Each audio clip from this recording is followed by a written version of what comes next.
I told my, my criminal history because I was required to do that. So I was supposed to start work. Well, he calls me and tells me he can't hire me. So I'm out of work. And Dustin's already hired somebody else for that month, so I can't go back to him. And I'm that guy again, right? It's important for me to show value in the relationship. All right. So Michelle was on working. I'm like, I got to do something. And I get it in my head. I was like, if nothing else, I can just bring food in the house. She was only making back. I mean, we were had it hard. It was just her working. And it's like, nothing else, I can bring food in the house. Get on the dark web, get some stolen credit cards, start ordering food. Well, it gets worse than that. It's, she's got 2 sons there. So I'm like, well, they need clothes. So he starts stealing clothes. And it continues like that. I get arrested. On a food order. And Michelle didn't know what I was doing. So she'd been to work, and she was coming back from work. I get arrested, and they let me make a phone call. And I call her, and I was like, come to the police station, I've been arrested. And she shows up, and she did not have been doing that. My probation officer, of course, he didn't know anything else. At my sentencing for that, probation officer was there, prosecutor, the judge, U.S. Marshals, Michelle, and me. Michelle stands up, and she tells the judge that I'm a better dad to her kids than her actual father. And at that point, I'm crying. Probation officer stands up, and he was like, we think Mr. Johnson's a good guy. We think this is a one-time thing. Prosecutor says the same thing. Judge sentences me to 1 year. Probation officer stands back up, and he's like, Mr. Johnson, the judge, if you could give Mr. Johnson a year today, he can get the good time and get back to his family. So the judge amends the sentence to a year today. So I served 10 months. They sent me back to Texas. And that's when I find out that Michelle didn't need me for what I could give her. She just wanted me for me the entire time. She stands by me the entire time. I do my 10 months, get out, we get married after that. And they kill probation. So I can touch a computer. They tell you, they're like, inmates, a felon, if nothing else, you can sell cars. Well, it turns out you can't. You can sell cars if you're a drug dealer. You're the guy that steals all the money and people's information. No, you can't get a job selling cars. So you can't get a job. You cannot. And to this day, Lex, I know what my triggers are. I know what it would take to get me back. I knew I'd go so far at that point. So I looked at Michelle, and I was like, let me see what I can do. Signed on to LinkedIn. Reached out to this FBI super cop named Keith Malarski out of Pittsburgh office. He was involved with my arrest, some associates, and everything else. And sent him a message. The message was, I respect everything you did. Think you did a great job. By the way, illegal. And dude responded in 2 hours. 2 hours. He gives me references, advice, takes me under his wing. Everything I point down was the head of the Identity Theft Council did the same thing. Card Not Present Group hires me to speak. Microsoft hires me to consult with them. And the Microsoft hire established enough trust in the industry that I was all right. So now you're helping in many ways fight the very guy you used to be. So big picture advice. Given that you were that guy, how do we fight cybercrime today and in the next 5 years, 10 years, 20 years, 50 years? What advice do you have to individuals, to companies, to governments, and also to Elizabeth? Human beings, yes, that love, that live, that are friends with cyber criminals. There's so many lessons to really be had from that. To me, the lesson, one of the big lessons to me is You can't serve two masters. You know, if you're that guy that is committing crime, that person that's addicted, or you're in love with somebody that's addicted or has that, they don't love you. They love that addiction. That comes first. It's always going to come first. So you have to realize that. You have to know when to kind of when to cut somebody off, when to end something that you know they're not going to change until they decide to change. At the same time, you got to realize that the only reason I was able to turn my life around is because people took that chance on me. That's really the only reason. They believe that there's a good person. Yeah. If Malarski hadn't responded, if I hadn't had my sister, my wife, these companies that initially gave me that chance, my ass would be back in prison for 20 years. I have no doubt about that at all. All right. So you have to realize that. Cybercrime, a lot of companies that I talk to, they don't really understand or appreciate that networking aspect, that trust aspect, how criminals establish trust with each other, how they work together. A lot of companies think that it's a single player that's out victimizing them. When you really break down how cybercrime operates, that you've got a group of individuals that are working together to hit you, but not only hit you, but they share and exchange information freely. Companies don't do that. You've got privacy concerns, you've got competitive edge concerns, everything else. Companies don't share information across the board like criminals do. Criminals do that. You have to appreciate that. You have to understand that big statistic that 90% of attacks use known exploits. It's not the stuff we don't know about, it's the shit we do know about. We're not doing anything about. So the way to defend against cybercrime is that there's a lot of low-hanging fruit that you should fix. A lot of that. There's a lot of basic stuff that's already vulnerabilities, update the system, security. Now that doesn't take care of solar or CNAP or anything like that. It doesn't. But those instances, that's a big instance. I mean, it is. But in the full spectrum of, especially in the future, because there's more and more companies that are coming online, coming digital, and it's just more and more and more. And those vulnerabilities in terms of human nature, so for social engineering and the actual outdated systems, all of it. And some of it, I guess, is you're exceptionally good at this, is educating on the social engineering side. Is educating people and companies that you've got to do that. And companies have to, I made that point that they never report to law enforcement. That's companies and individuals.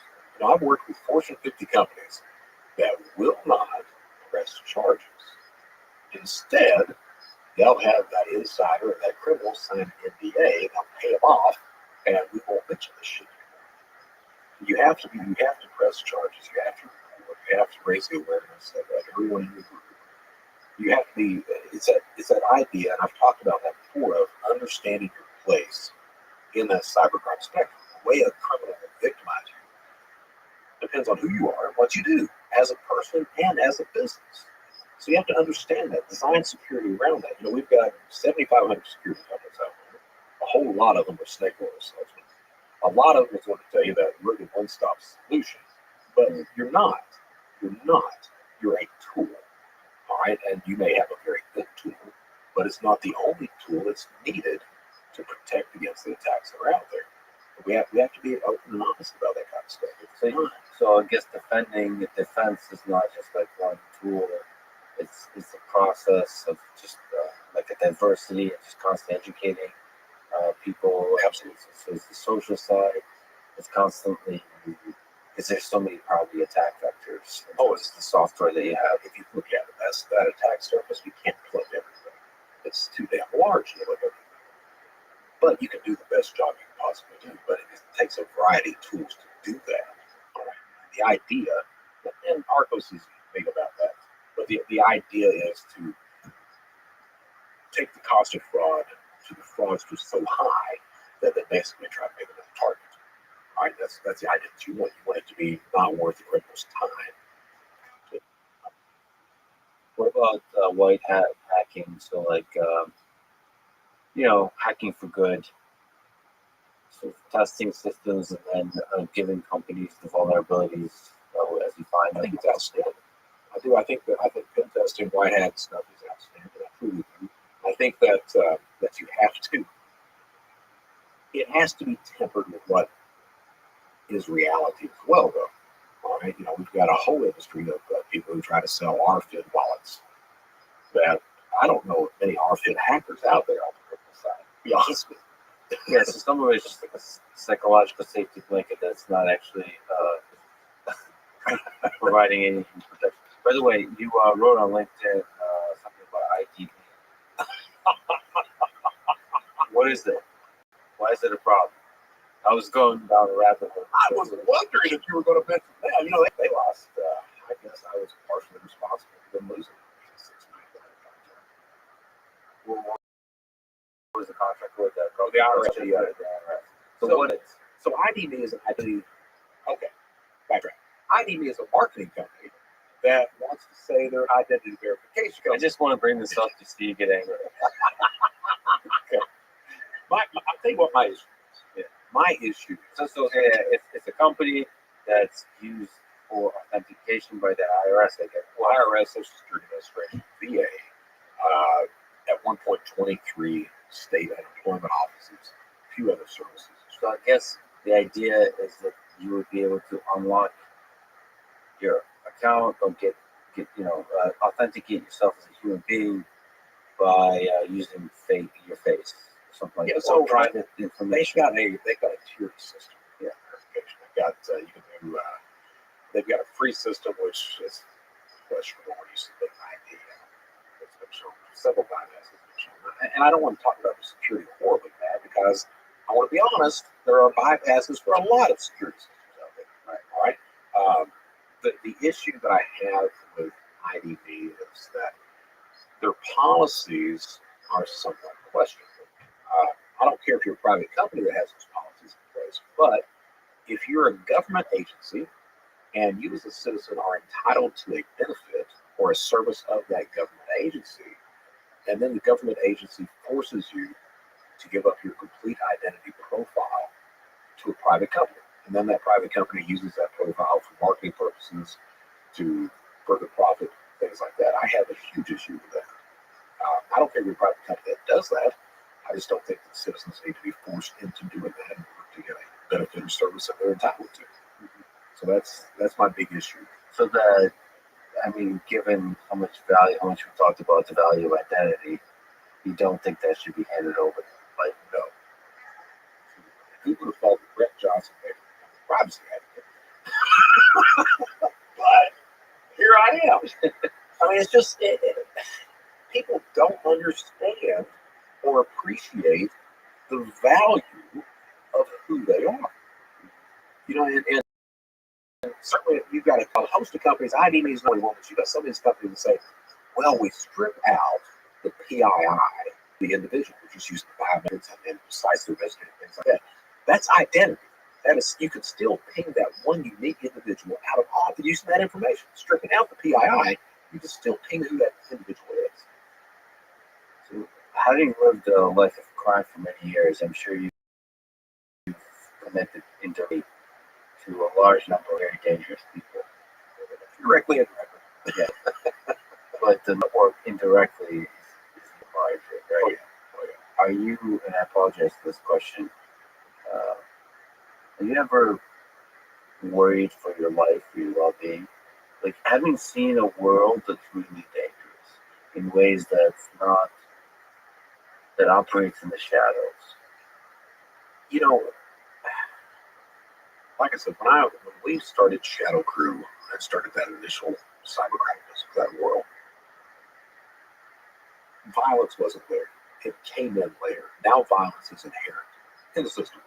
New Monty Python, but it's part of it. The mafia are now part of this whole thing. Cartels are part of it. Yeah. Drugs are inherently intertwined in cybercrime marketplaces because of the profit potential. And with that comes a lot of violence as well. And the cartels already brought the violence that they're good at from the 20th century to the technology of the 21st century. Now, do I worry about that? It's interesting that my family worries about that. All right. I think I may be just too involved in it to appreciate that type of danger. But my family worries about that. They do. Do I think it's a possibility? I'm the guy that says what needs to be said.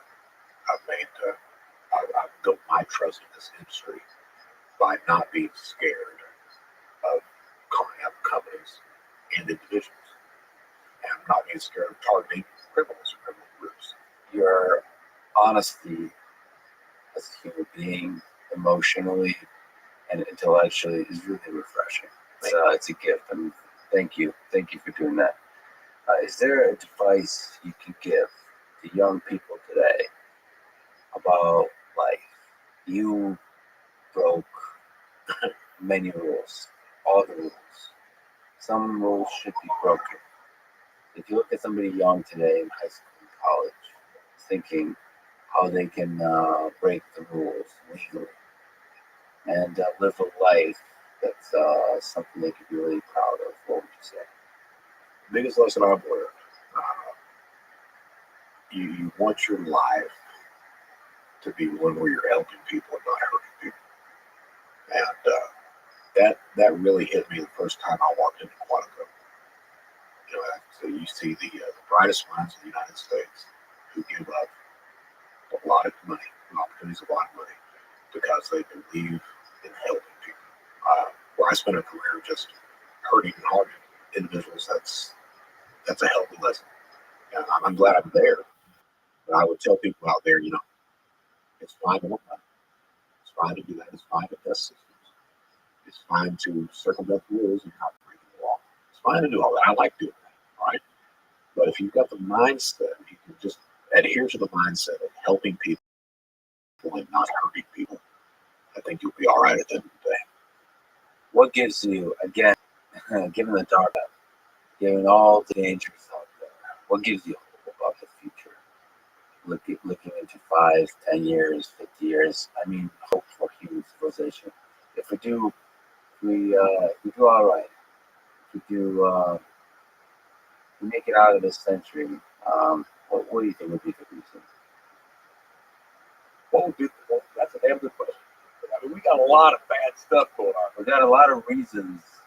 If I asked you the other question of how do you think human civilization destroy itself, I'm sure you have a lot of answers. What gives me hope is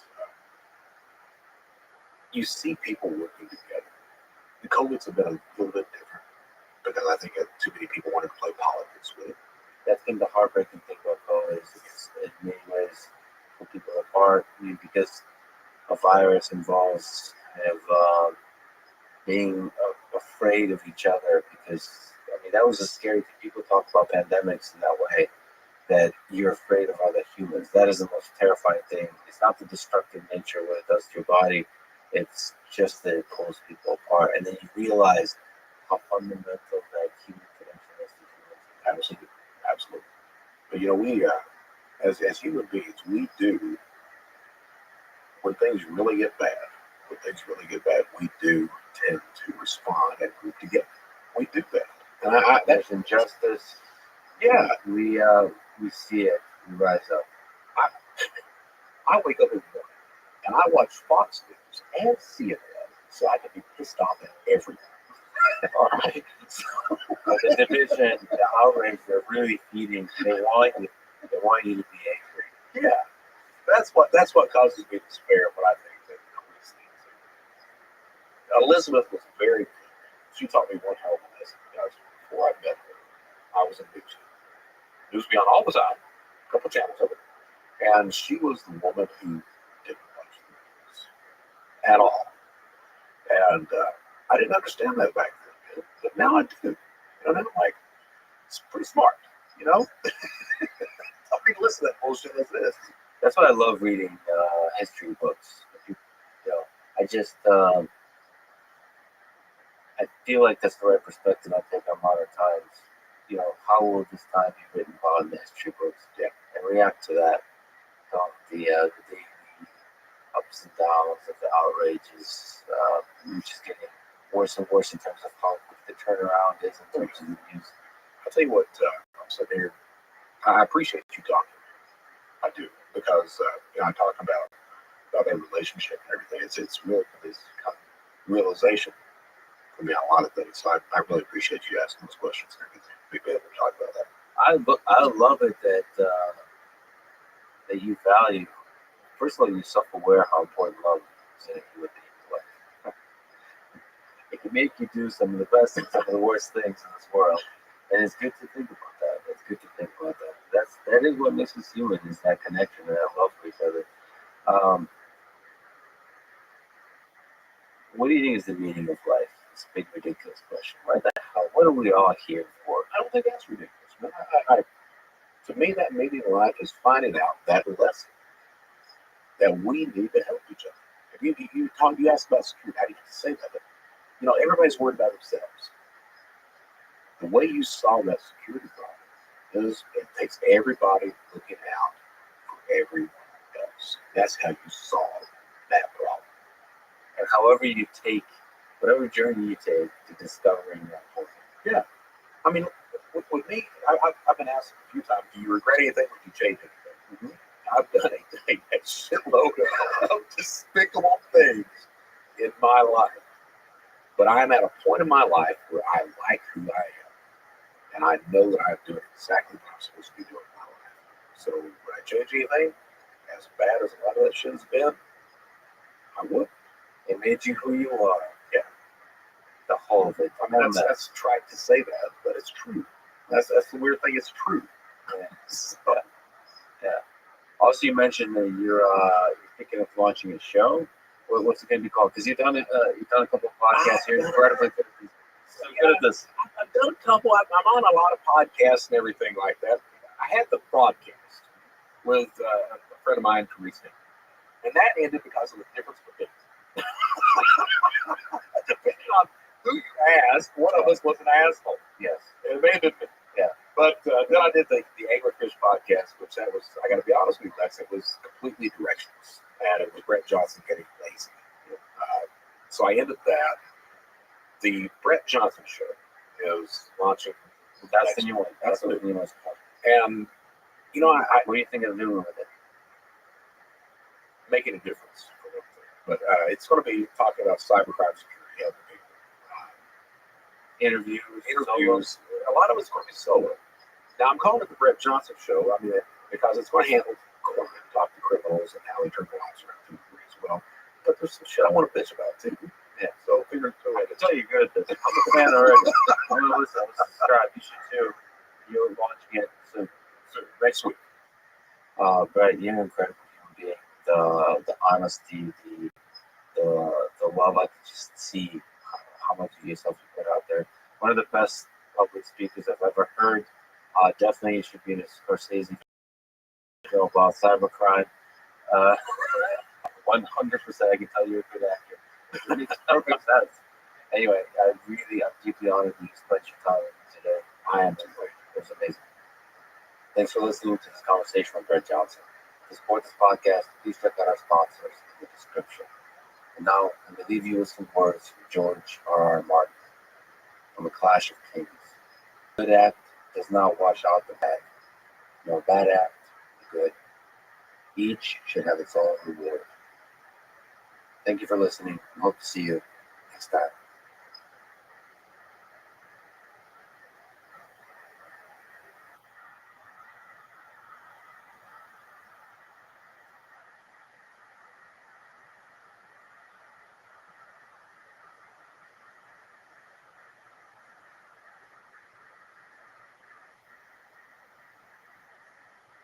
What are your thoughts on the ongoing war in Ukraine?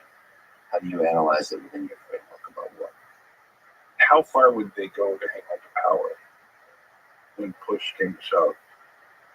Is I think the thing that worries me the most is plainly what worries most people. Like, at what point does that unchecked leadership decide that this is worth it? Especially if they can emerge from the rubble still on top. The following is a conversation with Chris Blackman, professor at the University of Chicago, studying the causes and consequences of violence and war. This he explores in his new book called Why We Fight, The Roots of War, The Path to Peace. The book comes out on April 19th, so you should pre-order it to support Chris' work. This is a Lux Freedom podcast. To support it, please check out our sponsors in the description. And now, dear friends, here's Chris Flatman.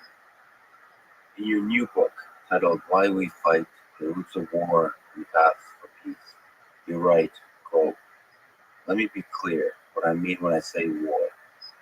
I don't just mean countries duking it out. I mean any kind of prolonged, violent struggle between groups. That includes villages, clans, gangs, ethnic groups, religious sects, political factions, and nations.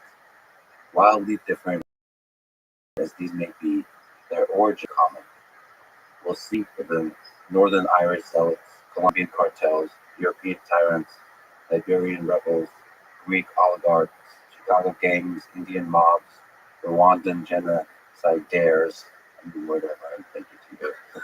Those are people who administer genocide, English soccer hooligans, and American invaders. So, first, let me ask, what is war? In saying that war is a prolonged violent struggle between groups, what do the word prolonged group? I sit at the sort of intersection of economics and political science. I also do a little bit in psychology, but that's partly because I'm married to a psychologist. Sometimes do research with her. All these things are really different. So if you're a political scientist, you spend a lot of time just classically narrow kind of conflict and studying that. That's an important way to make progress as a social scientist. But I'm not trying to help everybody step back and say, you know what, there's like common things that we know from these disciplines that relate to a really wide range of phenomena. Basically, we can talk about it in a very similar way and get really similar insights. So I wanted to actually bring them together, but I still had to say, let's hold out individual violence, which has a lot in common, but individuals choose to engage in violence for more and sometimes different reasons. So let's just put that aside so that we can focus a bit. And let's really put aside short incidents of violence, because those might have the same kind of things explained. But actually, there's a lot of other things that can explain short violence. Short violence can be really demonstrative. Like I can use it to communicate information. The thing that all of it has in common is that it doesn't generally make sense. It's not your best option most of the time. And so I wanted to say, let's take this thing that should be puzzling. We kind of think it's normal. We kind of think this is what all humans do. But let's point out that it's not normal, and then figure out why. Let's talk about that. So I was trying to throw out the short violence. I was trying to throw out individual violence. I was also trying to throw out all the competition that happens with not violence. That's the normal competition. I was trying to say, let's talk about violent competition, because that's kind of the puzzle. So that's really interesting. So you said usually people try to find a narrow definition. And you said progress. You make progress by finding a narrow definition, for example, of military conflict in a particular context. And progress means, all right, well, how do we prevent this particular kind of military conflict? Or maybe if it's already happening, how do we de-escalate it, and how do we solve it? So from a geopolitics perspective, from an economics perspective, and you're looking for a definition of war that is as broad as possible, but not so broad that you cannot achieve a deep level of understanding of why it happened and how it can be avoided. Right, and basically recognize that common principles govern some kinds of behavior that look pretty different. Like an Indian ethnic riot is obviously pretty different than invading a neighboring country, right? But and that's pretty in two villages or two gangs. A lot of what I would define as different organisms and gangs. Two gangs, one we think is really different, and of course it is. But there are some common principles. You can just think of a conflict and the use of violence, and just get a lot. Just pick apart by sort of seeing commonalities rather than focusing. So those words are prolonged, groups, and violent. Can you maybe linger on each of those words? What does prolonged mean? Where's the line between short and long? What does groups mean, and what does violent mean?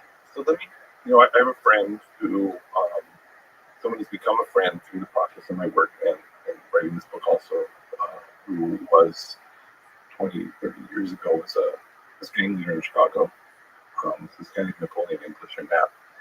And I remember one time he was saying, well, you know, when I was young, I was 15, 16, and he'd go to the neighboring gang territory. He said, I'd go gang banging. And I said, I didn't know what that meant. I said, what does that mean? He said, oh, that just meant I'd shoot him up. Like I'd shoot at buildings, I might shoot at people. I wasn't trying to kill him. He wasn't trying to kill them. He was just trying to sort of send a signal that he was a tough guy, and he was fearless, and he was someone who we should be careful with. And so I didn't want to call him over, right? That's something different. It was short, it was kind of sporadic, and he wasn't, and he was basically trying to send an information.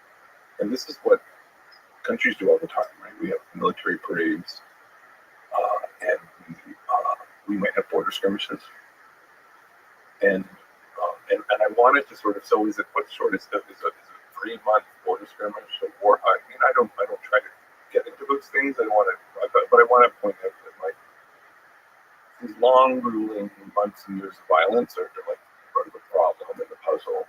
And I didn't want to spend a lot of time talking about the international version of gangbang. It's a different form. So what is it about Napoleon that doesn't nap home? Not to have confusion. Yeah. That doesn't qualify for war. Is it the individual aspect? Is it that violence is not the thing that is sought, but the communication of information is what is sought? Or is it the shortness of it? Is it all of those? It's a little bit. I mean, he was the head of a group, or he was becoming the head of a group at that point. And that group eventually did go to war with those neighboring gangs, just to say it was just long, drawn-out conflict over months and months and months. But I think one of the big insights from my field is that you're constantly negotiating over something, right? Whether you're officially negotiating or you're all posturing, like you're bargaining over something, and you should be able to figure out a way to split that pie. And you could use violence. But violence is, everybody's miserable. Like if you're NAP, like if you start a war, there's lots of risks. You can get killed. That's not good. You can kill somebody else and go to jail, which is what happened to him. That's not good. Your soldiers get killed. No one's buying drugs in the middle of a gunfight. It interrupts your business. And so on and on. Like it's really miserable. This is what we're seeing right now, as we're recording it. The Russian invasion of Ukraine is now 4th or 5th week.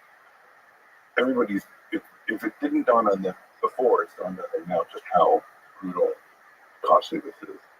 As you described, for everybody. So everybody is losing. Yeah, I mean, that's maybe the insight. Everybody loses something from war.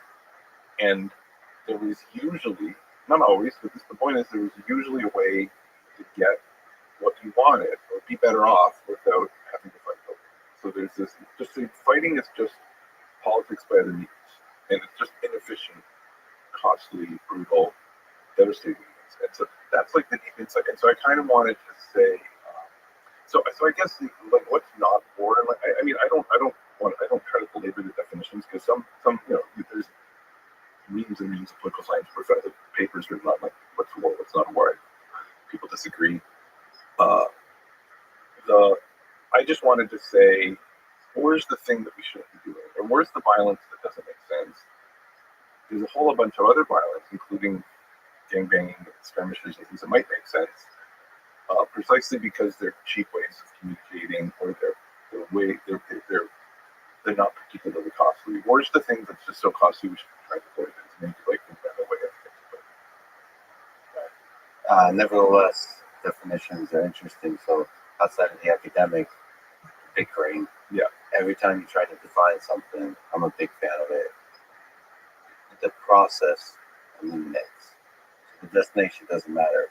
The moment you arrive at the definition, you lose the power. Well, one of the interesting things, I mean, so people, if you want to do, some of what I do is quantitative analysis of conflict. And if you want to do that, if you want to sort of run statistics on what, then you have to code it all up.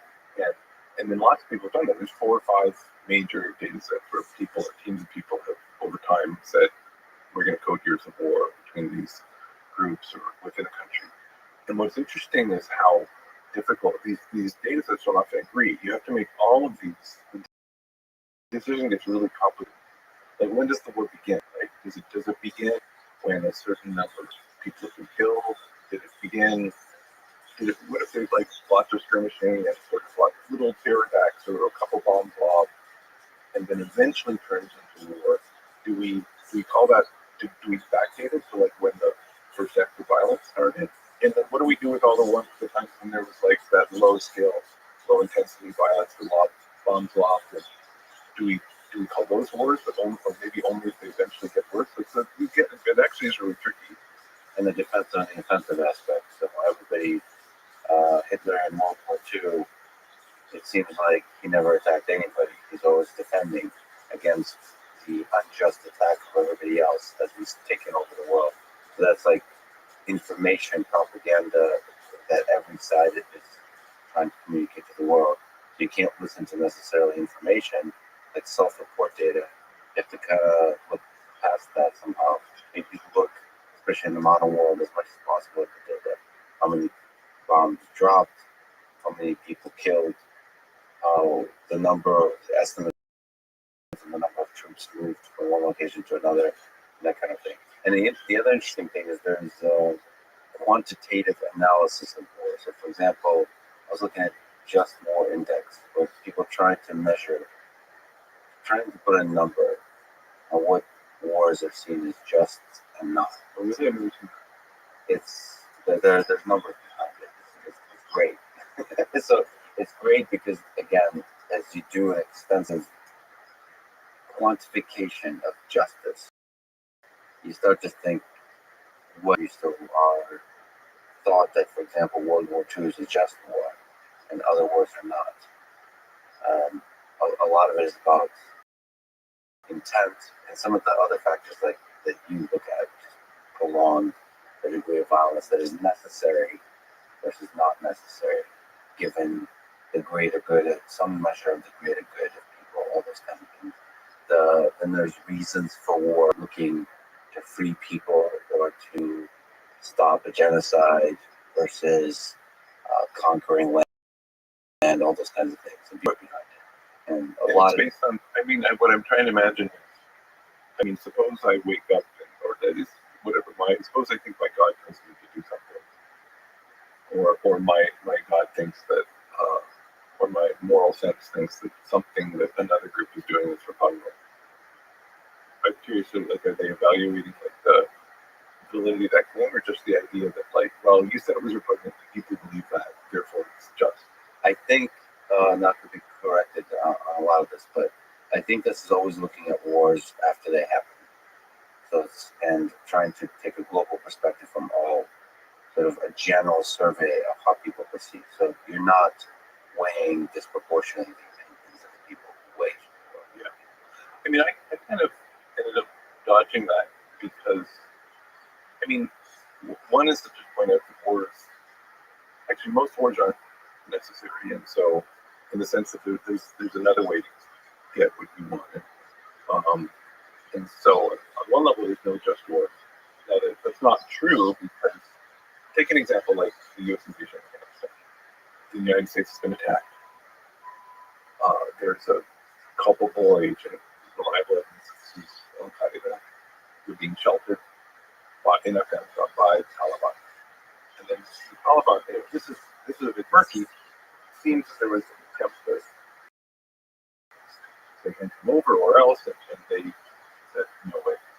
Now you can make an argument that invading and attacking is strategically the right thing to do in terms of sending signals to your future enemies.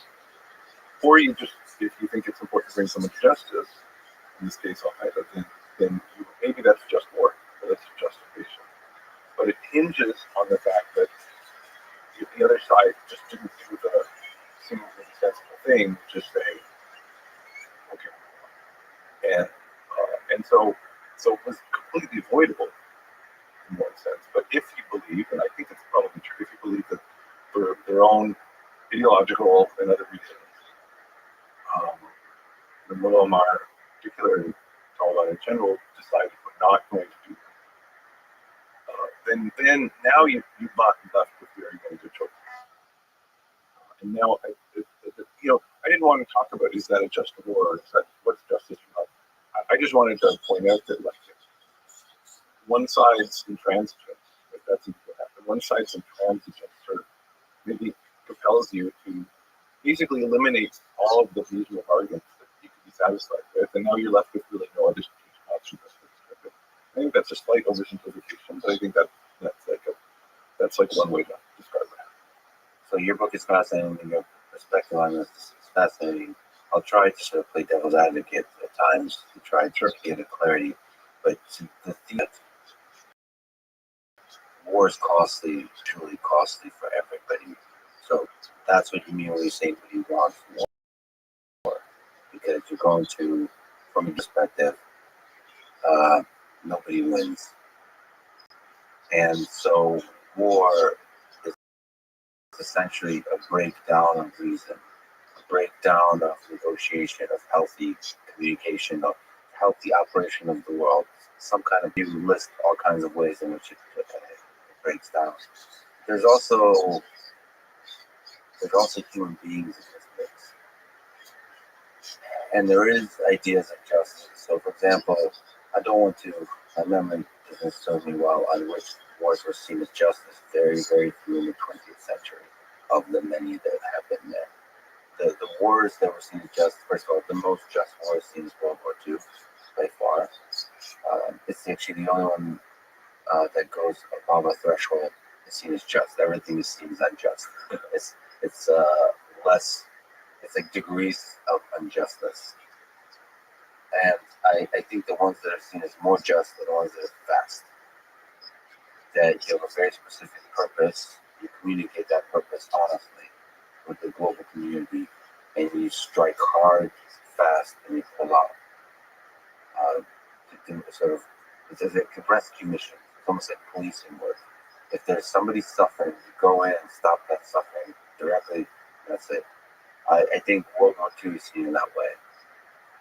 That there's an obvious aggressor that is causing a lot of suffering in the world and looking to expand the scale of that suffering.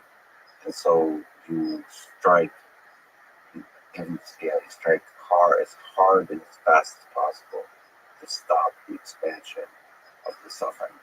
And so that's kind of how they see. I don't know if you can kind of look with this framework that you presented and look at Hitler and think, well, it's not in his interest to attack Czechoslovakia, Poland,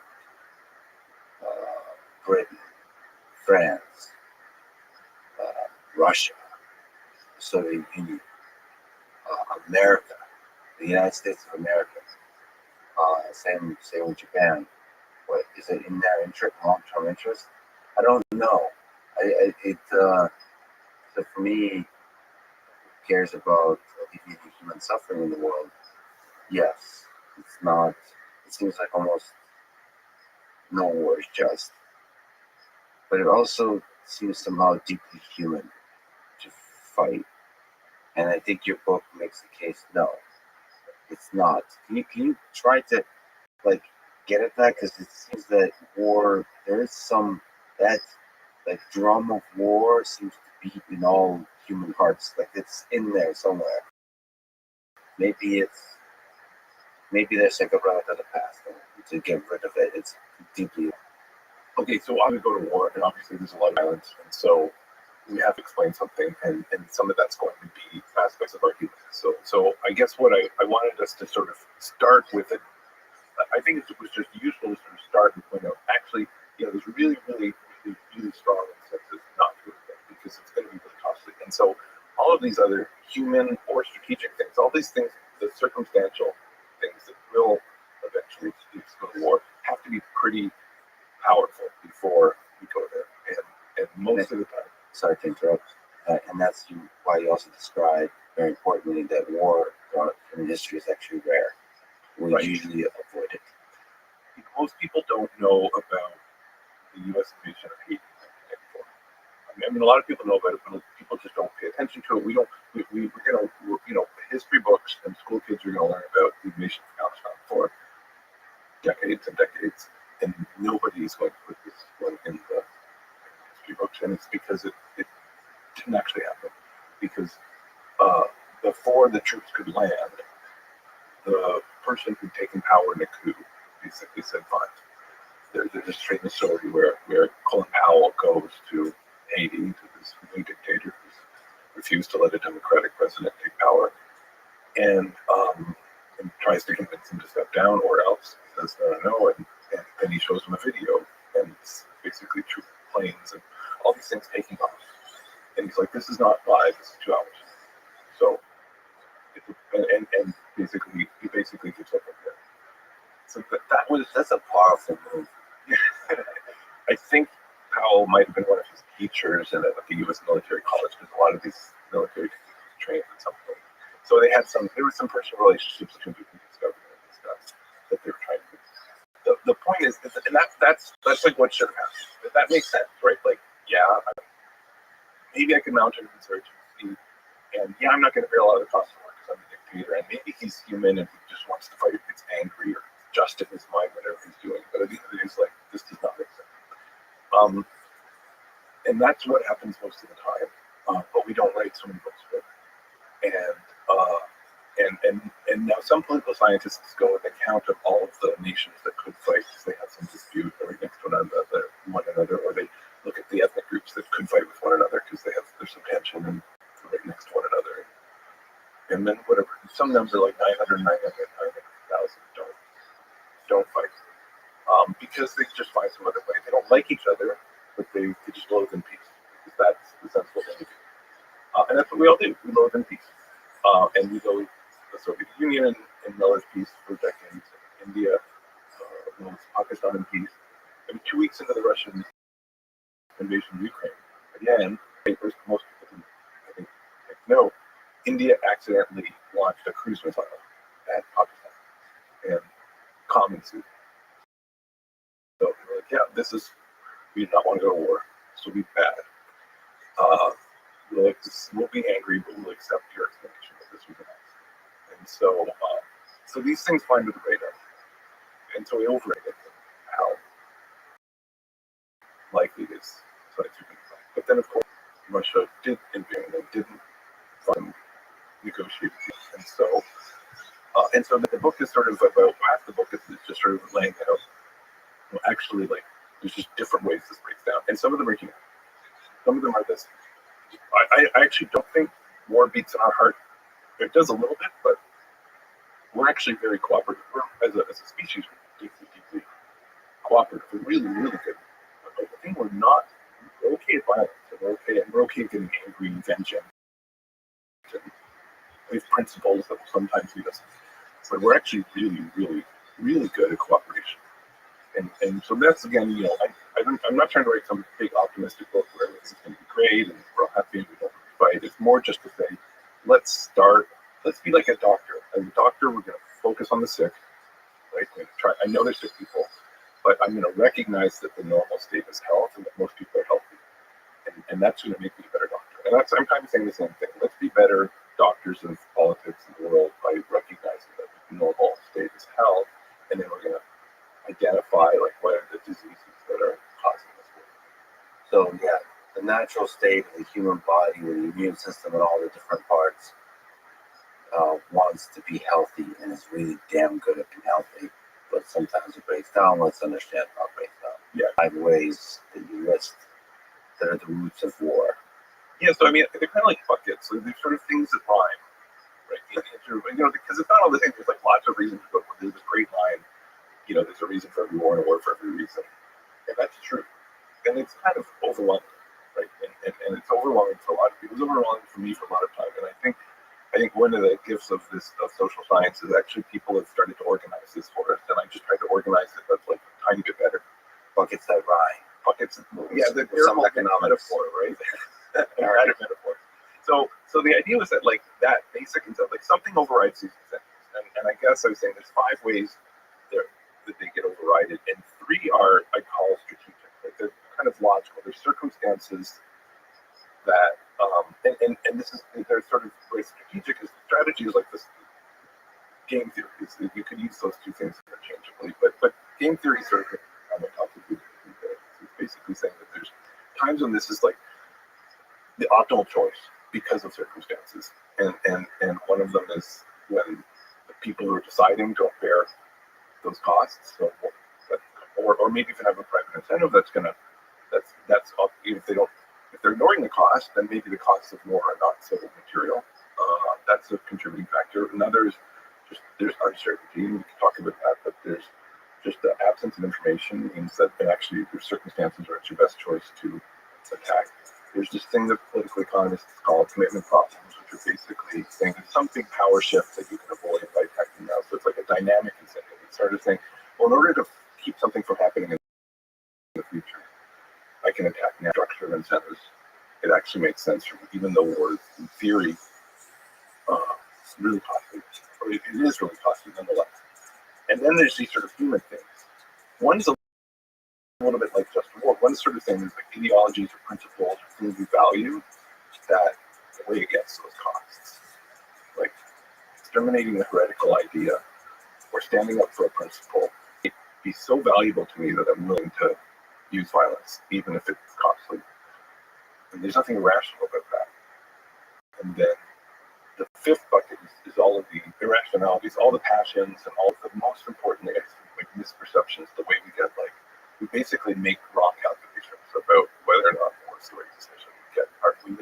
We misunderstand or misjudge our enemy or misjudge ourselves. But you put all those things into buckets, so how much can it be modeled in a simple game theoretical way, and how much of it is a giant human mess? So 4 of those 5 are really, on some level, easy to think strategically and model in a simple way, in the sense that any of us can do it. Right? We do this all the time. Think of like bargaining in a market for a carpet or something, or whatever you bargain for. You're thinking a few steps ahead on what it's going to do, and you stake out a high price, like a low price, and the seller stakes out a high price. And you might both say, "Oh, I refuse to. I could never accept that." And there's all this sort of cheap talk, but you kind of understand where you're going, and it's efficient to like find a deal and buy the market, buy the conversation. So we all understand this, like game theory and strategy intuitively. Or maybe even a closer example is like, suppose I don't know, you have a tenant you need to evict, or with any normal like kind of legal.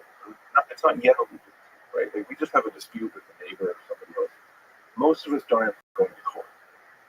Going to court is like a war option. That's the costly thing that just ought to be avoided. We ought to be able to find something between ourselves that doesn't, require this hiring lawyers and the long drawn out trial. And most of the time we do, right? And so we all understand that incentive. And then for those 5 buckets, so everything except all the irrational misperceptions are really easy to model. And then from a technical standpoint, it's actually pretty tricky to model misperceptions. And I'm not a game theorist, and so I'm more channeling my colleagues to do this and what I know. But it's not rocket science, and I think that's what I try to lay in the book is like there's all these ideas out there that can actually help us just make sense of all these wars, and just bring some order to the morass of reasons. Well, to push back a lot of things in one sentence. So first of all, rocket science is actually pretty simple. People, I think. I'll defer to you actually. Well, I think it's because unfortunately it's very well defined. The problem is well defined. The problem with humanity is that it's actually complicated. It is true it's not rocket science, but it is not true it's easy because it's not rocket science.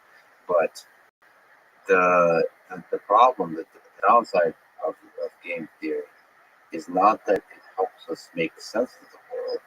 It projects a simple model of the world that brings us comfort in thinking we understand. Yeah. And sometimes that simplification is actually getting at the core first principles on the understanding of something. And sometimes it fools us into thinking we understand.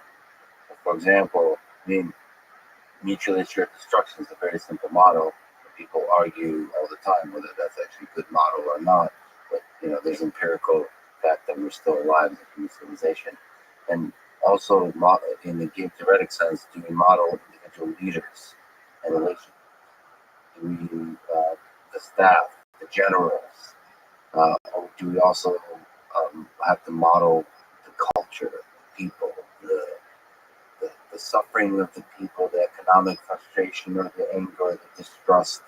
You have to model all those things. Do they come into play? And sometimes, I mean, again, it could be romanticizing those things from a historical perspective, but when you look at history, when you look at the way wars start, it sometimes feels like a little bit of a misunderstanding, escalates, escalates, and just builds on top of itself, and all of a sudden it's all out here. It's the escalation with nobody hitting the brakes. So I mean, you're absolutely right, like in the sense that it's totally possible to oversimplify these things and take the game theory too seriously. And some and people who study those things and write those models, and people like me who use them, I think that's not the mistake that most people make most often. What's actually true is I mean most people were actually really quick, whether it's the U.S. invasion of Afghanistan or Iraq, were really quick to blame that on the humanness and the culture. And so we're really quick to say, oh, this was George W. Bush's either desire for revenge and vengeance or some private agenda or blood for oil. So we're really quick to blame it on these things, and then we tend to overlook the strategic incentives to attack, which I think were probably done. I think those things might have been true to a degree, but I don't think they were enough to ever bring those wars about. Just like I think people are very quick to sort of, in this current invasion, to sort of talk about Putin's grand visions of being next or the nationalist ideals or and the mistakes and miscalculations. We're really quick to sort of that must be, and then kind of pause and not see some of the strategic incentives. And so I guess we have to do both. But the strategic, I guess I would say like the war is just such a big problem. It's just so costly that the strategic incentives and things that game theory has given us are like really important in understanding why there was so little room for negotiations and bargains that things like a leader's mistakes start to matter, or a leader's nationalist ideals or delusions or vengeance actually matters, because those do matter, but they only matter when the capacity to find a deal is so narrow because of the circumstances. And so it's sort of like saying, like an elderly person who dies of pneumonia, right? Pneumonia kills them, obviously, but that's not the reason we don't want to be able to kill them. All of the fundamentals and the circumstances of like make them very fragile, and that's how I think all the strategic forces make that situation fragile, and then the miscalculations and all of these things you just said, which are so important, are kind of like the pneumonia. And let's pay attention to both. And you're saying that people don't disproportionately pay attention to that. It's hard. I mean, it took me a long time to learn to recognize them, and it takes many people. It took generations of social scientists years and years to figure some of this out and to sort of help people understand it and clarify concepts. So it's just not that easy. Now, it's not hard. I think it's possible to, just as I was taught a lot of stuff I read about in graduate school or from reading, and it's possible to communicate and learn this stuff, but it's still really hard. And so that's kind of what I was trying to do, is like close that gap and just help people recognize these things in the wild. Before we zoom back out, let me, at a high level, first ask, what are your thoughts on the ongoing war in Ukraine? How do you analyze it within your framework of our war? A Russian colleague of mine, Konstantin Sorin, tells the story about a visiting Ukrainian professor who's at the university, and one night he's walking down the street and he's talking on two cell phones at once for some reason. And a mugger stops him and demands the phones. And in sort of like deadpan way, Konstantin says, and because he was Ukrainian, he decided to fight. And I think that's a little bit like what happened. Most of us in that situation handle ourselves. And so in this situation, Putin's like the mugger, And the Ukrainian people are being asked to hand over this thing, and they're saying, no, I'm not going to hand this over. And the fact is, most people do. Most people faced with a superpower or a tyrant or an autocrat or a murderous warlord who says, and and that's why there's so many unequal imperial relationships in the world. That's what empire is. Empire is successive peoples saying, fine, we'll give up our some degree of freedom or sovereignty because you're too powerful. And the Ukrainians said, no way. This is just too precious. And so I said one of those buckets was that there's a set of values. There's something that we value that is so valuable to our word. And sometimes it's noble, sometimes it's dictation of other people, but sometimes it's something noble, like liberty or refusal to part with sovereignty.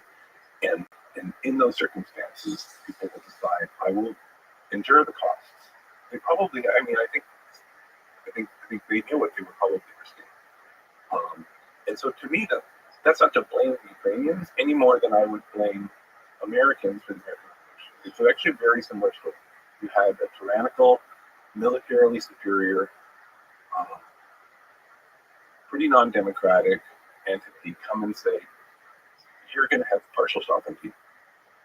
And Americans, for ideological reasons, said, no way.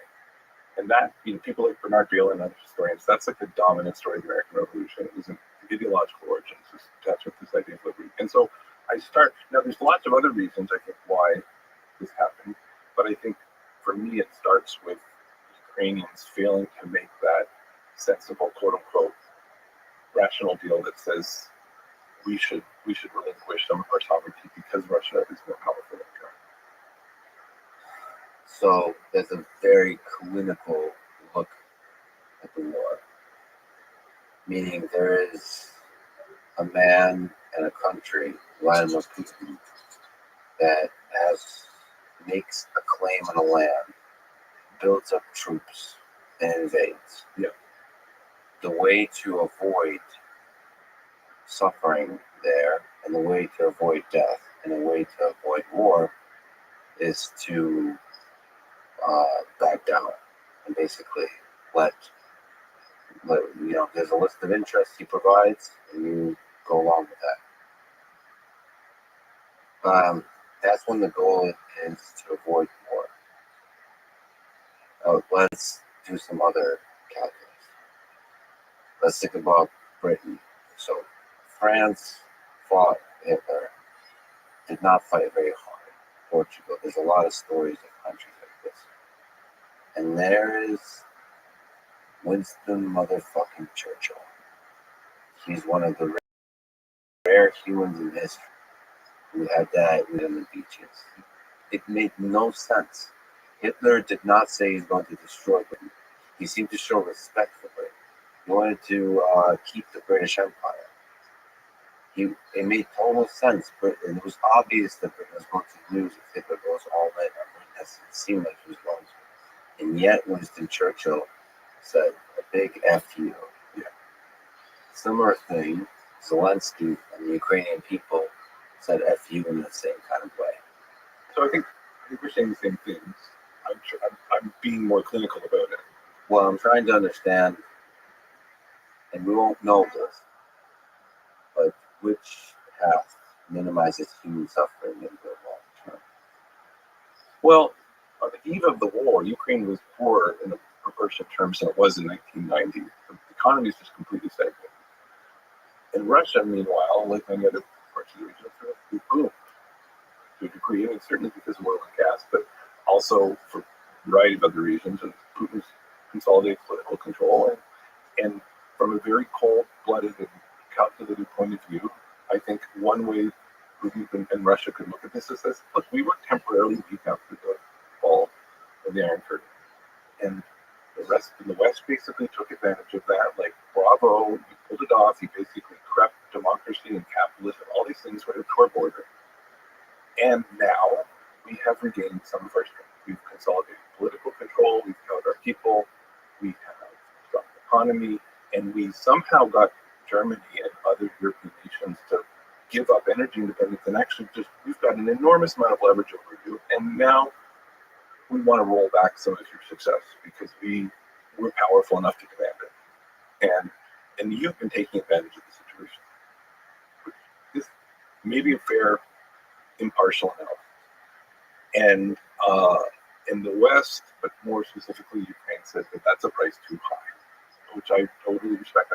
Maybe I'd like to think I'd make that same decision, but that's the answer. If the answer is why would they fight if it's so costly? Why not find a deal? It's because they weren't willing to give Russia the thing that their power said they quote unquote deserve. Just like Americans said to Britain, yeah, of course we ought to accept semi-sovereignty. But we refuse, and we'd rather enter a bloody fight that we might lose than take this. And so, so you need some of these other five buckets. You need them to understand this issue. You need to sort of. There are other things going on, but I do think it's fundamental that there's just that this noble intransigence is like a big part of it. Well, let me just say a few things, if it's okay. Yeah. So your analysis is clear and objective. My analysis is neither clear nor objective. First, I've been going through a lot. I'm a different man over the past 4 or 5 weeks than I was before. I, in general, have come to, there's anger. I've come to despise leaders in general. Because leaders wage war and the people pay the price for that war. Let me just say, on this point of standing up to an invader, that I am half Ukrainian, half Russian, that I'm proud of the Ukrainian people. Whatever the sacrifice is, whatever the scale of pain, standing up, there's something in me that's proud. Maybe that's whatever the fuck that is. Maybe that blood runs in me.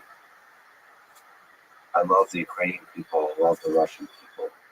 And whatever that fight is, whatever that suffering is, the millions of refugees, whatever this war is, the dictators come to power and their power falls. I just love that spirit burns bright still. And I do, maybe I'm wrong, and do see Ukrainian and Russian people as one people in a way that's not just cultural, just political, but just given the history.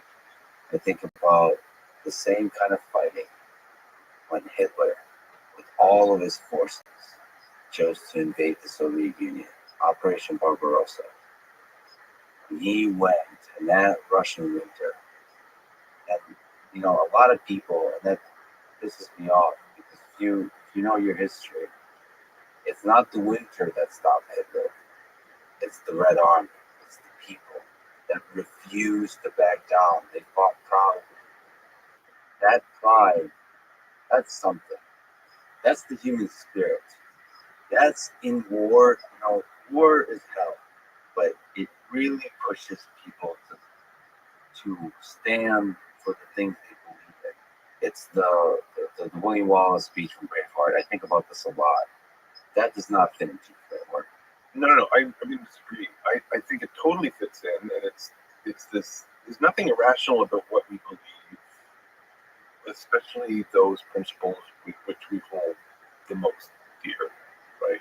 I'm merely trying to say that there's one calculus over here that says Russia's more powerful than it was 20 years ago and even 10 years ago, and Ukraine is not, and it's asking for something, and then there's an incentive to give that up. That's obvious. Like, there's an incentive to comply. But my understanding is many of these post-Soviet republics have appeased, right, which is what we call compromise and peace. All of these other people in the Russian sphere have not stood up. And many Russians have tried to stand up, and they've been beaten down. And now we'll see, but people have not been standing up very much. And so lots of people are cowed, and lots of people have appeased, and lots of people hear that speech and think, I would like do that, but don't. And my point is that sadly, we live in a world where a lot of people get stepped on by tyrants and empire and whatnot, and don't rise up. And so I think we could admire, especially when they stand up for these reasons. And I think we can admire Churchill for that reason. I think we could. That's why we admire the leaders of the American Revolution and so on. But it doesn't always happen. And I don't actually know why. But I don't think it's irrational. I think it's just it's something. It's about a set of values, and it's hard to predict. And it was hard. I think Putin might not have been out of line and thinking just like everybody else in my sphere of influence, they're going to hold the And I should mention, because we haven't, that a lot of this calculation, from an objective point of view, we have to include the United States and NATO into the pressure they apply into the region. Yeah. That said, I care little about leaders that do cruel things onto the world. They lead to a lot of suffering, but I still believe that the Russian people and the Ukrainian people are great people that stand up, and I admire people that stand up and are willing to give their life. And I think Russian people are very much that too, especially when the enemy is coming for your home over the hill. Yeah. Sometimes standing up to an authoritarian regime is difficult because you don't know. It's not a monster that's attacking your home directly. It's kind of like the boiling of a lobster or something like that. It's a slow control of your mind and the population. And our minds get controlled even in the West by the media, by the narratives. It's very difficult to wake up one day and to realize sort of what people call red pilled, is to see that they're, maybe the thing I've been told all my life is not true. And at every level. That's the thing very difficult to do in North Korea. The more authoritarian the regime, the more difficult it is to see. Maybe this idea that I believe that I was willing to die for is actually evil. It's very difficult to do for Americans, for Russians, for Ukrainians, for Chinese, for Indians, for Pakistanis, for everybody. I think thinking about this Ukrainian, whether you want to call it ability or intransigence or whatever, is key. I think the authoritarianness of Russia and Putin's control, or the control of his cabal, is the other thing I would really point to as what's going on here. And if you ask me, like, big picture, what do I think is the fundamental cause of most violence in the world? I think it's unaccountable power. I think that, in fact, for me, an unaccountable power is the source of underdevelopment. It's the source of pain and suffering. It's the source of warfare. It's basically the root source of most of our problems. And in this particular case, it's also one of our buckets in the sense that why did Russia ask these things? Like, well, was democracy in Ukraine a threat to an average Russian? No. Was capitalism, is NATO, is whatever, is this a threat to average Russians? No, it's a threat to the apparatus of political control and economic control that Putin and cronies and the sort of group of people that rule, this elite in Russia, it was a threat to them. And so they had to ask the Ukraine to be neutral, or to give up NATO, or to have a puppet government, or whatever they were seeking to achieve, and have been trying to achieve through other means for decades, right? They've been trying to undermine these things without invasion.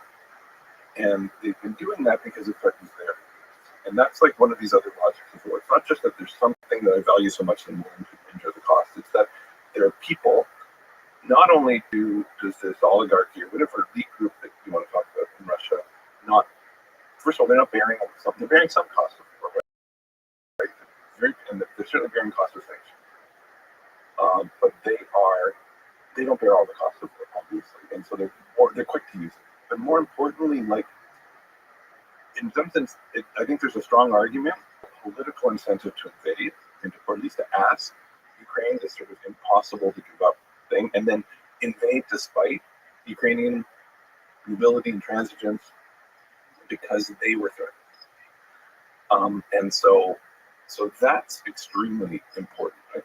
And so that's those two things in concert make this a very fragile situation. That's, I think, why we ended up go not all the way, but a long way to understand. You can layer on to that these intangible incentives, these other things that are valued on Putin's side. Maybe there's a nationalist ideal. Maybe he seeks status and glory. But maybe those things are all true, and I'm sure they're true to an extent. And that'll weigh against his cost of war as well. But fundamentally, I think he just saw his regime as threatened. That's what he cares about. And so he made this cruelest of demands. I mean, I would say I'm just one human. Who the hell am I? But I just have a lot of anger towards the elites in general, towards leaders in general that fail the people. I would love to hear and to celebrate the beautiful Russian people, Ukrainian people, anyone who silences that beautiful voice of the people, anywhere in the world, is destroying the thing that I value most about humanity. Leaders don't matter. They're supposed to serve the people. This nationalist idea of a people, of a country, is only makes any sense when you celebrate, when you give people the freedom to show themselves, to celebrate themselves. The thing I care most about is science and the silencing of voices in the scientific community. The silencing of voices, period. Fuck any leader that silences the human spirit. There's something about this. Like, whenever I look at World War II, whenever I look at wars, it does seem very irrational to fight. Man, does it seem somehow deeply human when the people stand up and fight. And there's something that, if we talk about progress, that feels like how progress is made. The people that stand up and fight. So let me read the Churchill speech. It's just, I'm so proud that we humans can stand up to evil when the time is right. Here's the thing, though. Think of what's happening in Xinjiang, China. We've appeased China. We basically said you can just do really, really, really horrible things in this region, and you're too powerful for us to do anything about it, and it's not worth it. And there's nobody standing up and making a Churchill speech or a Braveheart speech about standing up for people of things happening. In that realm of what's happening, and that's happening in a lot of cases. And when there is a willingness to stand up, there's a lot of opposition to those. So there were a lot of reasons for the invasion of Iraq. For some, it was humanitarian. Like Saddam Hussein was one of the worst tyrants of the 20th century. He was just doing some really horrible things. He invaded Kuwait. He, attempted domestic genocide and all sorts of repression. And it was probably a mistake to invade and fight. So it's important not just to select on the cases where he stood up, and to select on the cases where that ended up working out in the sense of victory.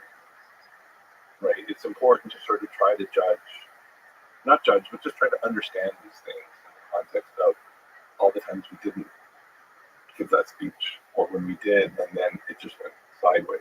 Well, that's why it's powerful when you're willing to give your life for your principles, because most of the time you get neither the principles nor the life. You die. But that's why it's powerful. We shall go on to the end. We shall fight in France. We shall fight on the seas and the ocean. We shall fight with growing confidence and growing strength in the air.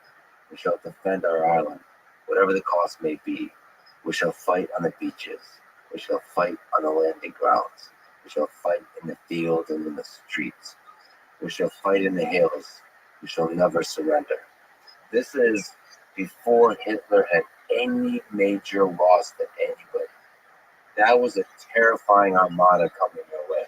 We shall never surrender. I just want to give props.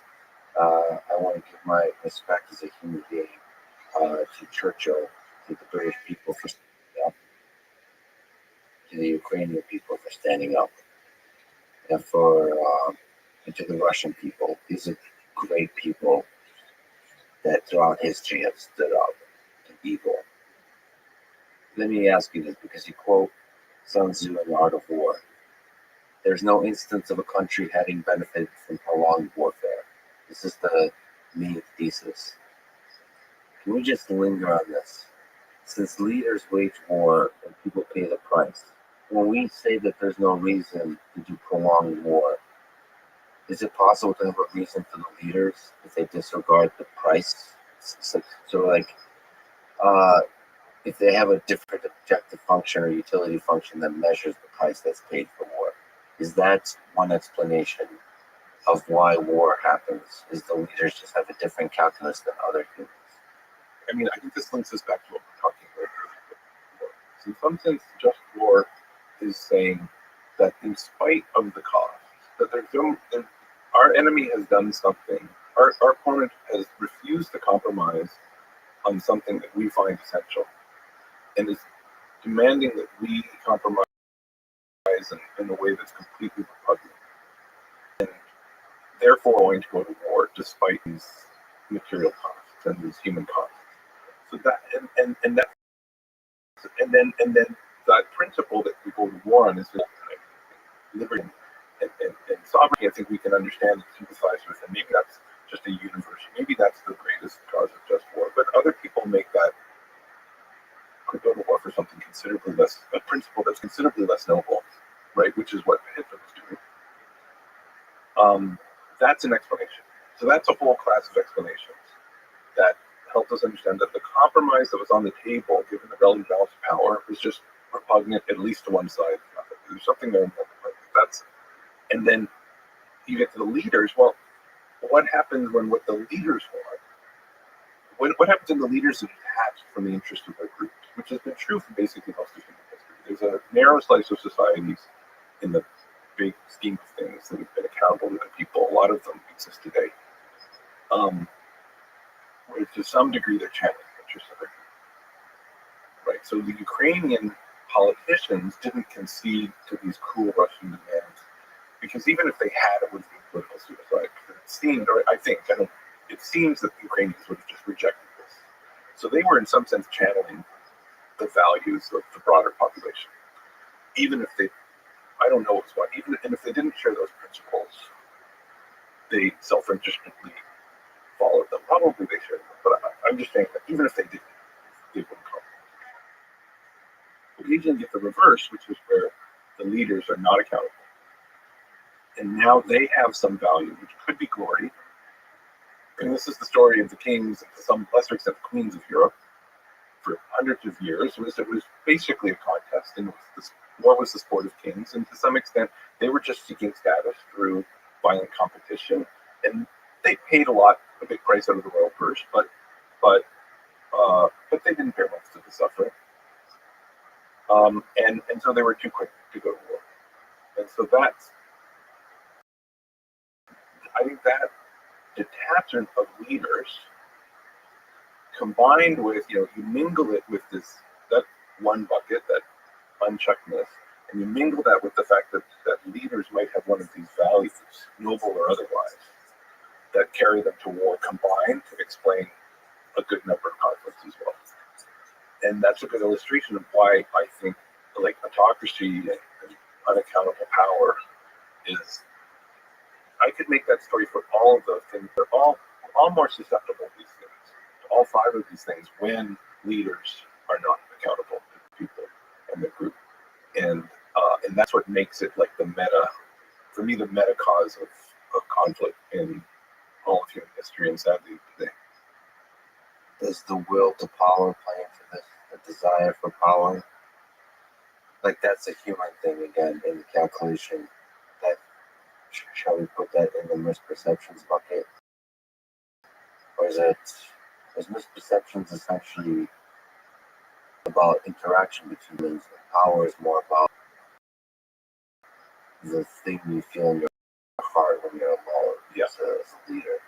Strategic reasons, the unchecked leaders that could have a problem, uncertainty, they're two sort of more psychological, and I call them intangible misperceptions. The way that like a being first, or the way that behavioral economists would think about those two is just to say preferences, and then erroneous beliefs and mistakes is like, so our preferences are our preferences. So utility functions, whatever you want to call it, like it's not. And that's why I wouldn't call them a misperception or rationality. We like what we like. If we like power, if we like relative status, if we like our racial purity, if we like our liberty, if we like whatever it is that we have convinced ourselves we value. I think we fell in love with the rival queen, a king. Exactly. When I said it was a big bucket full of stuff that rhymes, like that's a pretty messy bucket. Like there's a lot of different stuff in there. And I'm just trying to say, like, let's be clear that just with the shared logic of these things, maybe they're really dissimilar, but let's be clear about the shared logic. And if it were true that deep down we were aggressive people who just liked violence and enjoyed the blood, or some percentage of us do, that would be there too. And so I just want to say that's, but we're really quick to recognize those, right? When we diagnose a war as an armchair analyst or as a journalist or something, we really jump to those. We don't need a lot of help to like see those happening.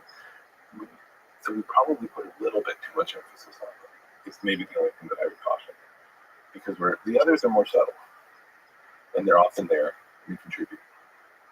So just to look at something you said before, would it be accurate to say when the leaders become detached from the opinion of the people, that's more likely to lead to war? So, and mechanically, it's just they're going to bear fewer costs. So it's going to basically narrow the set of deals that they're going to be willing to accept instead of violence. At the same time, most of the time, it's not enough because the leaders still bear a lot of costs. You could be deposed, killed, you could be tried, and the public purse is going to be empty. I mean, that's like the one story throughout history, is at the end of the day, your regime is broke as a result of war. And so you still internalize that a little bit. If I had to say, like, in my my buckets, I sort of started with like Ukrainian and transients, and then I said essentially, then you really have to understand Russian hypocrisy just to understand why they would ask something so cruel. But I mean, I think uncertainty is really important here as well. Like if you think of it, think about all of the way this was played out, and just in some ways in how many ways we've been surprised. We've been surprised by the unity and the coherence of the West. That's sort of what's happened. Is it was in the realm of possibility, but it was sort of like the best case scenario from the group perspective of the West and the worst case scenario for the Russians. The second thing is just the pluckiness and the effectiveness and the intransigence and the nobility of this Ukrainian resistance. That's, again, was within the realm of possibility, but wasn't necessarily the likely thing, right? It was, again, maybe the worst realization for Russia, the best realization in some sense, in terms of revealed strength and resolve. And then the other thing that's been revealed is just how, like, some of the corruption and ineptitude and problems on the Russian military side. And again, within the realm of possibility, maybe people who really knew the Russian military are less surprised than the rest of us, but also one of the worst possible draws for Russia. And so Putin asking this terrible question and expecting Ukraine to roll over, or the West to roll over, at least to a degree, was based on like a different set of probability. It was based on just expecting something in the middle of the probability distribution and all these different tail events. And so the fact that the world's so uncertain, and the fact that Putin can come with a different set of expectations than the Ukrainians in the West, all these players can just have a hard time agreeing on just what the facts are. Because we live in an uncertain world. Everyone's quick to say, "Oh, he miscalculated." Well, I don't know if he miscalculated. I think he got a really bad draw in terms of what the realized outcomes are here. And so, good for everybody else in some sense, except, the fact that it's involving a lot of violence is the tragedy. So there's also economic pain, not just for the Russian people and the Ukrainian people, but for the whole world. Yeah. So it's you could talk about things that you are surprised from an analysis perspective of small victories here or there, but I think it's universally true that everybody loses once again in this. Right, and so the question is like, when does it? Why did Russia choose to invade when Ukraine didn't give this up? Well, Russia anticipated that it would be able to seize what it wanted, the available bargain that it deserved, quote unquote, based on its power in the world. It wasn't getting, and so it thought it could take that. And the uncertainty around that made it potentially more likely that it would choose to do this. But in particular, one of the other things that I think is probably less important in this context, but still plays a role, but less important than many wars, is the fact that it's really hard to resolve that issue. Right? In theory, Ukraine should be able to say, look, this is exactly how resolved we are. We're super resolved. And your military is not as strong as you think it is. You mean before the conflict? Before the conflict, everybody should be like, you know, lay like, on the table. Here's no my cards. No one wants, yeah. Here's your cards. Exactly. Like, that's, as a competitor, you can use that uncertainty to your advantage. I can try to convince you I can bluff. Right? So anyone who's ever played poker and bluffed or called a bluff, that's the inefficient, that's the analogy in some ways. It's not the perfect analogy. But the uncertainty in the circumstance, you don't have to miscalculate. The fact that if you bluff and lose, this is like you made an optimal choice, given the uncertainty of the situation, to take a gamble. And that was a wiser thing to do than to not bluff. And just to fold or just not being in that round. And so the uncertainty of the situation gives both sides incentives to bluff. If neither side an incentive to try to feel the truth. And then at some point, the other side says, you know what, you say you're resolved. You say you're not you're going to mount and switch to. Well, guess what? Every other, people on my border has folded. And you're going to fold too the minute the tanks roll in, and the minute the Air Force comes in. I'm gambling that you're bluffing. And so that inherent uncertainty situation just causes a lot of short wars, actually, because it's this sort of bluff and call that goes on. And the thing that's worth recognizing is we might end up at a place in a few months where the thing that Ukraine concedes is not so far from what Russia demanded. Russia saw it. I want a neutral. I mean, who knows how? It's not the ambitious thing the Russians wanted, but if we end up in a place where Ukraine is effectively neutral, never joins NATO, is not being militarily supplied by the West, and where Russia has de facto control over the East and Crimea, if not fully recognized, probably who knows if they'll get ever internationally and Ukrainian recognized, but effectively controls.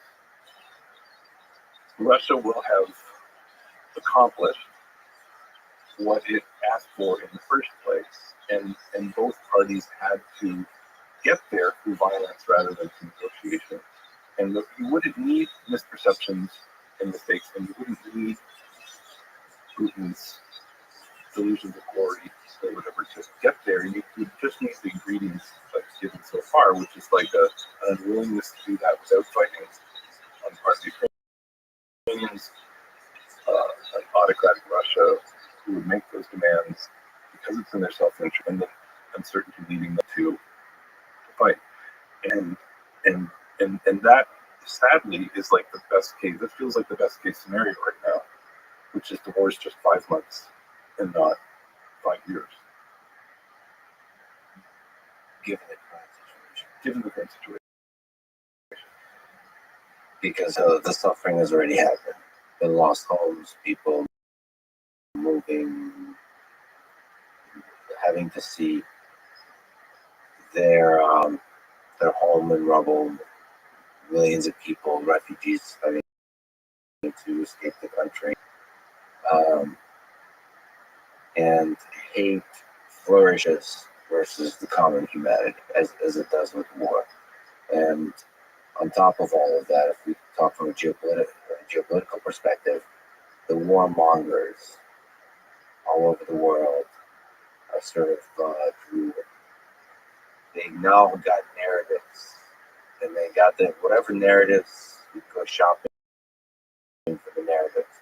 the United States has its narratives for whatever geopolitical thing it wants to do in that part of the world. Um, That's another little malevolent interaction between two of these buckets, like those unchecked leaders and those intangible incentives, those preferences, is that unchecked leaders spend, autocrats, whatever, spend enormous amounts of time trying to manipulate the values and beliefs of their population. Right? And they now sometimes they do it nobly, but that's what Winston Churchill there was trying to. It's not clear that Britons were like ready to stand up. There were a lot of Americans, a lot of Britons who were like, you know what, Hitler's not such a bad guy. His ideas not so terrible. I never liked those Jews anyways. Many were thinking. Right, we had political leaders in the U.S. who were basically not pro-Nazi, but were just not anti-Nazi. And Churchill was just trying to instill a different resolve. He was trying to create that thing. He was trying to create that value. And in the American Revolution as well, like the founding fathers, the leaders of the revolution, it's not that everybody just woke up one morning in the United States and had this ideology of liberty and freedom. Some of that was true, it was out there in the ether, but they had to manufacture and create it, in a way that I think they believed and was noble. But there's a lot of manufacturing and creation of these values and principles that is not noble, and that is exactly what Hitler did so well. the anti-Semitism was present throughout the world, but the more subtle thing that I feel like maybe more generally applicable is this kind of pacifism that I think people in the United States felt like it's not my conflict. Why do I need to get involved in it? And I think Churchill was fighting that the general apathy. It's like it's the apathy of rational calculus. Like what are we going to gain if we fight back? Like Hitler seems to be pretty reasonable. He's saying he's going to stop the bombing. That you're still going to maintain your sovereignty as the great people of Britain. Like why are we fighting again? And that's the thing that's hard to break because it's saying, look, you have to speak to principle. You have to speak at some greater sort of long-term vision of history. So it's like, yes, now it may seem like the fight, but you're actually just sort of putting shackles on yourself. You're destroying the very greatness of our people if we don't fight back.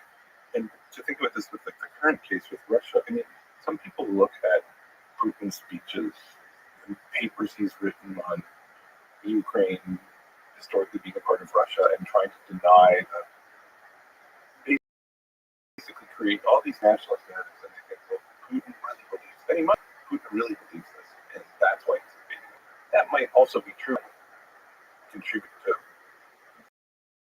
just make a piece of bargaining harder to find. In fact, what's at least a minimum true is Putin's trying to manufacture support for an invasion in the population through propaganda.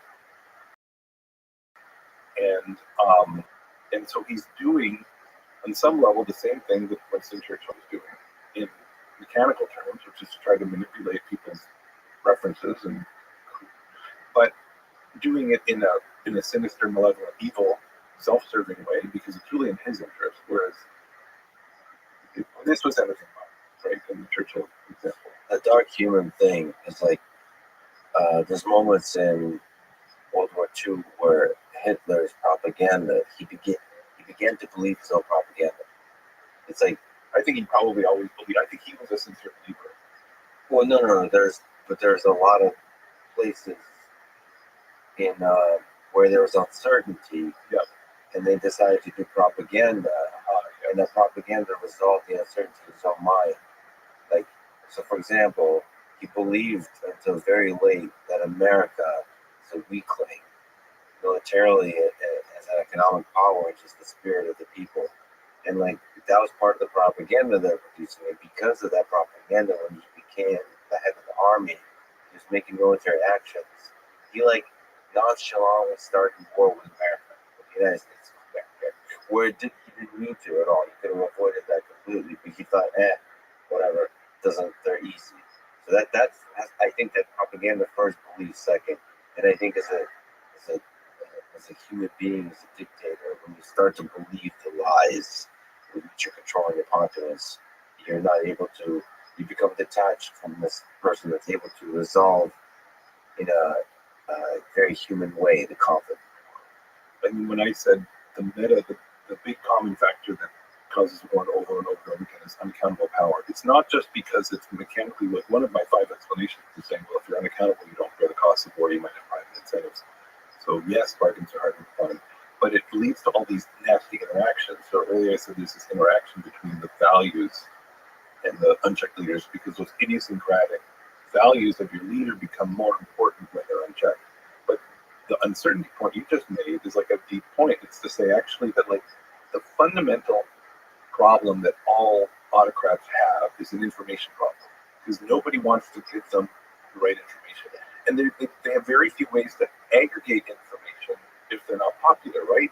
And so there's a whole cottage industry of political science sort of talking about why autocrats love fixed elections and why they love Twitter and why they actually like it in a controlled way. It solves an information problem. That's your crucial. If you're like Xi Jinping or Vladimir Putin, you need to solve an information problem just to avoid having rebellion on your hands in the country every day, because uncertainty kind of gets magnified and you get all this distorted information in this apparatus of control. And so that's like another nasty interaction between uncertainty and unchecked leaders, is you end up in this situation where you're getting bad information, and it's not that you don't believe your own lies. It's that you sort of believe, you're sort of averaging what you believe over the available information, and you don't realize that it's such a distorted and biased information source. And one of the other things about this time that was a surprise to me, in the fog of uncertainty, how sort of seemingly likely nuclear war became. Not likely, but how it Less unlikely than we thought. exactly, that's a good way to say it. It started to take a random stroll away from 0% probability. Yeah. And this kind of land of maybe, like, it's hard to know, but it's like, oh wow, we're actually normally talking about this as if this is part of the calculus, part of the option. But before we talk about nuclear war, because I'll have me a drink, can you go to the bathroom? Sure, I'll take it. Back to nuclear war. What do you think about this? That people were nonchalantly speaking about nuclear war as if it doesn't lead to the potential annihilation of the human species. What are the chances that our world is subject to nuclear war? Within your framework, you wear many hats. Yeah. One is sort of the analyst, right? And then one is a human. What do you think are the chances we get to see nuclear war this century? You know, the doomsday, the official doomsday clock for nuclear warfare sits in the lobby of my building. The Bulletin of Atomic Scientists sort of shares a building with us, so it's always there every day. Can you describe what the doomsday clock is? The Bulletin of Atomic Scientists, it's something that this group of physicists sort of set to sort of mark just how close we are to nuclear catastrophe, and it started decades ago. And it's a clock, and it's sort of how close are we to midnight? Where midnight is nuclear Armageddon, or the destruction of humanity. And it's been sitting. I mean, it hasn't moved as close to midnight in the last few weeks as it probably should have, only because it was already so close. It's actually limited room for it to move for a bunch of other reasons. I think it's the whole political thing.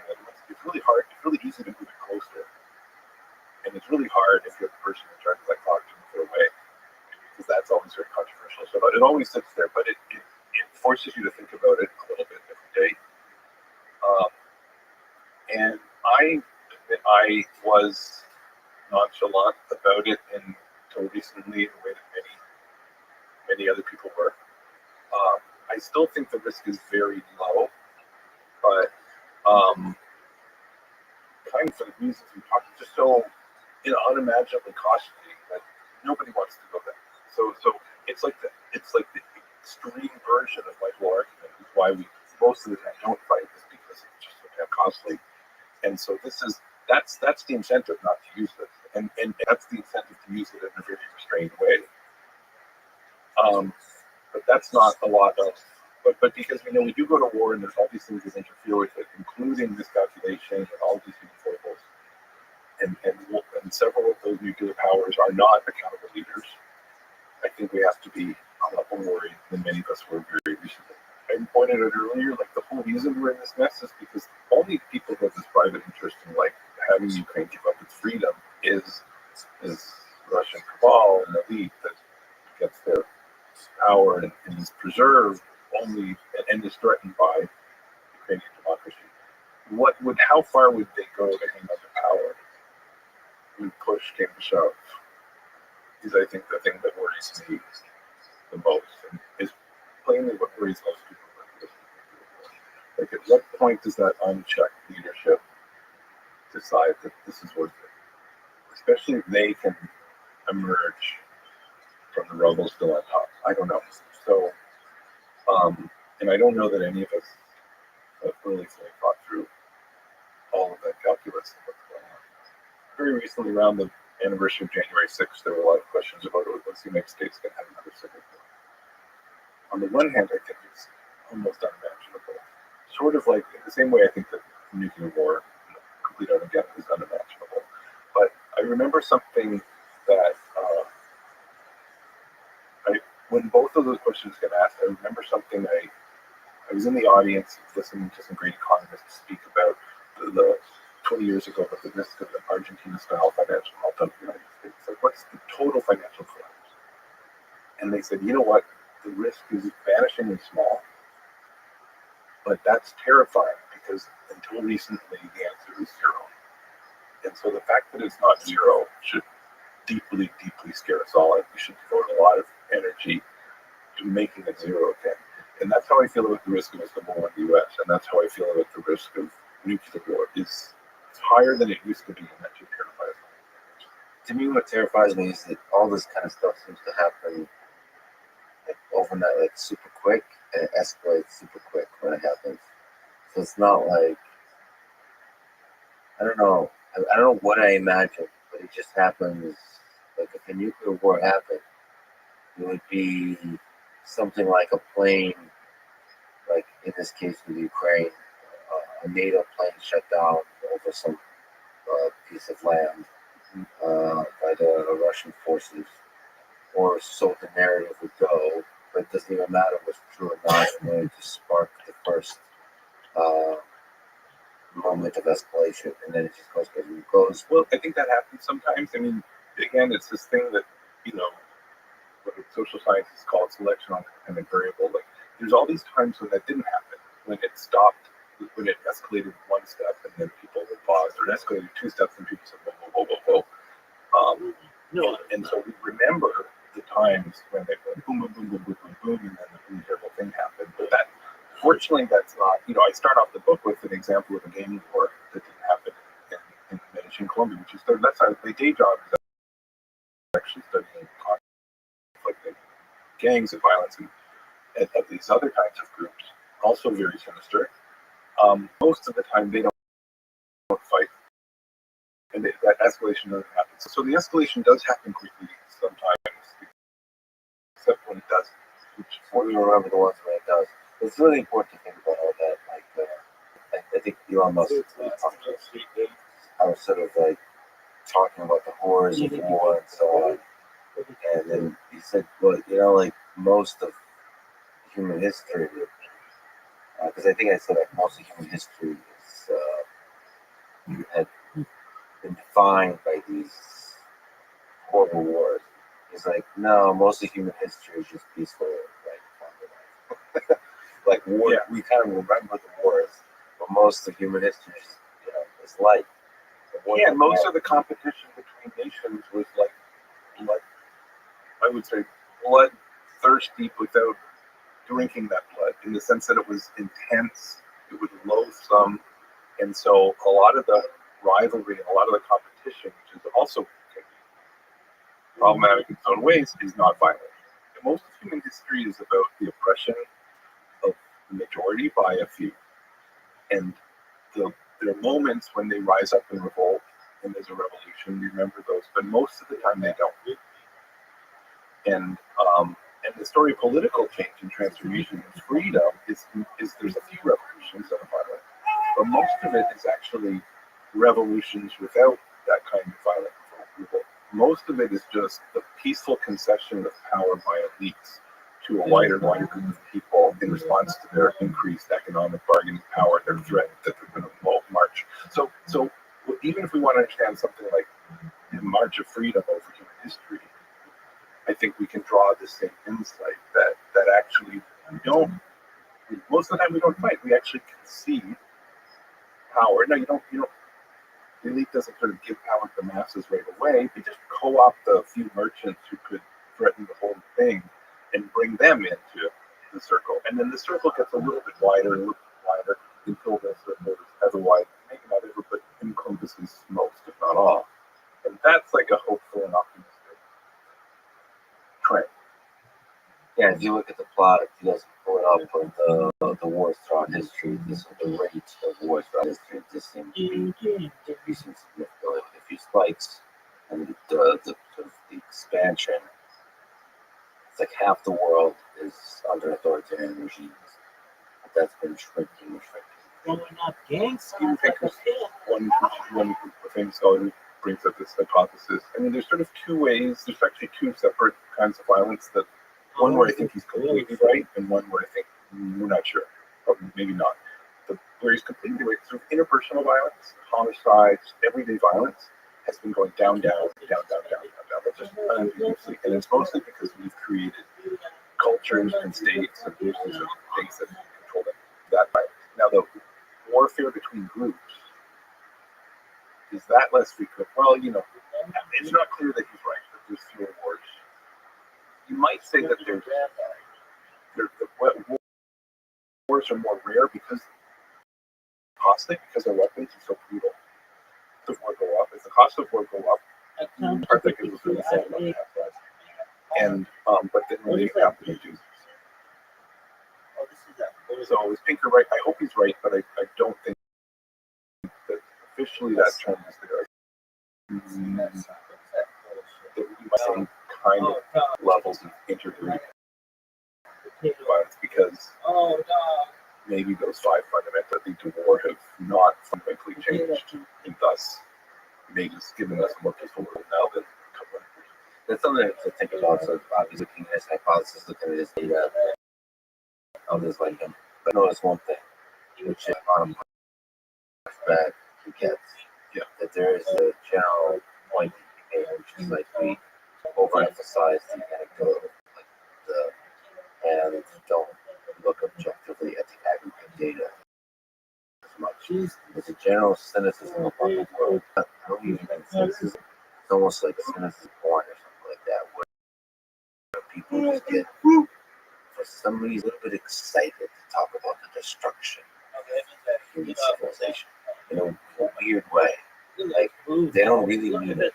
If I were to psychoanalyze their geopolitical analysis, I think it's kind of, I don't know, maybe it leaves the mind to think about that in global scale. Somehow, they can go have lunch with your kids afterwards and feel a little better about the world. I don't know what it is, but it's not very scientific. It's very kind of personal, emotional, and so we should be careful to look at the world in that way. Broadly, there is just like you highlight, there's a will for peace among people. Yeah. You mentioned Medellin. How do you pronounce Medellin or Medellin? Both are fine. I think they that's kind of the accent. Double L, but that's Double L, AGL. Fine. What lessons do you draw from the Medellin cartel, from the different gang wars in Colombia and Medellin? What's the economics of peace and war between drug cartels? Here's what was really insightful for me. So I live in Chicago, and Chicago people are aware that there's a violent problem in Chicago. It's actually not the worst American city by any stretch of the imagination for shootings, but it's pretty bad. And Medellin has these many more, and probably many better organized gangs than Chicago. And yet the homicide rate is even half.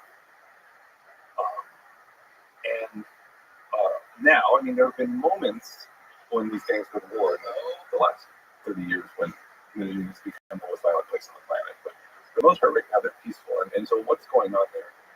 I mean, one thing that is there's a hierarchy of organizations.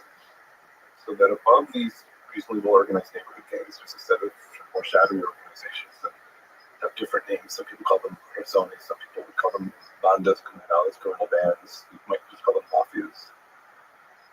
And there's about 17 of them, depending on who you want to count. And they themselves have a little operating board called, sometimes they call it the office or officina, sometimes they call it la mesa at the table. Like each individual one or as a group? As a group. So they meet, and they don't meet personally, but they consult. A lot of the leaders of these groups are actually in prison, and they're in the same wings in prison. That represents. Oh, they meet in prison. Well, they're whatever. If I'm on a cell block with you anyways, it's leaders and put them in the same cell block, but not. If you get arrested in the United States and you're a criminal leader and you get put in a supermax prison, you cannot run a criminal empire. It's just too difficult. It's impossible. There, it's possible. And you might think, and they do, they still run their empire. And you might think that's a bad idea. But actually, cutting off the head of a criminal organization, leading it to a bunch of like hot-headed young guys who are disorganized is not always the path of peace. So having these guys all in the same prison patios is actually, it reduces imperfect information and uncertainty, right? It provides a place for them to bargain. They can talk, and so La Oficina is like a lot of these informal meetings. And so and they have these tools that they use to control the street gangs. So instead of there being like 400 gangs, all sort of in this huge territory and constantly at war, the razones are keeping them in line. And they will use sanctions. They will, where the sanction might be, I will put a bullet in your head if you don't. It's a little more honest than Exactly, but they will sit them down. They'll help them negotiate. They will provide commitment. I said there are these things called commitment problems, where like I have some incentive to like exterminate you, but that's going to be costly for everybody. So I'm going to have, what's the solution? Well, I'm going to provide commitment. I'm going to like enforce this deal. And yeah, you don't like this deal now because you could take advantage of your situation and wage war, but I'm going to give you counter incentives. And so they keep the peace. And it's a little bit, so they're a little bit like the UN Security Council and peacekeeping forces and sanctions using kinds of tools, the same parallels. And they're imperfect, they don't always work that well, and they're unequal, right? Because it's not like they're pursuing this in the interests of like democratic, blah, blah, blah. But it kind of works until it doesn't. And 10 years ago, in the mid-1990s, there were wars, and it just breaks down. And it kind of gave me this perspective on the international institutions, on the tools we've built, that we do the same things, right? Sanctions are designed to make unchecked leaders face the cost of war. It's a solution to one of the 5 problems, right? And mediators are a solution to uncertainty. And international institutions that can enforce a peace agreement are a solution to commitment problems. And all of these things can be solutions to these intangible incentives, these preferences, whatever you value, and miscalculations, because they will punish you for your miscalculation, or they will get a mediator to help you realize what you're doing. So they're doing all these things, and it made me realize that the comparison to the UN Security Council and all our tools is actually a pretty good one, because those are pretty unequal too, and those are pretty imperfect. Like we have 5 nations with a veto on the Security Council, and a lot of unequal power, and they're manipulating this in their own self-interest or the group's interest. So it's actually some of the things that work in Medellin and why they work help give me a lot of perspective on what works in the international arena and why we have some of the problems we have. So there's not been. In some deep way, there's not a fundamental difference between those 17 method groups. We spent some money to send into apes. Put on suits. I'm sure there were different cultural garbs that they wear. What are your thoughts? I mean, that's the sense I got from Pablo Escobar and Jorge Ochoa, who founded the Medellin cartel.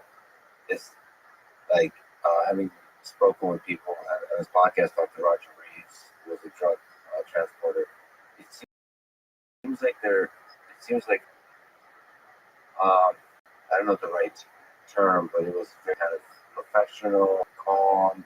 It didn't have a sense of danger to it, like it's negotiating.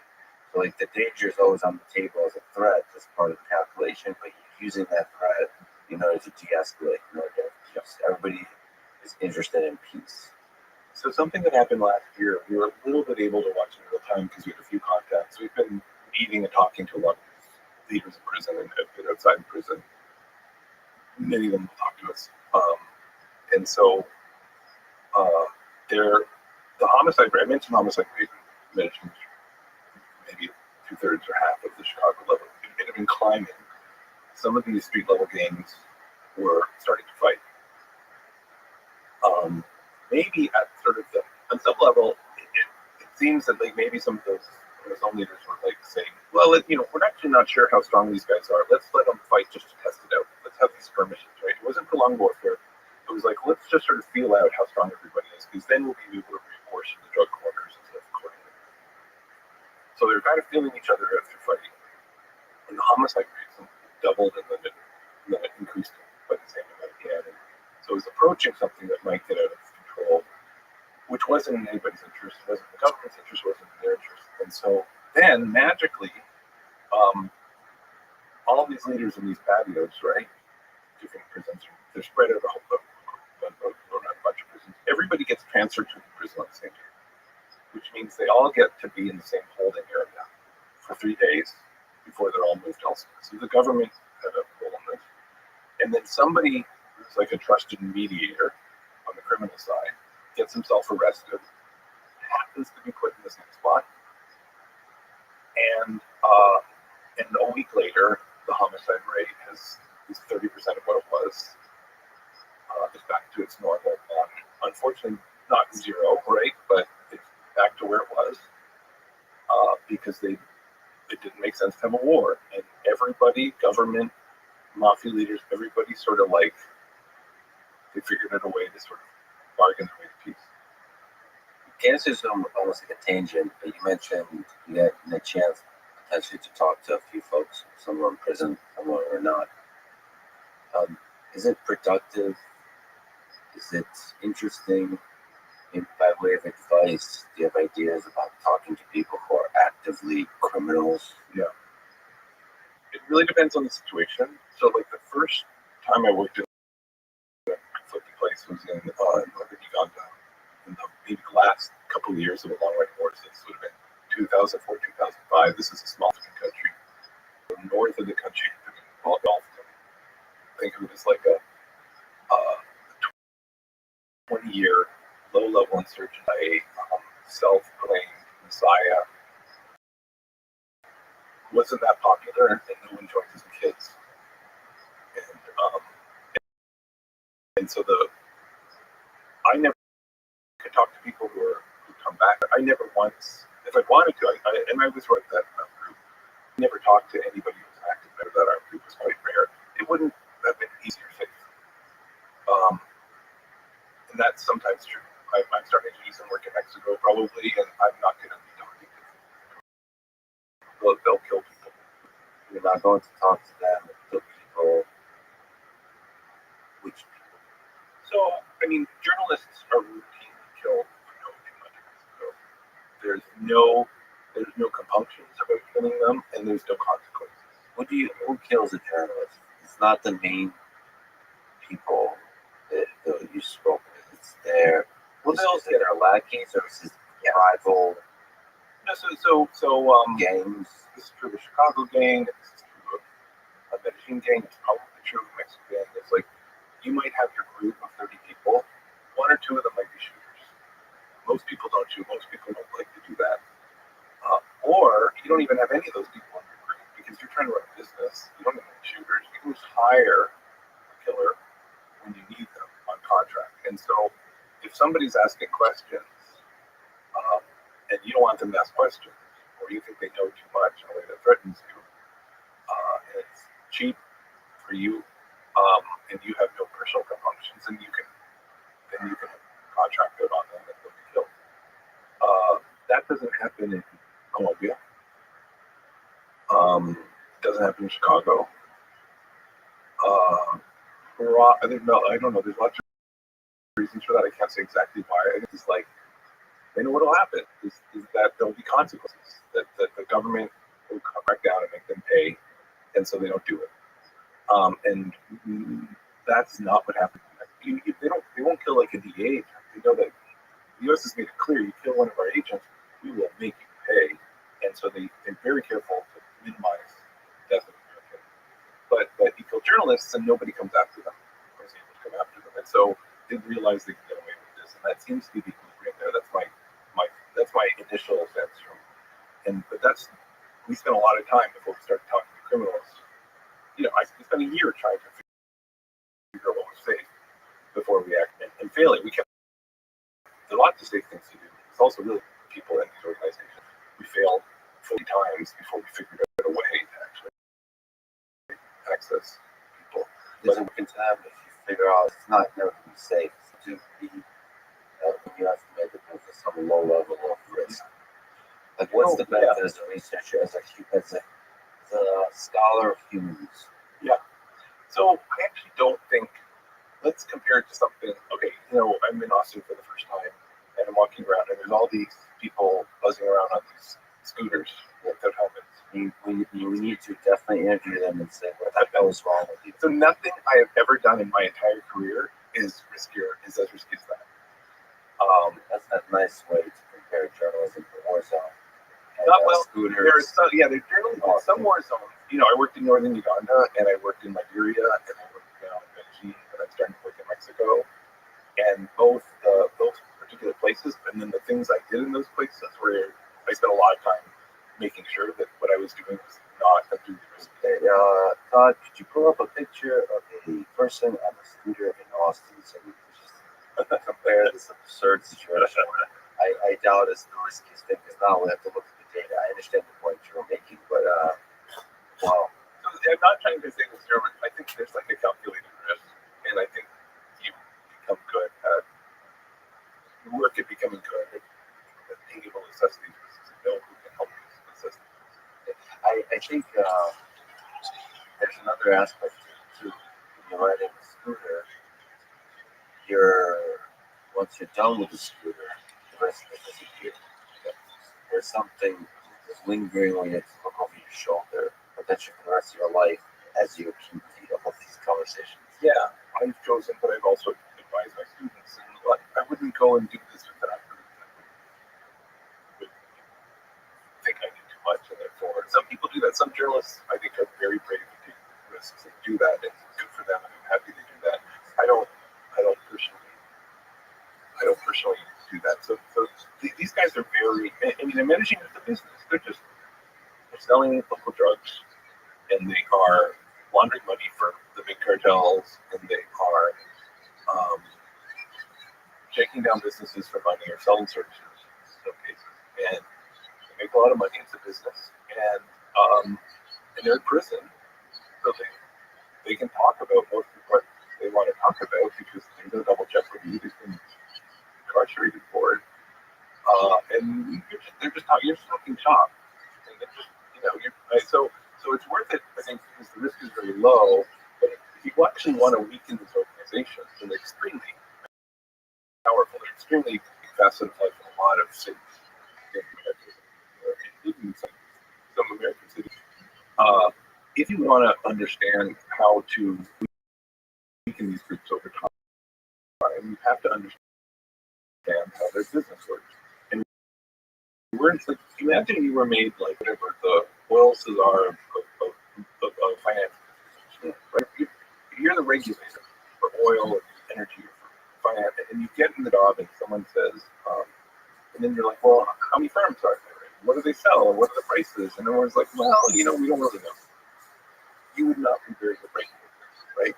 And if you're a policeman or you're someone that's in charge of counter-organized crime, you're just a regulator. You're trying to regulate an industry. You're regulating an industry that has to be listed. You have no information. And so that's kind of what we do. We figure out how the system works. And like, what are the economic incentives and what are the political incentives? And interviews and conversations help with that. They help a lot. Yeah. We do that. So we have, I do some of those, but I'm on the side. My Spanish is okay.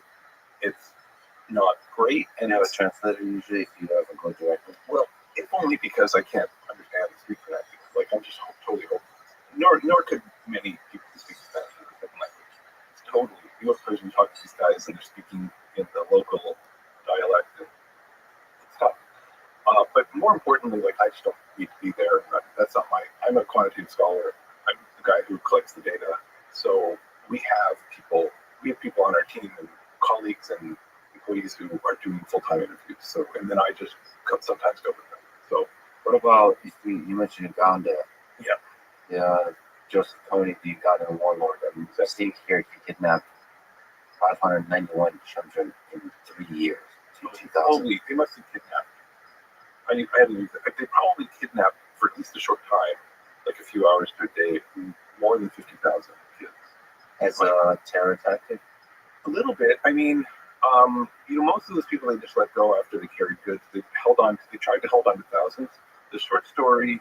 Listen, if you're not popular, if you're running an armed movement and you need troops, you can, and nobody wants to fight for you. You can either give up, or you can have a small clandestine terror organization that tries to put a different set of tactics. But if you want a conventional army and you don't want to give up, then you have to conscript. And if you want to conscript and you don't, here we conscript, and then we say, if you run away, we'll shoot you. And we control the whole territory, so that's a credible promise.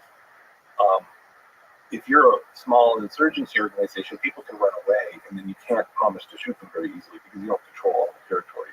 And so what these movements do is they try to brainwash you.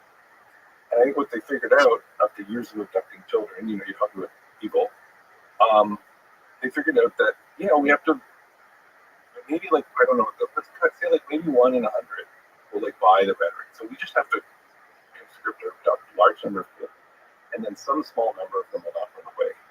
And those will be our committed cadres. And those people will become commanders. And because they'll buy the propaganda and they'll buy the messianic messages.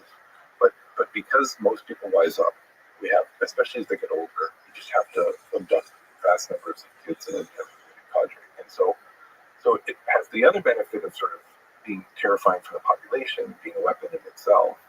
But I think for them was just primarily a way to solve a recruitment problem when you're a totally a hopeless and ideologically empty rebel movement. So in some sense, that's maybe the short story. I heard one interview of a dictator where the journalist was basically telling them, how could you be doing this? Basically calling out all the atrocities the person is committing, and the dictator was kind of laughing it off and walked away. Yeah. He cut off the interview. That feel like a very unproductive thing to be doing. You're basically stating the thing that everyone knows to his face. Maybe that's pleasant to somebody, but that feels unproductive. The goal should be some level of understanding. He's been super elusive. I mean, why he's why he's fought this, I don't know. But, it's not a great example of that's an. The way I look at that situation is it's a little bit particular the way Uganda works, but most of the political leadership for most of its post-independence history came from the north of the country. That was the power base, and it was dictatorial, and they were. So you've heard of people like Idi Amin, and people heard of Milton Obote, and all these people were all from the north. And then you get the current president who came to power in 1986. He's been around a long time. He's been 70. He was from the south, and he was fighting against these dictators, and he was fighting for a freer and better Uganda. And in many ways, I mean, he's still a dictator himself, but he created freer and better Uganda. So he's better than he's a thug, but he's better than Prince before him. And he came to power, and he was and some of the Northerners were we want to keep up the fight. And he was you know what, you guys, I'm strong enough to continue north. You guys go. You want to have a crazy insurgency up there, and some kook believes he's speaking the Holy Spirit's, speaking through him, and he's going to totally disrupt the North. I don't care. That's great. You guys just fester and fight, and that's going to totally destabilize this judicial power base, and then that's just going to help you consolidate control. So he was an autocrat, he was an unchecked leader who allowed a lunatic to run around and cause mayhem because it was in his political interest to do so. And there's no puzzle.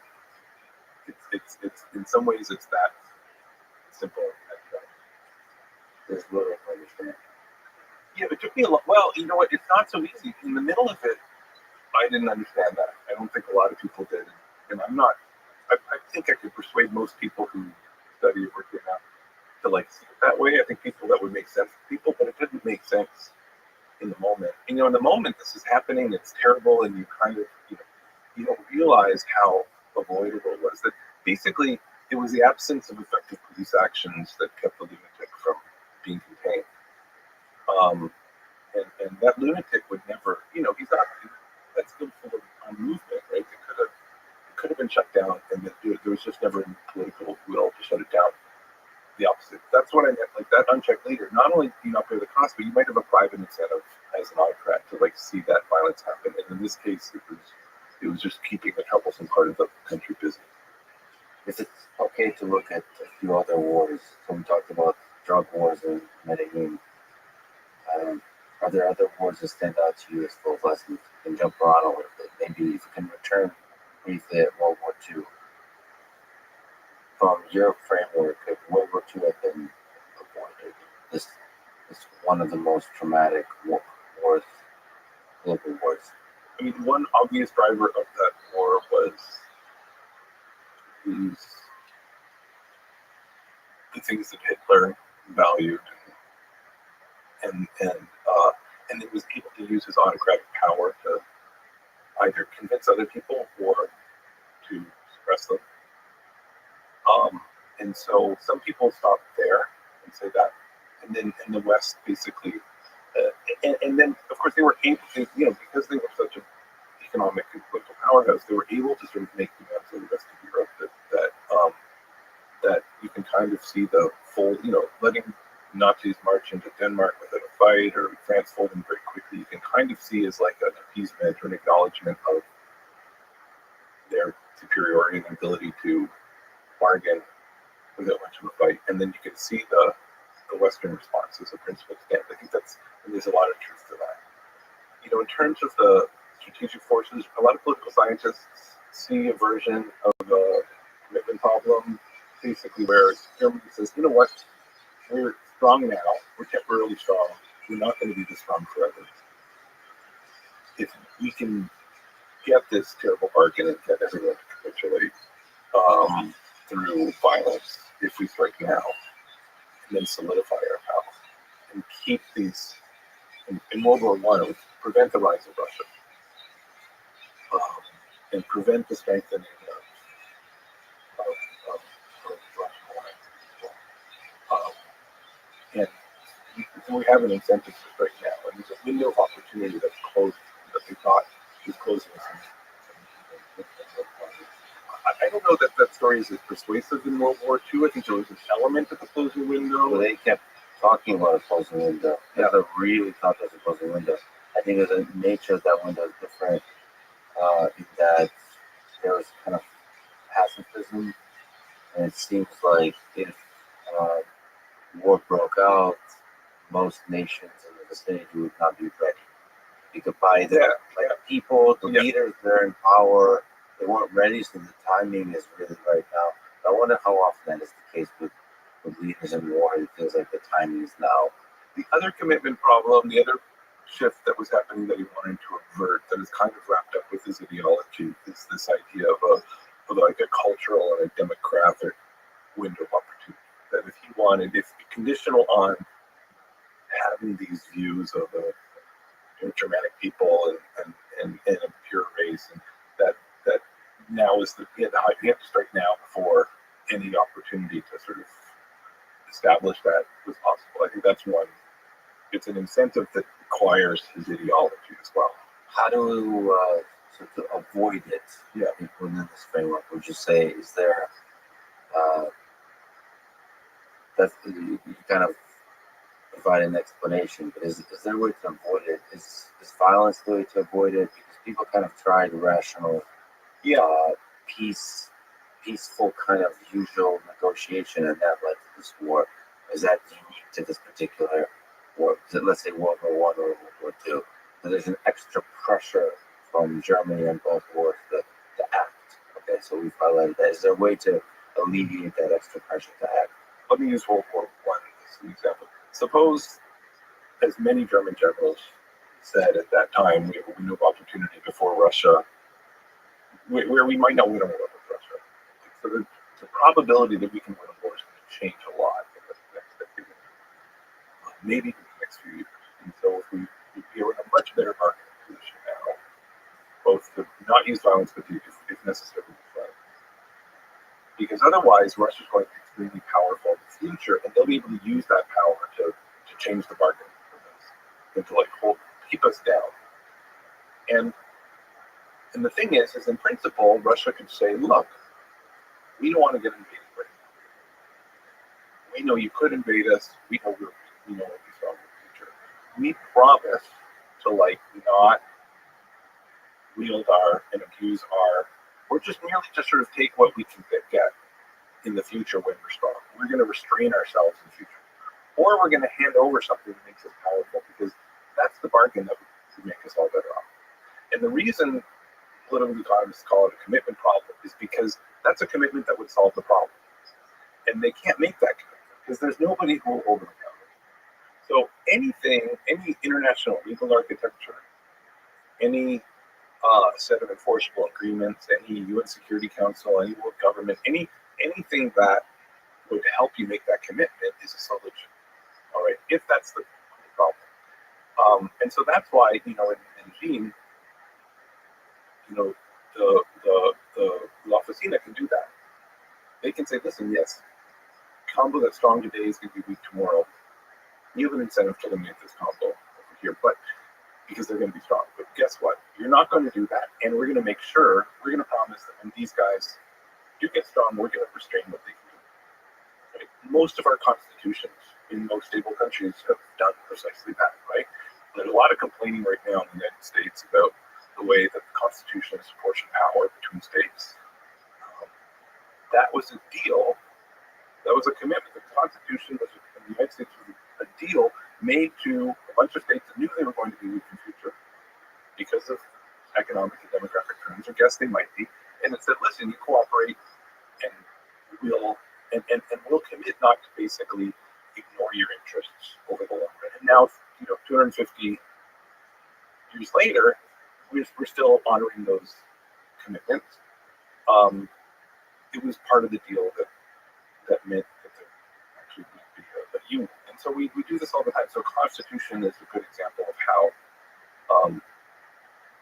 every country's constitution, especially a country who's writing a constitution after a war, that constitution and all the other institutions are an attempt to provide commitment to groups who are worried about future shifts in power. And then does that help with avoid war? So we could just speak to lessons you learned from civil wars, perhaps the American Civil War, and the others. So Lebanon, one of the ways Lebanon had tried for a long time to preserve the interests of minority groups, powerful minority groups who were powerful at the time and knew that the demographics were working against them, to guarantee, this ethnic religious group gets the presidency, and this ethnic religious group gets the prime ministership, and this ethnic, and a lot of countries will apportion seats in parliament to ethnic religious groups, and that's an attempt to give a group that's temporarily powerful some assurances that when they're weak in the future, that they'll still have a say, right? Just like we portion seats in the Senate in a way that's not demographically representative, but is unequal, quote unquote, in a sense, to help people be confident that there won't be a tyranny majority. And now that just happens like a really unstable arrangement in Lebanon, because the eventually, like the de facto power on the ground just gets so out of line with this really rigid system of the presidency goes to this, that's the religious group, and this prime ministership group, that it didn't last, right? So, but you can think of every post-conflict agreement and every constitution is like a little bit of humans' best effort to find an agreement that's going to protect the interests of a group that's temporarily has an interest in violence, to not be violent. Yeah, And so there's a lot of ingenuity, and it doesn't always work, right? which actually, from a perspective of the group, threatening violence or actually doing violence with progress. We're talking about groups bargaining over stuff, right? We're talking about Russians versus Ukraine, or Russians versus the West, or maybe it's managing gangs versus one another. Like, a lot of their bargaining power comes from their ability to burn the house down, right? And so if I want to have more bargaining power, I can just arm a lot and I can threaten violence. And so the strategically wise thing to do, I mean, it's terrible, it's a terrible equilibrium for us to be forced into, but the strategically wise thing to do is to build up lots of arms, to threaten to use them, incredibly threaten to use them, but then trust or hope that, like, your enemy is going to see reason and avoid this really terrible, inefficient thing of just fighting. But the thing that's going on the whole time is both of you arming, spending like 20% of GDP or whatever on arms. That's pretty inefficient. Yes. That's the tragedy. We don't have war, and that's good. We have really limited abilities to, like, incentivize our enemies not to arm and to keep ourselves from arming. We'd love to agree to just like both disarm, but we can't. And so the mess is that we have to arm and then we have to threaten all the time. Yeah, so the threat of violence is constant nevertheless. You've actually pulled up that now disappeared a paper. It's a the big title called Civil War. The name is on it. What's that about?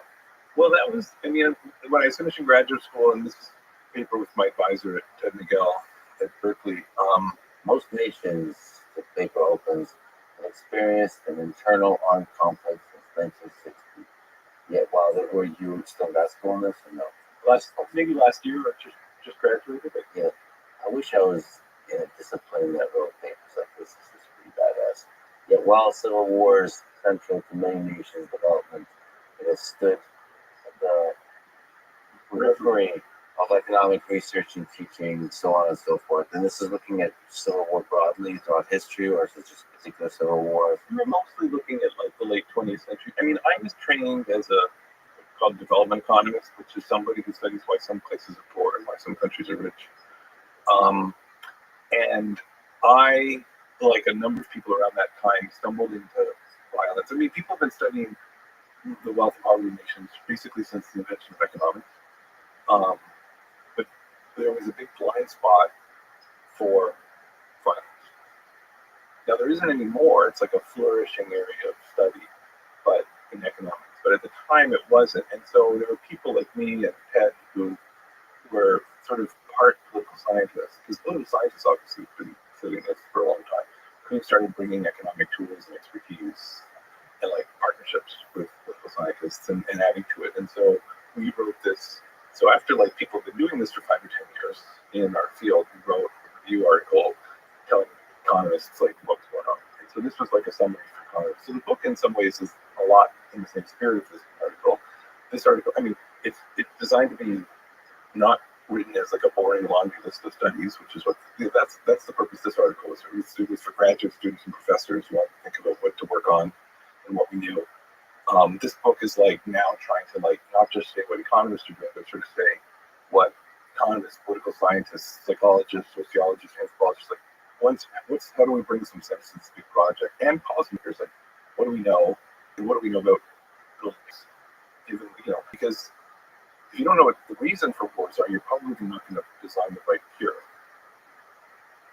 And so anyway, so that was but I started off studying civil wars, and because I stumbled into this place in northern Uganda basically by accident. Because never no intention of working in civil wars. I never thought about it, and then basically if I follow a woman there. And Oh, we'll talk about that. Yeah, for people who are just watching, with a meeting with folks helping out, pulling pictures and articles and so on. Mostly so I can put cool pictures on Instagram of animals on my own. And then we discuss, analyze, maybe George St. Pierre. That's what all he sends me for people who are curious. But let me ask you, one of the most difficult things going on in the world today, Israel, Palestine. Will we ever see peace in this part of the world? And sort of your book title is The Roots of War and Paths for Peace, or the subtitle, Why We Fight. What's the path for peace? Will we ever see peace? Yeah. If we think about this conflict in the sense of like this dispute, this sort of contest that's been going on between Israelis and Palestinians, it's been going on for a century. And there were really just 10 or 15 years of pretty serious violence in that span of time. Most of it from 2000, 2009, stretching up to like 2014. They're like sporadic incidents, which are really terrible. I'm not trying to diminish the human cost of these, by the way. Like, I'm just trying to point out that whatever's happening, as unpleasant and challenging and difficult as it is, it's actually not war. And so it is at peace. There's sort of an uneasy stalemate. The Israelis and Palestinians are actually pretty good at just sort of keeping this at a relatively low scale of violence. There's a bunch of like low scale, sporadic violence that can be repression of civilians. It can be terror bombings and terror actions. It can be counter-terror violence. It can be mass arrests. It can be repression. It can be denying people the vote. It can be rattling sabers. All these things that are happening, right? And it can be sporadic 3-week wars or sporadic, very brief episodes of intense violence before everybody sees sense and then settles down to this uneasy. That's not like we're right now to think of that as like a peace, and there's certainly no stable agreement, right? So a stable agreement and amity and any ability to move on from this extreme hostility, we're not there yet, and that's maybe very far away. But this is a good example of two rivals who most of the time have avoided really intense violence. So this, you talked about this, like most of the time, Yeah. rivals just like avoiding violence and hating each other in peace. So is this what peace? So to answer my question, Yeah, sometimes. I is mean, this what peace looks like? not always, but I mean, it's kind of my worry. To go back to the Russia-Ukraine example, like it's really hard. It's going to be really hard to find an agreement that both sides can feel they can honor, that they can be explicit about, that they'll hold to, that will enable them to move on.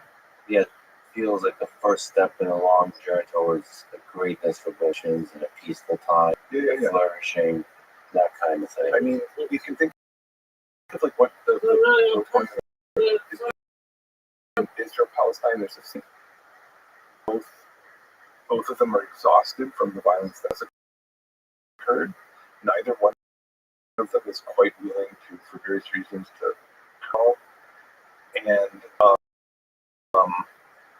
maybe maybe we'll end up in the same situation, Russia, Ukraine. This is where if they stop fighting one another, but to the country and command, and nobody really acknowledges their right to that might within there. There's going to be a lot of tension and skirmishing and violence that never progresses to war for 30 years. That would be a sad but maybe possible outcome. So that's kind of where Israel-Palestine looks to me. And so if we're going to talk about why we fight, then the question we have to ask is like, why, like the second intifada, like that was the most violent episode. Like, why did that happen? And why did that last so long? It would be like, we could analyze that. We could say, what was it about these periods of violence that led there to be prolonged intense violence? Because that was in nobody's interest. That didn't need to happen. And partly I don't talk about that in the book. I wanted to avoid really contemporary conflicts for two reasons. One is things could change really quickly. I didn't want the book to be dated. I wanted this to be a book that had like longevity and that would be relevant still in 10 years or 20 years maybe before someone writes a better one. Or before this civilization. Exactly. And circumstances can change really quickly. So I wanted it to be enduring.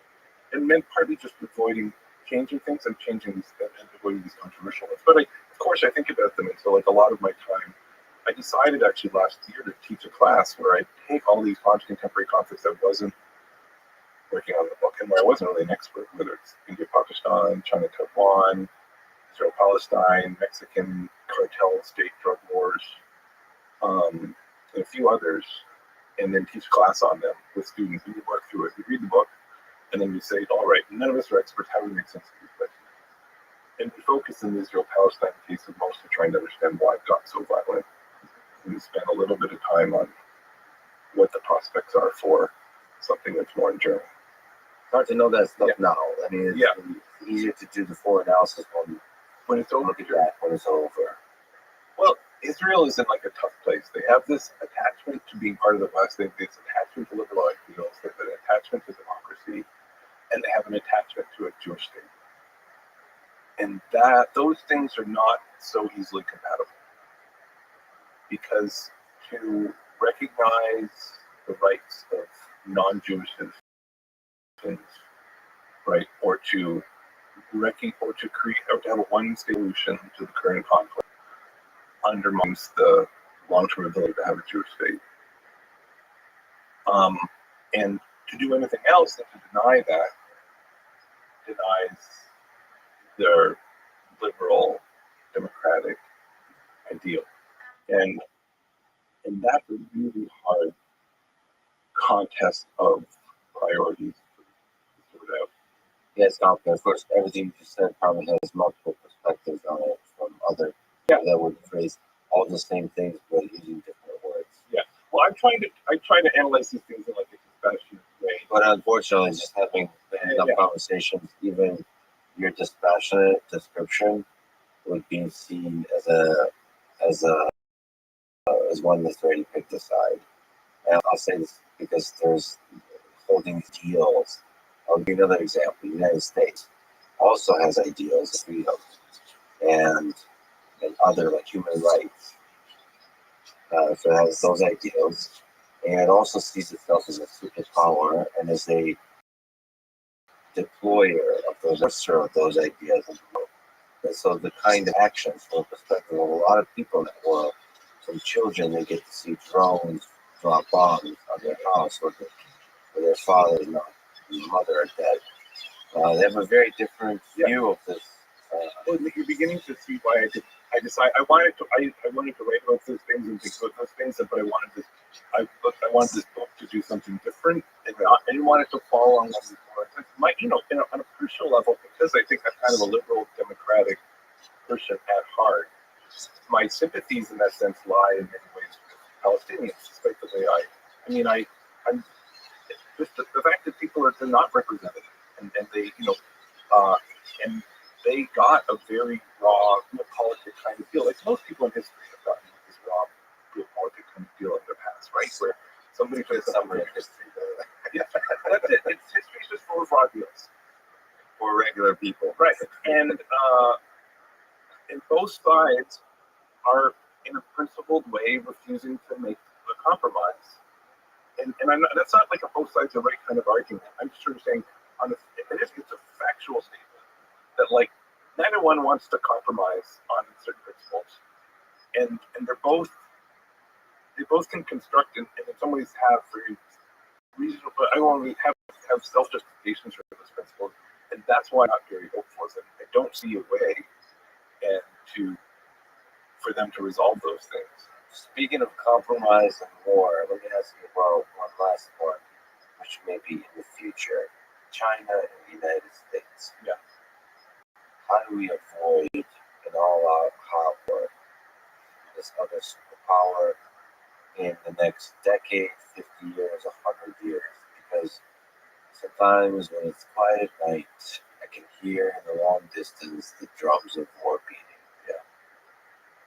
In the second part of the book, I talk about what I think is persistently past the peaks, and one of them is increasing interdependence in relationships, and another one is more checks and balances on power.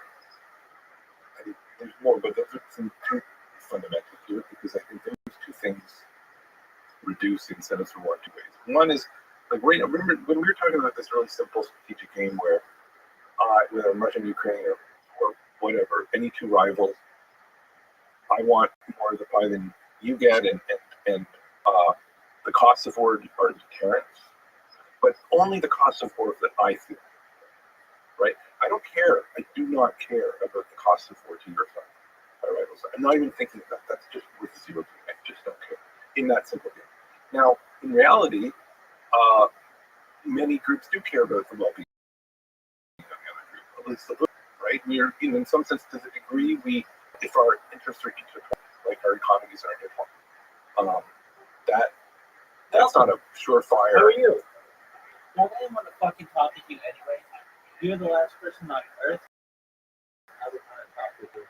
Well, For peace, and we should get this because we have to live in a world.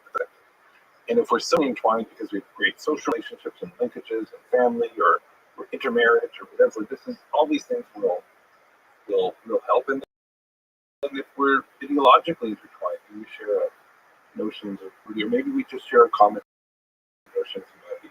So I think the fact that we're more integrated on all three fronts of the world, but with China, is providing some tension, which is good. I would be more worried if we started to shed some of that insulation, which I think has been happening. U.S. economic nationalism, whatever could be the fallout of these sanctions or a closer Chinese alliance with Russia, all those things could happen. This would make me more worried because I think we've got a lot of cushion that comes from all of this economic, social, cultural interdependence. And social one with the internet is a big one. So basically, make friends with people from different nations. Yeah. Fall in love. You don't have to fall in love. You just have to, lots of sex with people from different nations. But also fall in love. The thing that also should comfort me about China is that China's not as centralized or as personalized regime as Russia, for example, and neither one of them is as centralized or personalized as some tin-pot, purely personalized dictatorship like you get in some countries. The fact that China, the power is much more widely shared, is a big insulation, I think, against this war, future war. The attempts by Xi Jinping to personalize power over time and to make China a more centralized and personal ruled place, which he's successfully moved in that direction, also worries me. So anything that moves China in the other direction, not necessarily being democratic, but just like a wider and wider group of people holding power, like all of the business leaders and all the things that have happened in the last few centuries have actually widen power. But anything that's moving in the other direction does worry me because it's going to accentuate all these factors. I am worried about a little bit of the gene. Yeah. One of the things I see with China as a problem for Americans, maybe I'm protected, maybe it's just my own problem, but there seems to be a bigger cultural gap than there's with other superpowers throughout history, where it's almost like its own world happening in China, its own world in the United States, and there's this gap of total cultural understanding. It's not that we're not competing superpowers; they're almost like doing their own thing. There's that feeling, and I think that means there's a lack of understanding of culture of people, and we need to kind of bridge that understanding. And the language barrier, but also cultural understanding, making movies that you use both and explore both cultures, and all that kind of stuff. To where it's okay to compete, like Rocky, where Rocky Balboa fought the Russian. In fact, historically inaccurate because obviously the Russian win. But we have to. I'm just kidding. As a Philly person, I was of course rooting for Rocky. But the thing is, those two superpowers are in the movies. China's like it's all out their thing. We need more Rocky 7. I do think there's a certain interest there and an insularity to the politics such that it's harder for Westerners, even if they even just to learn about it and understand what's going on. That I think that's a problem, and vice versa. So I think that's true. But at the same time, we can point to all sorts of things on the other side of the ledger, like the massive amounts of Chinese immigration into the United States and the massive number of people who are now so many more Americans, business people, politicians understand so much more about China now than they did 30, 40 years ago because we're so intertwined. So I don't know where it balances out. I think it balances out on better understanding than ever before. But you're right. There was like a big gulf there that we haven't told right. And like I said, lots of inter-Chinese and United States sexual intercourse. No, and love and marriage and all that kind of social behavior. So once again, returning to love, I read in your acknowledgement, and as you mentioned earlier, the acknowledgement reads, quote, I dedicate this book to a slow, now defunct internet cafe in Nairobi because it set me on the path to work with and, most importantly, marry Jenny and Art. Jeannie Adam. There's a lot of beautiful letters in this beautiful name. This book had been impossible without her and that chance. What's okay, tell me, Chris, how you found love and how that changed the direction of your life. I was in the internet cafe. I think it was 2004. I didn't know what I wanted to do. I thought I was a good development economist and I cared about growth, economic growth, and I thought like industrialization is like the solution to poverty in Africa, which is I think still true. And therefore I need to study firm industry in Africa. And so I went and one of the most dynamic place for firms industry at the time, still to some extent now, was Kenya. The home firm job in Nairobi. And so I went and I got a job at the World Bank, who's running a firm survey, and I convinced them to let me help run the firm survey. And so now I'm in Nairobi and I'm wearing my suit from the World Bank for the summer, and my laptop gets stolen by two enterprising con artists, very charming. And so I find myself in an internet cafe with no laptop, and just like Kenya didn't get connected to the sort of big internet cables until maybe 10 years later. And so it was just glacially slow. So it would take 10 minutes to every email to load. And so there's this whole customer norm of just tapping this person in beside you all the time. It was true all over anywhere I worked all the time. And I strategically sat next to the attractive looking woman when I came in, and it turned out she was a psychologist, a PhD student, but she was a humanitarian worker, and she'd been working in South Sudan and in Uganda, and kids affected by this war. All these kids who were being conscripted were coming back because they're all running away after a day or 10 years and needed help or to get back into school. She was working on things like that. And I think she talked to me in spite of the fact that I was wearing the suit. Maybe because I knew a little bit about the war, which most people didn't. Most people told me. Then we had a fling for that week, and then we didn't really. Actually, then we met up a little short while later, and then it was kind of trying to drift apart. She was studying in Indiana and spending a lot of time in Uganda, and then one day I was chatting with someone I knew who worked on this. She was a young professor who was a friend of mine. And I said, oh, you work on similar issues. You should meet this woman. And I talked to her because you guys would have professional research interests overlap. There's so few sort of people looking at our groups in African civil wars, at least at the time.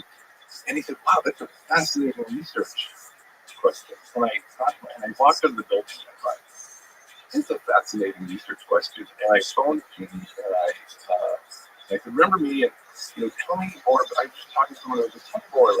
I started asking more questions, but we ended up talking for 2 or 3 hours.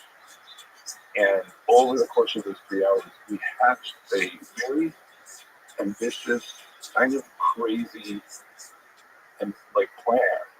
Basically, what it was, we were going to find the names of all the kids who were born 20 to 30 years ago in the region, and we were going to track 1,000 of them down. We were going to randomly sample them, and then we were going to find them today, and we were going to track them, and then we were going to use some variation and exposure to violence and where the rebel group was to actually show what happens to people when they're exposed to violence and conscription. We were going to tell you psychologically, economically, we were going to answer questions, and which would help you design better programs, right? And so we hatched this plan, which is totally cockamamie. It's so cockamamie that when I pulled my previous dissertation proposal from my committee the next week and gave them a new one, they unanimously met without me to decide that this was totally bonkers. Not to go, and they coordinated my old proposals. And then when I showed them my plans, they said, "You actually think you can, but we want you to only talk about this other thing we're going to do because this is like you should not go." And I mean, it is incredibly ambitious, super interesting though. It actually worked exactly according to plan. It's the first and last time in my entire career You actually pulled off an ambition, like a gigantically crazy ambitious well, all idea. of my work, that's my shtick. Like, my day job is not writing books about why we fight. My thing, I get data on things that nobody else can collect data on. And so I always do pull it off, but it never turns out like I thought it was going to. Like, it's always, there's so many twists and turns, and it always goes sideways. Interesting way, and it worked, but it's all, but this one actually we pulled off in spite of ourselves. And as planned. And so Ted Miguel, who I wrote that paper with, was actually one person, my advisor, was like, well, you know what, he was sympathetic to this. He was like, why didn't you just go for a couple months and like check it out and then come back and work on it? And so I followed you there. And I don't know, what's this? I always remember, you know, this movie Speed, the King Reeves and Sandra, whatever these people are, and they have this relationship in these intense circumstances. And they're like, well, and I think at the end of the movie, they were sort of like, this will never work because these relationships in intense circumstances never matter, which is what we assumed. And that turned out not to be true. So we've been married 15 years and 2 kids. And, Yeah, and that's when you fell in love with psychology and learned to appreciate the power of psychology. exactly. That's the psychology of the book as well. And so we ended up, for most of our work for the first 5 years. What's the hardest piece of data that you've been chasing, that you've chased? You know, like, what are some interesting things? You mentioned like one of the things No, Rabbi, you kind of want to go somewhere in the world and find evidence and data for things that people just don't get, you know, understanding of human nature, maybe from an economics perspective. What kind of stuff, either in your past or in the future, you've been thinking about? Well, I mean, the hardest, it was hard in 2 senses. The hardest emotionally was interviewing all those kids. You know, that was just like gut punch every day. And just hearing stories, like that was the hardest, but it wasn't hard because Add everybody that shit to the list. That's wrong with that. no one had gone and interviewed kids that had gone through war in the middle of an active war zone. Nobody was going to these places. All the things we did, no one had done that before. So now lots of people do it. Could you actually speak to their stories? What's like the shape of their suffering?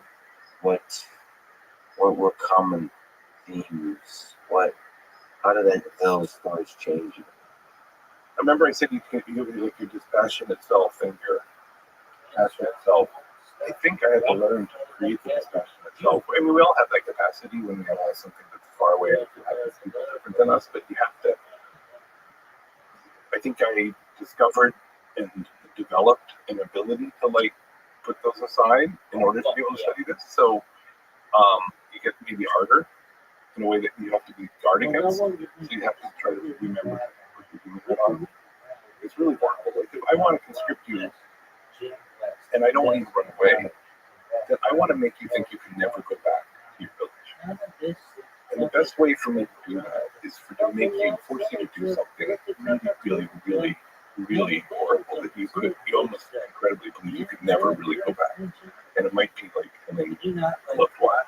And so just hearing people tell you that story in all of the different shapes and forms, to a point, what was horrible about it is they did this so routinely that you'd be sitting there in an interview with somebody and they'd be telling you the story, and it's like the most horrible thing that could happen to you or anyone else. But there's some voice in the back of your mind saying, okay, we really need to get to the other thing. We know, I know how this goes. Like I've heard, there's this thing like, okay, I'm not learning anything new here. Like there's some part, see evil, terrible part of me that's like, yeah. Like, but let's get on to the other thing. But I know I have to go through this. But every day you have to go through that to get to because you're trying to actually understand how to help people. You're trying to understand how that trauma has manifested, how they act. Some people get stronger as a result of that. Some people get weaker. And if you want to know how to help people, then you need to get to that. I wasn't trying to get to something for my selfish purposes. I was trying to figure out, okay, we need to know what your symptoms are now. It's such a dark thing about us. So if you're surrounded by trauma, that So voice in the routine. back of your head that you just go, yeah, I know exactly how this conversation goes. Let's skip ahead to the solutions, to the next. And So that was So that was because you then have to deal with yourself. So it's very helpful if you like come home every night to someone who's A, gone through the same thing, and B, is a professional and very, very, very, very good counseling psychologist. Um, the hardest thing, I mean, the organized crime stuff has been the hardest. But just figuring out how to get that information took us years of just trial and error, mostly error, of like just how to get people to talk to us or how to collect data in a specific way that's safe for me and safe for my team and safe for people to answer a survey. Like how do you get the information on what gangs are doing in the community or how it's hurting or helping people? Like you've got to run surveys and you've got to talk to gang members. All these things that nobody knows how to do that. You know? And so we had to sort of really slowly. Not nobody. There's a few other. There's other academics like me who are doing this, but it's a pretty small group that's trying to like collect systematic data, and then there's a slightly bigger and much more experienced group that's been talking to different groups. But every time you go to a new city, and there weren't that many people working on this invention, there were a few. You have to like discover a new. Like it's really going to be unique to that city and place. So there's not like a website for each of the 17 mafia groups. There's no Facebook group. Well, there is now. We created like our own. We have a private group where we document everything, and it's a collaborative enterprise between lots of researchers and journalists and things. So they can't see, you can't go online and see this. And that's individual researchers, so it's not, they're hiding by design. Some of them have Facebook pages and things of this nature, so they do have public profiles, but not so explicitly. No, so they're kind of stuff. Here's an example. So one of the things that's really endemic in mentioning, it's true in a lot of cities, it's true in American prisons, is gangs govern everybody's everyday life. So if you have in an American prison, particularly in Illinois or California, Texas is another big one, but also in a city in Medellin, if you have a problem, debt to collapse or dispute with a neighbor or something, you could go to the government, and they do, and they can help you solve it. You go to the police, or you can go to the gang. And that's like a really everyday phenomenon. But then there's questions like how do you actually figure out what services they're offering and how much they pay for them? And do you actually like those services? And how do you comparison shop between the police and the gang? And what would get you to go from the gang to the police? And then how's the gang strategically going to respond to that? And what was the impact of previous policies to like make state government better? And how did the gangs react? And so we have to sort of figure that out. And so that was just hard in a different way. But I don't do the emotionally functioning stuff. I do like it. So that's much easier in that sense. By the way, and Jorge Ochoa, some of these folks are out of prison. Yeah. Are you anxious to talk about it? One of my collaborators on this, guy named Salvador, who spent a lot of time interviewing paramilitary people, he's talked to more of these people than I. I haven't talked to those. We haven't been talking to them, but also they were there in a different era. Yeah, the system was totally different. That's super interesting. Maybe yeah, that was 30 years ago, and the system or Pablo Escobar created La Oficina. He integrated what's all these 17 personas and all these street gangs are the fragmented former remnants of his more unified empire, which he gave the name La Oficina. I mean, I think it's a little bit apocryphal, but the idea is I think he said every doctor has an office, so should we. I still love that there's parallels between these mafia groups and United Nations. Yeah. Security Council. It's just wonderful. It's so deep. Let me ask you about yourself. So you've been thinking about war, the part dispassion, and just analyze more. You try to understand the factors.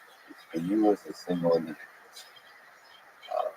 that's going to die one day, maybe talking to the people that have gone through suffering. What do you think about your mortality? How has your view of my life has changed? Have you thought about it? Maybe the reason I can do this work is because I don't think about it a lot.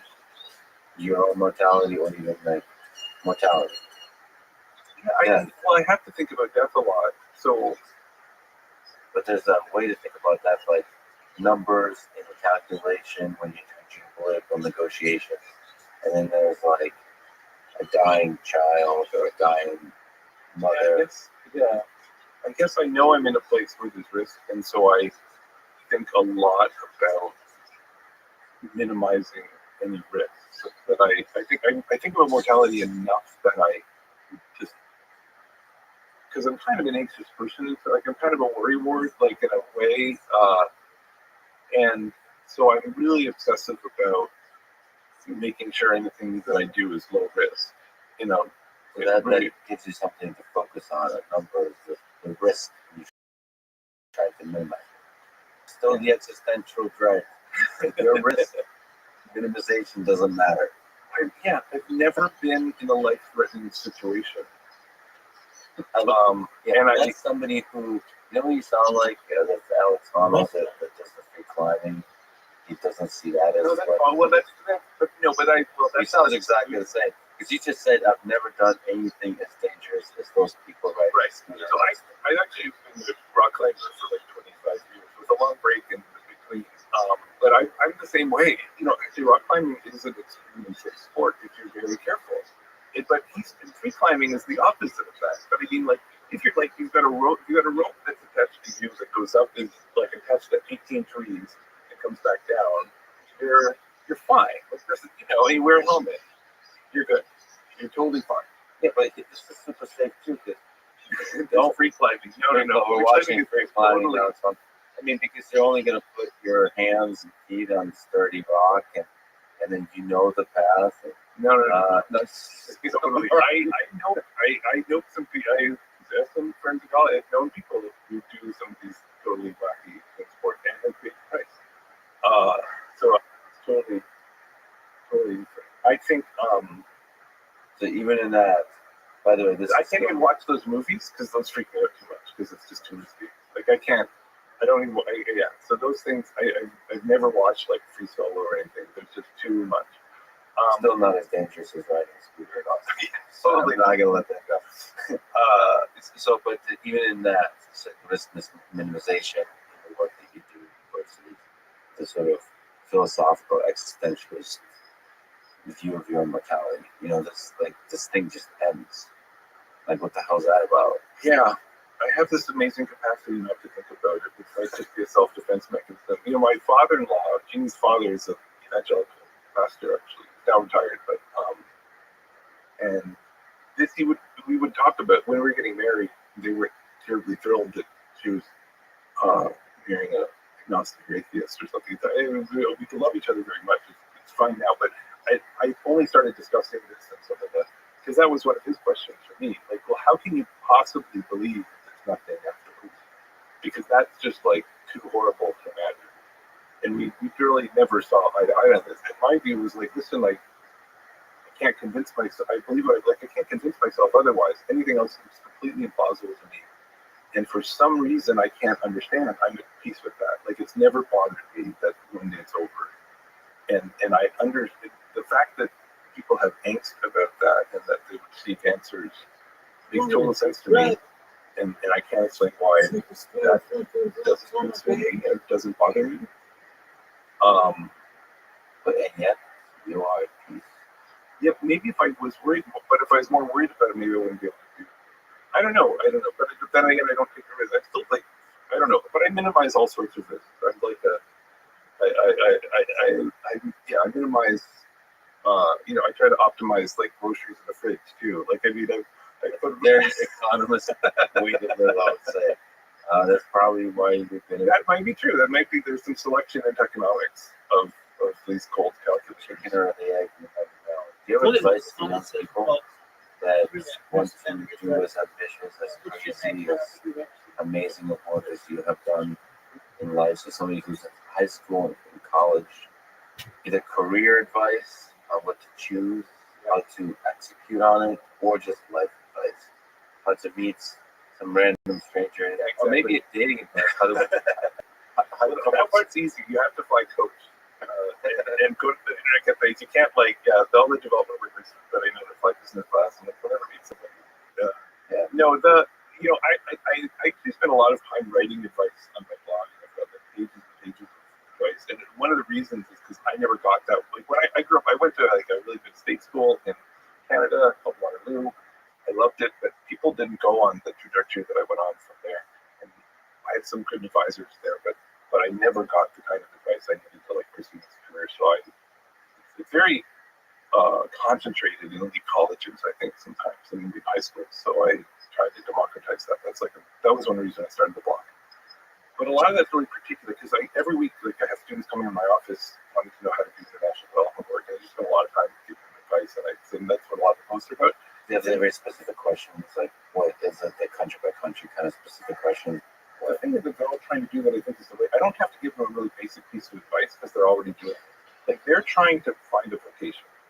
They're really interested, and what I mean by that is it's like a career where they find meaning, where the work is almost like superfluous because they would do it for free, and they're passionate about it, and they really find meaning. And then it becomes a little bit all-consuming. So scientists do that in their own way. International development humanitarian workers, people who are doctors and nurses, like we all do our careers for other reasons, right? But they find like meaning in their career. So I don't have to tell them whatever you do, find meaning, and try to make it a vocation, something that you would do for free amongst all of these many options. That's what I would tell them. But that's what I would tell high school students and young people in college. Sometimes it's hard to find the thing that you want.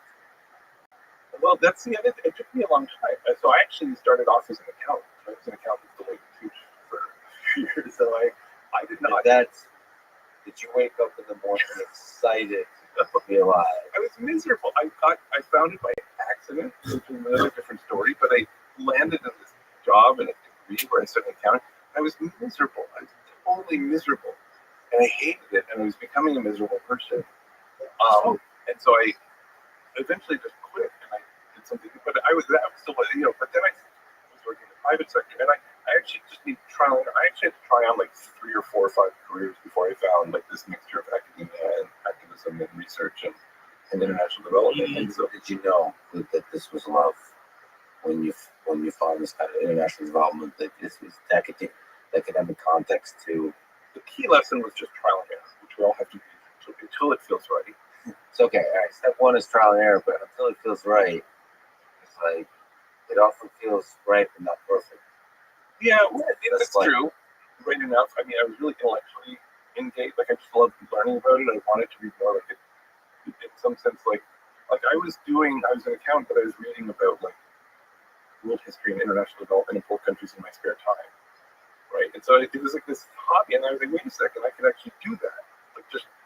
I could like research this and even write those books, and that's kind of what I did like 25 years later. That didn't occur to me right away. I didn't even know it was possible. This is the other thing people do. People do their 9-to-5 job, and then they find meaning in everything else they do. They're volunteering and their family and their hobbies and things, and that was my social media, and that's a great path too. I mean, that's because not all of us can just have a vocation where we don't find it, and then you just circumscribe what you do in work, and you can find it. And that's not entirely true because everyone in my family does like their job and get a lot of that. But I think it's not. That's a different path in some ways. It's good to take the leap and keep trying stuff, even when you found like a little local minimum. Yeah, the hardest part was it got easy after a while. It was quitting. But now I take this to a lot of and one of the people, I think, one of the reasons I discovered your podcast or maybe Tyler Cowan. Yeah. Tyler takes this approach to everything. He takes this approach to movie. He's like, walk into the movie theater after half an hour if you don't like the movie. And you know what kind of person he probably is? I don't know how you say this.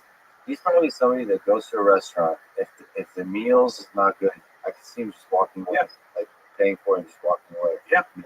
And go eat something better. That's exactly right.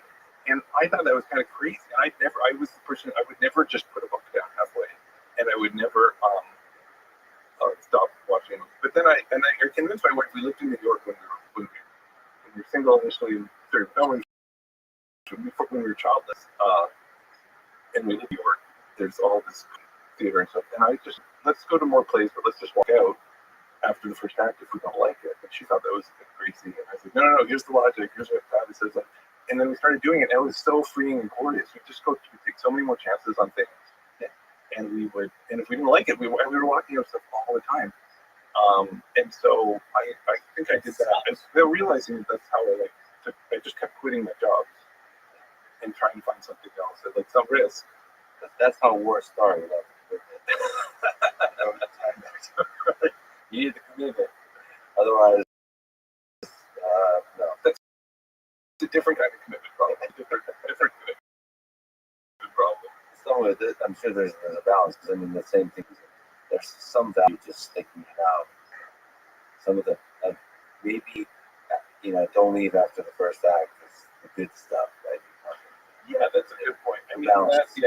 Well, I don't know. But so when I met Jeannie, she was very, very in a relationship with me because I explained to her I hadn't had a relationship longer than 2 or 3 months in 11 years.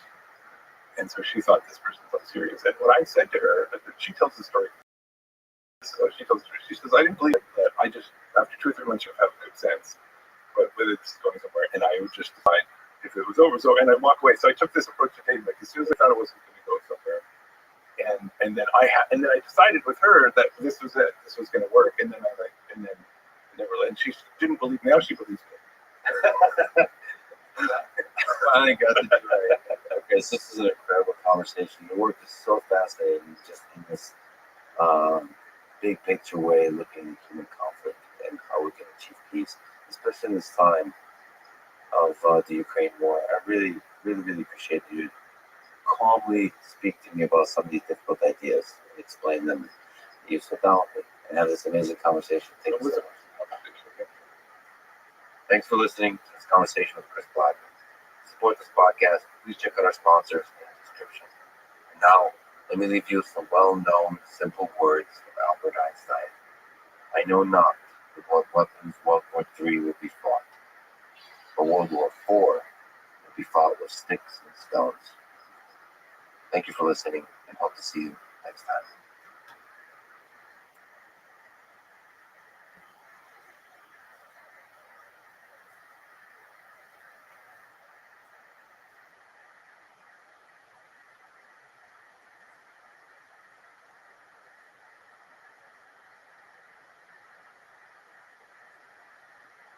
Where are the darkest places as you like to call it in your life?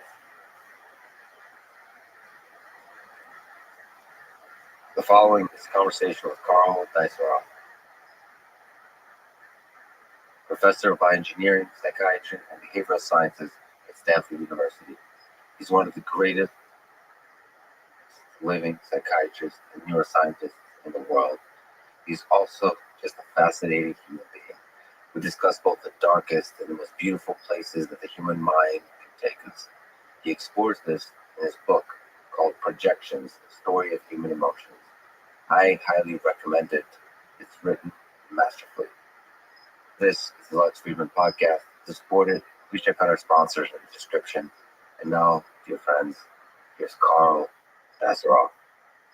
You open your book called Projections, A Story of Human Emotions, with a few beautiful words that summarize all of humanity. The book draws insights about the human mind from modern psychiatry and neuroscience. So if it's okay, let me read a few sentences from the opening. You gotta give props to beautiful writing when I see it. Quote, in the art of weaving, warp threads are structural and strong and anchored at the origin, creating a frame for crossing fibers as the fabric is woven. Projecting across the advancing edge into free space, warp threads bridge the formed past to the ragged present, featureless future. Yet featureless future. Well done, sir. The tapestry of the human story has its own warp threads, rooted deep in the gorges of East Africa, connecting the shifting temperatures of human life over millions of years, spanning pictographs backdropped by creviced ice, by angulated forestry, by stone and steel, and by glowing rare earths. The inner workings of the mind give form to these threads, creating a framework within us, on which the story of each individual can come into being. Personal grain and color arise from the cross threads of our moments and experiences, the fine weft of life, embedding an obscure scaffold with intricate and sometimes lovely detail. Here are stories of this fabric fraying in those who are ill, in the minds of people for whom the work is exposed and raw and reveal it. What have you learned about human beings, human nature, and the human mind from those who suffer from psychiatric maladies, for those for whom this fabric is worn? And one thing we learn as biologists is that when something breaks, you see what the original unbroken part was for. And we see this in genetics, we see this in biochemistry. It's known that when you have a mutated gene, sometimes the gene is turned up in strength or turned down in strength, and that lets you see what it was originally for. You can infer true function from dysfunction. And this is a theme that I thought needed to be shared and needed to be made communicable to the lay public, to everybody, people who, which is, I think, almost all of us who think and care about the inner workings of our mind, but who also care for those who have been suffering, who have mental health disorders, face challenges. But then more broadly, it's a very much larger story than the present. There's a story to be told where the protagonist really is the human mind. And that was one thing I wanted to share as well in projections, is that broader story, but still anchored in the moment of patients and people of experiences of the moment. Is there a clear line between dysfunction and function, disorder and order? This is always debated in psychiatry, probably more so than any other medical specialty. I'm a psychiatrist. I treat patients still. I see acutely ill people who come to the emergency room where there's no doubt that this is not something that's working well, where the manifestation of disease is so powerful, where the person is suffering so greatly that they cannot continue as they are. But of course, it's a spectrum, and there are people who are closer to the realm of being able to work okay in their jobs, but suffer from some small dysfunction, and everywhere in between. In psychiatry, we're careful to say we don't call it a disease or a disorder unless there's a disruption in social or occupational functioning. But of course, psychiatry has a long way to go in terms of developing quantitative tests. We don't have blood draws, we don't have imaging used to diagnose. And so that line ultimately that you're asking about between order and disorder, function and dysfunction, it's operational at the moment. How are things working? Can we just linger on the terms for a second? So this disease, dysfunction, how careful should we be using those words? Can we just, even in this conversation, from a sort of technical perspective, but also a human perspective, how quick should we be in saying that schizophrenia, depression, autism, as we kind of go down this, across the spectrum of different maladies, just to use the word dysfunction and disease? I would say to give ourselves license to capture the spectrum of disorder, because that captures truly, I think, the essence of it, which is we need to talk about it when it's not working, when there's disorder, and that's the fairest and most inclusive term. So is it fair to assume that basically every member of the human species suffers from a large number of disorders then? Well, we just have to pick which ones are debilitating and for each person. If you look at the numbers, there are, if you look at how our mental health disorders are currently defined, you can look at population prevalence values for all these disorders, and you can come up with estimates that somebody will have a lifetime prevalence of having a psychiatric disorder that approaches 25% or so. And so and in some studies it could be more, in some studies it could be less. Now, what do we do with that number? What does that mean? And in some ways that It's the essence of what I was hoping to approach with the book, is to reflect on this spectrum that exists for all the disorders. There is, taking nothing away from the severity and the suffering that comes at the extreme end of these illnesses, but nearly every one of them exists on the spectrum of severity, from nearly functional to completely dysfunctional, life-threatening, and even fatal. And so that number, 25% more or less, doesn't capture that spectrum of severity. To linger on that number, where did those numbers come from? Is it self-report? Is it people who show up and say, I need help? Is it somebody else that points out that person needs help? Or is it like estimates that even go beyond that for people who don't ask for help, that are suffering quietly alone? When you look at self-report numbers, then those numbers get even higher, beyond 25% or more. The most rigorous studies are done with structured psychiatric interviews, where people who are trained in eliciting symptoms carefully do complete psych inventories of individuals. And these are time-consuming studies that are not often repeated. When they're done, they're done well. But very often you'll see a report or something in the news, a very high number for some disorder or symptom, and very often, if it's shockingly high, that's coming from a self-report of the person. And so that's another issue that we have. Again, take nothing away from the severity and reality and biological nature of these disorders, which are very genetic. We understand that these are very biological, and yet we lack right now the lab tests and the blood draws to make the diagnosis. But we'll talk about it, just how biological they are, because that too is a mystery. And it just, in terms of from a perspective of how to probe into the disease, how to understand it, and to help it. So some of it could be neurobiological, some of it could be just the dance of human emotion and interaction, and it's like, is love when it works, and is love when it breaks down biological, or is it something else? So we're going to talk about it, but let me just like to linger in terms of disorder. What about genius? That sort of cliche saying, like the madness and genius, that they kind of dance together. What about if the thing we see as disorder is actually genius, unheard, or misunderstood?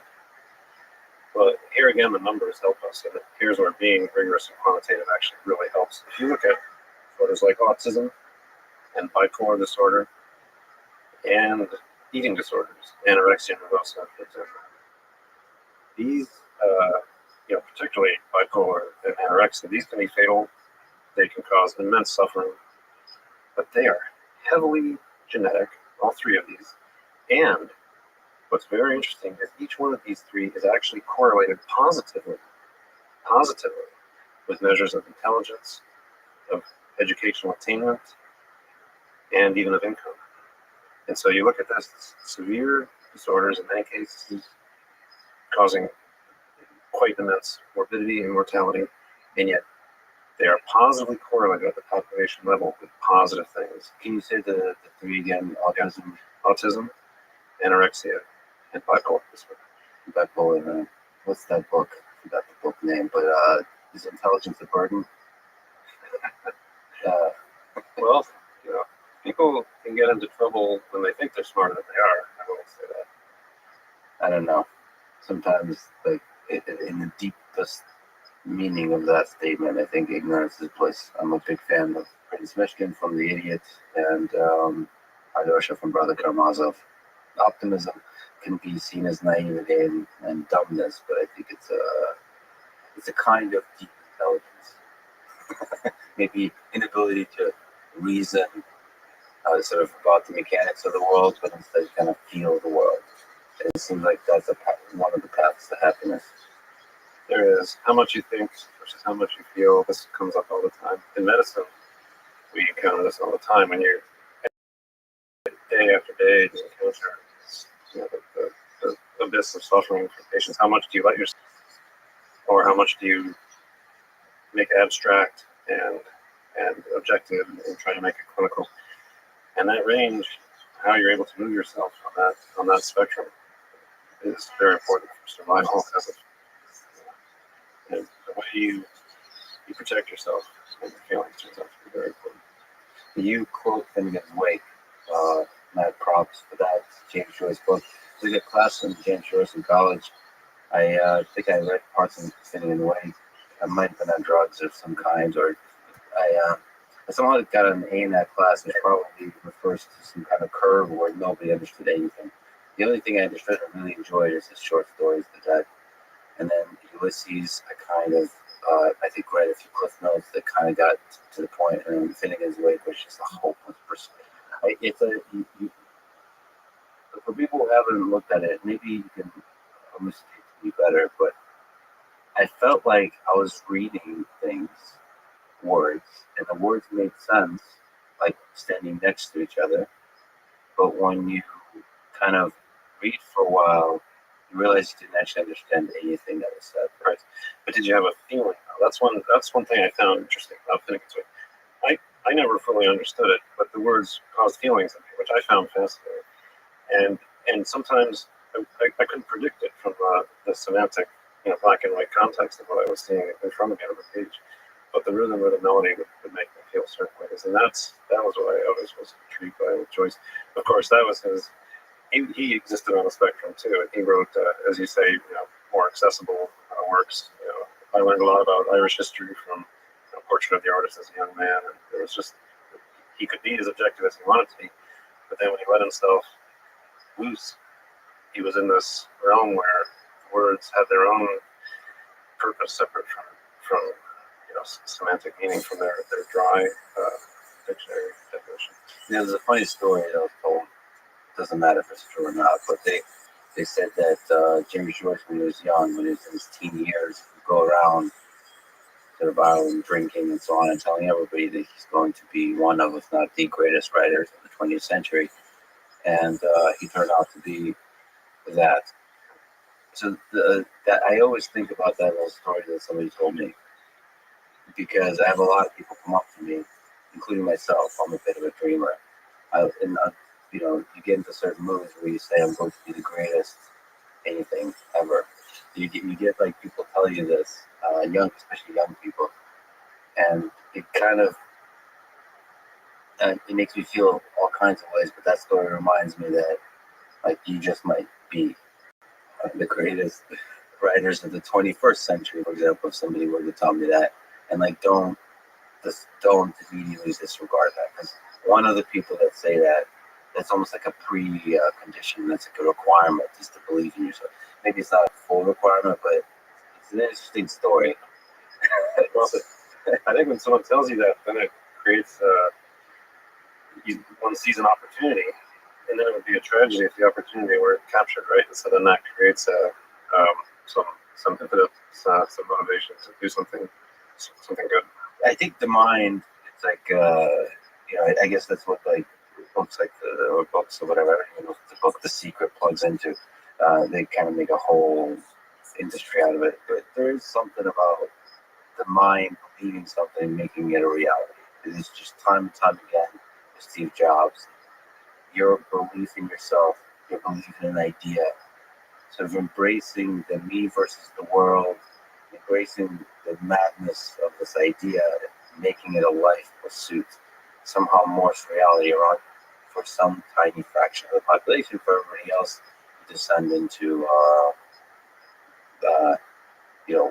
all the beautiful ways that failure materializes in our life.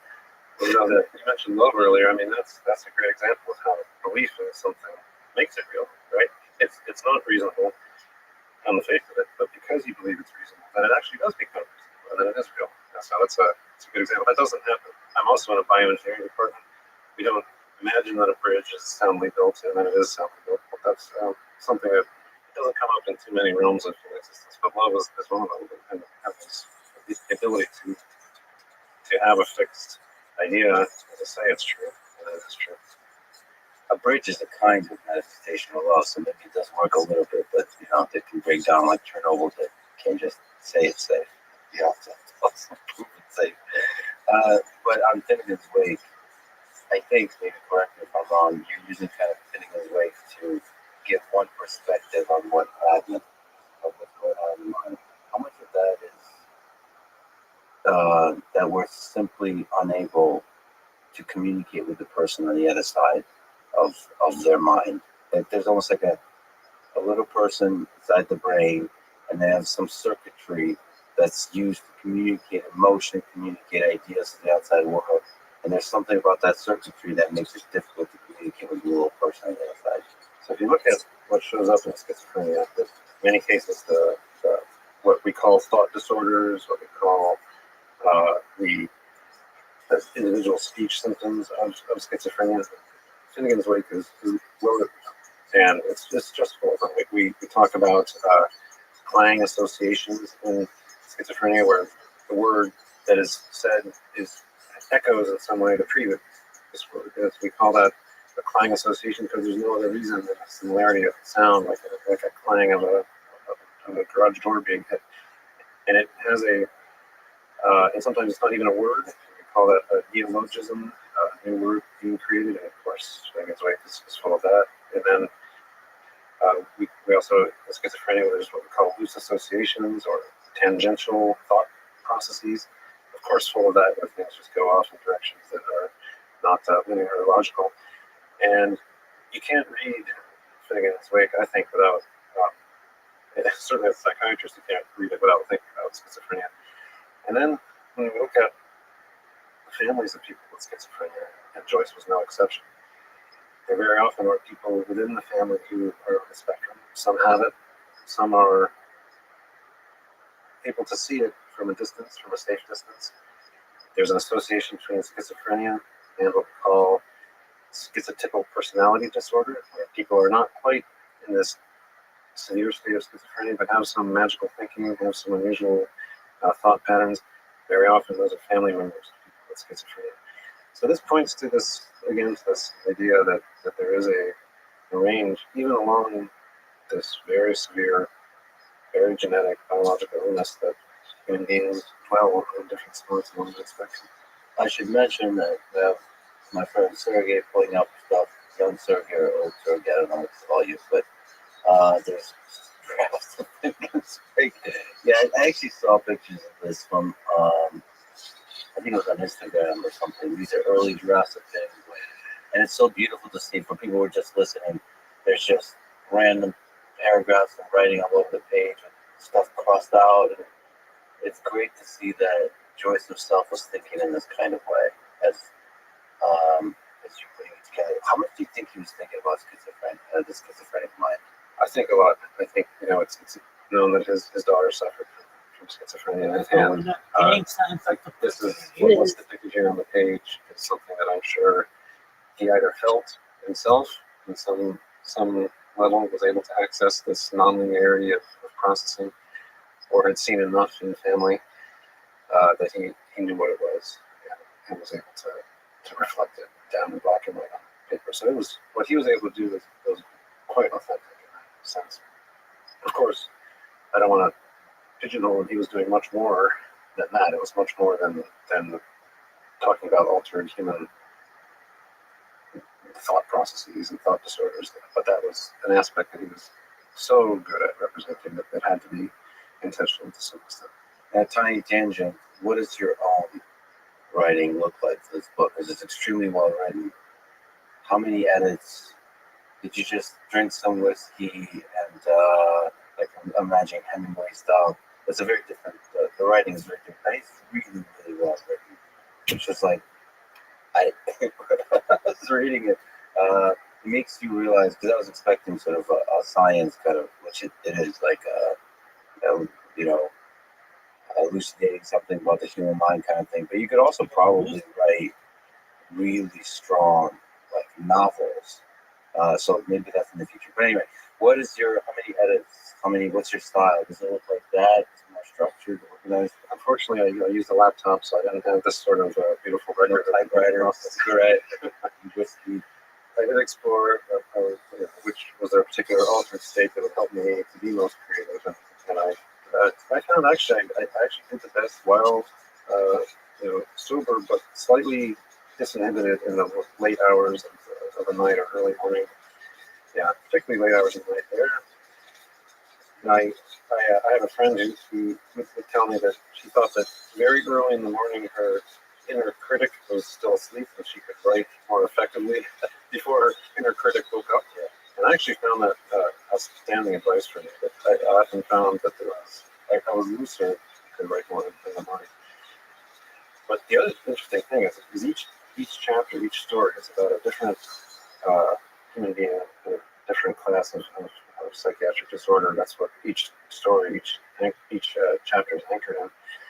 But I'm trying to use words that and style of writing and diction that captures the feeling of the disorder. And so it's different in each story.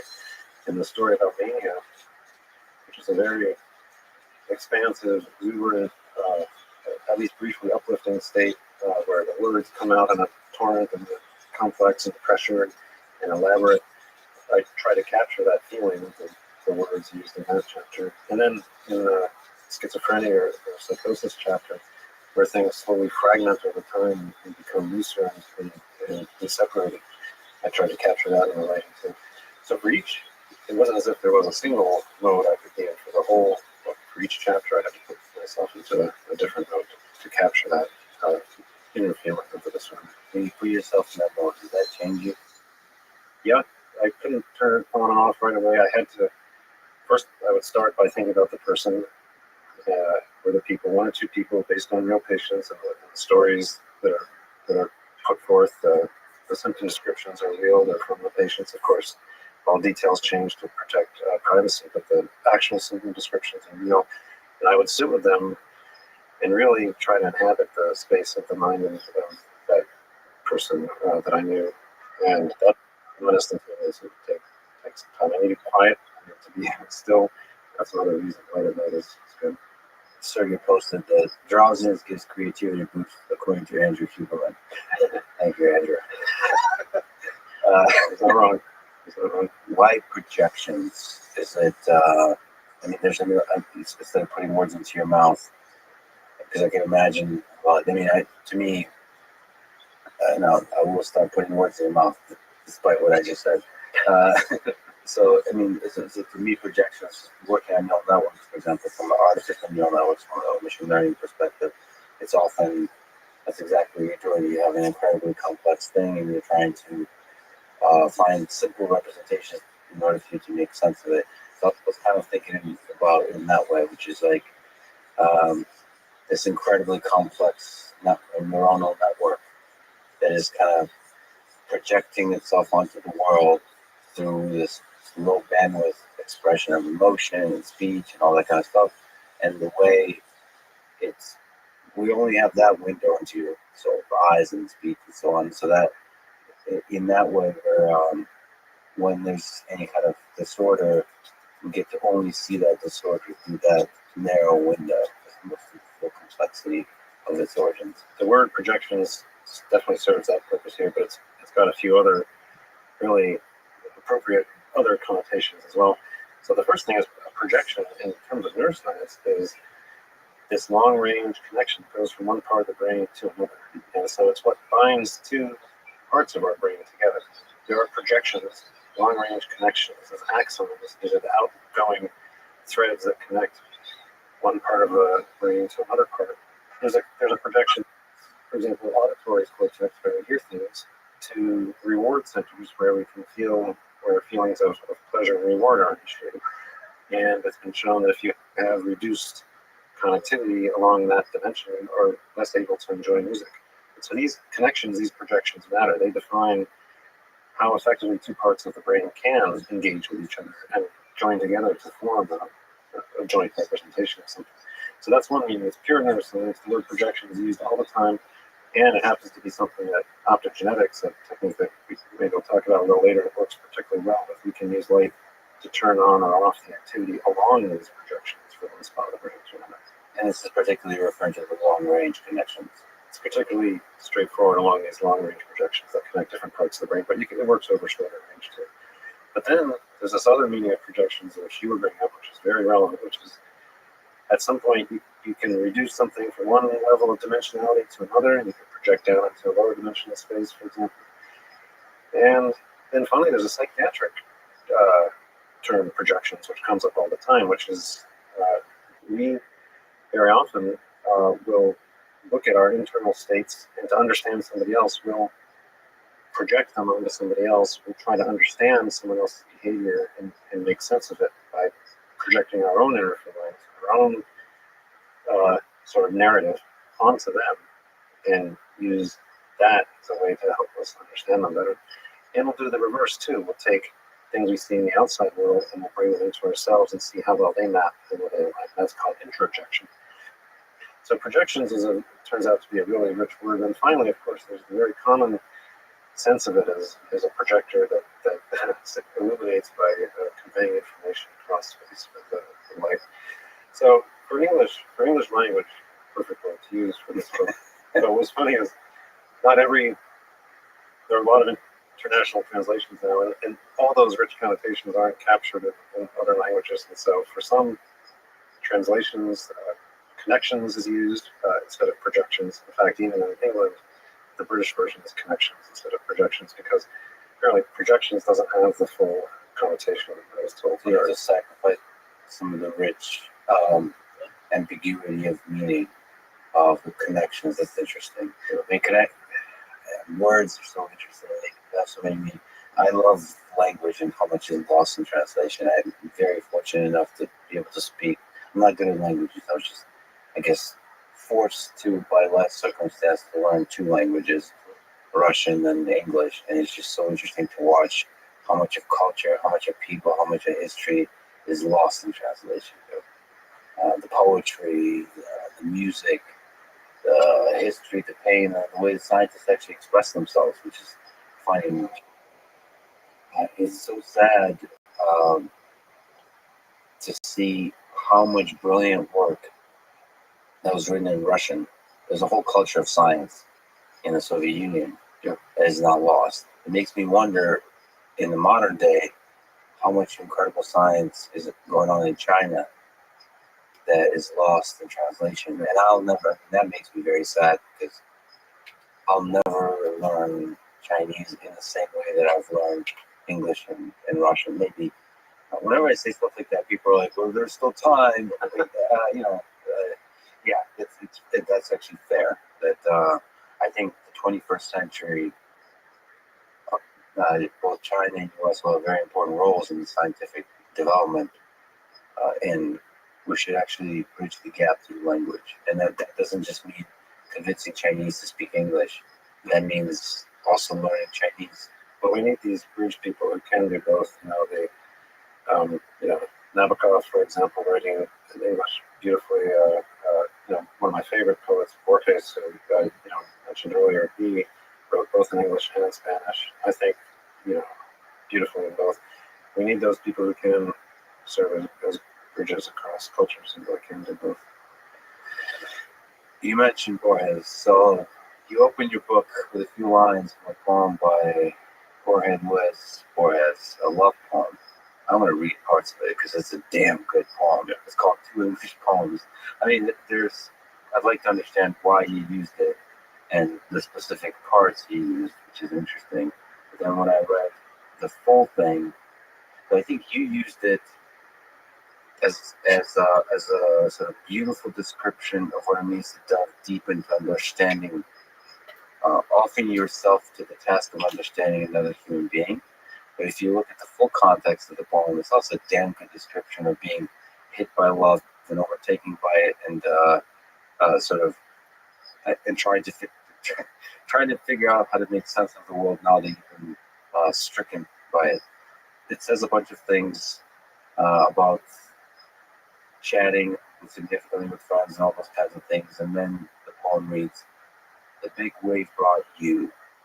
Like, this is the moment, I guess, of the universe where two people, you fall in love. Maybe I'm totally misreading this poem, by the way. It doesn't matter. You can't misread the poem.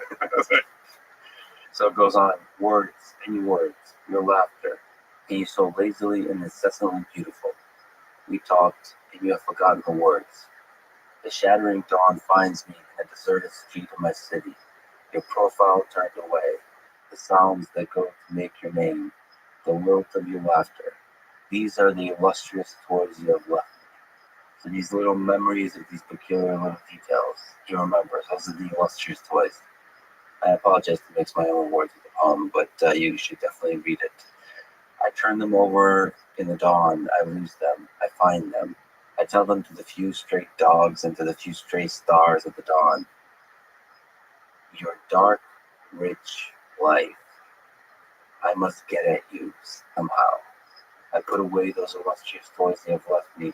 I want your hidden look, your real smile, that lonely, mocking smile your cool mirror knows.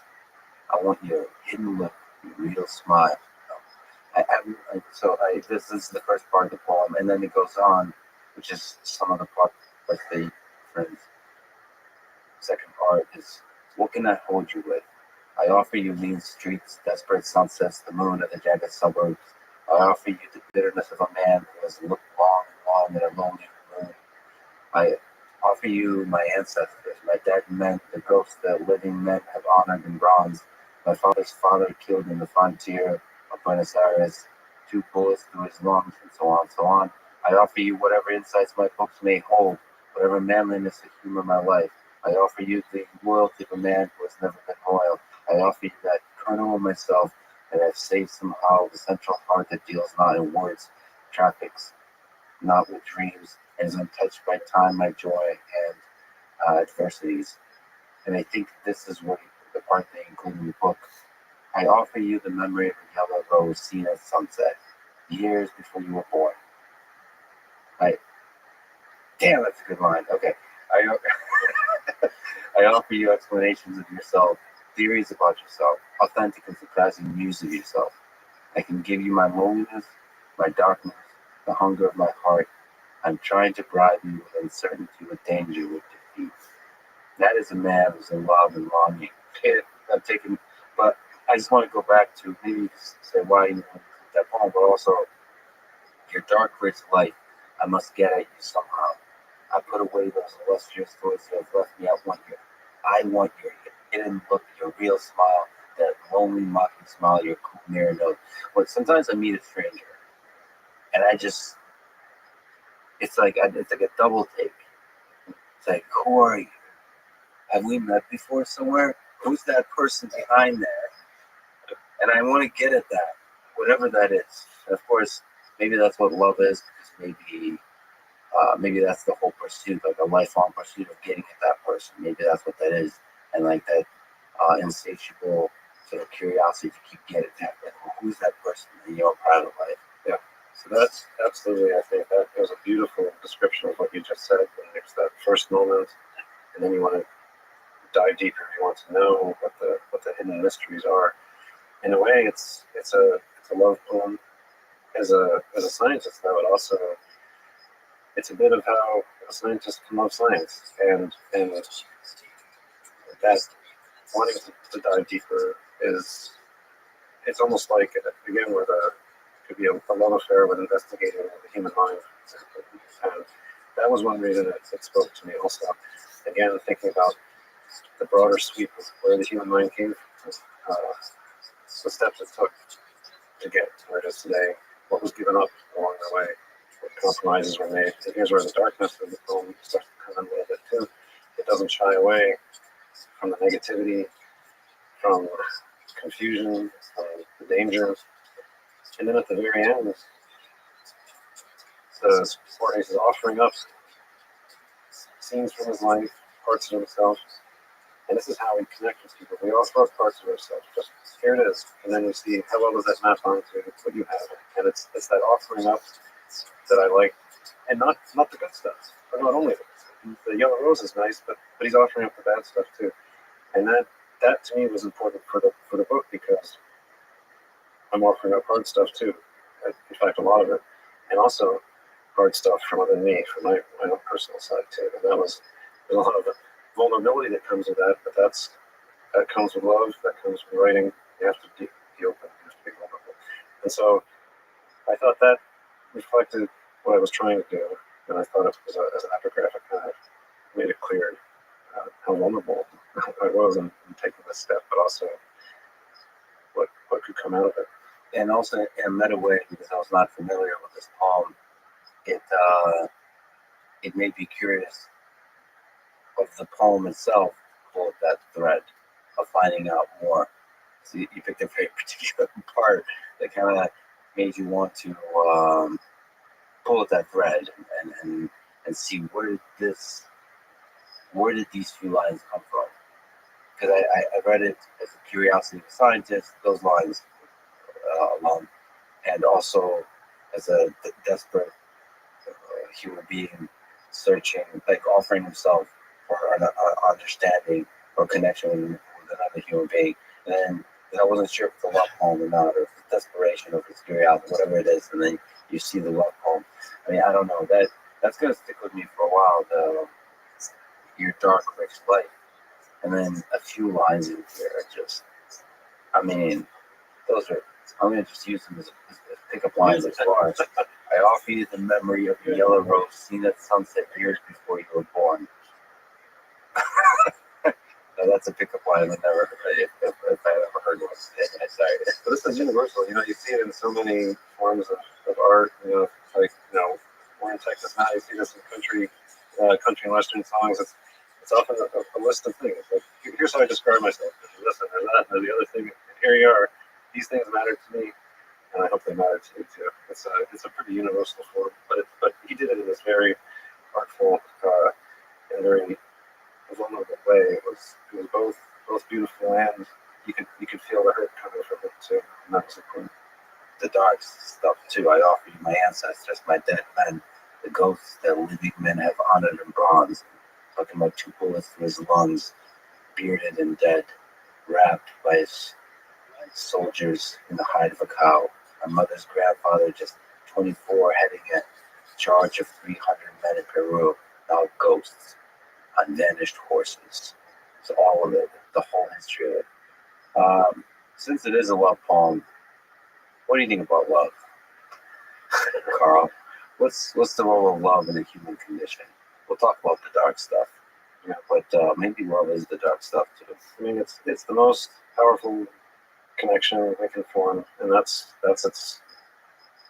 what makes it so important to us. It's the strongest and most stable connection that we can form with another person, and that matters immensely.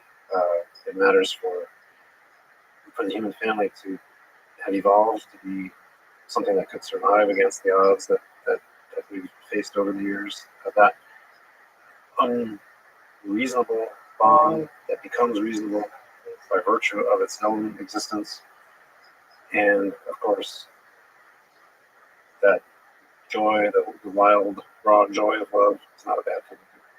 So you put these together to form the strongest bridge we can form, and the reward and the joy that it brings. That's what love is to me, and from my perspective, this is something that it can be hard to capture fairly, because you want to talk about positive and the negative sides at once. They need to be wrapped up together for a full, honest description of what it is, and that's hard to do in a compact form. And so you have to take time to talk about love. You have to take time to do it justice.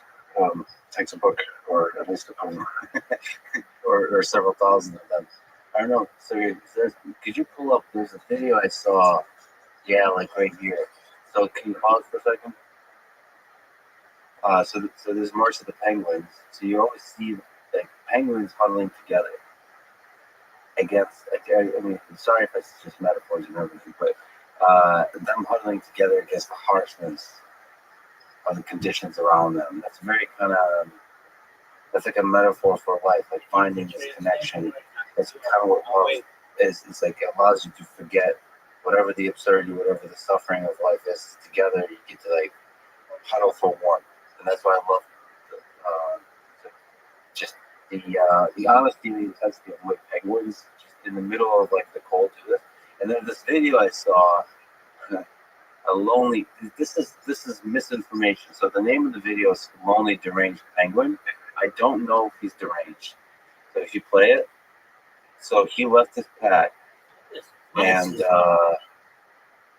there's a nice like voiceover and to play it. But he, for some reason, left the pack and journeyed out into the mountains And so the narrator says that he's deranged. He's lost his mind. Now, I'd like to project the idea that he's actually, there's so many stories he can think of. He's returning to his homeland. He's an outsider thinking, journeying out into the unknown, thinking he may be able to discover something greater from the tribe. He might be looking for a lost love. Why is he deranged immediately? Why has he lost his mind? Anyway, but this people should look up this video because to me, I might be the only one who romanticizes this. But it's such a nice kind of, it's both a picture of perhaps a mental disorder, which is what the video kind of describes, and maybe some deeper explanation that's not, that has to do with the motivation of a mind. But yeah, I don't know if he has a deeper analysis on this. Well, I like you as a psychiatrist. I would want to sit down with the penguin and go through. I want to see the notes from his prior therapist. But this actually is relevant. Not knowing what was that penguin's motivation. We have very clear situations where there are both within an individual. We go through periods of time when we stay in one place and we reap the benefits from what we built, and then we go through periods of foraging, of wandering. Even if there may be resources where we are, we have periods of time in our lives where we wander, where we go in an exploratory mode. And different people express that trait in different ways. It's not a human-specific trait. If you go down to the tiny little nematode worm, C. elegans, with 302 nervous system cells, they go through these phases of foraging, rest, and different individuals have different propensity to forage or to rest and stay in one place. At the level of the species, that's really good, that there's that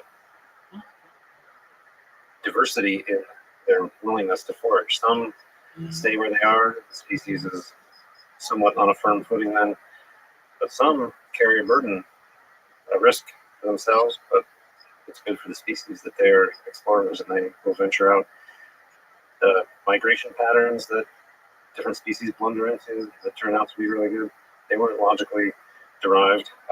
They most certainly started from something like this, an exploration. Humans do this too. In fact, it's something we do extremely well. Let's talk about psychiatry a little bit.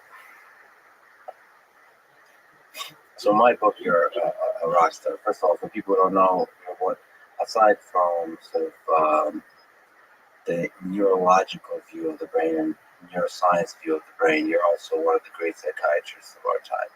I've always, not always, but when I was younger, I dreamed about being a psychiatrist.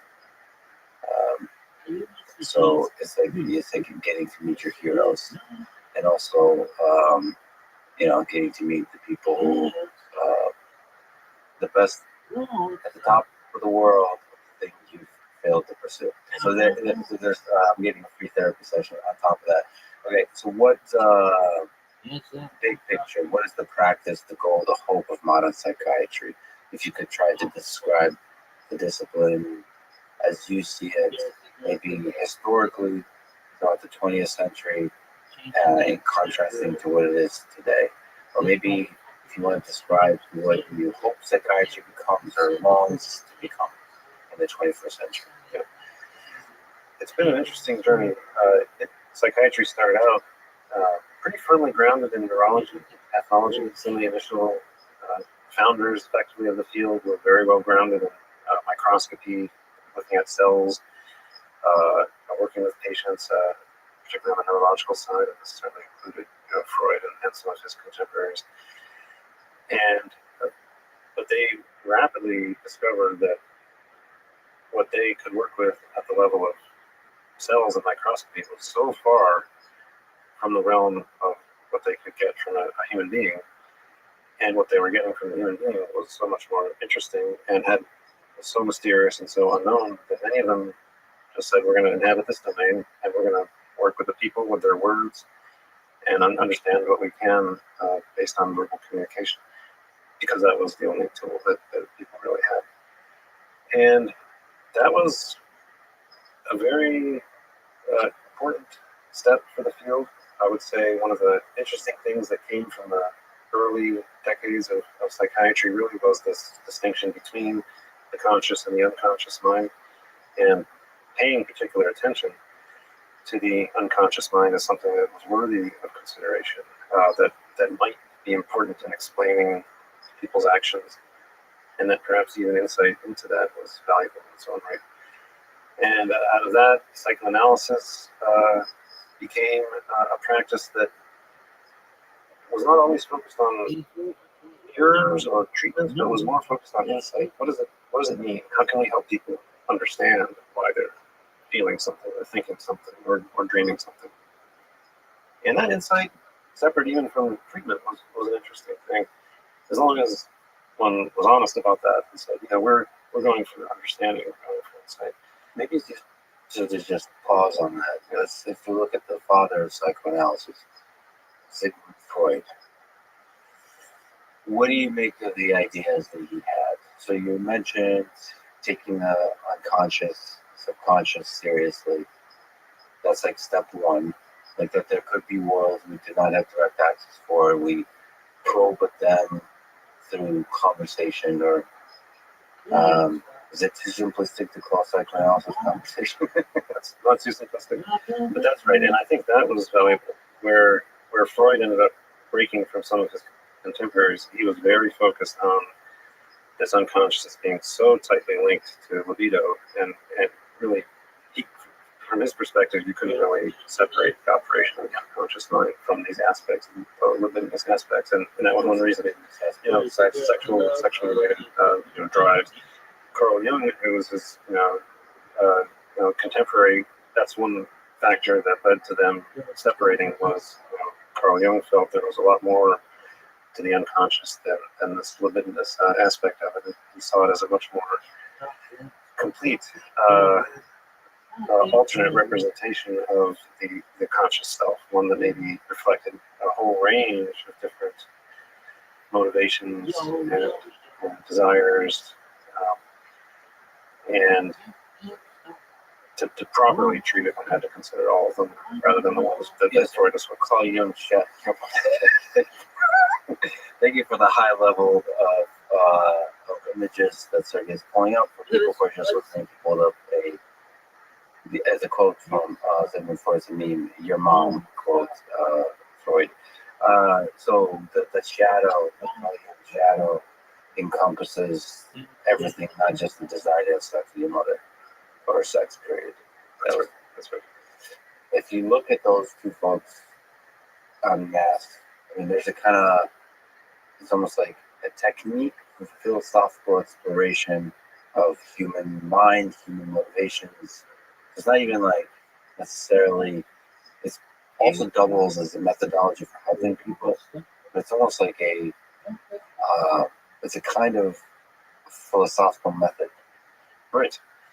This is the fascinating thing about psychoanalysis, and even though it's I would say mostly not considered a treatment today, it persists for a couple of reasons. One is it's thought that it gives people some insight, but second, there's been a huge influence on literature, on philosophy, on art, and the opening up of discussion about what was below our conscious mind was so fertile in the implications that it sort of reverberated and still does throughout all these different realms of human endeavor, from different artistic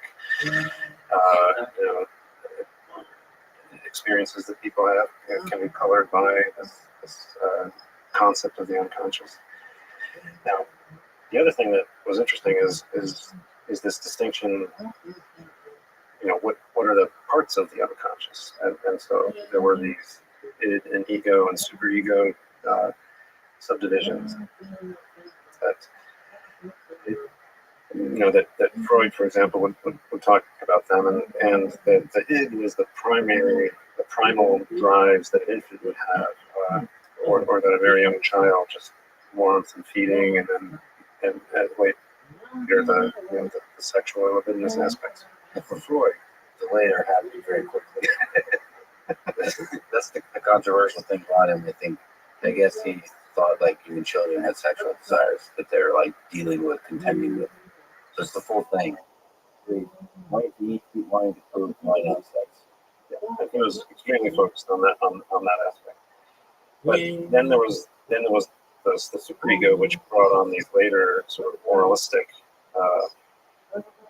sort of codes of conduct, and that of course was very often intention. But all this could play out subconsciously, and then the ego, this third aspect, was mediating, or its conception mediated this tension between the different parts. Now, I think that's interesting. I will say that in some ways it's maybe unnecessary from the perspective of modern neuroscience to divide things up that way. The moralistic drives and the primal gratification drives. In some ways, they're all drives, and maybe they're even all primal drives. The moralistic drives, they're taught, and they're taught in ways that ultimately relate back to survival, and you could even say selfish aspects of health and life for the self and family. And so this is, I think it's maybe an artificial distinction. That concept of the unconscious is very valuable, very interesting. But these categorizations of id and superego may not map onto their biology in a particular way. If there's a town hall of competing drives and desires, and they interrelate to each other, they involve different aspects of the brain and the history of the person, and actions just come out of the result of that overall, shouting in the town hall. So that's all, let's just step into the direction of liberating yourself from such harsh categorizations. Do you think, you have Daniel Kahneman with System 1 and System 2. There's just these very compelling categorizations of the human mind that seem to be sticky in our in the superego. No, in the how we talk about these ideas and so on. Do you think those are helpful, or do they get in the way? Is it some kind of balance in terms of deeper understanding of how the mind actually works? It's from modern neuroscience. Whenever we seem to get closer to addressing a question like this at the level of cells, it seems to get farther away. And I'll give you an example of what I mean by that. So one thing I'm doing in my laboratory that many people are doing is we are listening in on the activity of cells, neurons, in the brain of mice or rats or fish or monkeys, individual cells, exactly, of which there are, in our brain, many billions. And when we do, and we try to predict what action will be taken by an animal to address this question, where does the choice arise? Where does the impetus to make a particular selection of one action versus another action, where does that start in the brain? If you're recording, listening in on the activity of cells all across the brain, where's the earliest spot you can pick up a choice being made? Well, So awesome. yeah. At one level, you might think, how excited would Jung have been to see this, or Freud, or the early, psychoanalysts, to see where this starts. But it's not so simple, because an emerging theme in very recent neuroscience, literally over the last few years, is that things sort of all start together, all across the brain. The recording from the cortex, this rim of cells at the surface of the brain, or you can be recording deeper in a structure called the striatum, which is a little older. It's more tightly linked to action. And then structures called the thalamus, other parts of the brain. And if you record from these all sort of represent the action and the choice more or less all at about the same time, very close. So you can't point to a particular spot and say, here's where the choice or the action originates. So it's a group of Finding the free will neuron. that's relevant to that question. Nobody is close to being able to point to such a thing. Well, close is a relative term, and nobody. What I do today, all generalizations are wrong. So, including talk about that. So, the study of individual cells if you could linger on your sense that as you get closer to that understanding, it feels like you're getting farther away. Why is that? Because that often is the feeling until you're actually there. So, so like, see that when I'm running and I know there's only a mile left, it feels like that mile is just getting longer and longer, but eventually you finish. So maybe we're getting close to cracking open these like beginnings of a sense, like we talk about consciousness or these very difficult big questions about the human mind. Where do they start? You're right to say we shouldn't generalize or make absolute statements, but I would say right now the reason things are even harder to crack than we initially thought. We now have the data streams that we've wanted for so long in terms of activity patterns all across the brain at the level of cells. We can literally see what the cells are doing. Immense data sets. You get these are time series of one individual cell with sub-second resolution, and you can collect this from enormous numbers of cells across the brain. So very rich data sets that we wanted for a long time, and yet having these has not led to understanding of truly where actions initiate in terms of regions or locations. I ask you a few questions on that. Is the answer high level question about your intuition? Is the answer within the data, or do we need different kinds of data? So we should also say that when you collect data about the brain, there's like the richness of information you're collecting, but there was also human doing stuff. Like, and the information, the static information about the human and dynamic information about the human, and you can get them to do different stuff, and you can select different humans, and that's part of the collection of the data aspects. So, like when you're collecting data about the brain, there's some truths that you can, machine learning is like annotations, like supervised learning. There's some true things you can hold on to before you look at the full rich mess complexity of the human mind. So, given the data you looked at, do you think the answer for the origin of free will in the human mind can be found? Well, one amazing thing is that nobody's found it, but we have these rich data sets, and then there's a conundrum, which is it in the data, and we just don't know how to look at it. Maybe we don't know the right scale, the right projection to make of the data, the right way to interpret it.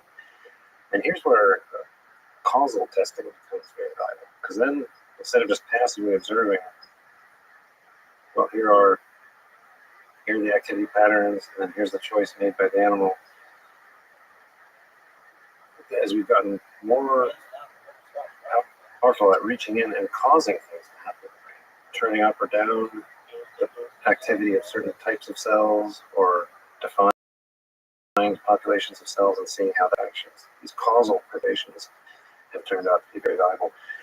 We're just now getting to the point where we can apply these in very wide swaths of the brain at cellular resolution, and so we're going to be able hopefully to make some headway on this question with causality. And that's the one thing that optogenetics provides us, this way of using light that we developed to control cells. This is relatively untapped at this broad brain-wide scale. Hopefully we can get there in the future. But I would say that the answer may be in the data, but we don't know how to find it. Well, there's this interactive element, like where you can cause stuff that's really powerful, because you get to, as opposed to collecting data passively, you're collecting data actively. Can you maybe describe one of the big things you know for one of the big things is called optogenetics? What is it? Optogenetics is a way of causing things to happen. It's a way of determining what actually matters in terms of the activity of the brain for the amazing things it does, sensation, cognition, action. And what it does is it provides activity. It's a way of playing in, if you will, activity patterns in precisely defined steps. And the way we do it is pretty cool, I think. Right away there's a problem if you think about how do we do this? How do we play in well-defined activity provide a stream of activity into this cell and that cell, but not these other cells. But just for context, we're talking about the brains of mice, monkeys, humans, and then the goal is to try to control accurately the behavior of a single neuron, and then to be able to monitor single collection of single neurons to then say, well, to draw some deeper insight about the origins, first of all, the function of different parts of the brain, different neurons, different kinds of neurons, but also the origins of the big things, the flap of the butterfly wing that leads to an actual behavioral thing. So if you could turn on or off the brain or parts of the brain or cell types or individual cells at the natural rhythm and timing of normal brain activity, that would be immensely valuable because you could determine what actually mattered, what could cause complex things to happen, and what could prevent complex things from happening in a specific way. But right away, you've got a problem if you want to do this. And neuroscientists have wanted to do this for a long time. Francis Crick, of double helix of DNA fame, he wrote a famous paper in 1999. He got interested in neuroscience later in life. And he said, what we need in neuroscience is a way that we could turn on or off the activity of individual types of neurons in a behaving animal. And he even said the ideal signal would be light because it would be fast, it could penetrate through the brain to some extent. And he had no idea how to do it. He said this would probably be very far-fetched, but it would be a good thing. And so that's what you're actually saying, Eric. If you want to do this kind of thing, and you imagine, like, how do I get inside the brain? It's pretty difficult. It's very difficult, and then even once you get in, it's hard because all brain cells are electrical. All neurons are electrically active. And so if you want to use electricity as what you were putting in, you won't have any specificity at all. If you have an electrode, a wire, you put it in the brain, and you send a current through it, all the cells near the electrode will be stimulated. It's like trying to control fish by spraying them with water. Yeah, right. Because there's already a lot of electricity going around anyway, and you're adding more. But there's no specificity even among the different kinds of cells either, because all around the wire that you put in, there are going to be so many different cells doing totally different things. Many of them in opposition to each other. We know that's one way the brain is set up. There are parts of the brain where neurons side by side are doing completely different things, and maybe even antagonistic to each other. So what do? How do you play in activity with any kind of specificity? Well, what you do is what we found is what you can do is make some cells responsive to light. Now, normally, no cells deep in the brain really respond to light. They're not built for that. There's no reason for them to respond to light in there, which is a great situation to start with, because any light sensitivity you can provide to some cells will be a huge signal above the noise. And so that's what we do with optogenetics. We take genes, bits of DNA from microbes, single-celled organisms. And these single-celled organisms, like algae, they make little proteins that sit on the surface of their cells that receive light, capture a photon of light, and open up a little hole in the membrane of the cell and let charged particles, ions like sodium and potassium, flow across the membrane of the cell. And these algae and bacteria, they do this for their own reasons, because that helps them move, it helps them. They can use energy. But that's a beautiful thing for neuroscience, because movement of ions, charged particles across the membrane of the cell, is exactly the kind of electricity that neurons work with. So if we can take this bit of DNA that encodes this beautiful protein that turns light into electricity from algae, and if we can put it into some neurons, but not other neurons, which we can do using genetic tricks, then we've got a situation, then you can shine on the light, and only the cells that have the gene and that are expressing the gene will be the initial direct cells that are activated by the light. And so that's the essence of optogenetics, is the ability to do that. You get that initial specificity that you can never get with an electrode. So let me say that this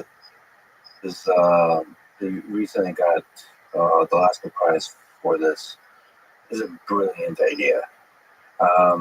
So I talked to Andrew Huberman, who's a friend of yours, a friend of mine. So not to jinx things, but he believes that he deserves a Nobel Prize for this. So I do too, but what my votes.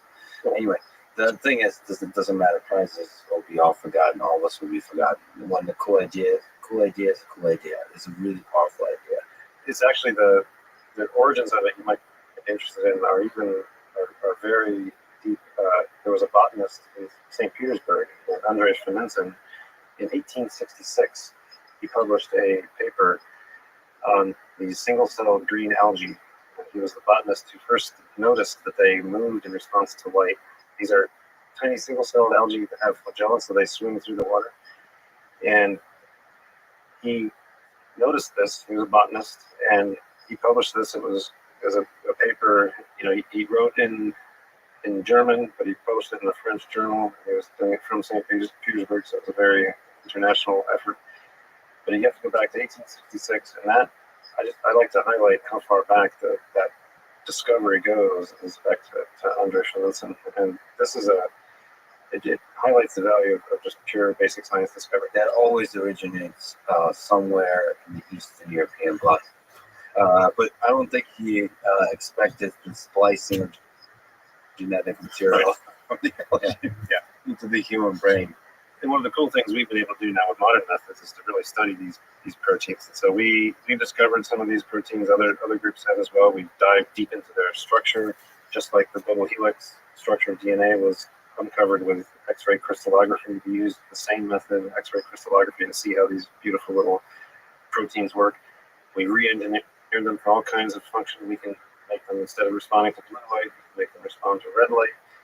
We can speed them up, slow them down. We can make them, with genetic engineering, we can make them have different ions flow through them.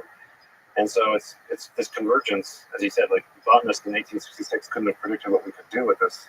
And the fact that we've been able to discover how these beautiful proteins work and then apply them to neuroscience is really extraordinary. Is it possible to achieve scale, do you think, with this? Meaning, what is the progress of the next 50 years, 20 years looks like in terms of the precision and the scale of control using light? It's going so fast, it's hard to predict. I'll give you a sense of it, though. In,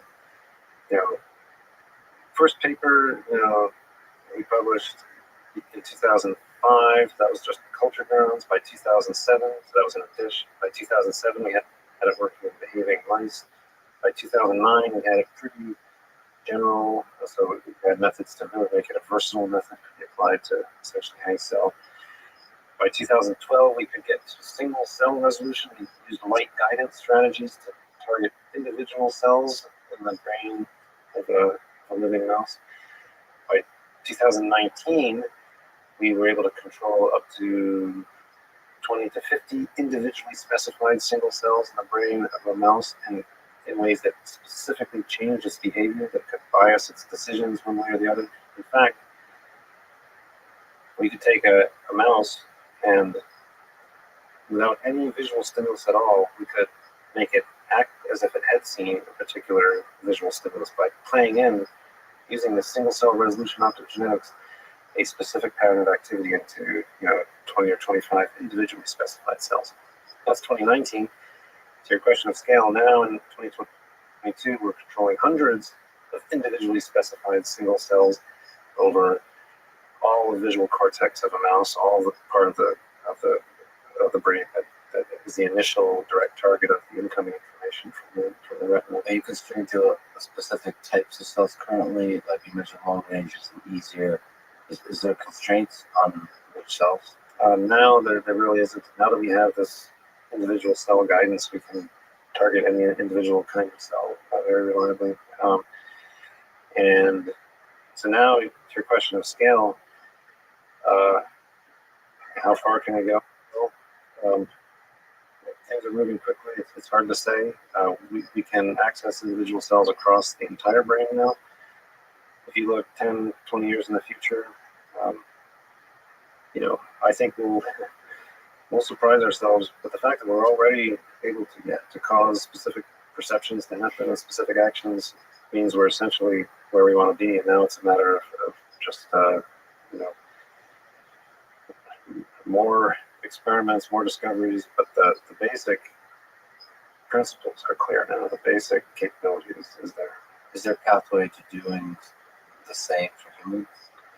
Optogenetics is primarily it's a discovery tool. It really is well suited for use in mice and rats and monkeys because it involves putting in a gene and also delivering light. And those are two things that you can do in human beings, but you'd want to do in a very now that said, there is actually just less than a year ago, my friend Otan Roska in Switzerland, he did the first human optogenetics therapy. And he published this in the journal Nature Medicine. So about 10, 12 years ago, he and I published a paper together where we gave him one of our optogenetic tools, one of these light-activated regulators of ion flow. It's called microbial opsins, by the way, opsins. And he put one of those into an extracted retina from a human being who had died. So it was a cadaveric retina. And he was able to show that optical control in this paper was able to turn on or off individual cells in the human retina. So that was a while back. He spent about 10 years of going through all the regulatory hoops and hurdles and going through primate studies. And finally, he was able to take a human being with a retinal degeneration syndrome, so someone who was blind in both eyes. And he gave one of these opsins into one eye of this human being who was blind, and with the goal of conferring light sensitivity onto this retina that was not able to see light. And he was able to make this person see through that eye. So he took a blind person, and the blind person could see now, could reach for objects selectively on a table. And he published this in Nature Medicine, and it was, that's an amazing thing. Do you know that? What's his name again? Roska, Roska. Can you look up the Nature paper? Nature Medicine. Nature Medicine. So that's sort of proof of principle. Now the retina is very accessible. It's the surface. You can use natural light, or you can use brighter natural light. I see optogenetics as a discovery tool. It's a way to figure out the principles by which the brain works and how it operates. Partial recovery of visual function in a blind patient after optogenetic therapy. So he went through the full process of doing primate studies and then going, wow, that's dedication, and that's really exciting to see.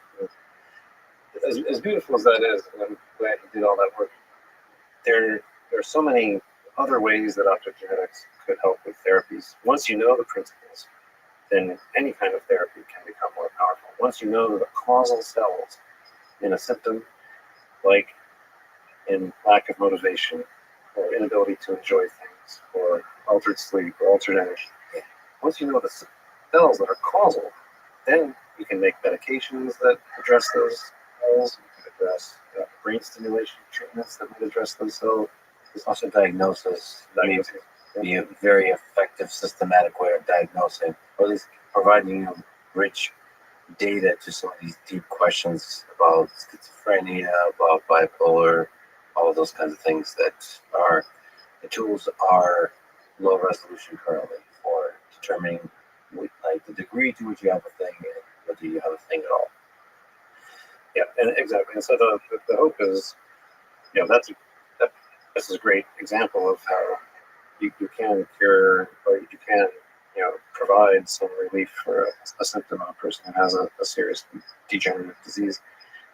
But the principles are what we're after, and that's why I spend, even though I'm a psychiatrist, even though I still see patients, I'm not myself trying to drive any clinical trials in the lab.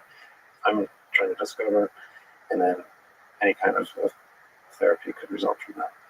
What do you think about my friend Elon Musk and his efforts with Neuralink? So this is another. I mean, there's a lot of things to say here because there's a lot of ideas under the umbrella of Neuralink. But one of them is to use electrical signals to stimulate, and then you also record and collect electrical signals from the brain at a higher and higher resolution, and you go implant surgically the methods by which you do the stimulation and the data collection. So it's possible for the ideas of optogenetics to play well with this. And you can even zoom out outside of just Neuralink. It's just the whole idea of brain-computer interfaces. Well, what are your thoughts? Well, I think the engineering that they've done is actually pretty cool. So I like the Robots. yeah, from the design perspective, and it was a design approach that wasn't being taken in academia, and it's great that they did it. I think it's pretty cool. So I'll say that. Also, there are many ways that you can record from many thousands of neurons, and that's not the only way. It's a very interesting way.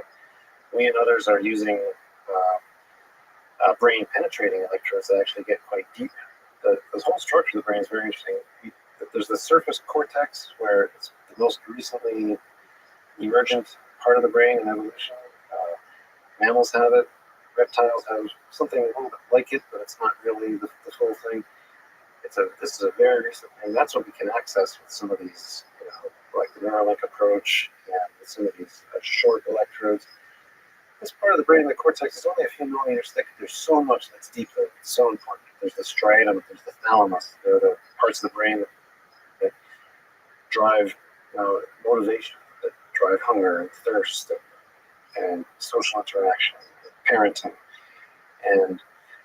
and flight and fear and anxiety. All these things there's so much that's deep that these surface approaches are not getting to. And so we and others are using these very long electrodes that help us get deep. And we can still record from many cells, many thousands of cells. We can have multiple of these at once in the same animal. And so there's a diversity of methods to get to this goal. I think it's great that people coming from outside academia will bring ideas that weren't being worked on, at least approaches. They may turn out to be synergistic. These things do work very well with optogenetics because all these electrical recording methods, that's one channel of information flow. Light delivery is a separate, more or less independent, like some artifacts that happen if you're careful, but it's another independent pathway of information flow. And we've done really fun experiments in mice where we play in patterns of activity with light, and we record activity from all across the brain of a mouse electrically. So using optical and electrical together is extremely powerful. So like optoelectric brain-computer interfaces. Which, by the way, there's efforts on the computing side to build optoelectric servers. So like where you have both electricity. So because optics is really interesting. Light is a very interesting method of communication that's, like you said, orthogonal in many ways. It doesn't have some of the constraints of bandwidth that electricity does over wires, but you're able to, but it's less ability to control precisely at scale. So that there's challenges and there's benefits, and having those two interplays is really fascinating, especially when obviously on the other side of your signal is a biological mesh. Mushy mesh. Well, the mushy mesh is kind of interesting because there are problems with light. Light scatters in the brain, so that the photons don't just go randomly through. Whenever they hit an interface between fat and water, liquid and water, they bounce off in different directions. And so you can come in with all the resolution you want. You could play in an incredibly detailed, high resolution pattern of light, but the photons start scattering quite quickly, and by the time you've gone a couple millimeters deep, you've lost almost all that fine spatial information. So, but we developed workarounds. The longer wavelength light you use, you get into the infrared, there's less scattering. You can use 2-photon methods or 3-photon methods where the photons have to arrive all together at the same time. You can put in fiber optics. We developed these fiber optic methods in 2007, where you can access these deep structures with fiber optic methods, and you can put many of these fiber optics at the same time. We've used holographic methods, 3D holograms to play in hundreds of individual cell-sized spots of light, and we can change those quickly. And so there are a lot of tricks, a lot of interesting optics engineering that has come together with neuroscience, and pretty exciting. Well, there's engineering too, which is super exciting. I should mention, because I remember mentioning you on, I recently got, for the first time ever, got COVID. How did I go so long without finally, so I'm all vaccinated and everything like that. And so I got, because I think he mentioned it publicly, so I can mention it, but I won't mention anybody else involved. But hanging out, we all got, got COVID. And the interesting thing about, maybe you can comment about this. So I was only sick for like a half a day. I got a fever of like 104. It just went up and then crashed. And then I was, now maybe I'm just seeing this overriding of everything, but afterwards, I had like a greater clarity about the world. You just think it's greater. Maybe I just, it was so maybe so intensely the mind fog kind of thing for such a short amount of time. But the people were involved were also reporting this. It's kind of interesting. It's like because I do know, like, the immune system is involved with the brain in a very interesting way. Your mind also incorporates all these other. It's not just the it's not just the nervous system. I mean, I just wonder, because everyone always says, not like, everyone always says like COVID does all these bad things or whatever the disease is or whatever the virus. But I wonder, like, I hate to be a Stephen Pink on this, but like, I wonder what the benefits of certain diseases are for COVID. Like, what is there some, like, again, don't want to romanticize it, but if your system goes to some kind of hardship and you come out on the other end, I wonder sometimes if there's a greater maybe killed off a bunch of neurons that didn't need anyway, and they were actually getting in the way. They were the hater neurons. Well, I don't know. Your inner critic that I was talking Exactly. Killed off your critic. Well, there are mechanisms for the potential mechanisms for what you're talking about. There's actually been a fair bit of research on post-COVID neurological function. And actually, my wife, Michelle Munjay, who's at Stanford, she's done a lot of this work. Hiko Iwasaki at Yale has done a lot of this. But what they found is that there's a loss of myelin. This is the coating of those long-range projections that go from one part of the brain to another. Myelin is this sort of insulator that coats these long-range projections and makes the impulses go faster and more reliably. And there's altered function of the myelin-producing cells and altered myelin in the case of COVID. They looked at both mouse and human brains. But of course, it could be very idiosyncratic. Many people have cognitive problems post-COVID. You're definitely aware of that. So many people report this persistent brain fog and inability to function. But it depends on where the inflammation was. Maybe the people who have dysfunction post-COVID, they had a global effect. Maybe you lost some of these projections that were restraining you in some way, and these plausibly exist. And it's known that there are cell populations in the prefrontal cortex that actively restrain deeper structures from expressing what they do. And it's theoretically possible that you had a lucky. Somebody has to get lucky, right? Somebody has to get lucky. Why not me? All right. If we can actually go back to this idea of trying through optogenetics to find origins of when the wave first starts, origins of a decision, origin of idea, origin of maybe consciousness or the subjective experience, the origin of things in the mind. So one thing, Carl Jung, is there a God neuron? Is there a belief neuron? Is there, so through this methodology of optogenetics, can you start getting like where a belief begins, or an idea begins, and especially looking at the strongest of our beliefs, maybe beliefs of love and hate, but religious belief into something like really grand, on the grandest of scale. Neuroscience and neurology point us a little bit. We don't have an answer to that, but Yeah, a lot of these questions I'm going to ask you, there's no good answer, but you're providing the tools that give us hope to find the answer one day. yeah, and we have early clues. So, for example, when patients with epilepsy have experiences of religiosity as part of their seizure or the aura before their seizure, very often those are in the temporal lobe, in these parts of the brain that are at the side, and so that's initial clue. There are also parts of the brain that are involved in the definition of the self and defining the borders or boundaries of the self. And we know this through some experiments that we did in my lab. There's a part of the brain where if there's a rhythm of a particular type, you can cause a separation of the sense of self from the sense of the body.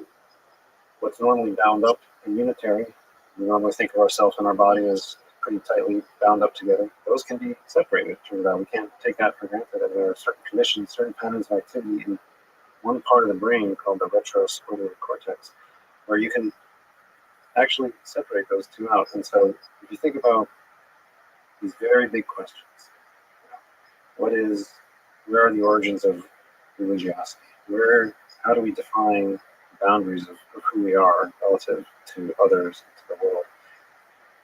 How do we link our self to our body, and how can that become separated? These are actually, believe it or not, now accessible and rigorously quantitatively. So we did an experiment with optogenetics where we provided this abnormal rhythm to this particular part of the mouse brain, and we saw this separation of detection of a stimulus and caring about it. So that's like stimulating something about the mouse brain that affects these neurons that give the conception of self. That's what you're able to dissociate the experience from the impact of the experience onto you. That's right, exactly right. So like these are the goals of meditation. These are the goals whenever I get drunk, pretty much effective. I mean, that's not a scientific statement, just an experiential, anecdotal one. Also, psychedelics seek to attain this kind of state. That's so interesting. When you mentioned psychedelics, DMT, 5-MeO, DMT, these create this religious experience, this connection people describe as a strong connection to God. In theory, these are accessible with modern methods. Now that we have these rich recording methods, we can explore what are the precise millisecond resolution, cellular resolution, brain-wide manifestations of these altered states. So, like you could look at an altered state like on DMT, recorded across many people, and then from there see where did these experiences originate in the brain in terms of simple neurons, and then how do they propagate and interact with everything else, and if there's some kind of common signal, like how do you narrow down the set of neurons that are responsible for a particular experience or for a particular behavioral effect? Here's where optogenetics is so useful, because anytime you give an agent like an agent like ketamine or PCP, which we used for our dissociation experiments that I was mentioning, or you have a psychedelic, LSD or DMT for this altered perceptual state. If you give either of those, these change everything across the brain. Okay, so just the fact that you give them to a mouse, let's say, or eventually to a human, you won't know yet which cells to hone in on as the causal players in all this, just by recording activity. But then what we found is that optogenetics, providing a causal pattern of activity guided by what you see, can let you test hypotheses. And we saw this rhythm with ketamine and PCP. P for dissociation, and then we said, okay, let's test what's causal. We came in and provided that rhythm. We tried a few different things, but only one of the causal tests we tried actually caused the behavioral dissociation. And so that's how we hone in on what actually And is matters. it repeatable once you see the cause? So like that's one definition of causality is like you try it and it repeats across different mice and all that kind of stuff.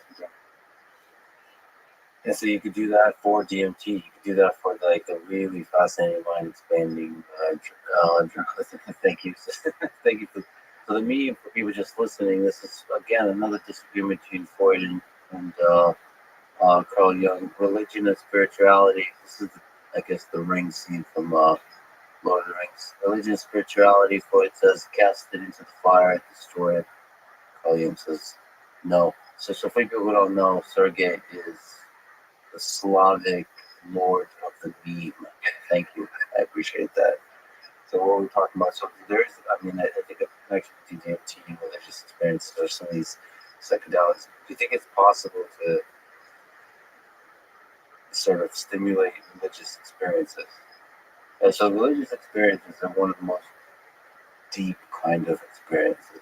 So here you could first understand where they originate, how they propagate to the brain, and then to stimulate that. And so this is, and these can happen in people who had no predisposition. People who are, as agnostic or atheistic as you'd like, they can have these, they can feel connected to God in these states. Now, to be clear, I'm not advocating these. We don't know what's safe in human beings, but we definitely, not yet, but we definitely can do these experiments in mice, and that was already very productive in understanding dissociation. So we can already imagine making headway on these methods. And then, I had and this does map onto the non-psychedelic human experience. I had a patient who's actually described in the book, Projections. This was the patient that's in the mania chapter, the bipolar chapter. Here was a guy who had never had a psychiatric illness or symptom in his life. He was a retirement age gentleman, and nobody in his family either. So no family history, no personal history, no psychiatric illness, and he had never been religious particularly before either. Certainly no passionate, type of religion. But he, not through any psychedelic or drug, he had a stressful experience, actually a post 9/11 change in how he was thinking. He was pushed into a manic state, revealing that he had bipolar, never before known in this case, this person. And his mania, his elevated state in bipolar included this profound religiosity, which he never had before. He was preaching in a elevated, vigorous way to his family. And so this state can be created by people even late in life who had no predisposition for it, and even without a neurochemical. So there's the causality of that is very interesting to explore. How did the manic state unleash this religiosity? But you see that in other realms of psychiatry too, OCD can manifest as religiosity. Also, you can take people who never really had a religion, never played a powerful role in their life, but then when their obsessive compulsive symptoms become severe, they can manifest this. I think I'm in that group. So I'm a bit OCD. We have there's subreddits when there's oddly satisfying things. So there's certain things that are really satisfying to my OCD and my mild OCD. I think it's pretty much a religious experience. So I understand that if it's not direct, it's at least rhymes. So maybe can you speak to Sergey's probably desperately scrambling to pull up oddly satisfying. Thank you. People can check it out themselves. It is, as the subreddit promises, oddly satisfying. Can we talk about bipolar and maybe depression? Well, let's talk about, I don't know if there's a nice way to discuss the differences in the full landscape of suffering that's here, but maybe what is depression? And what are the types of depression? What kind of depression have you seen and experienced and researched, and how can people overcome it? How can humans overcome it and deal with it, live with it, and overcome it? So this is my clinical specialty. I see patients in my outpatient clinical work with treatment-resistant depression, so very hard to treat, severe illness where medications haven't been working. I also see patients with autism spectrum disorders. These are my two clinical focal areas. But then I do emergency room work as well. But the depression, why do I focus on that? It's so, one feels tantalizingly close to helping these people who are suffering so deep. That's why I focused on it, is these are people who, there may not even be anything situational that's difficult or challenging in their life. You can have people who seem to have everything that you would want. Every objective measure of their life is fine. It can be just hit with this unstoppable hopelessness, an inability to see into the future, a discounting of the value of their own action. Anything they can imagine themselves doing seems worthless, or they are unable to enjoy things. We call this anhedonia. There's no reward, no pleasure, not in food, social interaction, movies, books, anything that they would enjoy, positivity gone. They can have a profound negative internal state, psychic pain, and these things can seem, and in the severe cases, are inescapable. So what is going on? Why is this state part of human existence? It's got a strong biological, genetic link. We know that.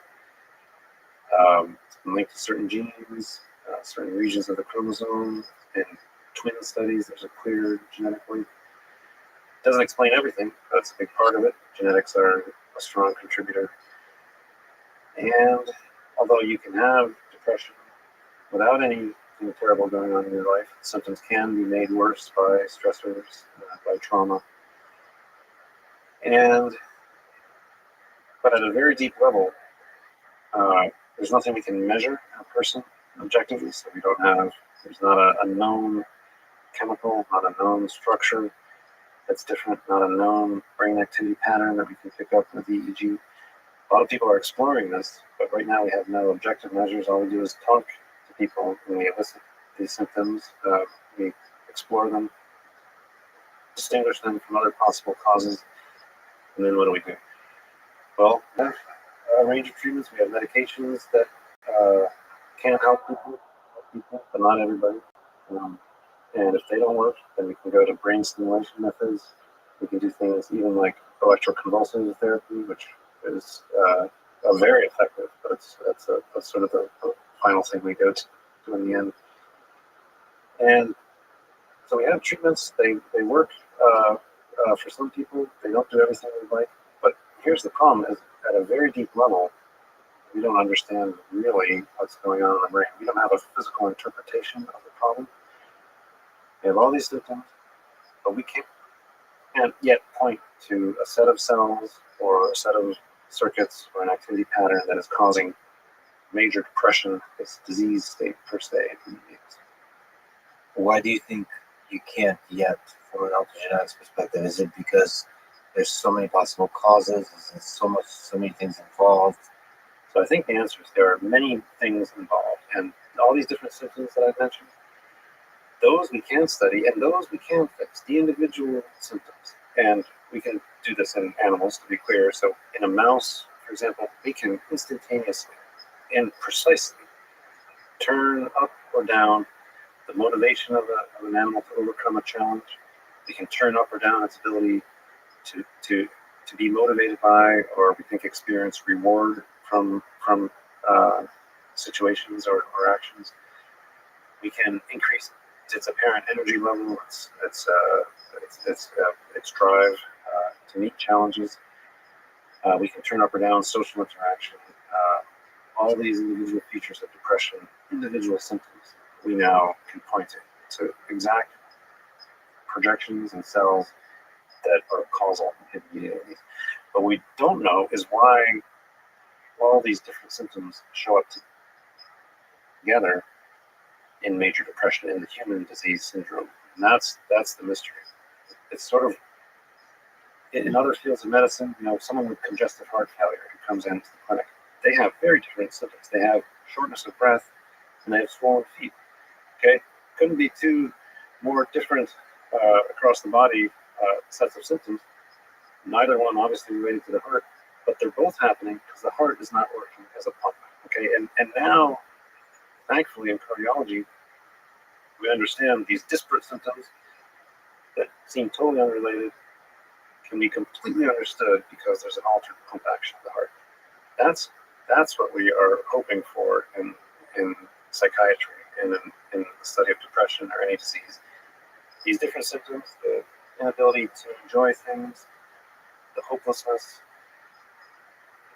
What's the unifying reason? I mean, is there some truth to that, the Tolstoy quote, that all happy families are alike, and each unhappy family is unhappy in its own way? So basically, I mean, this is the human condition. And basically, that might, the physicists long to find theory of everything. Isn't understanding depression essentially require you to really have the big theory of everything that you're like? I think it would certainly be nice to have a theory of it. Don't get me wrong. I don't think we need a state of the session. It would be nice. It's also a good question if it's possible. Yeah. Well, that I have some thoughts on too. But to this specific question, I don't think we need a theory of everything. I think there will be unifying principles we can get to. But even shy of that, we can treat symptoms, and that's a big step. And as you say, different unhappy families are different. Different unhappy people are different. If we have somebody who comes to the clinic and I see someone with a profound anhedonia as one of their main symptoms, the ability to enjoy things, and if I know, based on optogenetics work and animal work, that a particular medication can treat anhedonia, even if it doesn't fix major depression in everybody, if I treat that one symptom in that one person, that's a good thing. And so we don't need the theory of everything, and we don't even need the unifying principle to help people with insights that come from optogenetics. How much does talking help for diagnosis and for treatment, would you say, for depression? It's a big part of what we do. Every good psychiatrist should be pretty adept in these verbal communications, and talk therapy as part of what they do. I give medications, I deliver brain stimulation treatments, but a big part of everything I do with every patient is talk therapy, because it works so well together with these other modalities. Even alone, it can help people with moderate or mild depression by itself. People with severe depression, people with other psychiatric illnesses that are severe, you don't want to do talk therapy alone. That's not going to do it. But it still is crucial to do together with the others. And it's critical because it's part of how you reshape cognitions, complex activity patterns, and you won't get to that with a medication or brain stimulation treatment. Do you have advice for people who suffer from mild forms of depression or feel as they might, both for those people, and do you have advice for people who love the people who suffer from depression and want to help? One of the incredibly frustrating things about depression is the very nature of it makes it hard for people who suffer to get treatment, because they're hopeless, so they don't think treatment will help. They have low energy, so they're not motivated to participate in treatment in many cases. Sometimes they're actively suicidal. That certainly doesn't help. They have all these things that seem to prevent treatment from being effective. So the loved ones, that's where the loved ones are so important, is helping them overcome these barriers to treatment, the motivation, the safety, and the insight. That's critical, and particularly for the severe cases. For the mild cases, where people still have have some insight, motivation, and energy to get something done. There are many things you can do. Exercise is extremely important. Food maintenance, regulation of sleep, and getting sufficient and regular enough sleep is very important. And talk therapy can be helpful in those mild and moderate cases. Just looking at cognitions, looking at patterns of thought that Welcome. How are people you? may have fallen into.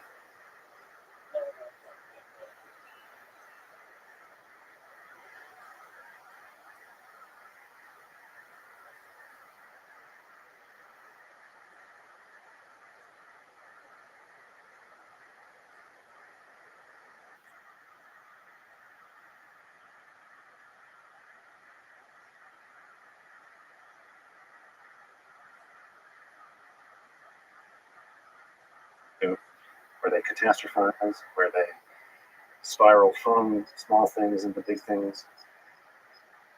A little bit of talk therapy, 10, 12 sessions, can help people identify those patterns they may have in themselves that are taking occasional negative thoughts, which everybody has, and magnifying those into more persistent negative states.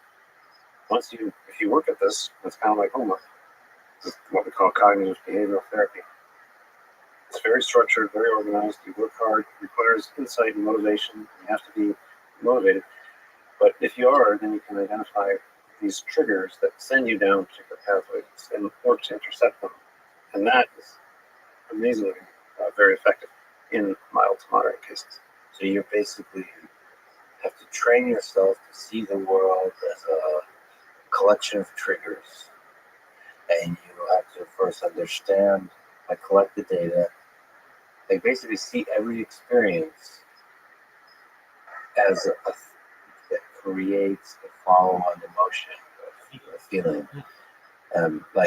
I learned this, on social media, where early on, all of us, I'll say something, I kind of respond to negativity with negativity, and then you observe the result of that.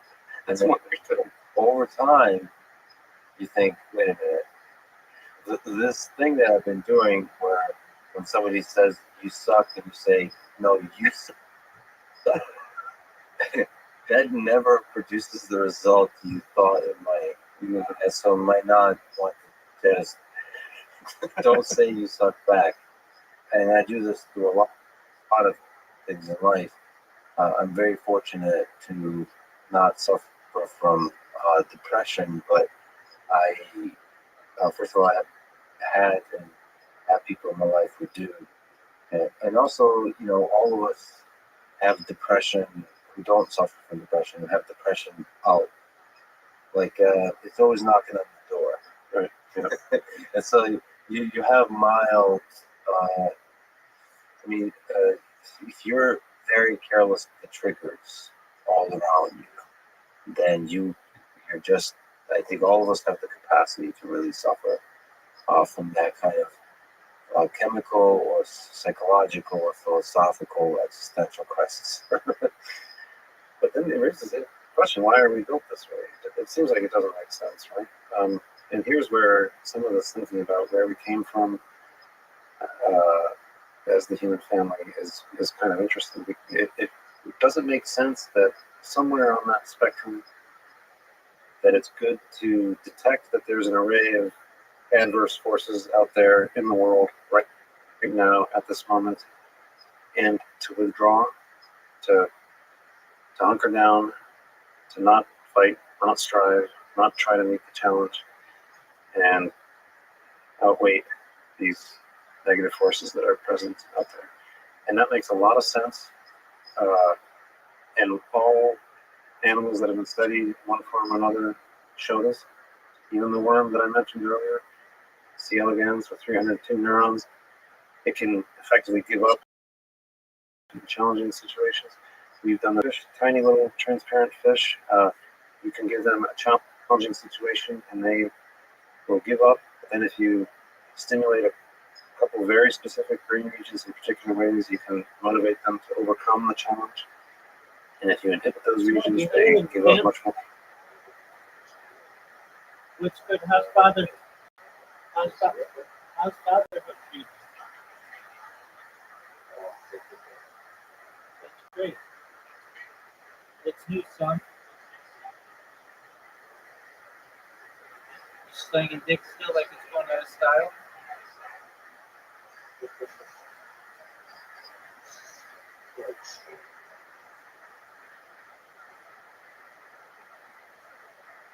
How's yeah, absolutely. How's the mom doing?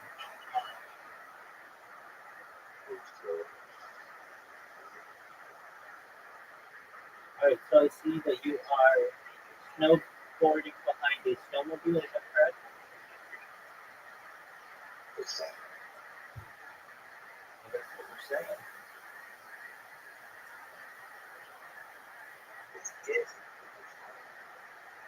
Here's 4 or 5. All right. Did you figure out your housing situation?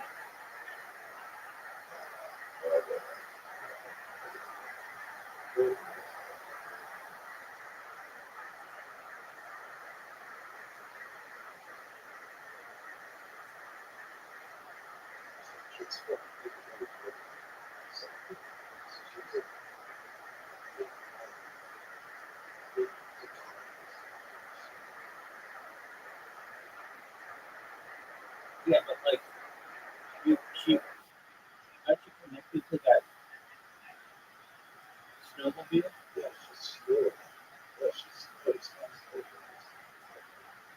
Oh, okay. Yeah, so it's just Bluetooth.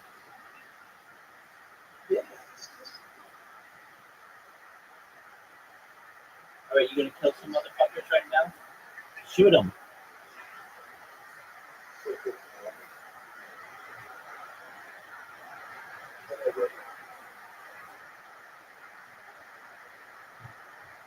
Can you jump over that wall? Have you ever played this before?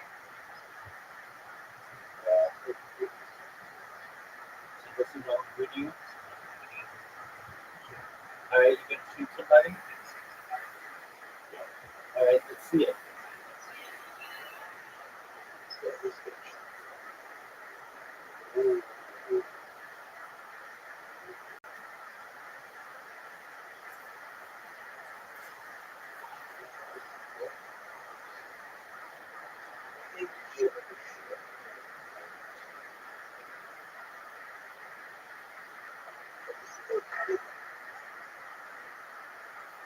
Shoot them.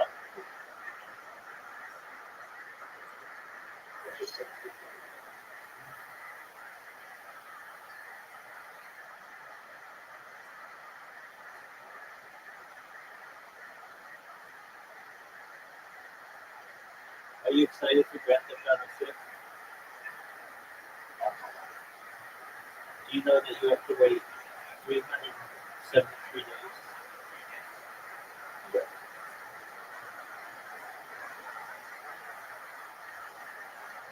I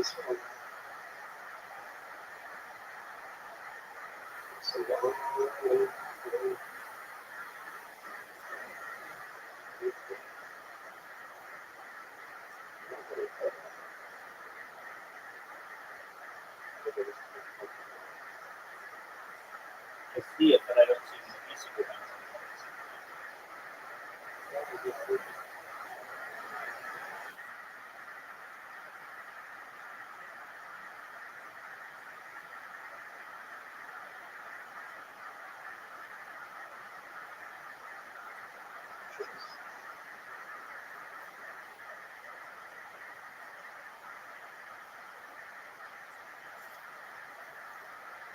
I just saw you shoot my nose.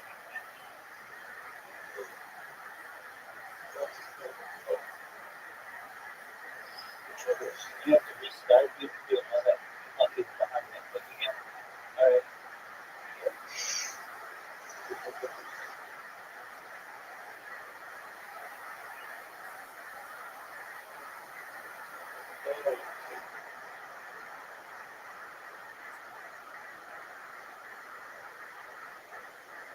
What's your son's name again? Luca. When's the last time you saw Luca? Oh, it's beautiful.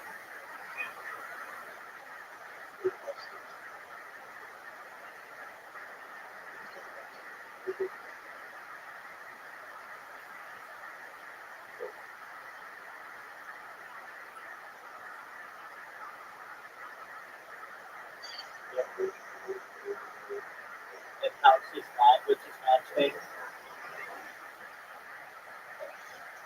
Any chances that Smokey and Beth might get together? Like married?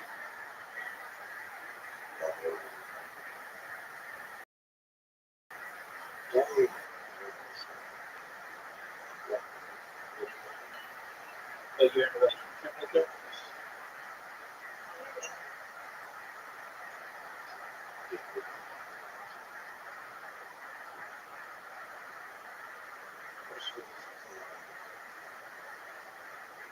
She doesn't fucking want.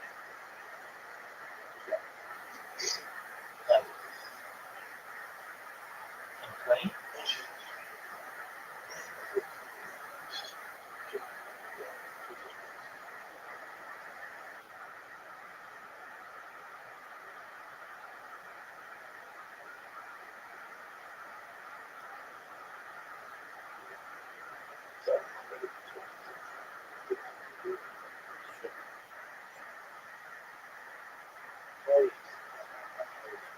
I'm kicking ass and I'm taking names.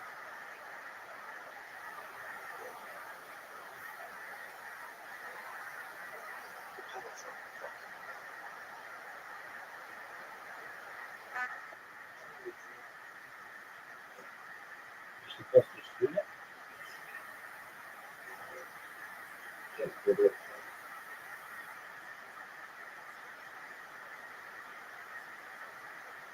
Oh, there's the ball. Alright. What's that?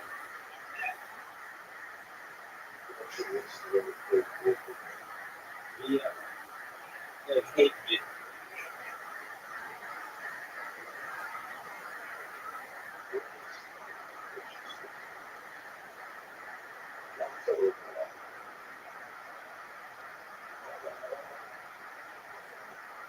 Have you ever seen Hate Mutual?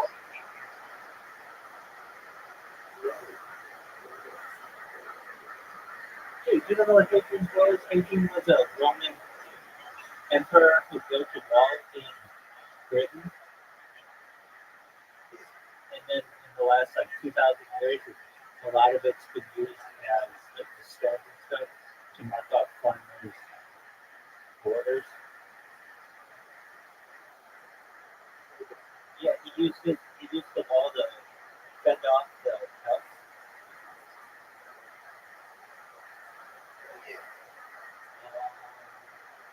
Like 1,800 years ago.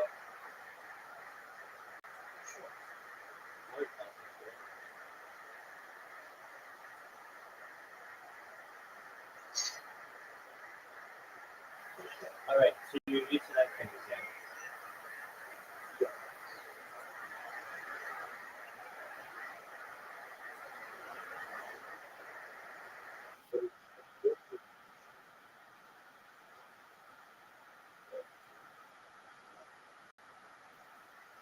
Are you on ice now?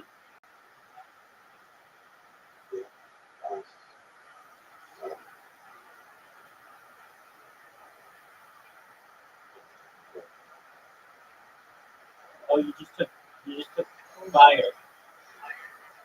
They just shot you.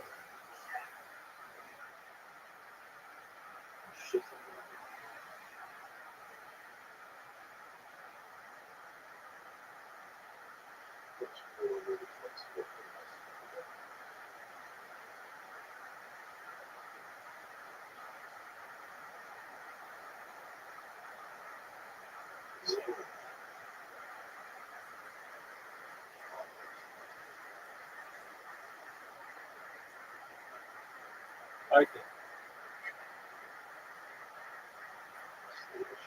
you have killed exactly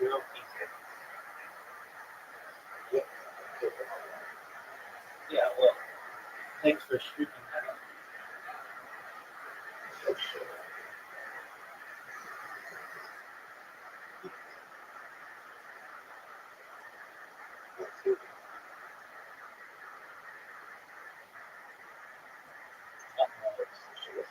Cutscene.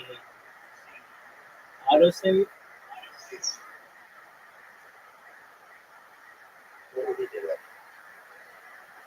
Alright, are you gonna kill some people? Now you're in a forest? You're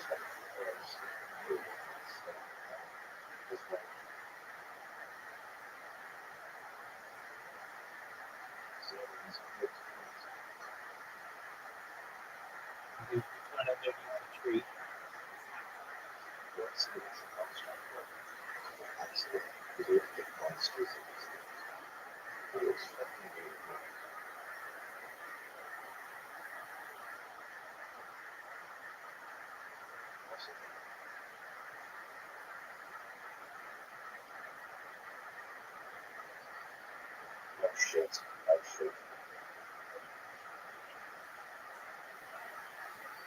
Did he just kill you?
Yeah, that was tight. Help us out. That was tight. Teamwork makes the dream work, baby. Teamwork makes the dream work. Hey, you killed the bullet. You killed the fight. Welcome. How are you?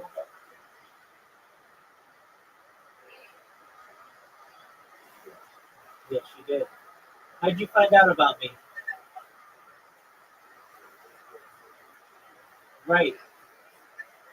Was it from which Discord server?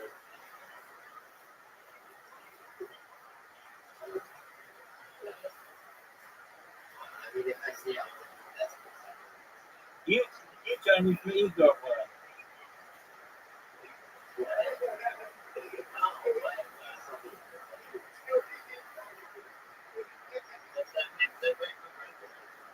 That's cool. All right. I'm the hottest thing in Ego World. I don't think that's desperate. You just want to find chicks who play video games. There's nothing desperate about that.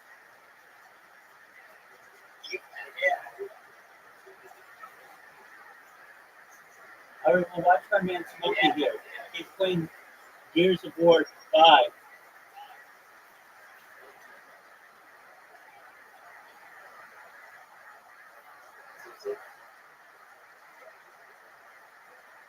$1,000%.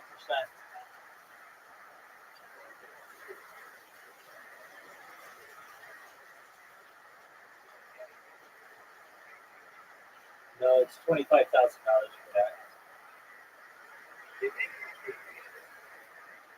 Yeah, to get that.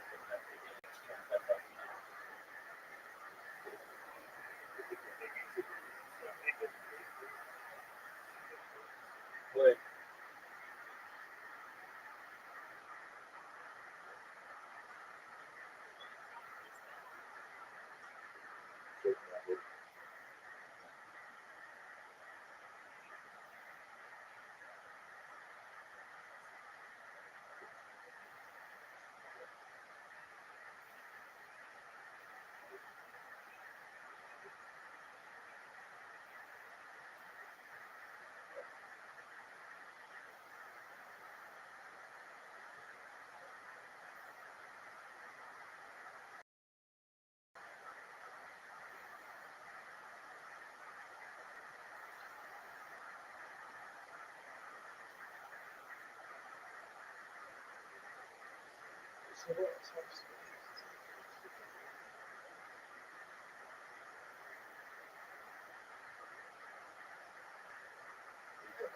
Yeah.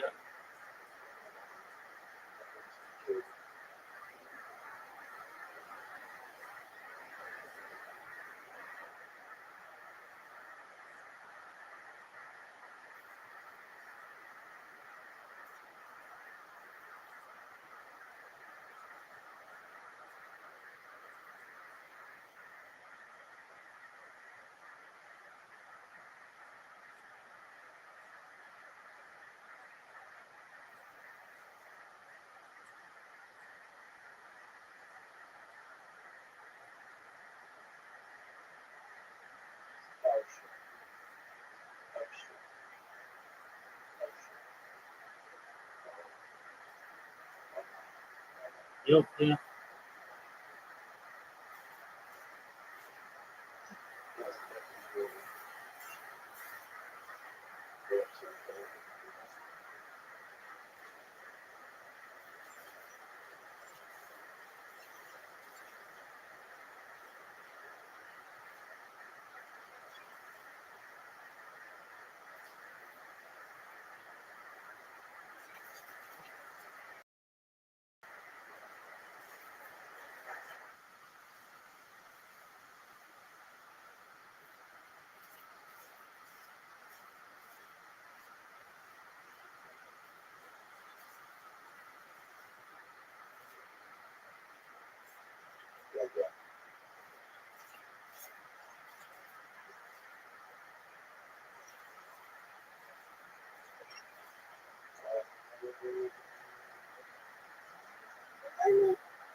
Yes, sir.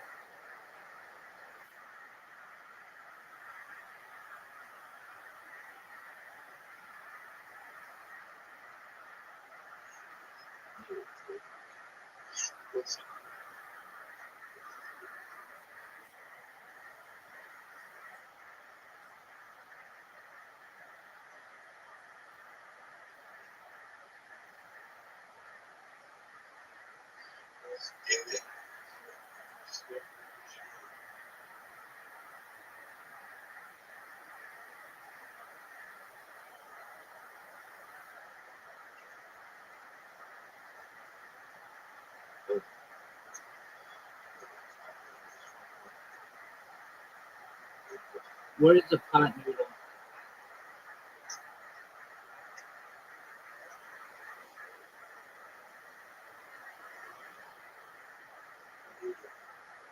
It's a, it's only one noodle.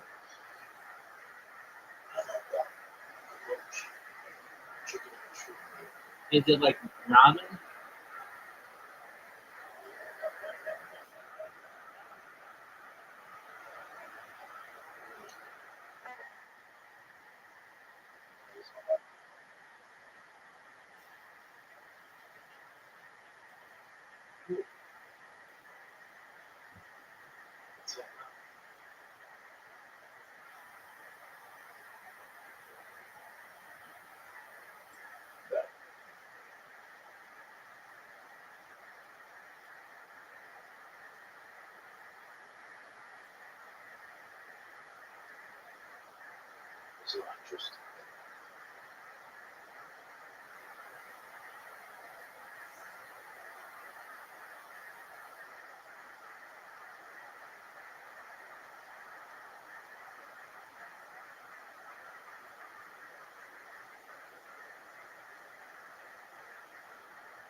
Hey, you do you, baby. So more easily than they would otherwise. You can do this in mice, get some rats. So this is an ancestral conserved pattern to detect that things are pretty bad out there and to conserve energy, to hunker down, to wait out the storm. Says use, unfortunately, many of our maladies have useful roots in our that contribute to our survival. So both depression and motivation abuses. And sometimes it's nice to just shut the hell up and cuddle with the penguins, versus for some unknown reason venture out on your own into the mountains, like a David Goggins type character. So what's the difference to you between, you see patients, between sort of rigorous psychoanalysis? I don't know if you consider what you like talk therapy and psychoanalysis. Are they neighbors? Are they overlap? Like They're neighbors. Psychoanalysis is it's they're relatively, it's not nearly done as much as the talk therapy, like the cognitive behavioral therapy I mentioned. The psychoanalysis is a little more niche now, and partly because it's not, data isn't in terms of actual treatment of actual therapeutic effects, data not as supportive as for cognitive behavioral therapy. But it's still interesting as for insight. A lot of people still do it to gain insight into themselves. And in general, it's a good sort of conversation starter. Those methods, they're good for getting things up. We don't focus on dreams typically these days in psychiatry, but they're great conversation starters. They're great ways to get things out if people have, and so we like to use those methods just to get the ball rolling sometimes, get people to open up a little bit. But the actual treatment that tends not to involve these psychoanalytic approaches where you are really probing the unconscious mind and its manifestation through dreams, for example, as the goal. That's not the goal. Modern talk therapy, we're really focusing on treatment, how to get people. See, I use that as a conversation opener, the Freudian thing where I try to delve at a bar of the deep sexual desires in a person's subconscious, and I find that opens up possibilities. This is a silly sounding question, but what's the difference between cognitive behavioral therapy and conversation? So, because I personally, as a fan of conversation, as a fan of just like listening to podcasts versus like audiobook, I like both, but they're very different. And I like conversation. I like it makes me personally very anxious, so I like to be the listener, like a third wheel, like overhearing a conversation kind of thing. But it's a really powerful method for humans to explore each other's mind, just raw conversation.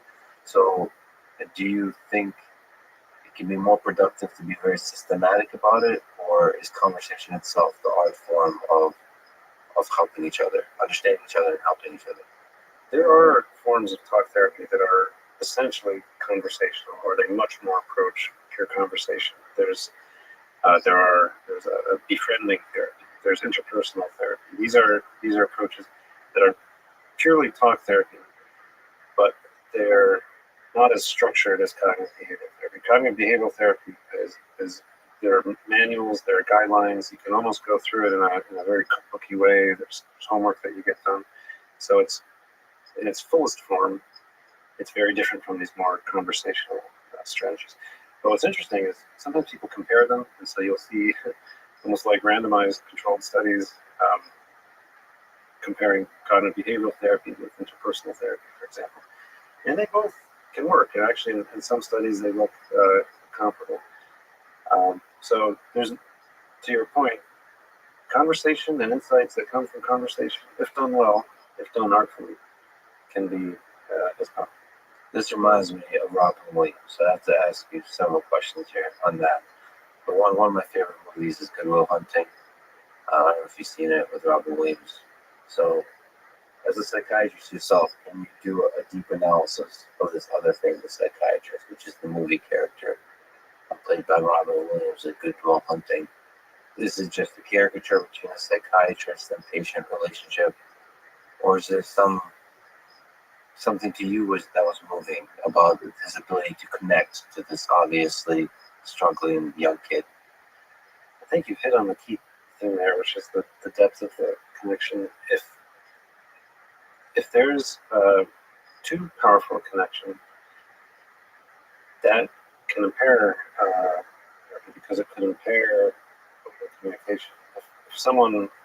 If a patient sees the relationship in a particular way, like in a friendly way, maybe, or like parental child type way, that can cause problems because then what they choose to share, what they choose to bring up, is selected to be appropriate for that view of the relationship. And so I and many other talk therapists actually prefer not to let things get, not let the connection get that deep. You want to have trust, you want to have a therapeutic alliance, we sometimes call it, but it's got to be enough of a blank slate that the patient is not consciously or unconsciously constrained in what they choose to share. So, great movie, great actors, all good, no complaints, except realistically, the relationship should be a little more arm's length. Let's pretend it's real life. Sometimes, can't you leave a little bit of yourself in the interaction with the patient? I mean, it's another human being. It's a balance, and actually, you do need some of it because let's say this person is having challenges, interpersonal challenges in their life. The best way to notice what those are and to identify them and to work with them is if you can elicit some of those problems in the office, in the therapeutic interaction. And it's really powerful. As long as you're alert to it, aware of it, you don't let it go out of hand. This transference, we call it, is when you transfer in between the current therapeutic relationship and external relationships that the patient may have had with others. And so if the therapist starts to feel an inner feeling like anger, let's say, so let's say you have a patient who is stirring frustration in you, or even in extreme cases anger, the best thing for the therapist to do in that case is to recognize it and to realize that's probably being stirred by other people in the patient's life, and that could be the source of a lot of problems. And so instead of trying to wall it off and say, oh, I shouldn't be feeling that, I better be a better therapist, instead recognize it and use it and help the patient that way. And so you've got to be a human being, you've got to be a person who feels, you've got to be open. But be in control and be aware of it. If I may, I just want to read this. This is one of my favorite scenes. Probably one of the greatest scenes in movie history because Robin Williams does a single take. So this is a very interesting interaction between them. So, well, and I'm sure this is a common interaction. Maybe with a therapist and a patient, maybe with a father and a son.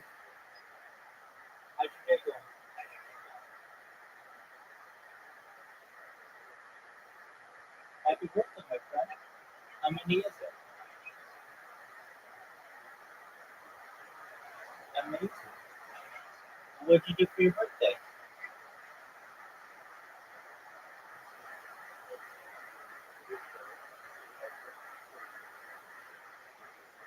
Amen. It's better than nothing. What's on your agenda for tonight?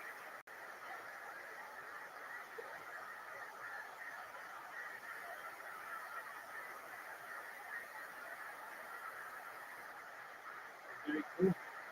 What game do you like to play?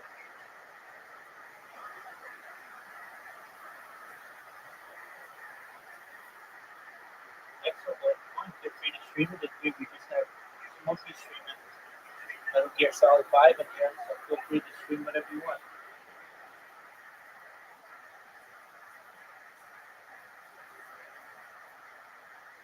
I'm a baby. Just watching a podcast on physics. This one's actually on psychology. And we're just watching Smokey playing a game, just enjoying life.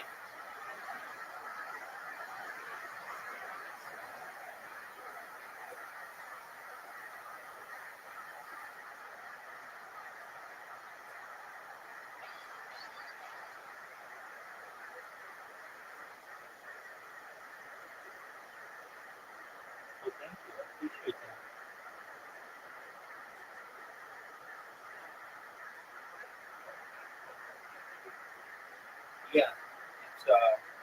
Let's Friedman podcast.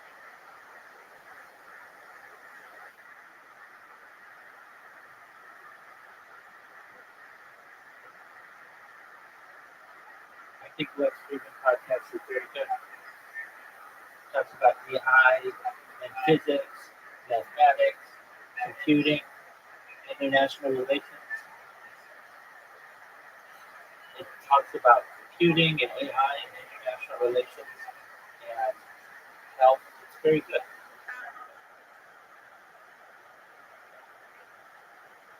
It's called the Lex Friedman podcast. LEXFRIDMAN.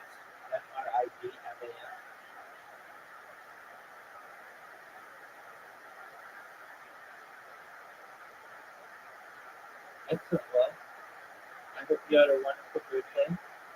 Feel free to watch Lex Friedman with us. And if you have any questions, comments, or answers, feel free to come out.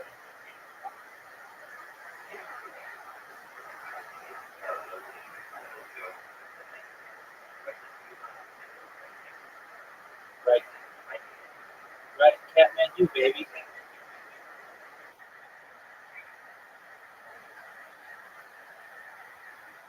Excellent. Well, you sleep in here, man.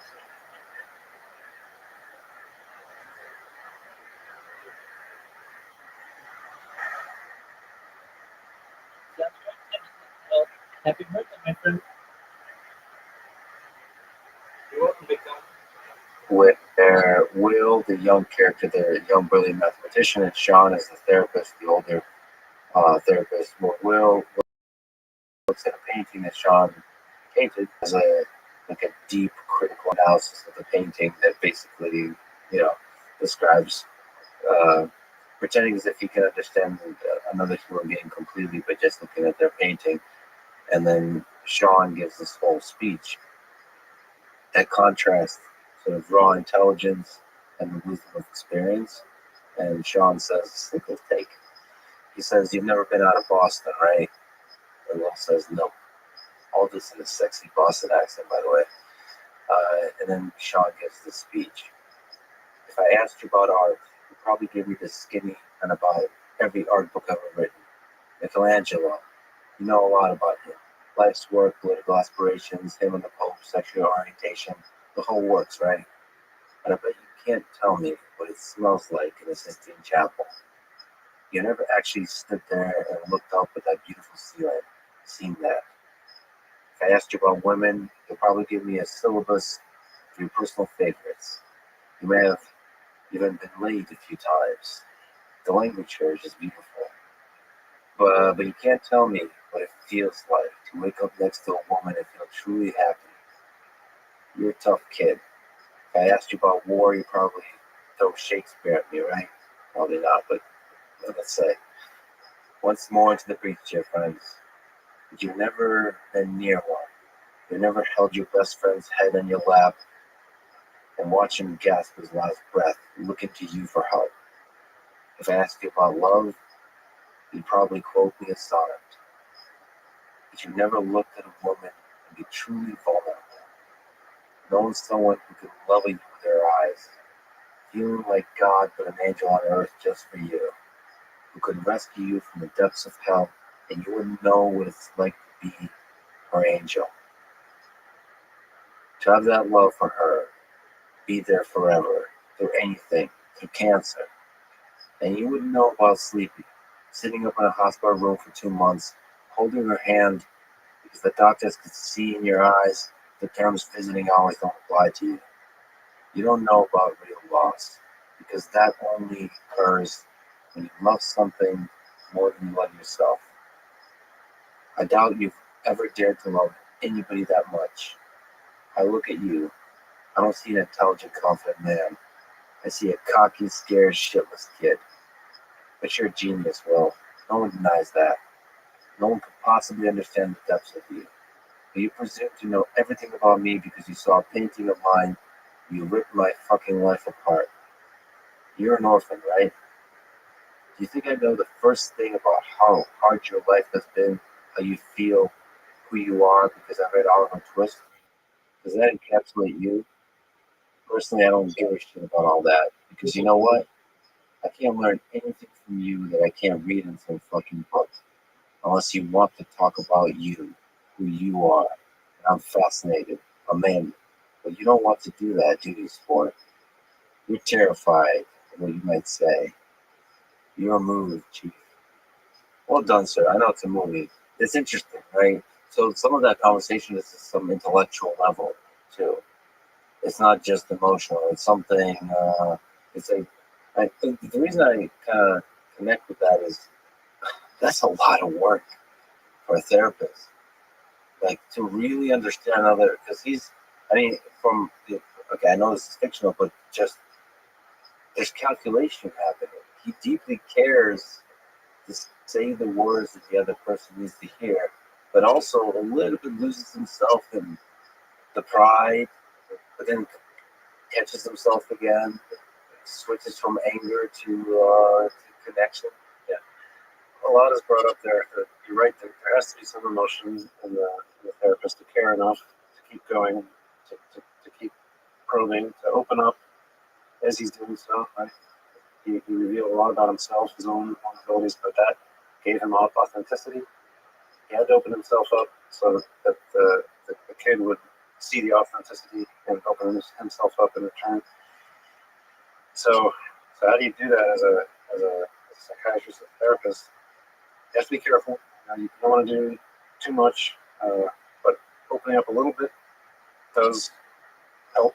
Does create a chance. You're offering up something, and that helps the patient come back in return, and it gives you that believability and authenticity. Do you pay the price for that?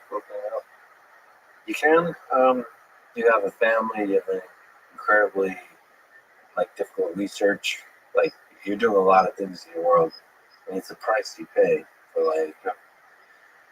Well, this was one of the terrifying things about writing the book was I do open up in a little bit about my own personal life, my own personal challenges, and that was a considered decision because I could have done the patient work and the science work and the history of the human family work and tied it all together, but it wasn't.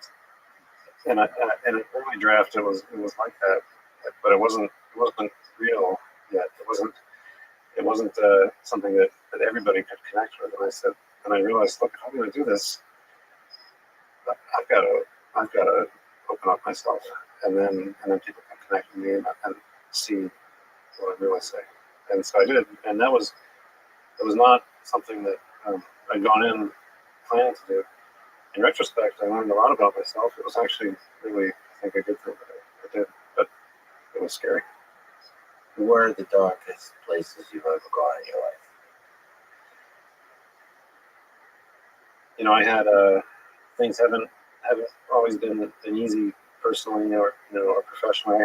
I had moments. I was effectively a single dad for a while, a number of years. And these came at probably the hardest, also professional life.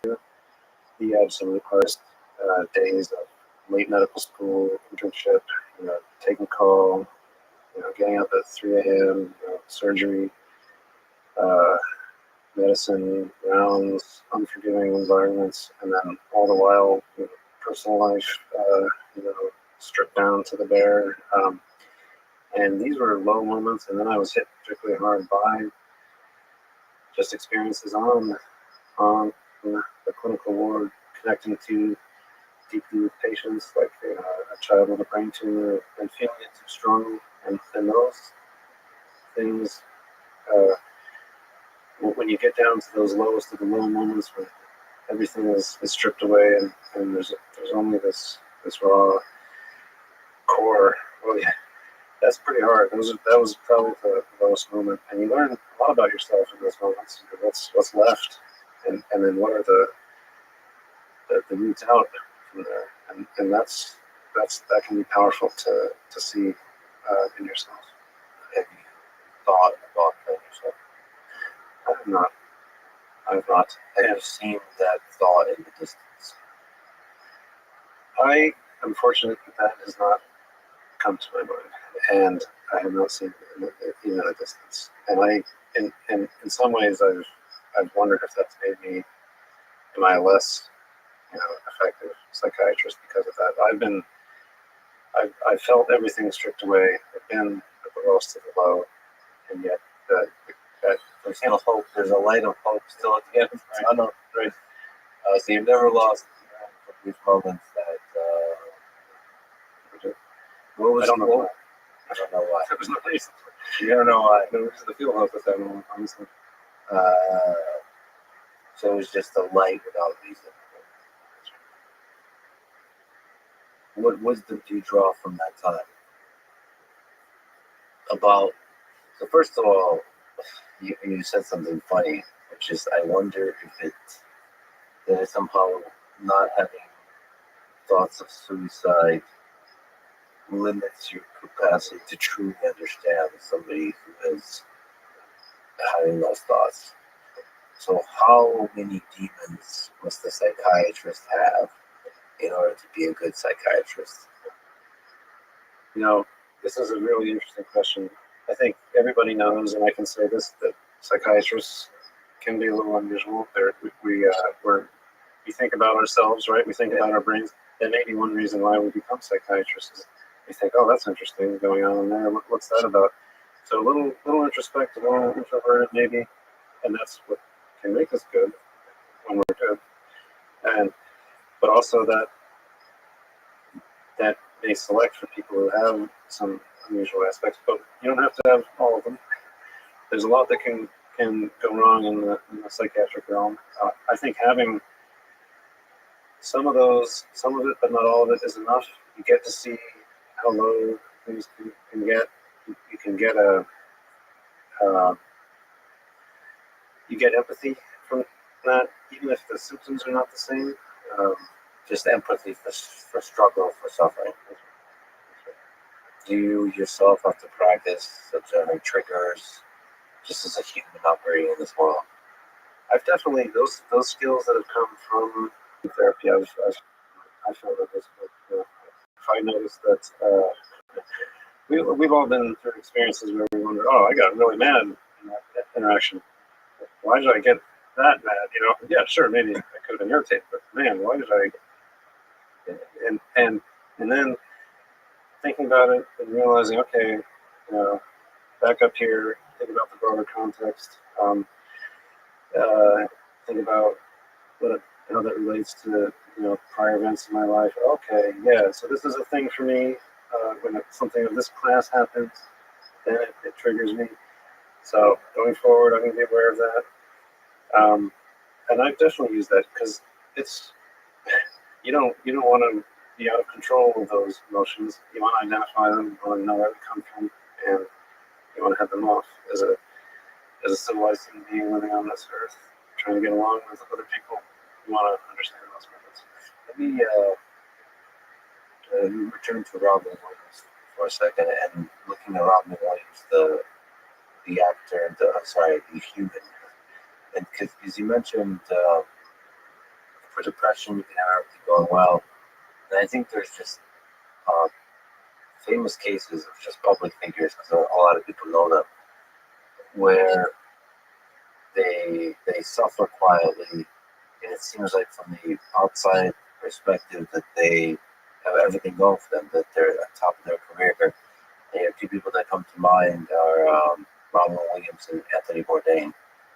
What insight do you have in why either of those why Robin Williams, like comedian, one of sort of the most jolly humans? Obviously, there's always the darkness that he was channeling in order to present the happiness. But it feels like that realness is only possible when you're deeply self-honest and analytical. And if you're deeply self-honest, you're going to realize that there's a lot of beautiful things about life that you can discover. And if you do that, how can you possibly then take your own life? When you go through all of these thoughts, and I think a lot of people really love Robin Williams, which is why it was really difficult to see how can even Robin Williams take his own life. So I don't know if there's something to be said about the nature of depression from just looking at his case. I think the action of suicide is not well understood. It doesn't always, although often is correlated with depression. There are cases of suicide where there is not clear depression. That's in the minority. By the way, if I just let me, because you said it's so interesting, action of suicide, because there's also thoughts of suicide, and probably those that probably somewhat understood, but it's an interesting, because you can think of suicide, if you have suicidal ideation, you can think of that for so many reasons. And I mean, thoughts sometimes, like painful thoughts, angry thoughts, or thoughts in general, can be very different. Like fantasies, for example, you can fantasize, like sexual fantasies. You can fantasize, just for humor's sake, wanted to mention stuff, but then people will think I'm serious. I'm not going to mention anything. But sexual fantasies, and then I know there's people that have sexual fantasies that don't want to actually do that in real life. That sexual fantasy serves some kind of purpose in imagination only. And in that same way, suicide might serve a purpose in imagination only. It's very unlikely to lead to action. And yet there's other thoughts that maybe are more amorphous that do lead to action. And that leap, oh boy, that's a fascinating, and that's such a philosophically powerful thought to not exist. Like that question, that's this, is it Sartre or Camus? It's Camus, who says, like, basic question of why live. Good question. Yeah, right. So that's a great question, actually. And there are other related questions. Some people may have the thought of suicide because there seems no point, there's no joy in life. That's one reason that some people can put forward.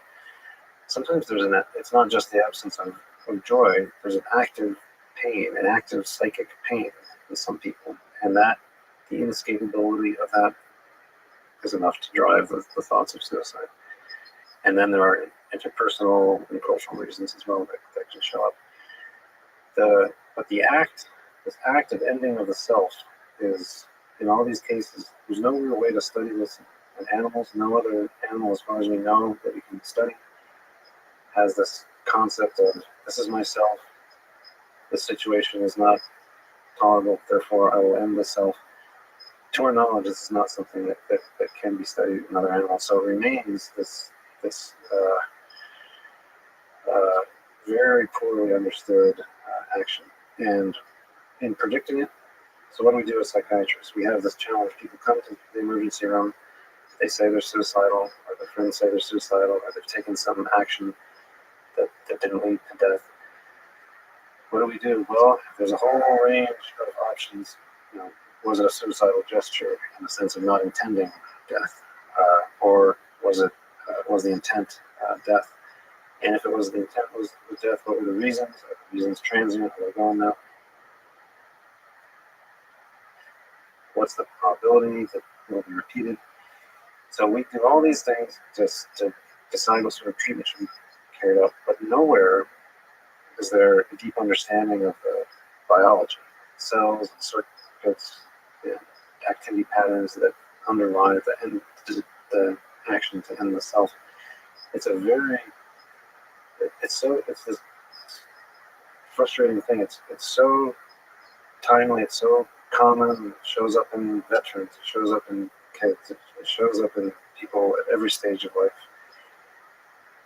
And yet we're very bad at understanding it, and we're relatively poor at predicting it, and our tools are not very powerful. We can put people in a locked unit, we can give them care, therapy for a while. At some point, we release them, and there's only so much we can do. It's one of the most frustrating things, the suffering that is linked to suicidality. But it is a decision, and it is an action. And if you look at optogenetics, you should be able to one day sort of understand the dynamics of such weighty decisions. The individual causes then, if someone is anhedonic, if there is no joy in life, that very likely is addressable by optogenetics. We know how to turn that dial very robustly in animals. the motivation to overcome challenges, that we have some hope of understanding. Psychic pain, internal negative states, we have actually a handle on that as well. There's a structure in the brain called the habenula and some linked structures around it that seems to generate this negative internal state. It's active when a state of acute disappointment, acute outcomes that go wrong, not as expected. Moments of unexpected pain. The habenula is there. It seems it's active to report on internal negativity with its action. And so you could imagine strategies to target this brain structure that might have the effect of reducing psychic pain, reducing the negativity of internal states. That is a very concrete hope. It's precise, it's anatomical. Optogenetics has given us all the firm foundation we need to go after that question. So I think there is hope. If you look at the individual causes, the individual symptoms relating to suicide, And it's like a puzzle. You put together the puzzle pieces. By the way, I do think my habenula is very functioning, very active. And I wonder if it's like because you can also learn to channel these things, right? Some of the things we suffer from, there's the degrees of suffering, can be a source of progress and personal growth and development and all those kinds of things. And I mean, what is it? Nietzsche suffered from stomach issues. You know, I wonder if he's written some of those things, if his stomach was all great. I mean, I kind of think that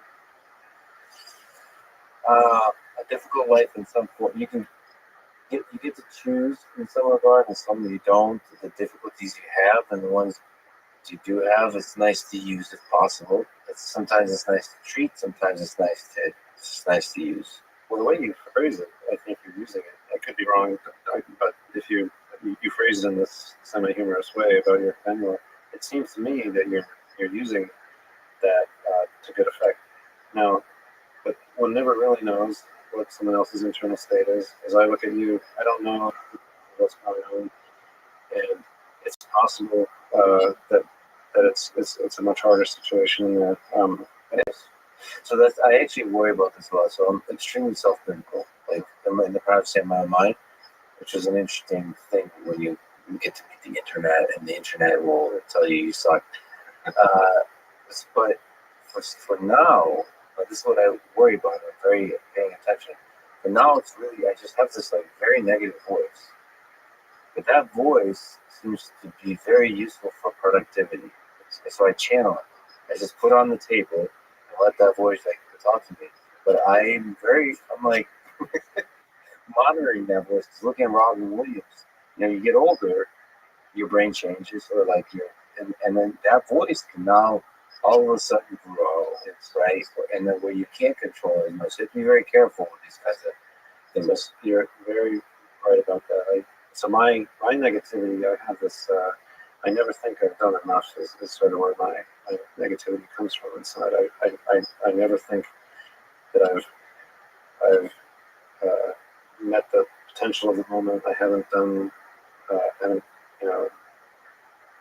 made the most of the opportunities that are available. I'm still early. I haven't progressed as far as I should. And exactly as you're saying, that works for a while. But then what happens is, as you get later in life, and there's less runway to, fix that, and then maybe then that negative voice is a problem. But also at that point, the negative voice does have more and more of a point. So when you're being very successful, it's easy to be like, no, okay, well,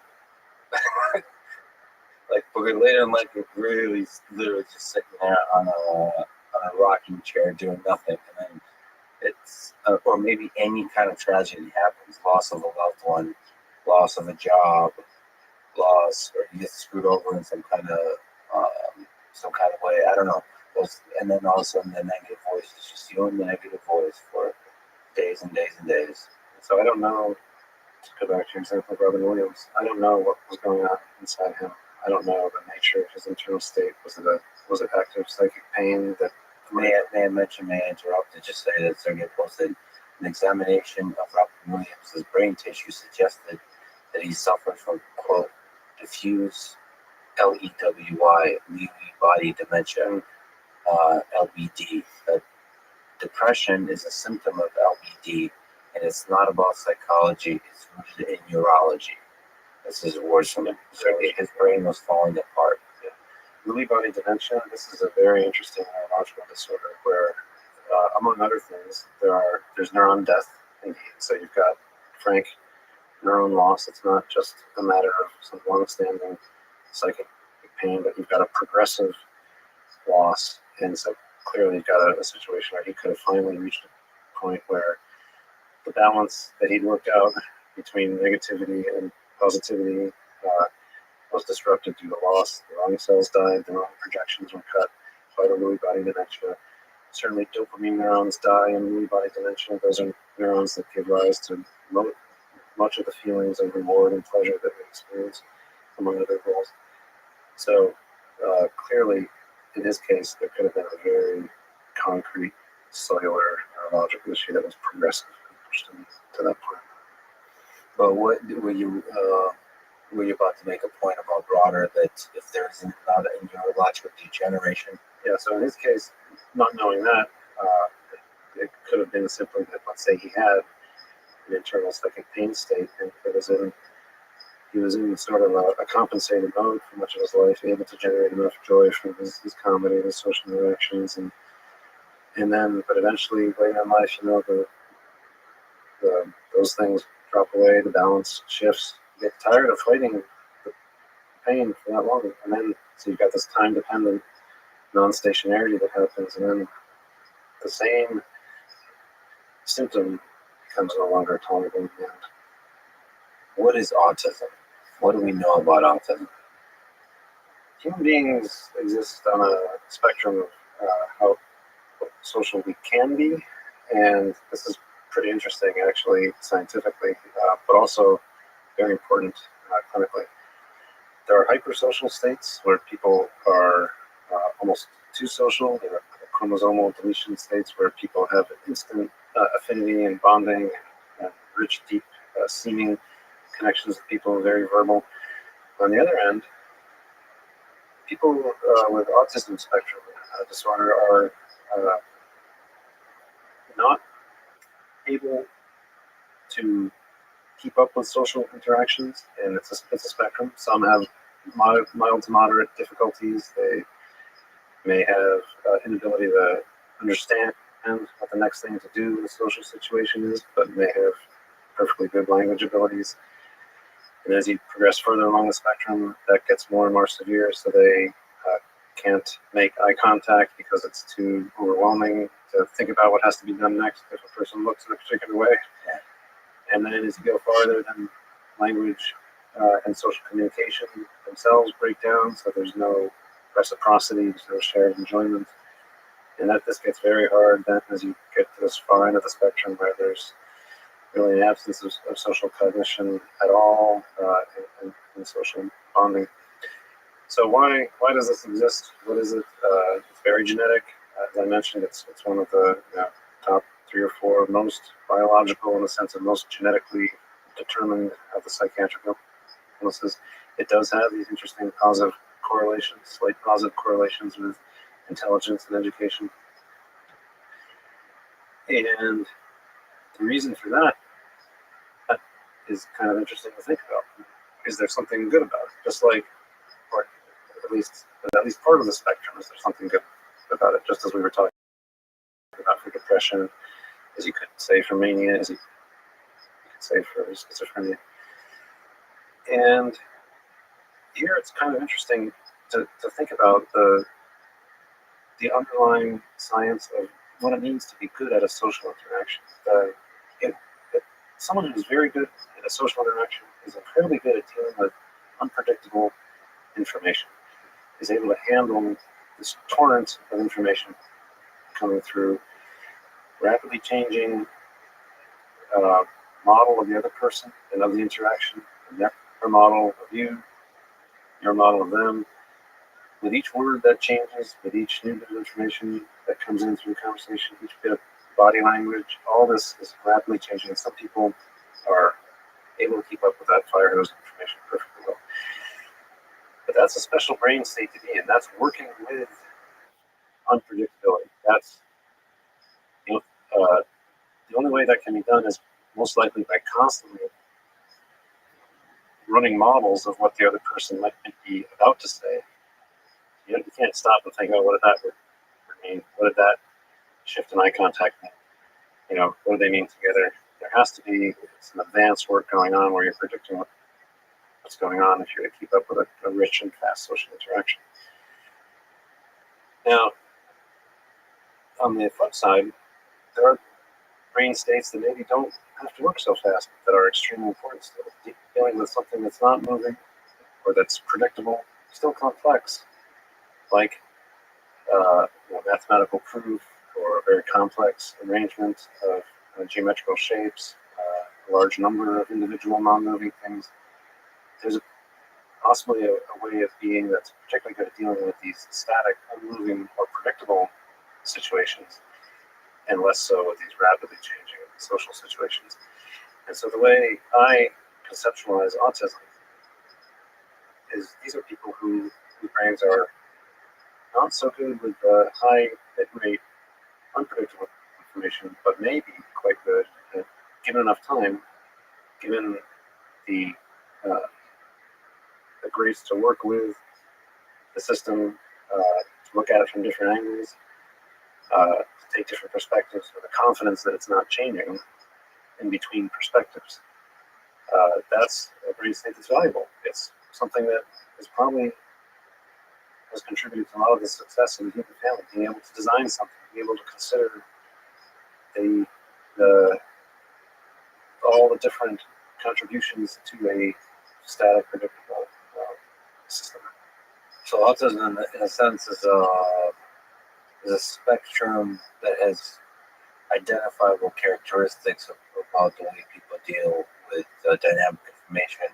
Often express itself as like social, That's right. dynamic information. But your use of the word often there is really smart, because it's not just social interaction that is a challenge in autism. And so many people conceptualize it purely as a social dysfunction, disorder. But it's really any unpredictable information that's a problem, that's a challenge for people on the spectrum. They react very negatively to unexpected sounds, even if not social sounds, unexpected lights, unexpected touches. And so it's really unpredictable information that is, in my view, the core problem with the processing in autism. Not just social. Social just shows up because it's so unpredictable. Yeah, it's so interesting. I mean, I try to not to think about that stuff. I'm afraid of thinking about disorders and things like that, because just like I don't like sort of economics or game theory, I want to be careful with it, because it's whenever you have a category or a model, it's too easy to just for everything. When it's the OCD thing, I like models too much. I like categories too much. The moment you acknowledge yourself, well, I have an eating disorder, for example, or something like that, as opposed to just being I'll just leave it at that for my own critical understanding of myself. Let's just say I don't know how to moderate eating fruit. People make fun of me. They think all fruit is healthy. I know. I don't know how to moderate anything, but even fruit. This apples and cherries is a nightmare. Anyway, that's just a psychiatrist thing to say. Very interesting. But there's characteristics, and it's interesting to think about. Like, for example, I have trouble making eye contact, but actually, as you said it now, it's not that I'm shy at all in that sense. It's literally I'm getting way too much information. It's distracting me. Like, I need to just close my eyes so I can, like, all the things that people seem to be able to do in parallel. It's just, you just ask me a question, for me to think about the answer to that question, I can't have all this cool, rich visual information coming my way. Yep. That's literally, I often close my eyes to think. It's not because I'm afraid of something, whatever, it's just happening here. Well, that's a beautiful description. It's amazing that that's how you experience the eye contact aspect. I think that's, I mean, you've articulated what, you know, captures it for so many people, which is that it's overwhelming. There's just too much information just coming in through the eyes. And to keep up with it, to know you're going to be expected to keep up with it, first of all. So there's that aspect. You learned socially that there's going to be an expectation if you're making eye contact. People are going to think you're keeping up with it. And you don't want to because you want to focus on other things and make progress in other, dimensions. Yeah, and so then there's a strong desire to look away or to close the eyes because it's overwhelming. It's a distraction that's going to cause errors of understanding. And of course, our eyes, that's part, the way we use our eyes is part of the human communication skills to kind of be aware of that element of it. So yeah, I mean, but it's fascinating. You should be aware of your own self and those little characteristics, whether it's classified on some aspect of the autism spectrum or just in general, whether it's eating, whether it's depression, whether it's even like schizophrenia. That would, I hope we get a chance to talk to a little bit. Yeah, those things are all made up of different symptoms and characteristics, and use them as a superpower. I suppose is the best we can hope for in mild cases, I guess.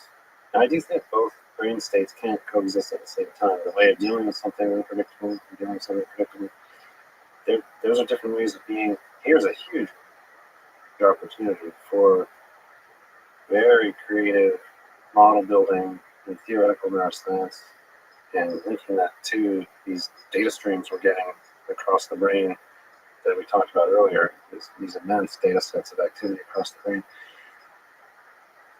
Here's where I think there could be a real convergence of theoreticians and experimentalists to say, okay, given what we know about wiring of the brain, here is what the brain state is likely to be that deals well with unpredictable information. And here's a brain state that deals with predictable information.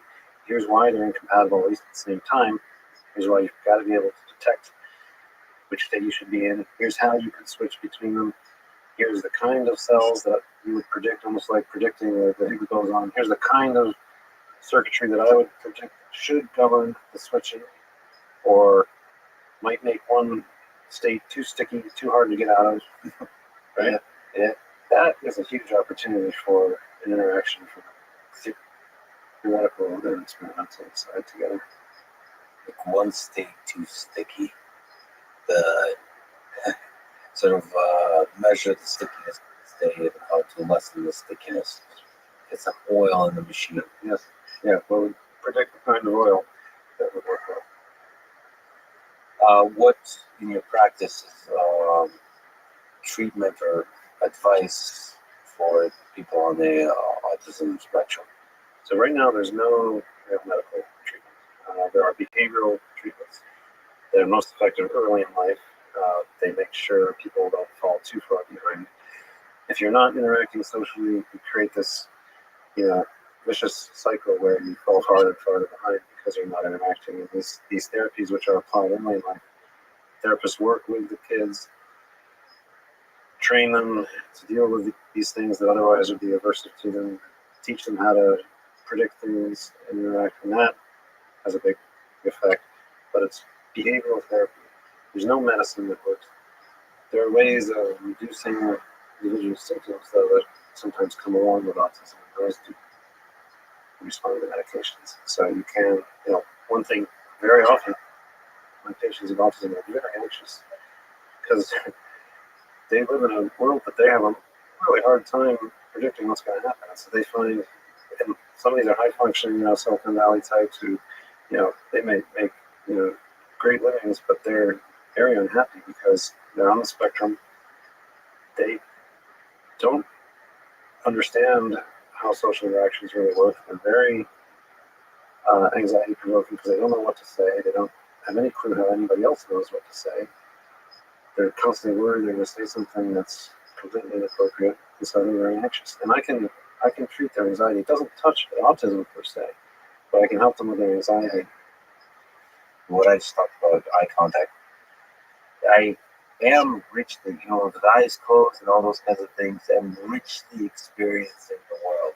And it's not like you're afraid of the world or you're not able, I don't know what to do. No, I know everything. In fact, I know way too much. There's so many cool options.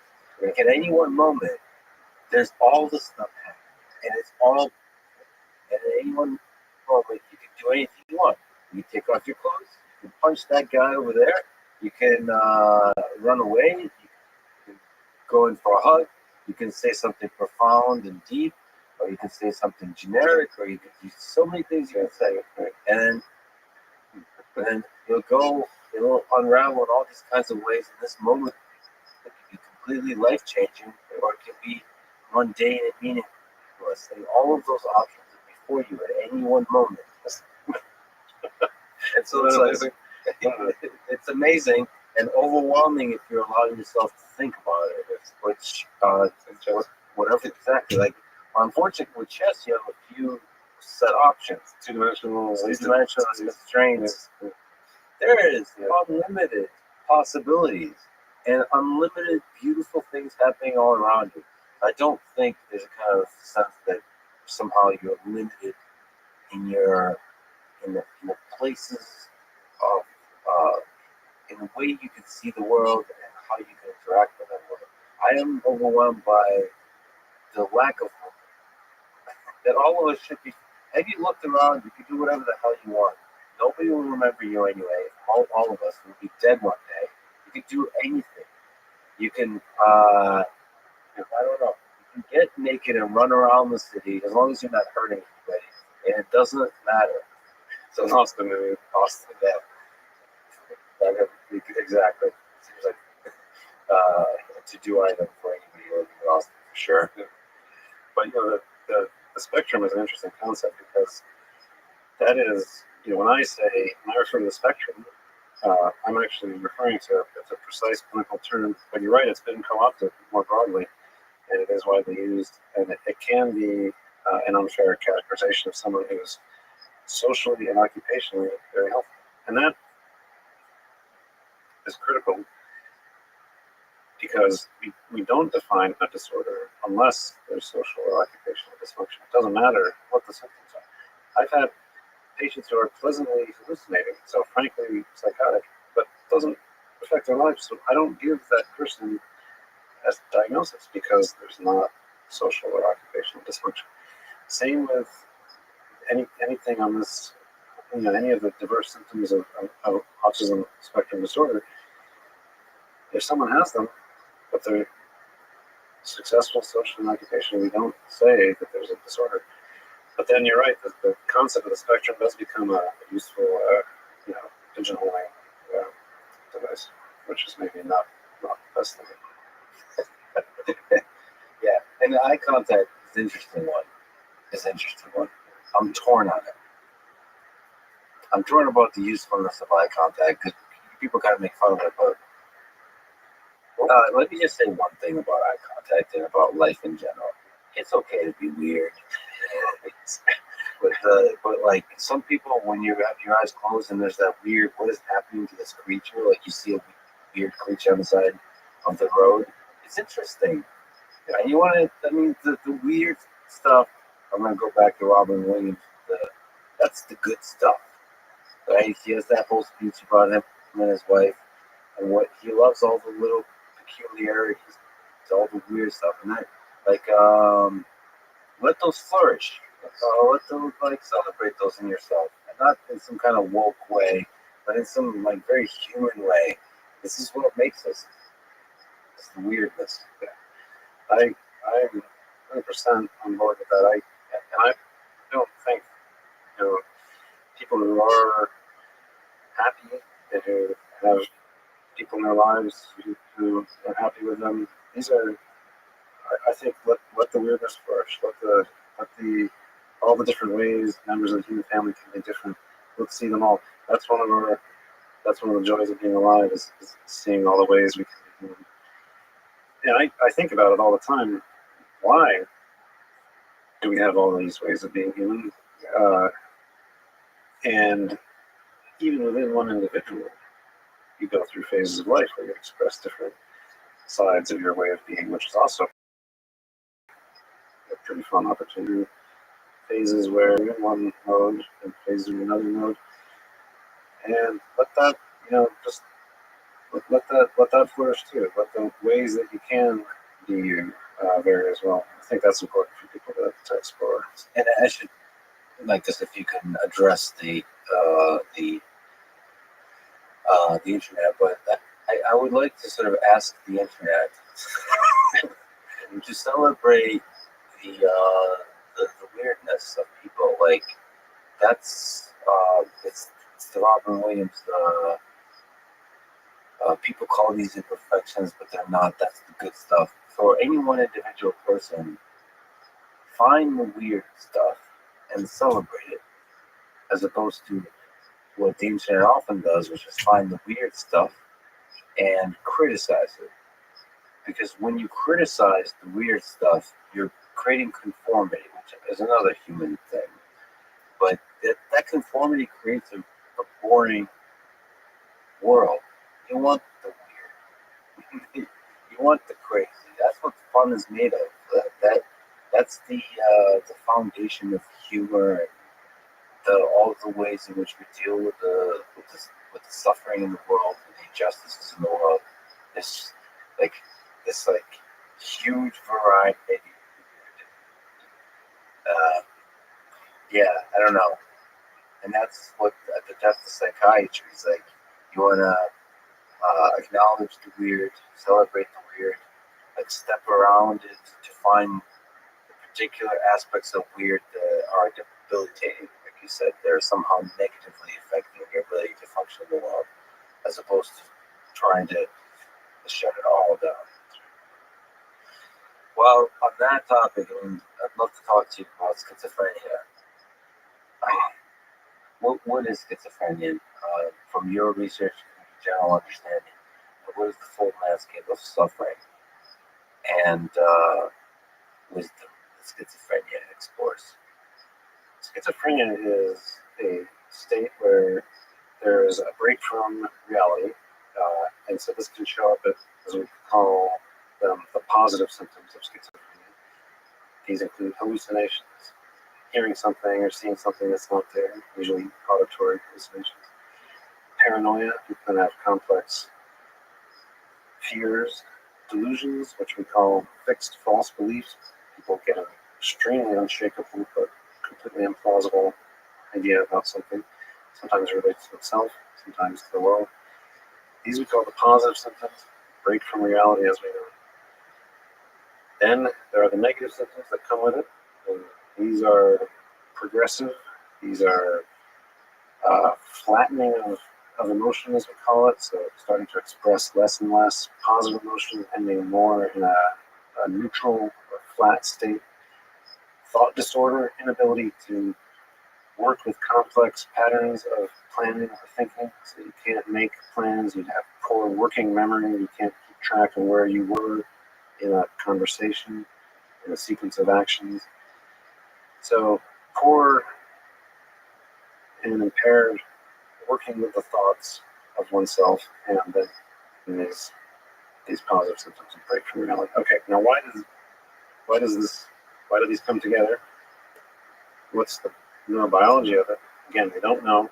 Schizophrenia extremely genetically determined. Look, the numbers could be upwards of 80% genetically determined. 1% of the human population around the world. It's universal. Okay, it's not confined to any one culture. Not even really biased in one culture or another. About 1% around the world, and has this progressive quality to it, untreated. So it's very interesting. There's a break that happens. We call it first break, when someone experiences their first disruption of reality. They can have a completely typical life up to that point. So you might have And I've seen, just heartbreaking cases of like this in the Stanford emergency room, where a kid who's come there has been extremely, high functioning in that sense of academic achievement and athletic and interpersonal, and then comes to college. Usually in men, it's around 18, 19 when the first break happens. Some terrifying paranoia hits or some auditory hallucinations start. They're getting screamed at by a voice in their head. It's so devastating. With women, comes on also often a little later, sometimes in the 20s. And it can be progressive. If it's not treated, it just progresses and progresses. The voices become overwhelming. The delusions and paranoia extend and expand.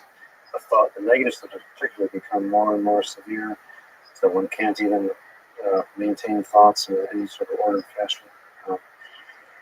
And then eventually, death can be fatal, can lead to suicide, it can lead to erratic behavior that leads to accidents.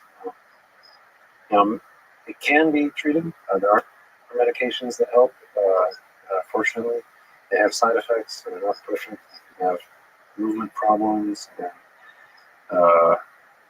actually a whole host of different side effects that come from the medications. But we can help people with schizophrenia. Very, very significant. But the amazing thing, and this is emblematic of where psychiatry stands, we don't have a deep understanding. Just like with depression, you don't have that heart as a pump level of understanding that we'd like to have with schizophrenia, despite it being so biological, so genetic in its nature. So is there a way to return to the other side of the first break? So when you have a break with reality, is there a way to kind of stitch it together? Yeah. So some people that works, but we don't really know how. So medications, antipsychotic medications, we call them, they block a particular neurotransmitter receptor called the serotonin 2A receptor, and they modulate dopamine as well and other neurotransmitters. These can take someone who's actively hallucinating, actively paranoid, put them back in a completely normal state, and some people stay that way indefinitely. So you can bring people back from that back to the other side, have it stitched together. More typically, you'll end up in some intermediate state where symptoms are reduced powerfully, but there might be still something there, and you've got a drop down in functioning of the system for a while. But concepts, what physically is going on. One idea is that it's communication within the brain. One part of the brain is not able to tell other parts of the brain what it's doing. And so the auditory hallucinations are very interesting in this regard. They often have this conversational inner monologue-like quality. As we're walking on the street, we may have an inner monologue, thoughts about what's going on. If we see somebody we don't like, we may have a thought, or somebody would punch that guy, something like that, or maybe I should punch that guy. But these are so far below where we would ever, act or even think of acting, but they're just things that come up. And people with schizophrenia, those inner thoughts, that inner monologue is not recognized as the inner monologue of the self, and so it's perceived as something coming from the outside, or from inside, but from another inside, another hint. I thought you meant like another room, inside the same building. Another room inside there, yeah. And so it could be conceptualized as a communication within the brain problem, notifying another part of the brain what's going on. And there's some evidence consistent with that. I don't know if you can help with this, but I sometimes have been talking to quite a few homeless folks recently. Just what I do is I hang out at night and talk to interesting people. And some of them have known people in the past who suffer from schizophrenia, and some of them, like self, would describe as something they suffer from. And they seem to understand something deeply about this world. I don't know if it's correlated or or maybe it's another aspect of like depression, all those things that I've encountered in my own life is maybe just the struggle and the suffering is taking you through a life where you think deeply about life. Like there's that self-reflection that society forces on you because it's a disorder of some kind. Is it interesting? I guess my only sort of anecdotal observation is people who suffer from schizophrenia seem to be very interesting and very thoughtful and non-linear way about the world. I've noticed that it's not always positive. They're the unusual ways they view the world but it's always interesting. It could be conspiratorial thinking too. Like, but like the theories they have about the way the world functions, it's often very well read, which is also interesting because they're almost like looking for helpful answers there somewhere. Absolutely. And so there might be sightings of very interesting literature, and then using that there's a stickiness in the minds of different models of the world that try to make sense of that world, and those models could include conspiracy theories. They're very attuned to complexity, and they come up with unlikely.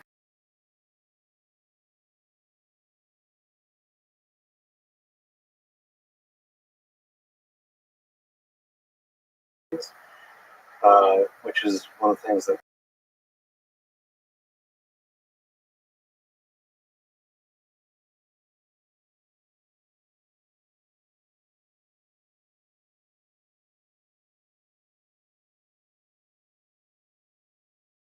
schizophrenia.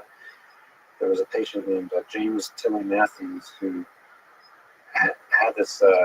He sketched out for his doctor the experiences he was sensing, and he drew himself as a cowering figure on the ground, controlled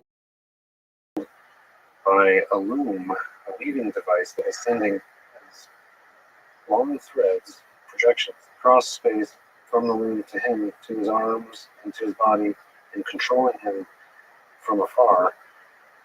And he called this the air loom, the loom in the air.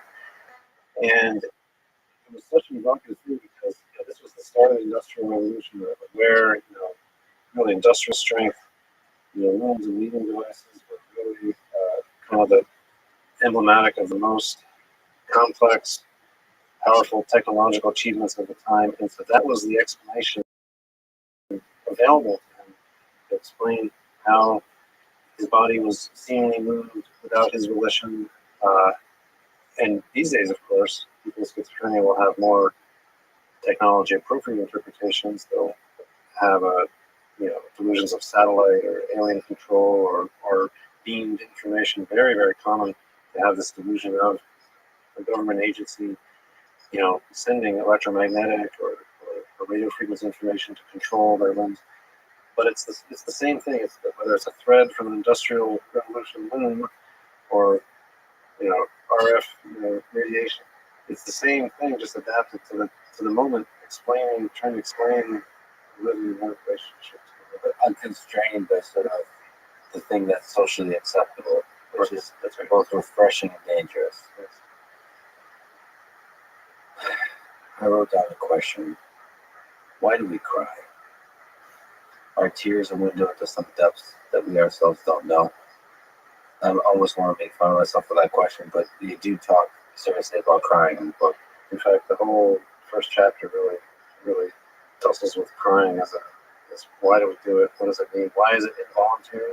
It seems like a weakness, right? It's because it's so involuntary and it's reflecting something true and inside. At the level of the individual, that seems like a problem, right? Wouldn't it be better if we could control it, if we could not show that emotion when it's not useful, show it when it's useful, but it's not. It's largely involuntary. And so there's a value to it, I think, as an honest reporter of a need, of hope and frailty at the same time. I'm a human being.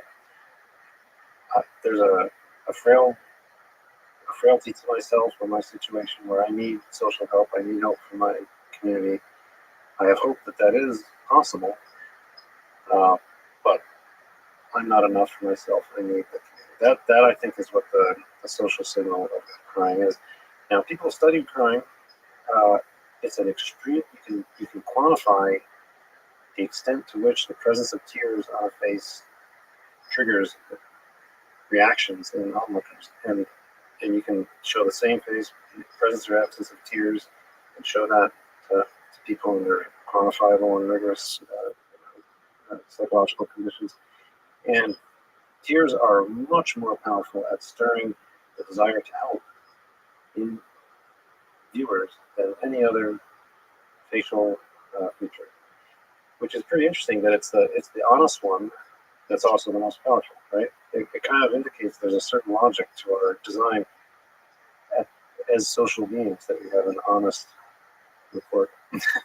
That's hard to control. And is it well understood how that connects to the internal state of emotion? There are long-range projections that come. So where's crying generated? This is the confusing thing about it. So we have a little tear duct, the lacrimal gland, that leads the release of fluid. It ejects fluid, and it comes out. And those, of course, that whole system was designed to keep the eye clean, to wash out particulate irritants. So it's a long-standing. As long as we've had eyes and out of the water in our evolution, we've needed this sort of thing. So long-standing biological structure, recently co-opted, it seems, by our evolution as social primates. And how could that happen? Well, the lacrimal gland is controlled by structures in the pons, which is a structure deep in our, just above our neck, between our neck and our head, and reflecting its ancient origin, right? As you go farther down to the spinal cord, these are the more basic, early evolved structures. And in the pons, that's where breathing is controlled, tear duct contraction. And what we found, and with optogenetics, we helped sort this out. There are long-range projections from fear and anxiety regions in the forebrain that project all the way to the pons in and around those areas. The reason those are there, we think, is to regulate the respiratory rate changes, the breathing changes of fear and anxiety. So we know when we're in a state of fear and anxiety, we cope better if we have elevated heart rate, elevated respiratory rate, more blood pumping around, more oxygenated blood. We're ready to meet the threat if it happens.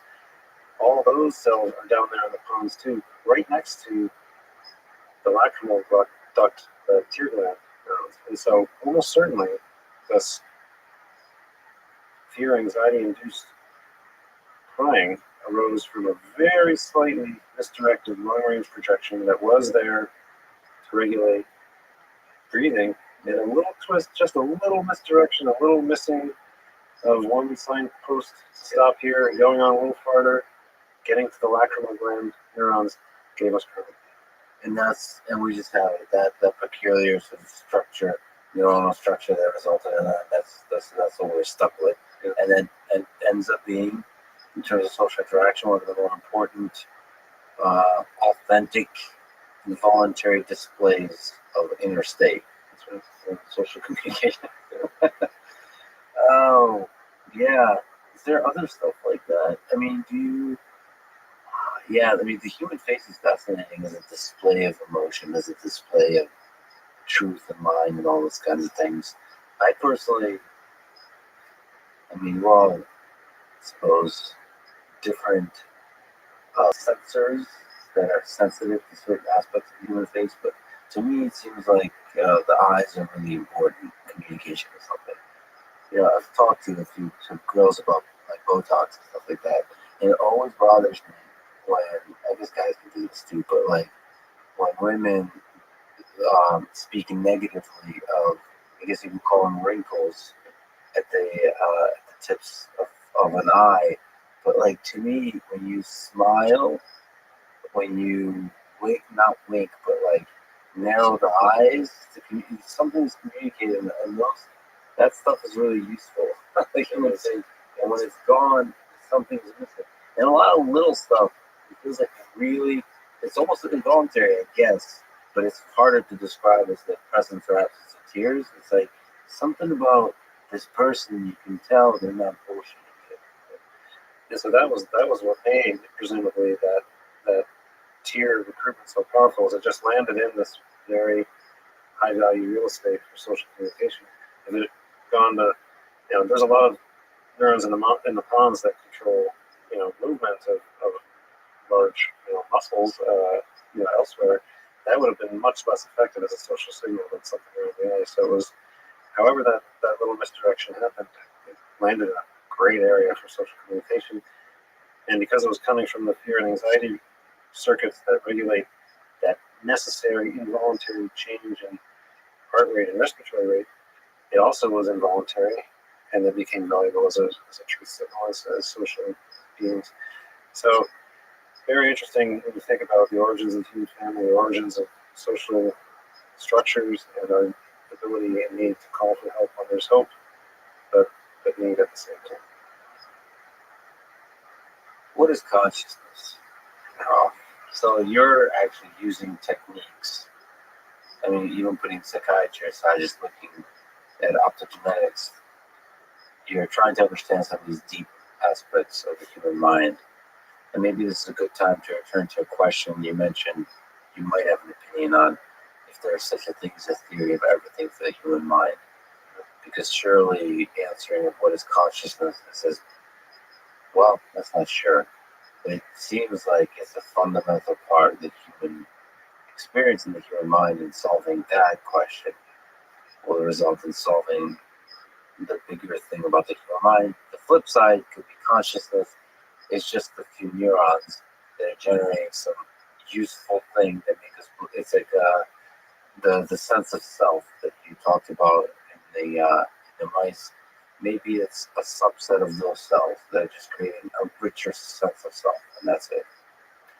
So this is a great question. All neuroscientists think about this, and a lot of non-neuroscientists too. It's the reason a lot of people came to the study of the brain, is to think about consciousness, and not just being awake or alert, but really what's sometimes called the hard problem of consciousness, which is, what is that nature of that inner subjective sense we have, not just information processing, but feeling something about the information. What is that inner state of subjectivity physically? What is it? And that's called the hard problem of consciousness. And it's not an extremely well-defined question. Everybody has sort of a sense of what it means, but it's such a hard problem because you run into paradoxes quite quickly the more you think about it. And that is exciting also, because it makes us think, actually, there's a big thing that we're missing. The brain is not just a collection of little tricks. There's a big concept. So that's your sense of it, because like the flip side could be with optogenetics. There's an engineering question. Can you turn consciousness on and off like a light switch? Okay. So here's where exactly consciousness frames the problem extremely well. And it frames it the following way. So I told you earlier that we can stimulate 20 or 25 cells in the visual cortex of a mouse, and we can make it behave, and we can make its brain act as if it's seeing something that isn't there. We have that level of control. We can pick out 25 neurons, play in activity, in both behavior and in the brain. It's as if it's seeing something specific. Okay, now let's do a thought experiment, or a Gedanken experiment, and let's play this out. Let's say we could do the same thing for every single neuron in the brain of a human being. Let's say we had total control, and I could do something like, I could show you a rich, deep color red, and you could look at it and you would be aware that it's red, but also you might have some feelings about it. Something would be stirred in you, some subjective sense as you looked at that rich color red. And then I would take away the visual stimulus, and I would, in this thought experiment, using some hyper-optogenetics, I would have exactly the same kind of activity in every cell in your brain for as long as was needed, 15 seconds, something like that. That exactly matched what's going on when you were feeling that inner subjective sense. Okay, so in that thought experiment, the question for you is, would you be feeling that same inner subjective sense. Stimulus is brain neurons doing the same thing. There's a philosophical question there. If you ask me specifically, I would say yes. Okay. Most people would say that because it's hard to say no, right? It's very hard to say no. If every cell in your brain is doing what it was doing, what else could be different? How could Well, most normal people would say yes. Of course, philosophers will then start saying no. They're the ones that say, I'm the sort of to parallel. And sorry if it's a bit of an interruption, but if there's a robot that's conscious in front of you, if it appears conscious, then it's conscious. Like to me, of course, philosophers again speak up and say, "Well, no, how do you know it's conscious? Well, how do you know anything's conscious?" And so, as normal humans, we tend to lean on experience versus some kind of philosophical concept. So the great thing about the what you just said, the Turing test is it's very practical. If it acts conscious, it is conscious. But I think that's limiting. I like the thought experiment. I think it's actually more informative. And so I'm halfway to the conclusion there. But let's take it as your answer was yes, that you would be feeling the same thing. Okay. Now here's where it gets fun. Now that every cell in the brain knows what it has to do in the sense that we know it and we're providing it, your brain cells don't need to be in your head anymore at all, right? The only reason they're next to each other, the only reason they're wired together is to affect each other, to stimulate or inhibit each other. But we don't need that anymore because optogenetically we're providing that activity pattern for as long as needed. We're providing the effect of the communication. They don't need to be connected anymore. They don't even need to be in your head. I could spread your neurons all over the continent, all over the galaxy, and I could still provide the same stimulus pattern over 10 or 15 seconds to all those neurons. And somewhere, Lex Friedman would have to be, even though no longer existing as a physical object anymore, would be feeling that subjective feeling. And it's inescapable because it's exactly the same as the previous situation. All the neurons have to be spatially, like locality constrained. They have to be spatially close to each other. And you talk about light, opto, which is funny because light is the fastest traveling thing that we know of.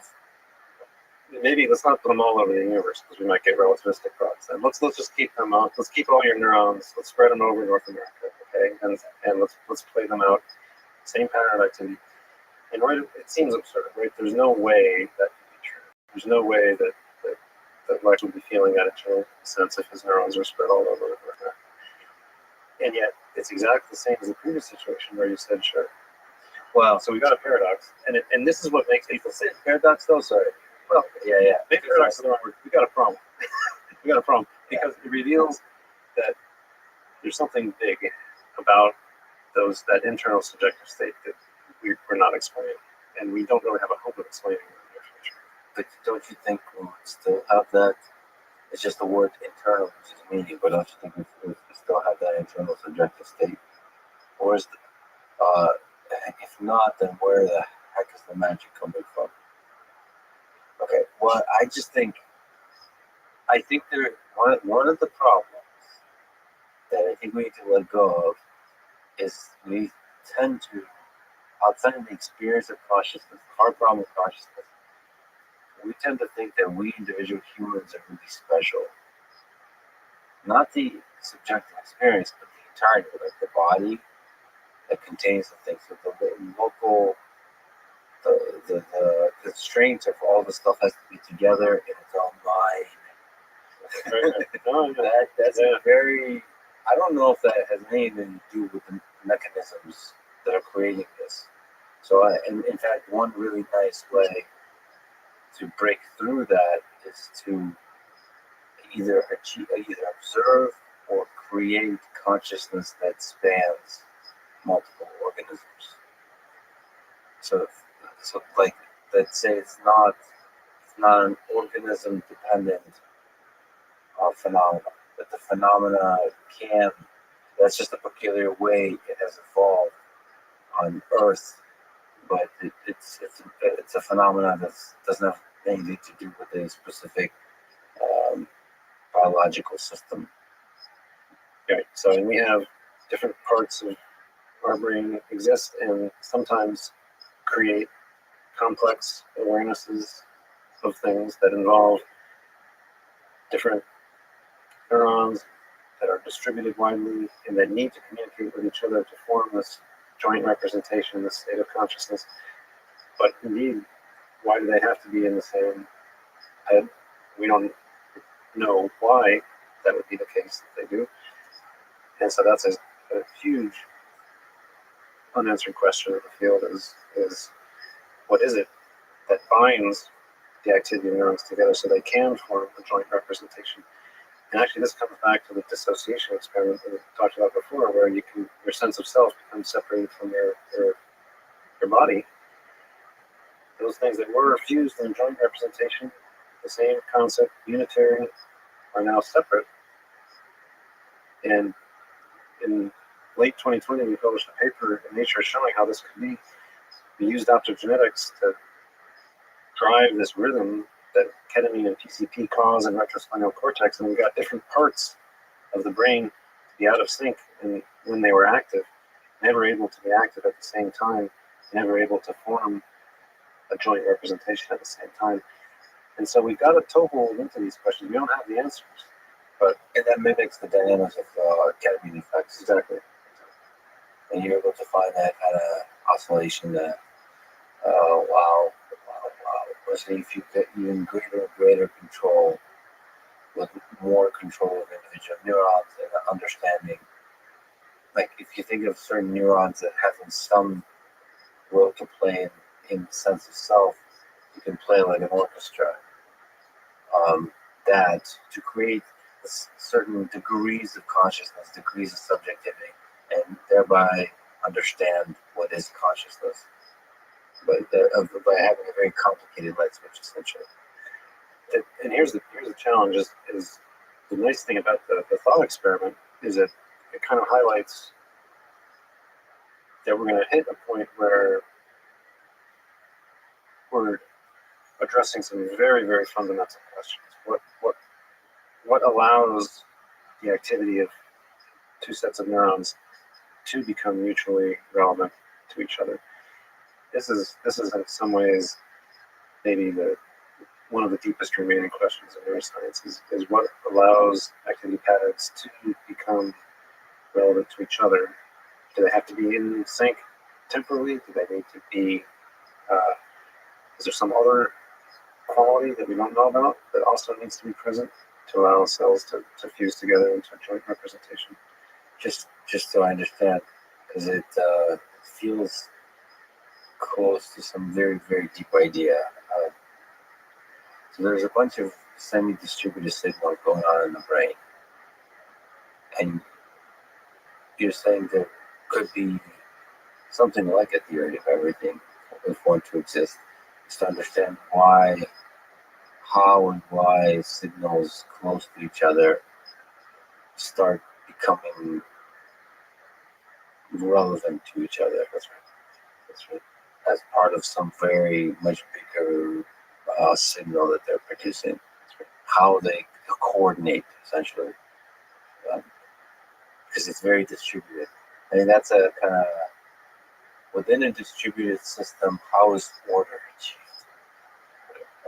Again, this is a very specific kind of distributed system that is one of the most intelligent that we're aware of in the known universe. In that, maybe be something also an understanding of the full conscious experience too. That this kind of coordination. How does the coordination between different neurons that are responsible for sense of self, how do they begin to form a big picture that we see as a human experience? That's really, really interesting. So uniting the small and the that's actually literally theory of everything. We're uniting the small and the sort of the theory of the neuron, the functioning of the neuron with the big, just the functioning of the entire mind. That's right. And I think keeping a toehold in both at the cellular level of resolution, and the brainwave resolution would be critical. If you lose touch with either, I think we miss the big insight. So that's what we're trying to do, keeping grounded at cellular resolution, trying to keep the broadest brainwide perspective, meet in the middle. Do you think you'll see it in your lifetime a major breakthrough of that dimension? Yeah, I hope. It's very hard to predict what will happen with big things like this. If we don't get there, there'll be plenty of other exciting stuff, so it's okay. But the other aspect of this whole thing is that your life is pretty short. So first of all, you die any day.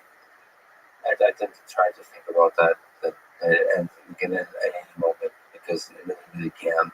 And if not, it'll be soon anyway. Do you think about that? Do you think about your mortality? I do. Yeah, it goes back to what we talked about earlier. Yeah, I never think I've done enough. And it's relevant to that for sure. There's a deadline. Do you think there's ever going to be a feeling where you sit back and you're really proud of yourself?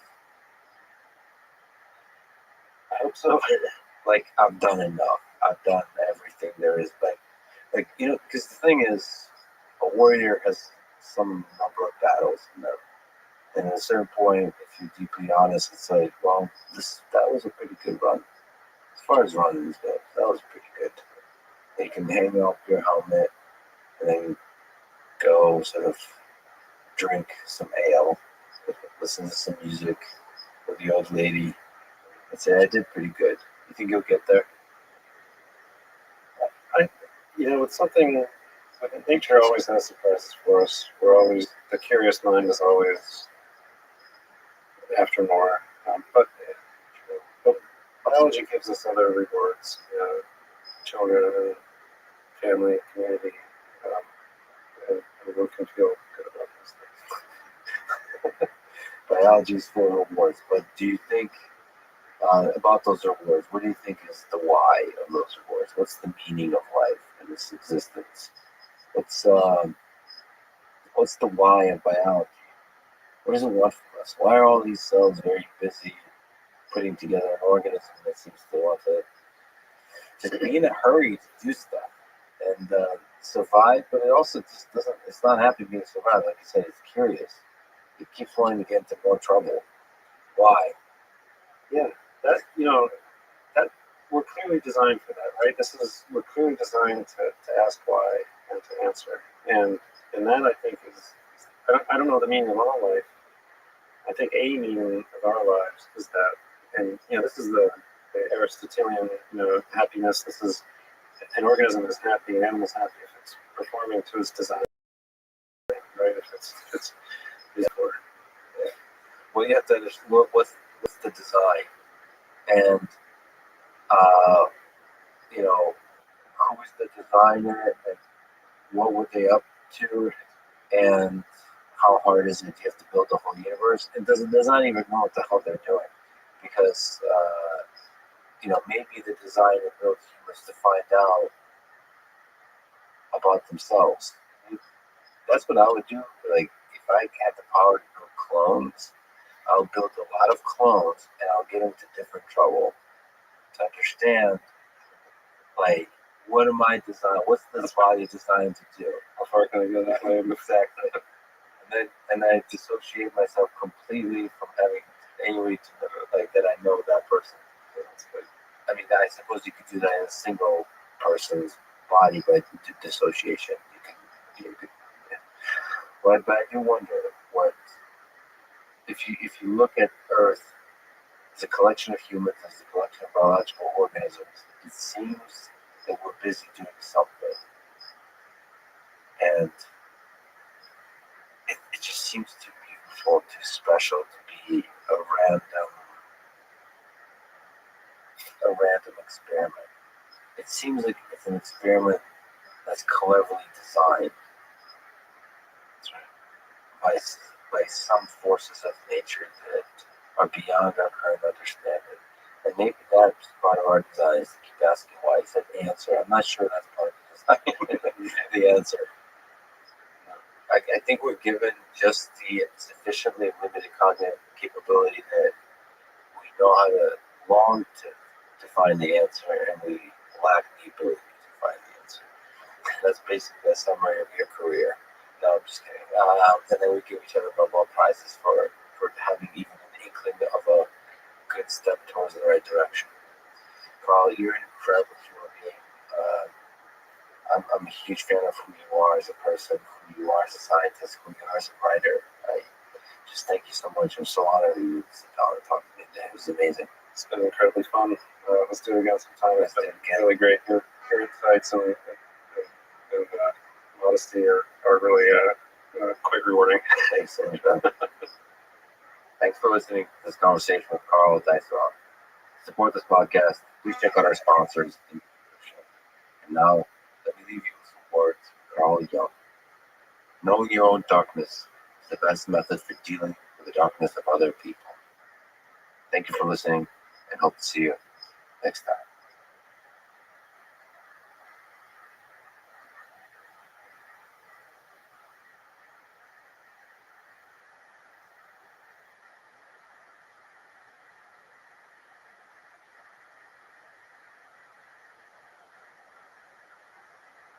You know, right answers for anything involved in art. We're all trying experiments to find a way.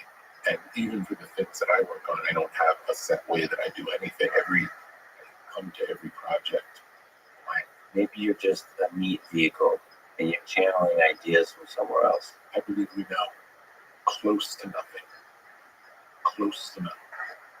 about anything.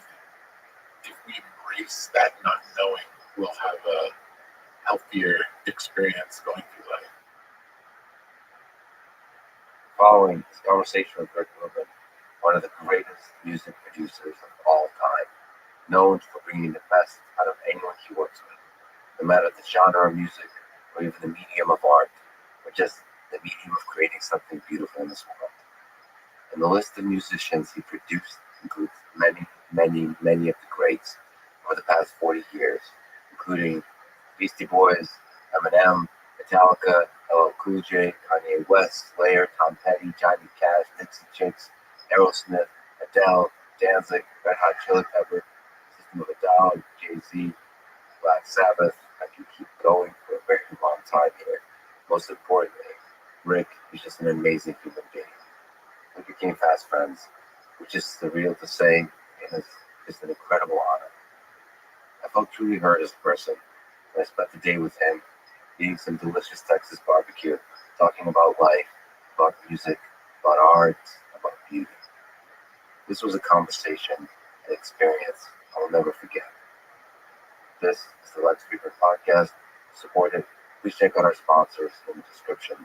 And now, dear friends, it's Rick. Are you nervous? I'm not shaky, but I would say I feel uneasy.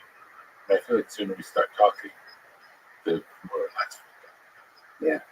Well, maybe we should sit in this moment and enjoy the nervousness of it. Let me start with Nietzsche. He said, without music, life would be a mistake. What do you think he means by that? Let's talk some philosophy. Let's try to analyze Friedrich Nietzsche from a century ago. It seems like music has the ability to bring us so much depth in our soul that's hard to access any other way. And without it, there would be a loss beyond the pleasure of it. Feels like it's a window into something else. Something that no other medium can express quite the same way. It's like not as automatically. Something about music can do it automatically. Maybe poetry or maybe certain abstract forms can get us there. But there's something about music that really can get us there quickly. But it's also the time, the place, the history. There's something about, like, a lot of my family's still in Philly. There's something about driving to Jersey and listening to Bruce Springsteen. And it just, I'll get like emotional. Like I listening to like I'm on Fire But like one of my favorite Bruce Springsteen songs, there's a haunting kind of strumming to it. It's not a strumming. It's a picked has a country feel to it, almost like a Johnny Cash feel actually. And I don't know, it makes me feel, so for people who don't know, I'm on fire. That song is, I guess, a love song to a woman that you can't have because she's married or she's with somebody else. Which I guess, like a lot of love songs. But there's something about the haunting nature of the guitar, and then it has to be driving through Jersey. And I feel like everyone has fallen in love with a Jersey girl at one point in their life. I don't know if that's true for everybody, but I feel like that. I haven't either, but I just feel like that.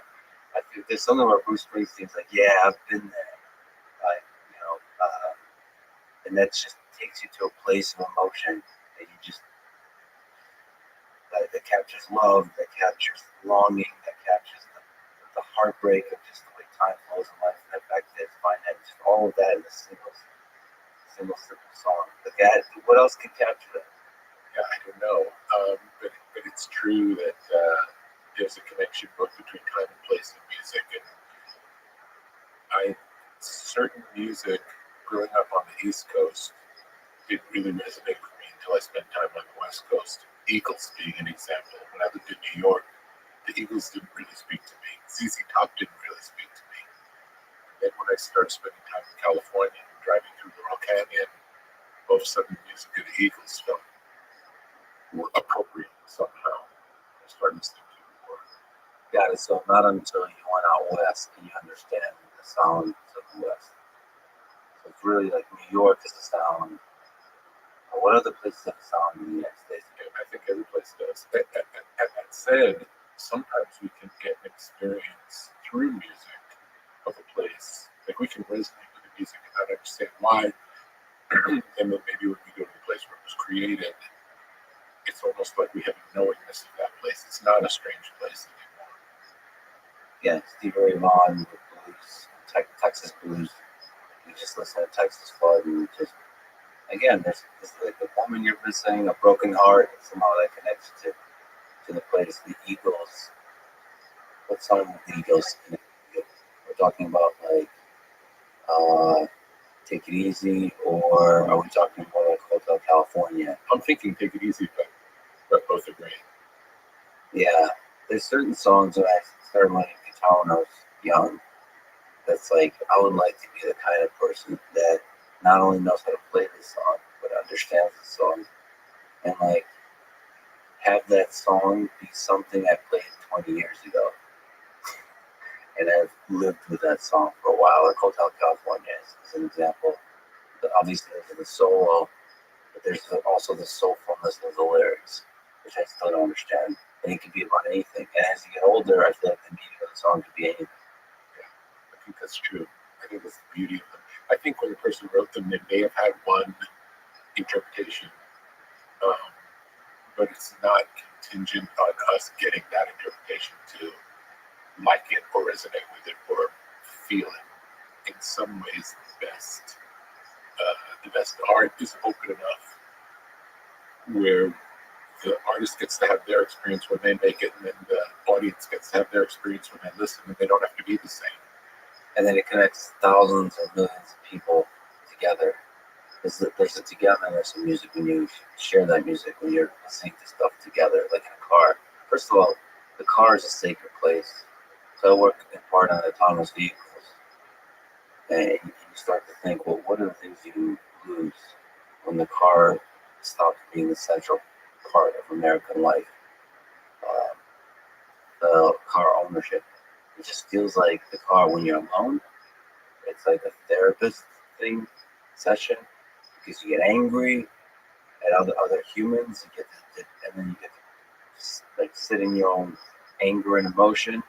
You get to listen to the song on a long road trip and remember, like, run through your memories, the heartbreak. I don't know when they got away, but also like the beautiful moments, all of it. Yeah, and all that in the car. Yeah, driving also serves another purpose, and it's one of the things that we can do that we have to pay attention enough not to crash, but typically can essentially run on autopilot enough where we could be thinking about something else or concentrating on something else. And the difference between concentrating on something or trying to solve a problem when you're solely trying to solve a problem versus when you have some little task that's keeping you occupied, I find if I have something slight to take care of, it frees a more creative side of my mind to better solve problems.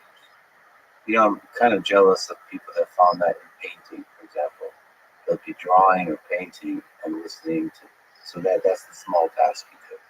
They're coloring in the lines.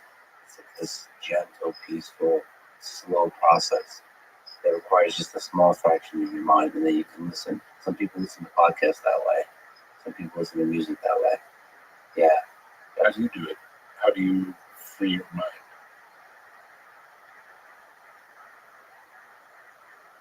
running is one of them.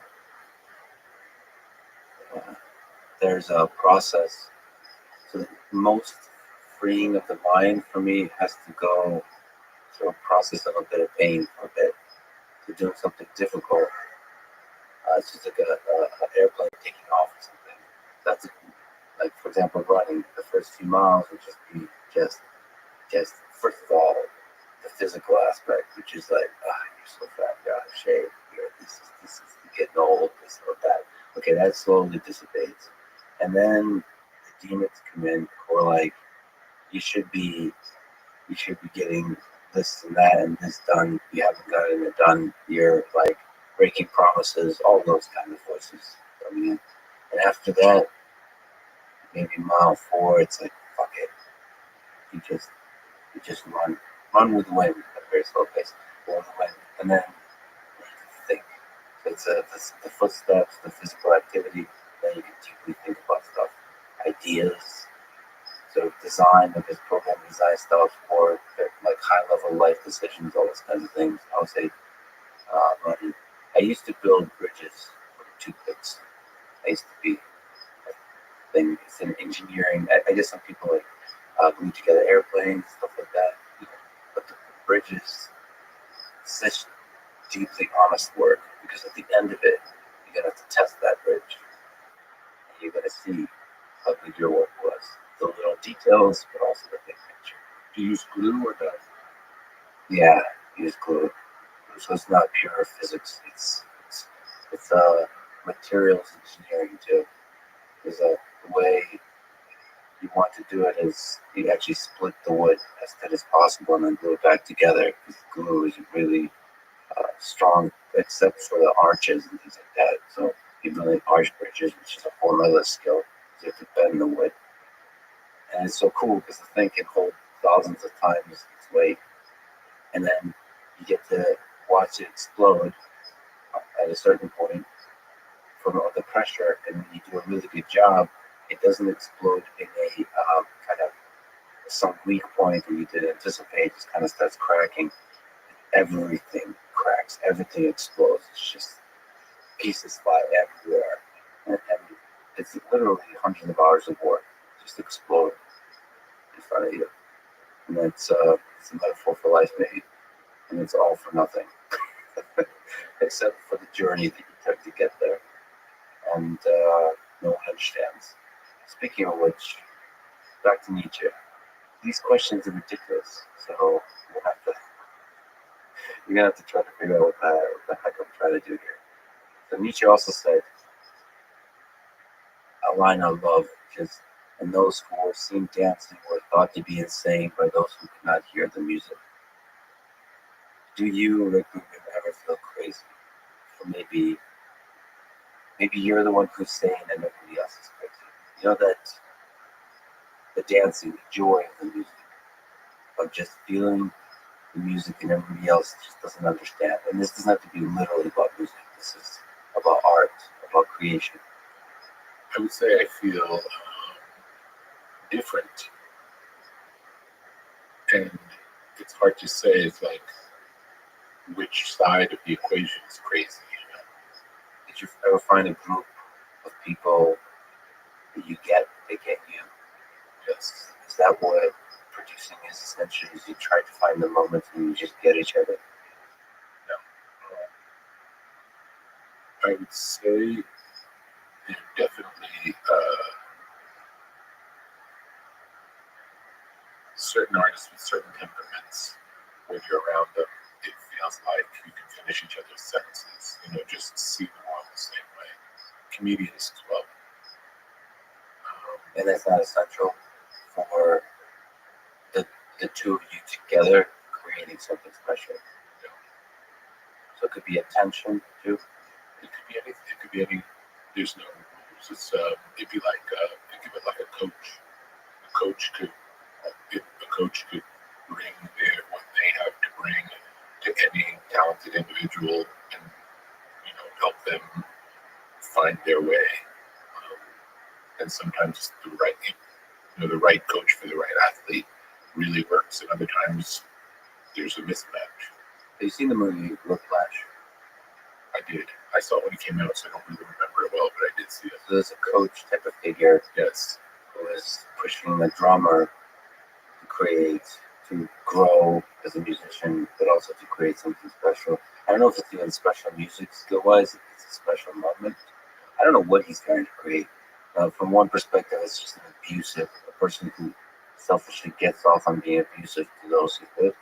But from another perspective, the way I saw that movie, it's just the two right humans hitting each other at the right moment in life and risking destroying each other in the process. But maybe something beautiful will come of it. Do you think it's a toxic relationship? Or does some of that movie resonate with you as that sometimes is required to create art? Like that kind of stuff? Yeah, it does. Well, there's suffering involved, but not that kind of suffering. Not for me. There's some people who that's their process, and that's whatever works. There's no right answers for anything involved in art. We're all trying experiments to find a way. And even for the things that I work on, I don't have a set way that I do anything. I come to every project blank and see. I really listen to what the artist plays and says, and through what they explain they want to do, help find the best way to get there. Was it implicit in the movie that the mean teacher liked being the mean teacher? You said the way you described it was that he got off on treating people this way. Do we know that to be the case? I don't remember that. But we sometimes project that onto people who are really rough on students. You start to think, well, maybe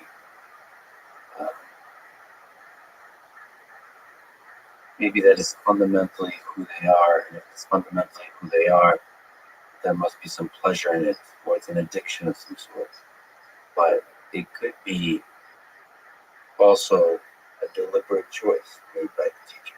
It also could be lineage, like in the Zen tradition, there are sort of the mean roshis. If you do something wrong, take a physical action, and it's just in the lineage. It's considered that's how you teach. I didn't come from that lineage, so I'm much more of I feel like it's more of a collaboration between people working together to make the best thing. It's not a boss slave relationship at all. Much more of a let's find our way. And we agree at the beginning of the process that if either of us or if any of us don't like what's happening, we say it. And the goal is to keep working until we get to a point where we're all really happy with it. It's like if something that an artist likes that I don't like, or that I like and they don't like, we haven't gone far enough. In terms of lineage, the ones that seek destruction and the ones that seek happiness all come from the same lineage. We all came from fish, so somewhere in you, deep down there's the other stuff too. It's just that you haven't been yet. By the way, say a new project we may be starting today. Is an opportunity to channel to plug into something that was always there and you haven't gotten a chance to plug into. You mentioned listening. How do you listen to a person? How do you hear a person? When you first come in, like we just met, what's the analysis happening? But I mean, with me is one thing. I'm an artist of sorts. I program and I'm human. I guess we're all creating art. How do you see, like, how do I bring out, so for people who don't know, I mean, obviously everyone knows that you've produced some of the greatest records ever, but the way I see that is you just brought out the best in a lot of interesting artists. And so in order to bring out the best in them, you have to understand them. You have to hear the music of their soul. Not being too romantic here, but just like, is there something you can say? How difficult that is? If there's a process, if there's tricks, if it's luck. I think it starts with this, again, coming in blank, like not having any preconceived ideas, being open, and really listening and not thinking about what you're going to say next or what your opinion is or anything, not basically being a recorder, just hearing what comes in, and then once you hear what comes in, processing that information. And trying our best to do that without any of the beliefs that we might have to impact what that is. If I ask you a question, I don't want to I don't want to listen to you and have any reaction happening when you're speaking. I want to be as neutral as possible. For me, my goal is not to form an opinion; it's to understand. So, if anything, I would draw you out further. Just ask questions to really understand. And if you say something that that somehow triggers me in a way that's I wonder how you came to that. I wouldn't challenge you. I would ask, like, how did you find that? How did you get to that place? From a place of curiosity, really try to figure out. Yeah, I want to understand who the person is, and through questioning, we can usually get there, or through just spending time together, you find out who the person is. What about finding out and figuring out how to then take the next steps of bringing out the best in them? Like, is it just trial and error? Let's try this. It's definitely trial and error. It's always trial and error. Are you afraid of making a mistake? Like, let's add this instrument, let's remove this instrument. Let's add this line, let's remove this line. Let's try. And let's be open. It's one of the we don't really have rules, but one of the agreements in the studio is any idea that anyone has, we'll always demonstrate it. We'll always try it. Because I can give you an idea, and you can think, that's a terrible idea. Let's not do that. And then I can play you the idea, and then you can say, oh, that's really good. It's completely different. Because when we're told something, we have to imagine what that is. And the way you see something and imagine it, the way I see something and imagine it are completely different. So you say a thing, and now there's two humans that play that thing in their mind differently in their imagination, and then there's a co-creative when you actually do it to see how it differs in the imagination, and then the difference or the commonality will be like an exciting little discovery together. Well, so many groups of people making things together in a room. One person will suggest something, and someone else will say, that doesn't sound like a good idea, let's not do that, and then they move on. The testing of every idea is really important, and that's how you get to see, oh, that's not at all what I thought it was going to be. It happens to me all the time, and I know because someone will suggest, why don't we do it like this? And I'll think, that sounds bad. And then I'll think, okay, let's try it. And then we hear it, and then 8 times out of 10, it's nothing like I imagined, and great. And you try not to have an ego about the fact that you thought it was not a good idea in your head. Because there can't be any ego in this. It doesn't. If everyone's there with the purpose of making the best thing we can, there's nothing else. There are no. There can't be any boundaries to that. So there's a moment I saw with. I know you don't love talking about previous things you've done, but it's cool to dive in there. I'm fine to talk to Take a sample. Anything? I have this pain. I gotta I'll think of something ridiculous that would make you change your mind. You mentioned that I saw an interview with JC or 99 Problems where you suggested acapella opening the song with acapella, just no instruments, just voice. That to me, I mean, that's one of the characteristics of the things, of the ways you brought out the best in an artist is doing less. So tending towards simplicity in some kind of way. So that choice of acapella is really interesting because I could see a lot of people think that it's a bad idea, but it turned out to be a really powerful idea. Can you maybe talk about the simplicity, how to find simplicity, why you find simplicity is beautiful? It does appear to be beautiful. What is that? Yeah, I don't know where it comes from. It has been with me from the beginning of my work.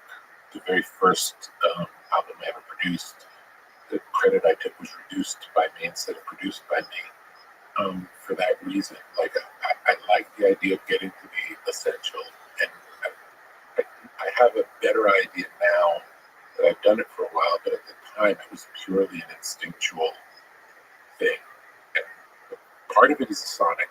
There's a sonic benefit, which is the less elements you have, you can hear each of the ones that are there, and they can sound better. And the less there are, the more space they can have around them, and the more you can hear the personality. If you record 10 people playing the same guitar part, and you listen to it, it would sound like guitar. If you record one person playing a guitar part, it sounds like a person playing the guitar. It's different than just guitar. And often in the studio, the idea of building upon things and adding layers to make it sound bigger. Sometimes the more things you add, the smaller it gets. So a lot of it is counterintuitive until you just in practice see what works. Try removing stuff until it's just right. It's the Einstein thing. Make it as simple as possible, but not simpler. That's such a like finding a stopping place. Just keep chopping away. There's something we also like to do called the ruthless edit, which is, let's say you're at a point where it can work for anything. I'll give you an example with an album. We've recorded 25 songs. We think the album's going to have 10. Instead of picking our favorite 10, we limit it to what are the 5 or 6 that we can't live without. So going past even the goal to get to the real heart of it, and then see, okay, we have these 5 or 6 that we can't live without. Now, what would we add to that makes it better and not worse? It's just it puts you in a different frame when you start with building instead of removing. And you might find that there's nothing. Sometimes something happens when you get to the real essence. And when you start adding things back, it becomes clear that it was just supposed to be this tight little thing. Can I ask you a therapy session question? So you mentioned somewhere that one way to kind of think about music to get into music is to look at the top 100 albums of all time. Just go down the list and just take it all in like one piece of artwork. So I was doing that for a while. It's a cool experiment because unfortunately I have to admit I've gotten lazy and stopped taking in albums. his albums. And I looked at one interesting top 100 list, top 500 actually, which is put together by Rolling Stone. And they put their procession part, and this has to do with simplicity too. They put Marvin Gaye's "What's Going On" at number one. Spoiler alert. So I'd like to maybe get your opinion on that choice. The reason Marvin Gaye is really interesting, but it actually be cool to play with what's going on in a second. But when you just listen to his like a cappella, just listen to his voice, it is really good. Like people, it makes me wonder if it's possible to pull off like most of his songs with no instruments. Like in many parts, there's so much soul in just verse me, what's going on. There's so many songs that you can just be like, I wonder if you could just like just go raw, or maybe in parts, or maybe do what you do with Jay-Z, just open up and up. Anyway, there's something so powerful about a great soulful voice. Do you mind if I play it real quick? No, please. It's probably one of my favorite songs, and it's up there.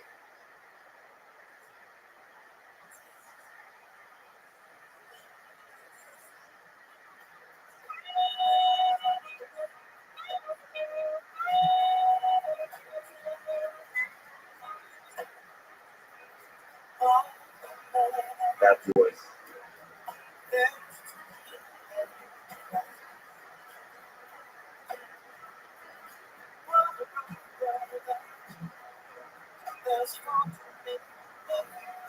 Some just very subtle backing vocals.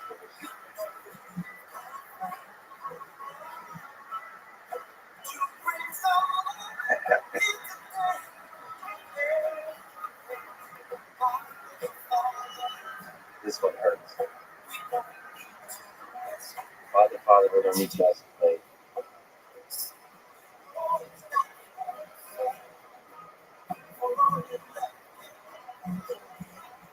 What's the father he's talking about is Oh, that's interesting. I mean, I have so for people who don't know, his own father ended up killing Martin Gaye. I mean, that one is really. I mean, for a lot of people, your relationship with your father. I mean, there's different dynamics, but it's almost like part of life is resolving some kind of complex puzzle you have with the people you love, the people close to you, or the people who are not there, all those kind of things. That's so much pain in that. You don't need to escalate father. I never thought if it's. I always thought it's his father directly. yeah, I don't get that. It could be, but I don't. I feel like it's more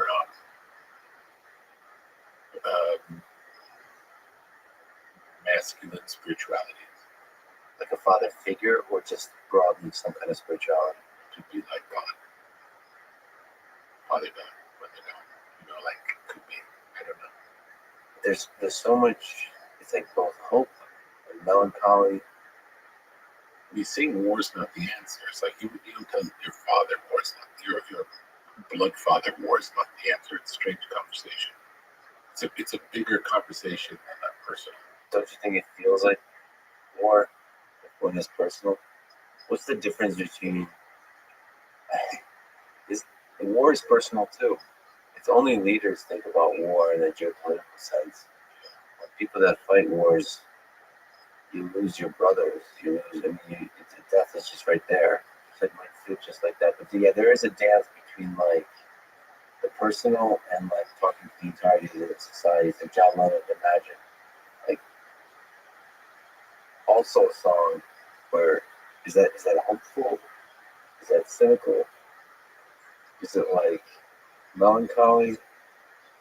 Like heartbroken? Like you hope, you wish things would be a certain way and they're not. Yeah, I don't know. I don't know if John Lennon's giving up on the world. You can imagine. Yeah, I don't know. You know, it's an interesting question. There's another John Lennon lyric in I think what it is. Take me a second. And a difference coming to my head. Maybe you keep pressing next. Across the universe, nothing's going to change. when I hear it as hopeless, but I don't believe that that's, well, it may be how he meant it, but I don't think that's how it's normally taken. And it's also the taker is important. I'm generally optimistic and hopeful. Say, hey, I always like look for the hope in that. Actually, the harshest love, heartbreak songs are always somehow hopeful to me. That's a love song. To me, like a song about losing love is a song about the great capacity for love in the human heart. That's what I hear. To me, losing love is exciting. Because it's like, that means you really cared. That means you felt something, you feel something, you can sit in that pain. And that pain is a reminder what it means to be human. When you're that, what is it? We're just listening, The Only Man Who Could Ever Reach My Son of a Preacher Man. So it's like that early love or something, or partially sexual or whatever. That's not as interesting to me. It's fun. It's great. It's that heartbreak. That's the reminder that you go deep. Although that's a damn good song. Have you ever heard the Detroit mix of the Marvin Gaye album? Call it up. How By far better. Mind blowing. I just heard it recently. It blew my mind.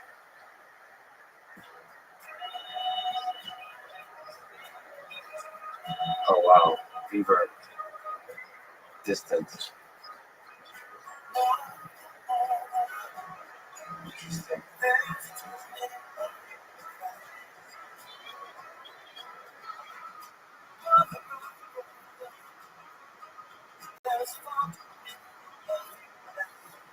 Feels like it's all around the room more.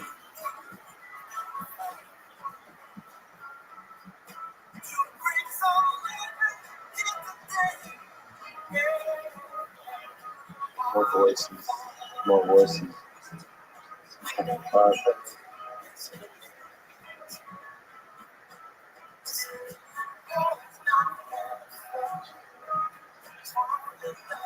He's layering his own vocals.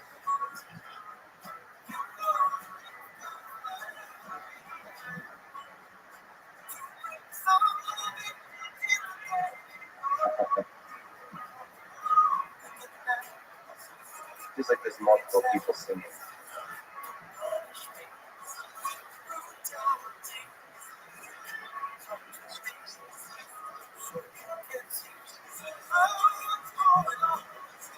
Yeah, that's beautiful.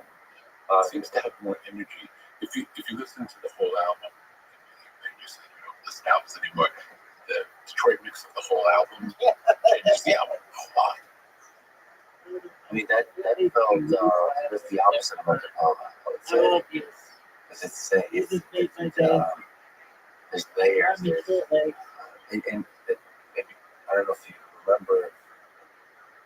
If memory serves me here, he produced his own album here. Robin Gaye was the producer of this. I believe so. And this one sounds more like it's a get together. And the whole album sounds more like a get together where it's a group of people in a room playing music together. Whereas the album version sounds more like like a recording. It sounds less like a recording, more like a party. You had a serious conversation with Paul McCartney, which is amazing. People should watch.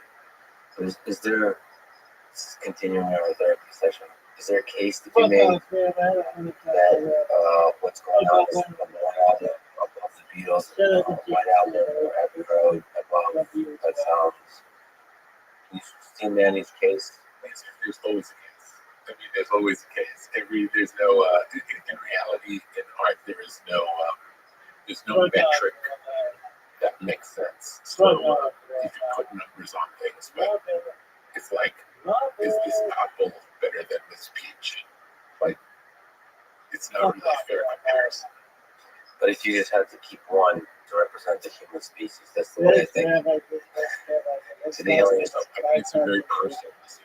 I think you can make your choice to represent the human species and all mine. You love it. Pick the Beatles over Biggest the game of all So time. that's my, if I became dictator of the world and was talking to the aliens. But I don't know the full historical context to the impact of the music. I don't know if that's something to consider. like this kind of thought experiment of imagining what it was like back then to create, to go to the studio, to do such interesting work in the studio, as opposed to like listening to just as a pop song. I've never been able to understand Beach Boys. God only knows. The song that only knows. God only knows, bro. The album, the Pet Sounds, In my room. was in my room. Is that what's your favorite on the album? That Oh, the It Sounds album. Pet Sounds. The opening track. You might play it. Please. It's too fun. That's part of the trip, though. You open the heart for fun. It's possible. We got that game. Original mono stereo mix version. What's the opening song? Wouldn't it be nice? Yeah, that's the song.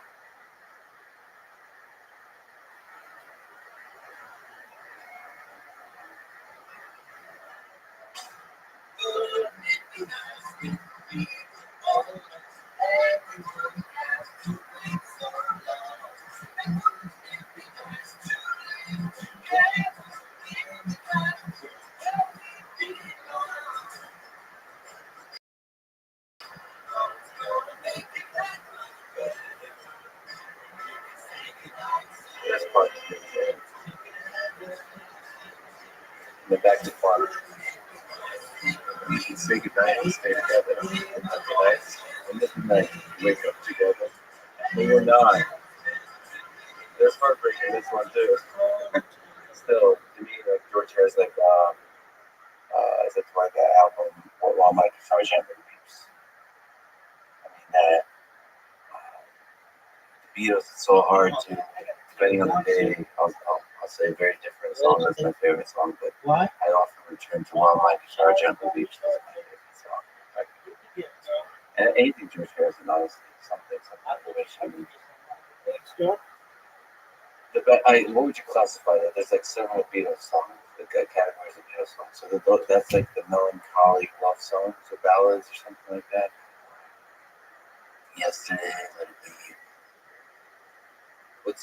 Do you have favorites? So from your, like, how have you changed as a man, as a human being, as a musician and music producer, ever having done that lengthy interaction? Anytime you're around someone who's such a hero and you spend time with them and they're a human being, it helps put perspective on everything. Well, it's like they're just human. Well, That's obviously. I mean, everyone's just human. And but I remember the first time I got to see Paul McCartney play live, it was in a stadium of 70,000 people. And he started playing and I started crying. And I couldn't believe I was in, even with 70,000 people, I couldn't believe that this man walks the earth and that I'm in the same place as him. And he's the person who wrote that and played that. And now he's here playing it for us. Mind blowing. That's the voice. It's overwhelming. Is it inspiring or is it like, because sometimes when you have, I've gotten a chance to meet, I mean, I love people in general, like every person to me, but yeah, when you've been a fan for a long time and you meet a person, I'm sort of, I'll just remove present company, is you, it's like, oh, they're just human. So there's both. It's both inspiring that just a simple human can achieve such beautiful things, but it's also like almost wishing there were gods moving around us. It's somehow peaceful. It's more comforting to know that there's there's bigger fish. I'm just a small fish, and then there's bigger fish, and they will take care of the ocean for us. I think we're all capable of being big fish. I don't think that there are special people. I don't think it's like that. I would make a case. So the variety of artists that you worked with and brought the best out of, it does seem that you're out of this world. So, do you think you would know, like, if you're the same kind of species? Maybe you're just a meat vehicle and you're channeling ideas from somewhere else. I feel like I'm channeling ideas from somewhere else, 100%. But I think Have you asked questions about where from? I believe we all are though. I believe we are we're vehicles for information that when it's ready to come through, it comes through. And the people who have good antennas pick up the signal. But if I'm sure you've had an experience in your life where you've had an idea for something and you've not acted on it, and eventually someone else does it. And it's not because they're doing it because you had the idea and they stole your idea. It's because the time has come for that idea. And if you don't do it, someone else is going to do It's it. being broadcast by whatever Whatever the source is. Yeah, I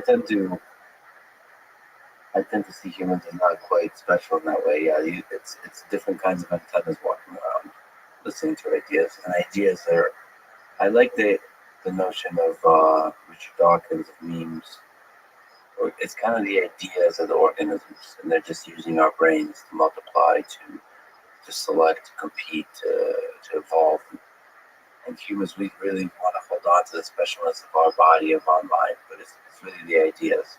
So if Vancouver was born 2 centuries ago, you wouldn't be a music producer. You'd be, or I mean, maybe, but you have an antenna. And if no signal's coming in, or you'd be hearing potentially a different signal. Is there, I think we all have our own antenna for whatever it is that we, maybe not everyone has tuned into their antenna to see what it is that their strength in bringing through is. I'm lucky in that it found me because I didn't know that I didn't even know this was a job. I sometimes wonder, I mean, a lot of people wonder, like, what's the purpose and the specs of my antenna? What am I put on this earth to do? Like, if, I can live 1,000 lives. There's so many trajectories. And the greatest possible trajectory that reveals the most beautiful thing I can possibly create in this world. Live the most beautiful. What is that? I feel like that's a good exercise to think about. Because it's also liberating to think that you can do anything. I mean, that more and more, I suppose that's kind of life. It's like society is pushing conformity at. I thought I had my own flavor of conformity. I thought I was supposed to be following. And early on, I would say, like in the late 20s, you realize, wait a minute, you don't have to do what teachers tell you to do, parents tell you to do, what society tells you to do. I would never wear a suit if I was into like my colleagues community who think that a suit is like the symbol of conformity, actually, which is hilarious. But it's actually a kind of rebellion and everything else like of that nature to do these silly podcasts. I have a question I have to ask. Sure. Who's wearing the suit? Yeah. Do you wear the suit? Is this your daily uniform outside of podcasting? So for the longest time it was some kind of suit. And then recently, coinciding with going to Texas, I'm such a loner. I'm an introvert. And there's a bit of a hiding from the world when I wear other stuff. I really want to not make fame, recognition, money, all those things a motivation at all. And the world kind of wants you to make those motivations. Not the world, but I would say maybe the Western world, maybe America, maybe a capitalist system does. But That's a choice to buy into that or not. it takes a brave person, a person of character, to not buy in. And I'm like a baby deer trying to find his legs. You don't have to buy in.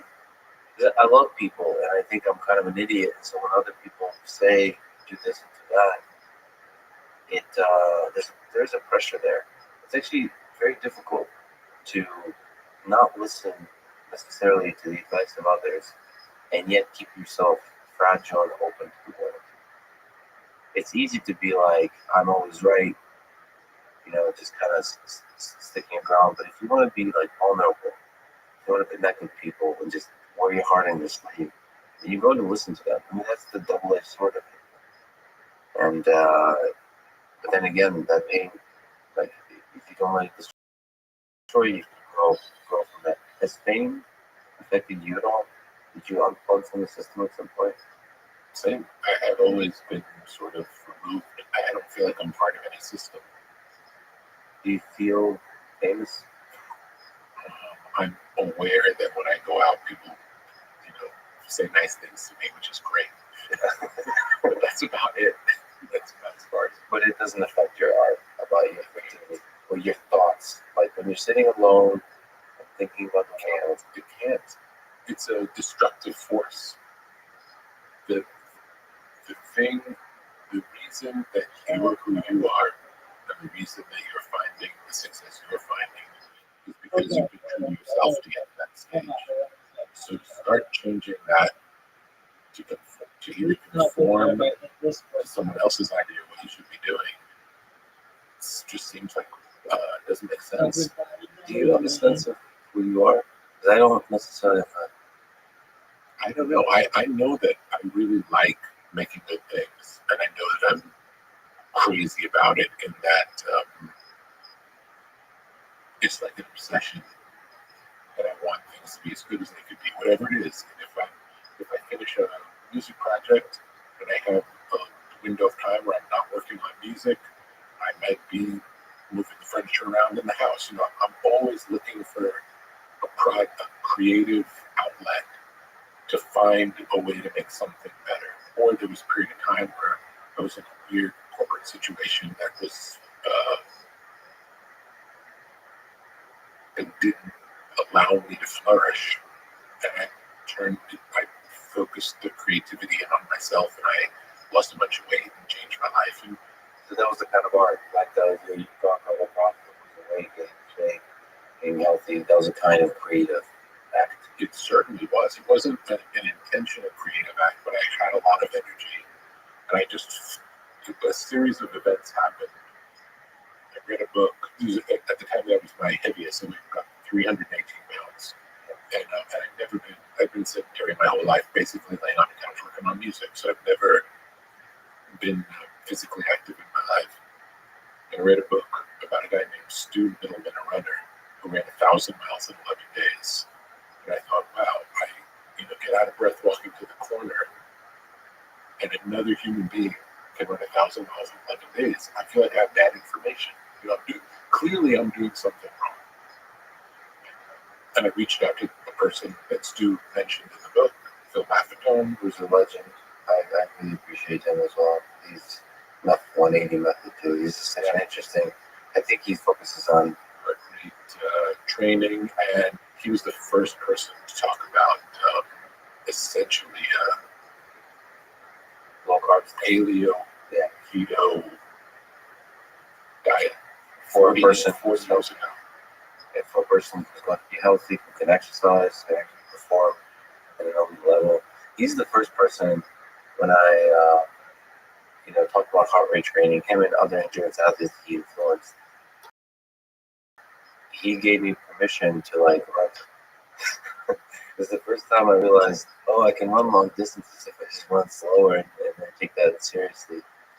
And I actually fell in love with running very much so, because for me, everyone's different, but for me, the love of running happens in the longer distances. Did you eat Born to Run? Great book. Amazing. But there is something special about running. And everybody has their own journey with it. And even ultramarathon running it is like many journeys, one that can pull you in. Like you won't be the same person after. And I try to be deliberate about making choices. after which you will not be the same person. I'm nervous about like the ultra marathon world. I have to talk about Johnny Cash.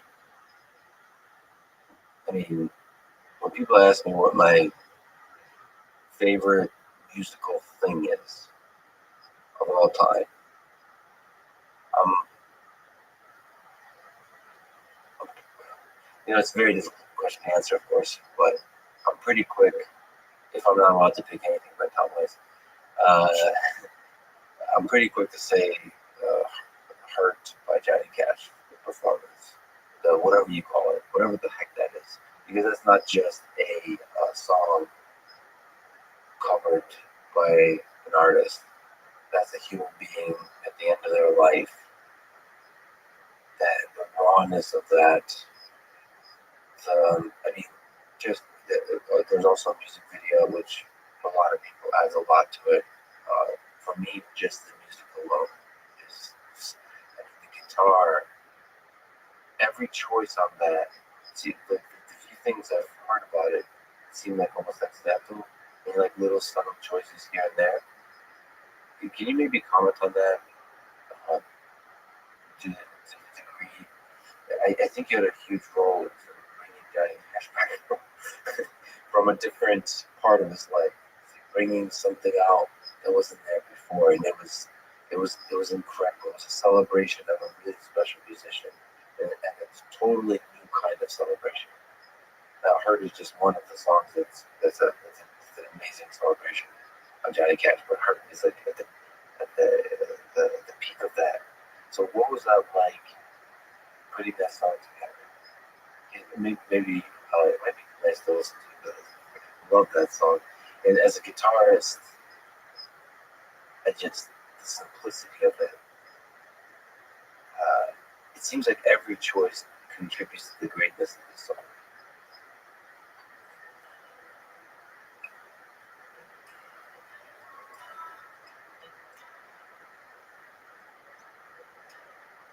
Simple, it's crisp, it's dark too. One of the greatest opening lines of any song. The shape, That's that. see if I still feel. Yeah, I'm talking about the lyrics. I don't even mean the performance, the words.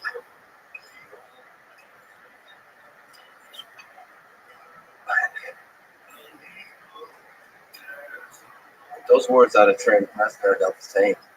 They have a different meaning coming out of Johnny Cash's mouth.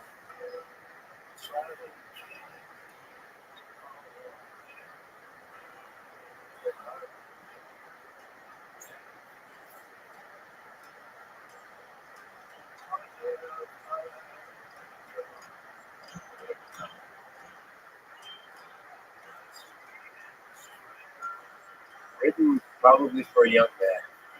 I think he was 20 when he wrote it.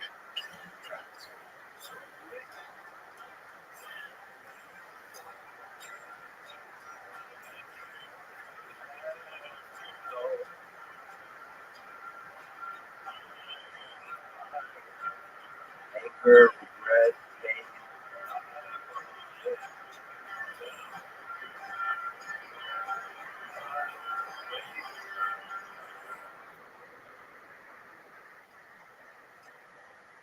The way the guitars play, the choice of instrument, the layers there, the freedom to give them to use the voice that's fading, not fading, is changing. Maybe he's losing some aspects of his voice, and it's almost like shaking a little bit, and it's a little bit out of tune parts. How much of that was deliberate? How much was like? How do you give Johnny Cash the freedom to do that? How do you find that together? Is there any insights you can give? I think it's a case almost of like the right pairing, the right role with the right actor, you could say. The song lyrics, the reason we chose the song was because of the lyrics, purely about the lyrics. And at that point in time, both Johnny and I would send each other songs of possible ideas to record, and that was one that I sent him. If he didn't respond to initially, I would send him a CD. That time we burnt CDs. I would send him like CD of 20 songs or 25 songs, and he would send them to me. He wrote a CD for Johnny Cash instead of the song. Of like songs to consider recording. Yeah. And we would send these back and forth. And then that I hadn't heard on one of the ones that I sent him, and he didn't respond. And usually, if he didn't respond, we didn't go back to it, you know. And that one, I remember I sent it again, and I put it first on the next CD. And when we spoke about when he listened to the CD again, he didn't respond. I said, check out that first song, and I really feel like that one could be good. What did you see in that song? It's the lyrics. It's the lyrics. Because I feel like there's very few people in the world that would see these lyrics in Johnny Cash's mouth and think this is a good idea, including Trent Reznor. Yeah, I know that Trent had trepidations in this thing. But if you listen to the words, if you forget the music, and if you forget what Nine Inch Nails sounds like, and you just read it like a poem, and then you imagine a 70-year-old man reading these lyrics, it'll be profound. It's profound. So that was based on the lyrics that started the journey. And then at this point in time, Johnny was not in great health. And sometimes I would go to Nashville and record with him at his house. Sometimes he would come to California, but he was coming to California less regularly. And because there were so many songs we wanted to try, he would start sometimes recording just a straight acoustic version. Like you'd have someone play guitar, he would sing, and they would send those to me, and we would discuss, like, is this one to build on? And that was when we said, I don't want to record this one until we're together. I feel like we should do this one together.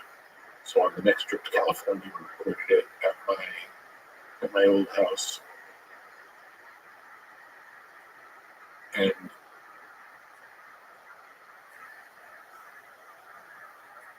I mean, all the songs we recorded felt special, so I can't say this one felt special. But lyrically, it's more the lyrics have such a profound sense of regret. And what have I become? And to hear, when you're 20 years old, talking about regret, it's heartbreaking, but it's heartbreaking in a different way because you have your whole life to figure it out. When you're looking back over your life at the end of your life with regret, it's brutal. It's brutal. So that was the initial spark of doing it. And then when we recorded it, I believe it was 2 guitar players, if I remember correctly, maybe even 3. Smokey Hormel, Matt Sweeney, and Mike Campbell, I believe. And Ben Montez was playing piano in my living room as we were doing it. And we cut the basic track, and with Johnny singing. And then Johnny probably sang over that basic track a few more times. And then we comped his vocal, and then built up the drama. And you get to the part, but at the end of the song, it gets very loud. The music gets very loud. Yeah. It's subtle because it's not anything that takes your ear, and the vocal is so powerful that you don't really think about what's going on. But it's building the whole time. It's building, and it even gets distorted at the end. It gets really like overpowering, and that's part of the emotion of it. Yeah. So,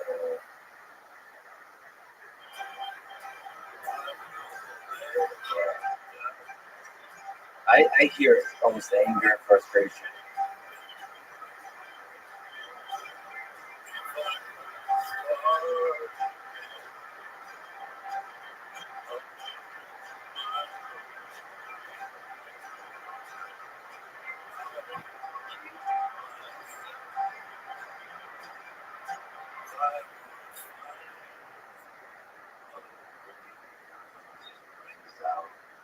The clean vocal. It's so simple, so incredible. And it's interesting to have a young man's lyrics in an old Johnny Cash voice, heart, mind. I had. Are you a fan of Tom Waits? Tom Waits, when he was younger, there's a song called Martha. There's a bunch of songs he's written when he was young. But it's like, how does a young man have that like melancholy wisdom? The song Martha is about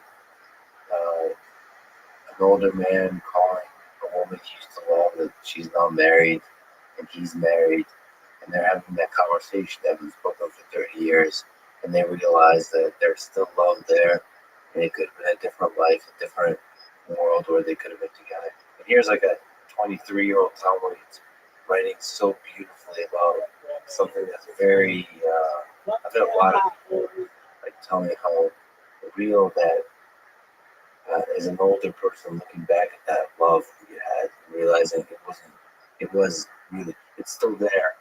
Inklings of that love are still there. I think there's when a young person writes a sad song, they almost seem more willing to go to a more hopeless place because Yeah. they have a So much time. Yeah.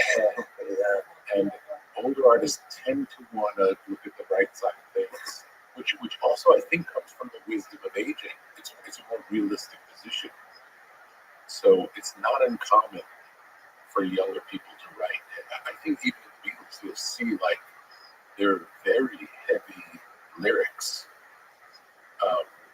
Middle to late era Beatles, which is still they're in their early 20s, I guess. Oh, that's hard to think about.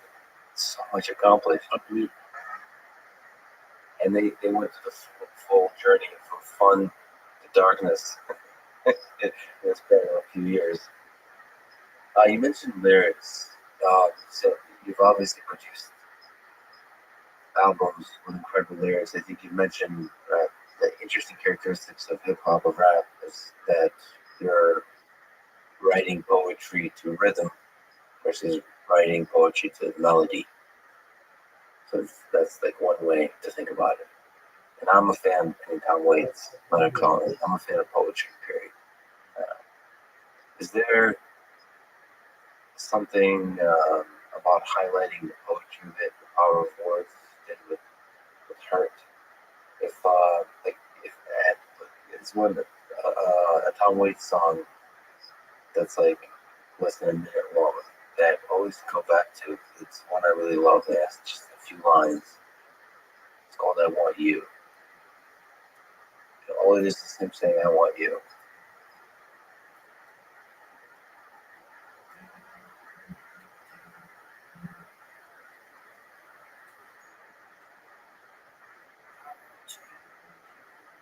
This is a 22-year-old Tom Waits.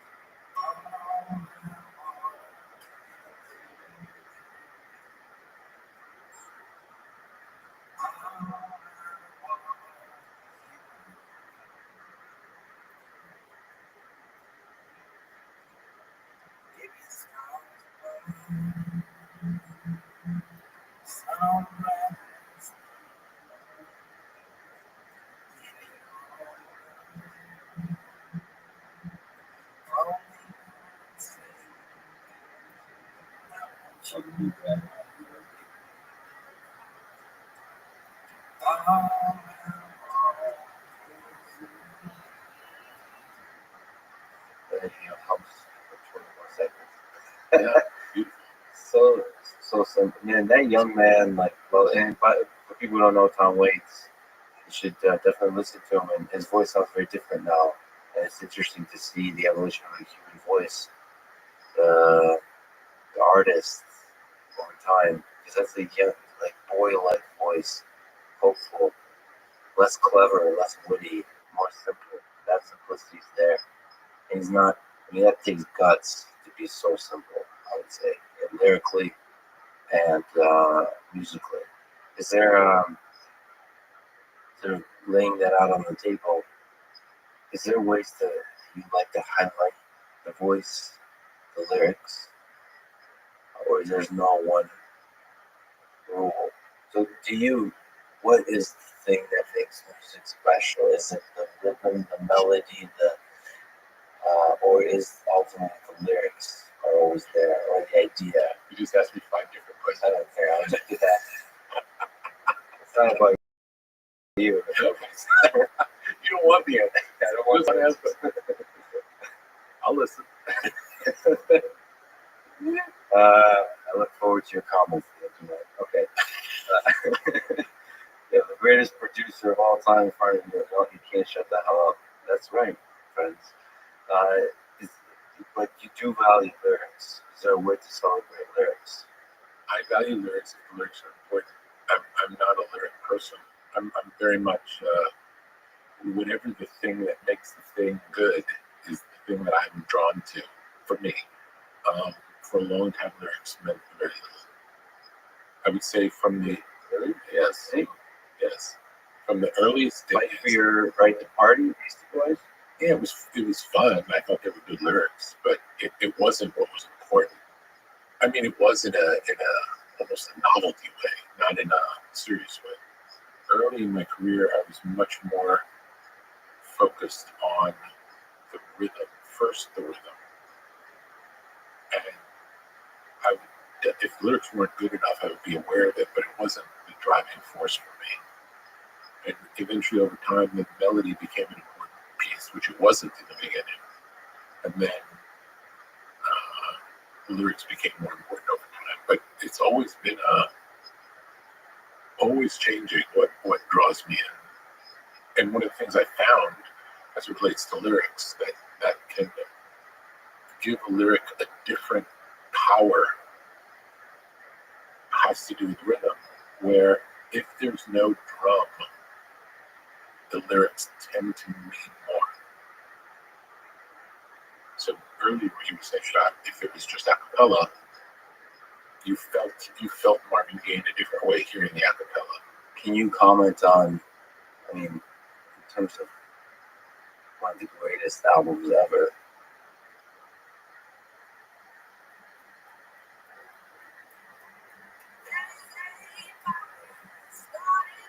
Why does it sound so raw?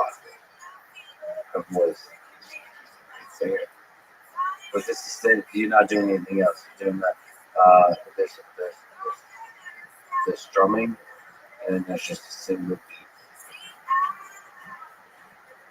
and then it builds.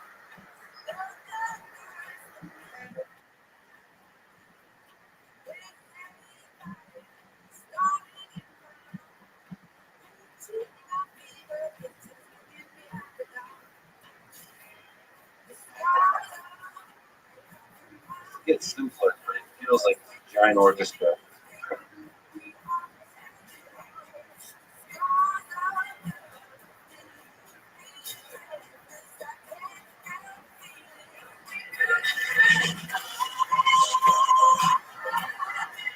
Goes back and forth.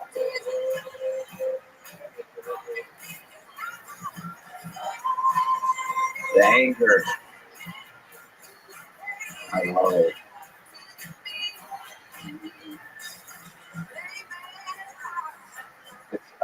It just, there's something about such a powerful voice and the instruments not getting in the way. I mean, the same with her, Johnny Cash. Is there why does it sound so like raw? It's the same as Hurt. There's it feels like you're in the room with them. You feel like they're not singing. They're like really freshly mad and angry. I think those are the things that make great singers sound like great singers. It's not anything that's happening in the studio. I mean, I would say the only thing that us in the studio can do is kind of get out of the way and not ruin it.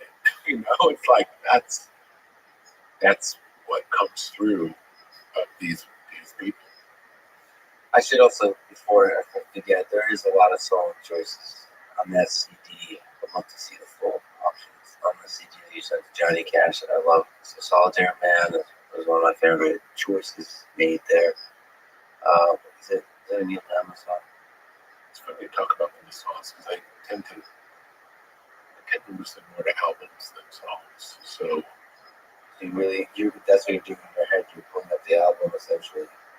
No, I'm going to that song, but I don't know. I've never listened to that song, but I know that when that song comes up in the sequence of the album, it has a really powerful effect on me. Let's see what it does. Just start it.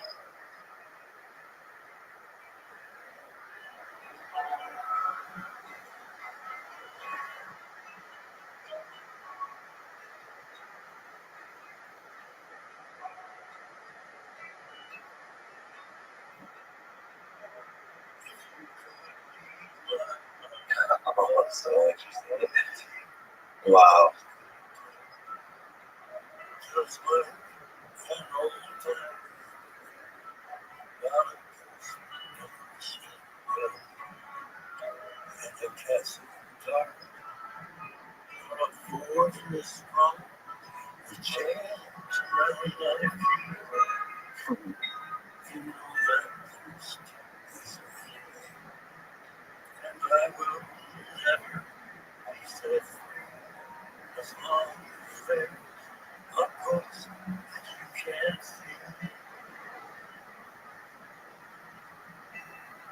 That's beautiful.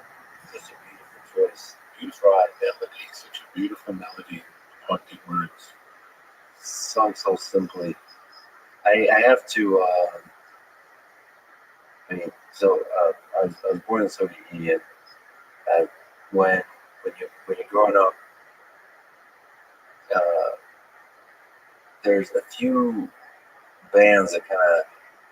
I mean, they're probably forbidden stuff, but they seep in.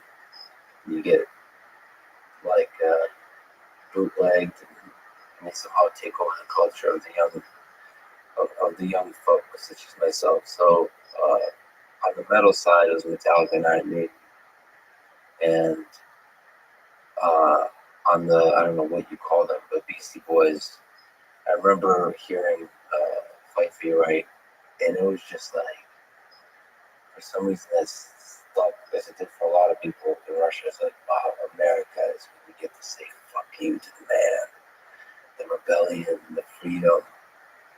I probably heard it a few years after it was released because it kind of dissipates the culture. You get the bootleg it, that means it's hard to get your hands on. I just remember, I want to kind of bring that up because it was such a personally important song to me, and yet probably you didn't even think of that. You probably thought of it as its role in the culture here in the United States, like in terms of musically. When you're older, you're just Well, you were that kid too, you're right? just making fun songs for our friends. No expectations. That's just a fun song. Yeah, no one thought, we never imagined anybody would like any of it. One of the greatest albums ever.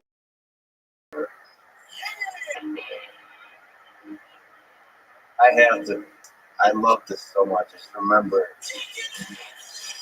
this is America.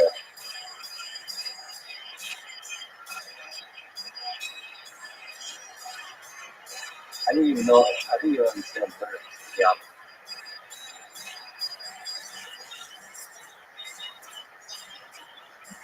And the lyrics are ridiculous.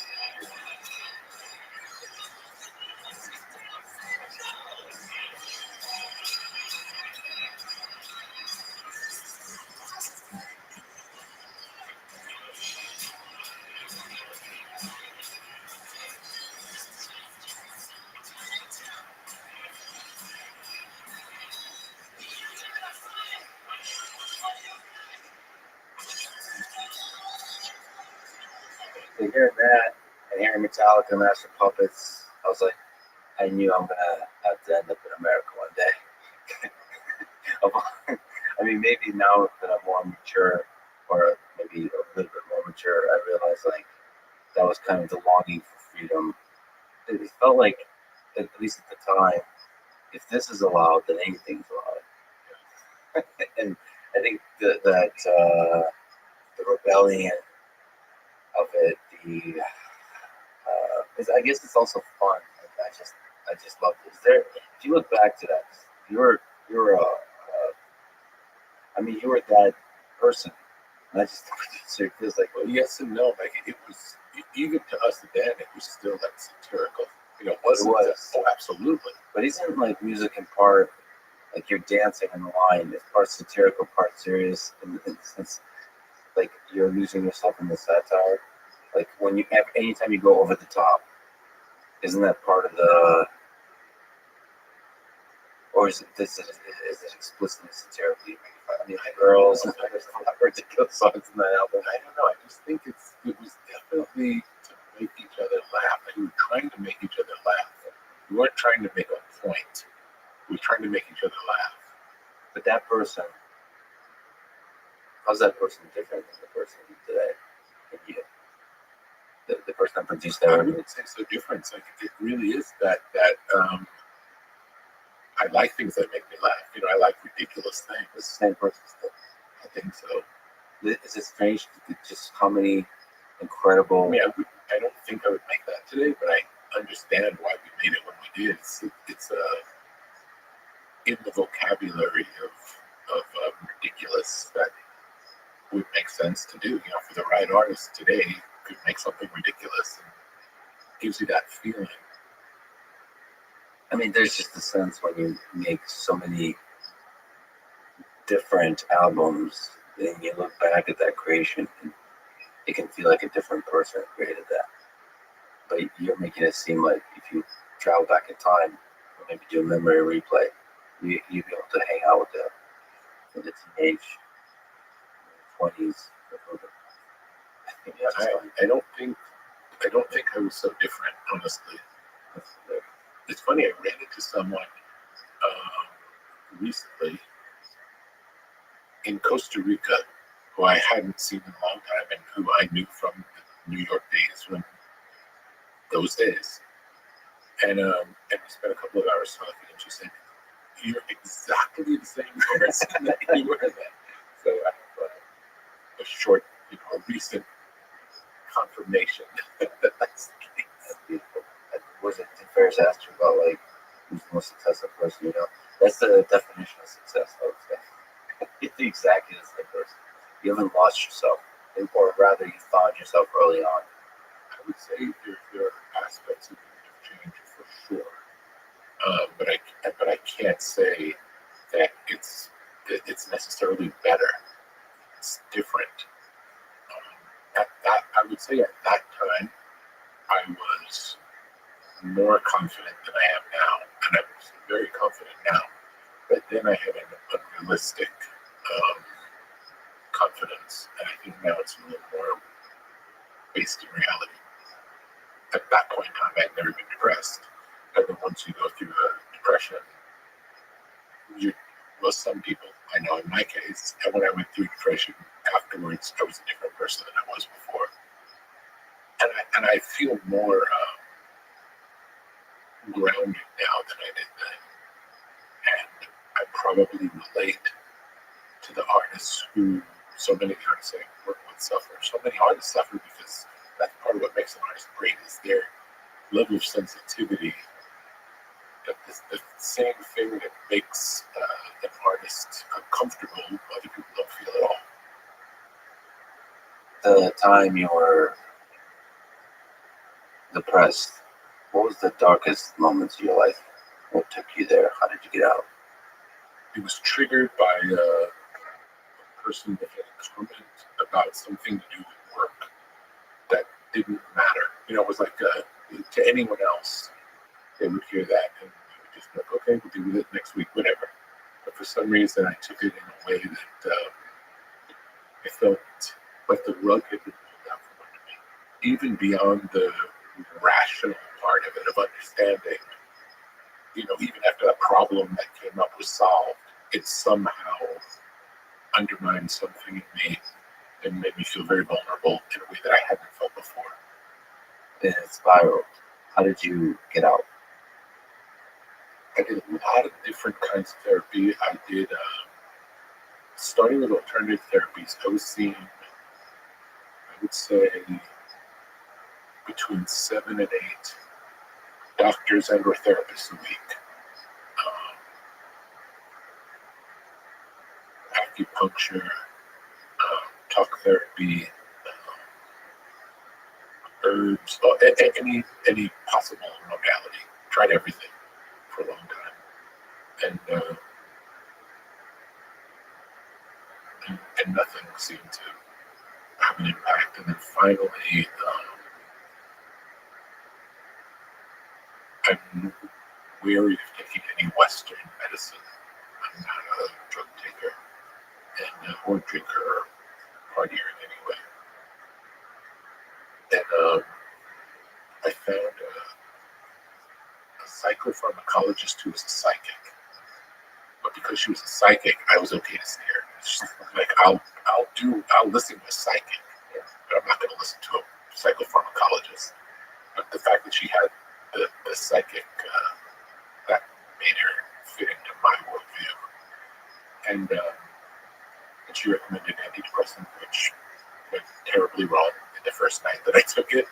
And then that set me on a journey of looking for the right antidepressant, which was a long, painful process. Every one that I took made me sick, every one. And then finally, so I don't know, 5 months later, 6 months later, I found the magic one that worked for me. And it shifted me out of the depression. I took it for, I can't remember, it was 6 months or a year. And then weaned off and was okay. And then I had another event some years later. I think I took it again for a short period of time and got out of it, and I've not needed it since. Were you able to kind of introspect the triggers that led to the events? Is there something, or is it random events of life? I think it's more that because of the way that I grew up, I never had to deal with much controversy.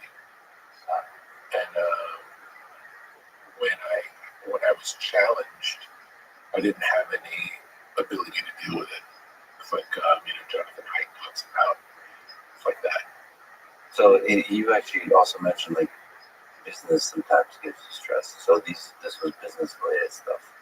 Yeah, it was a business related thing. It just made me feel bad. It's one of the sadder things about art and music is that it's often interleaved with business folk. I suppose that's the way of the world if you have a capitalist system, but it makes that business folks rubbing up against artists can sometimes destroy a fragile mind and soul.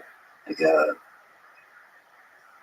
me, like one of the best representations of an artist, honestly, is Johnny Ive, the designer from Apple. And he's just so fragile with his ideas. And he talked about like when he has ideas, he really wouldn't show it to Steve Jobs or anybody except for the small design team. So you're so nervous that it would break. But give it a chance. Give it a chance to grow. And it seems like the outside world, business people, PR people that have not lost themselves in the passion of creating, but instead are kind of representing or making deals, all that kind of stuff. They can kind of trample on those little ideas. And it's sad to see. It's really heartbreaking to see because you know how much trampling there's going on. It's one of the main jobs. My jobs as a record producer is to keep the voices away from the artist, from all the people who are really on their side but don't know. Like whether it be people, anyone on the business side who doesn't make things, they're excited to do their part. They're excited when you deliver the thing, the art that you make to me, then we can start the project. But there's nothing to sell if the art doesn't happen in the right way, and it has to be protected, and it can't happen on the same kind of a timetable that that business can. It's just a different thing. Art doesn't come in a quarterly way. And that doesn't apply just to music, or it applies to art, or it applies to all creative pursuits. Like this is generally the case. Like at MIT, it's just there's the administration, and then there is professors and students. And the professors and students are the creative folk. Yeah. They create stuff. They dream. They have wild ideas. They go on tangents and so on. They have hopes, and they go with those, and they get like on these weird passionate pursuits, and then the administration can often just trample on that. And they set up bars on all kinds of in all kinds of ways that you think you're not actually hurting, but you really are. And I won't mention why, but because this happens to everybody, and I have a large amount of leverage in my team now, but even I get a little bit of pressure in such stupid ways. Like, don't, like, be careful. Be careful. It's like, we really want your career to succeed. Be careful. And that little pressure to an artist, do you want to go a cappella? Do you want to do a country record? Like, be careful. Like, you're already a superstar. Be careful. And then in that way, you kind of push people like flock of fish into one fish tank where they're all the same. It's sad to see. And obviously, in the modern world, there's a nice mechanism to protect, to let artists flourish a little bit more because they get to put themselves to the world, get a little bit more confidence, maybe different funding mechanisms, all that kind of stuff. Tremendous problem. The voices that don't understand interfere with the process is huge. The other side of it is, in success, there can be a lack of reality where all of the people around the successful person just tell them everything they do is great, and then they don't have anything to bump up against anymore, or have a realistic sense of how things work, or how things measure. So both sides are really important. Both avoiding the voices getting in the way and having a trusted group of, a sangha, a group of people who can say, I don't know if that's good. And you can still, say, I don't care what you think, that's fine.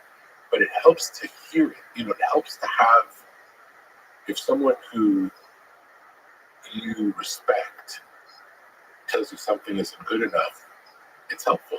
When it comes from a place of love, when it comes from a place of wisdom. And not from a place of fear, not from a place of, oh, this doesn't sound like it's going to do as well as your last thing. That's not the point. The point is, on this quest for greatness, are you living up to your ability? By the way, is there something interesting to say about your worldview? You mentioned psychic and sort of the ways we can be healthy, the ways we can grow, and how much maybe medicine or science has the answers. Is there some interesting way to describe that worldview? I would just say I'm open-minded. I believe anything's possible. And if I was going to trust in any practical information, it would be something thousands of years old. There's wisdom in that history. Yeah. Well, it's more tested. It's not always right, but at least it's been somewhat tested. Well, science is also tested. The thing I'm a little bit skeptical of sometimes is just the hubris that often comes in the modern, with the latest and newest. This feeling like you figured it all out, everything that's been done in the past has no wisdom, and we basically solved every problem. There's nothing else to be solved. That's a defining characteristic of the age. Is like we've solved all the problems there are. We've had the final answers, and our parents are all stupid. That kind of energy, yeah. That you have to be extremely careful with that when it talks about. When you think about something as complex as the human body or the human mind, it to be very, very, I believe we know close to nothing. Yeah, exactly. Close to nothing. That's About anything. about anything. That place of humility is a good place to figure it all out. And in the end, we'll still know. Yeah, I don't think we need to know. It's like we need to see what works, so we need to see what works for us. It's interesting to know. I know on the art side, knowing how it works isn't what makes it work. Isn't the magic of it, isn't how it works. The magic is the magic. And the magic happens in ways that's intuitive and accidental at times, or incidental, where you're trying many things, all of a sudden something works, and you don't know why. And it's okay not to know why. It doesn't matter. It doesn't really matter why, as long as it does the thing that you want it to do, whatever that is. Yeah, it's so weird. components. Still, the magic. What's the magic? Where's the magic? Like, we know the components, the stuff I care about, artificial intelligence. We know the components of a powerful computing machinery. Where does consciousness come from? What is that? Where does the brilliant moments of insight come from? What's that? Like even simple games of chess, right? Simple. Where do those breakthrough ideas of taking the big risk that doesn't make any sense, and then all of a sudden it becomes something beautiful? Yeah, we don't need to understand why. It just happens. It just happens. And often the things that end up breaking through don't break through in the way we thought, or turn out to be a third iteration of something that we thought was an entirely different thing, or we don't know. And I think it's, if we embrace that not knowing, we'll have a healthier experience going through life. You made a lot. It's not just music, everything. Rearranging the chairs, the furniture as well. You've done, like I said, the documentary, I guess you would say, with Paul McCartney. And you've done a podcast yourself, Broken Record podcast. You've done conversation too. So, what have you learned from that process about the art of conversation? And also, maybe, what advice would you give to this, to me, about what to do with conversation? Like, what is interesting to you about conversation? One of the things that I like is to not feel like there's any stakes, or that it's actually almost that it's not happening. Like the fact that when I came in, you were setting up cameras, made it less good for me. I knew that would impact the conversation in a negative way. The best version of it would be if we didn't see the cameras, and if we didn't see any technologies, and we were just sitting at this table having a conversation. Maybe even if we were mic'd beforehand, would be okay if it was necessary. But then we were just sitting here having a conversation, no people in the room, nothing. I'm feeling like we're just having a conversation. I feel like if we get closer to the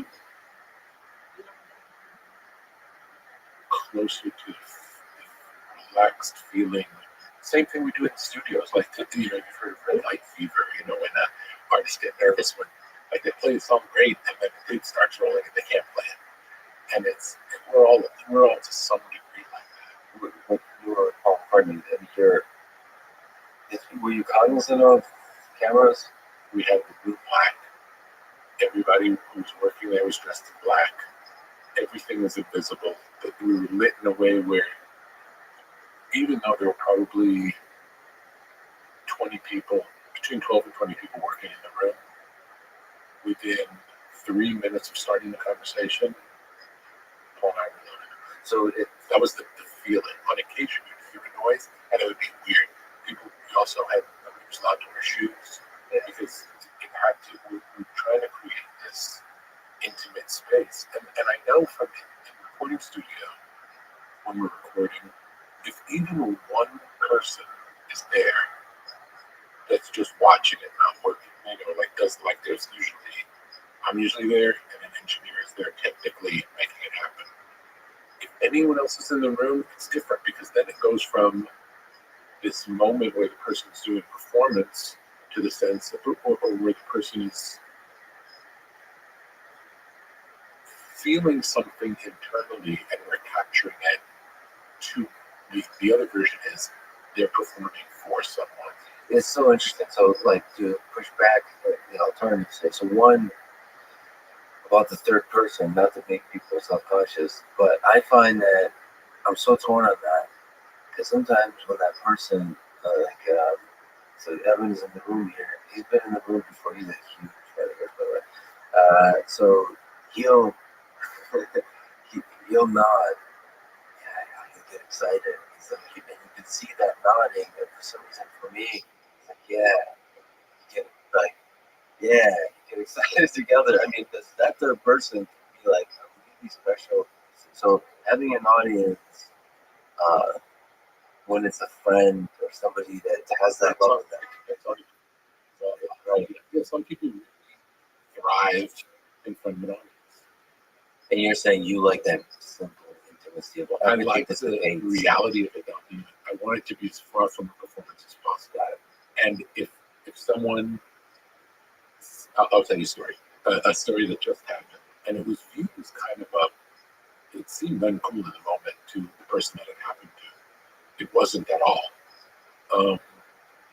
We were recording the new Chili Peppers album, which is coming out, I think, any day now. Like, I don't know what today's date is, but within the next, maybe by the time this airs. And the band was playing in the studio, and it was ripping because they're incredible. And one of the members walked through the control room after a particularly great performance, and the engineer said, "Wow, that solo was really great." And the person who heard this said, "Please don't say that," and walked away. It's like it was not. It just changed. Yeah. This feeling of we're in this place where we're doing this thing, and there is no outside world. Yeah. You know, we're doing this for us. We're going as deep as we can for us. And as soon as there's an acknowledgement to someone else, in a way, it breaks the concentration of being inside of it. That's so well told. Something about saying, "Wow, that song is great," is it shows that it reminds you that there's an outside world. I feel like there's a way to enter the inside world as an audience. You just have to do that.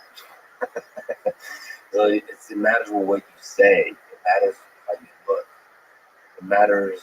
So there's these generic compliments, not generic, but they sound in the way an outside world would interact, as opposed to that creative thing where you're dancing around the fire together or something. Actually, I tell you, there's another interesting one that happened to me, and I didn't know this until I saw the film of it, which was a strange one. We were recording with the Avid Brothers, and the song was called No Hard Feelings, and it was this recording of No Hard Feelings.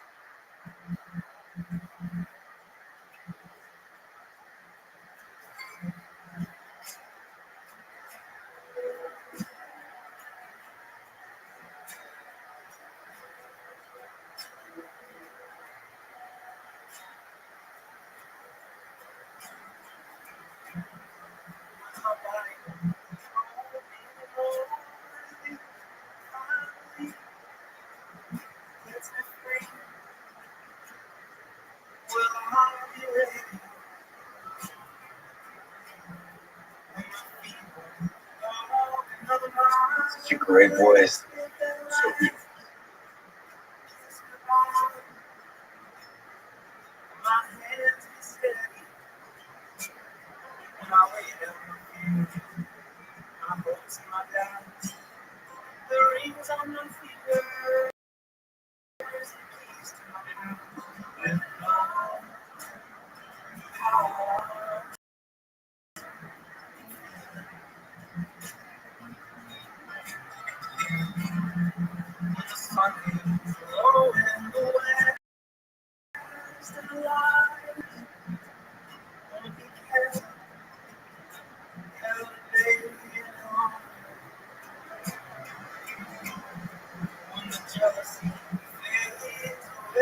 So bright, so hopeful, so lighthearted.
sound as good as video?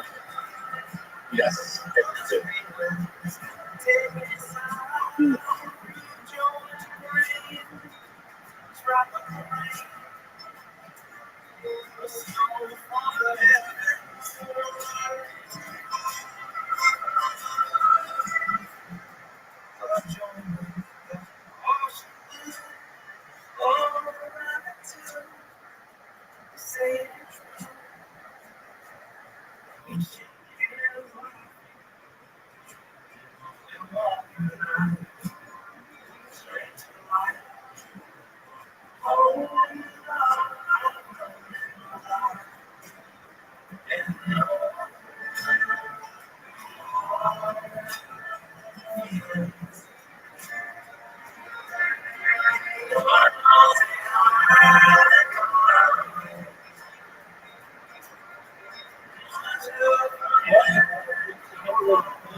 Speaking of segments, I have expanded my bot army, and in the last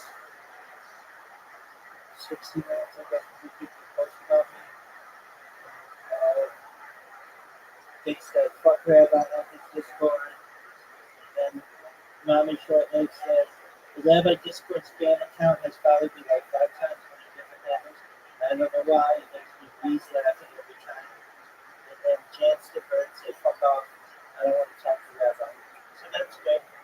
Let's see what you think of this.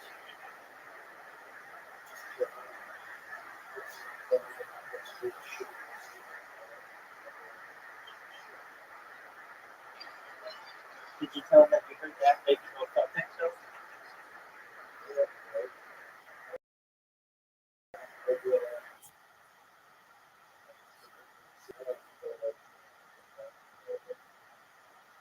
Was this IRL or was this online?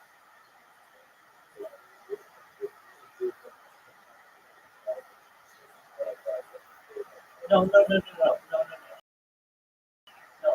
Is this a person in real life? Is this a bot? Oh, well, fuck it.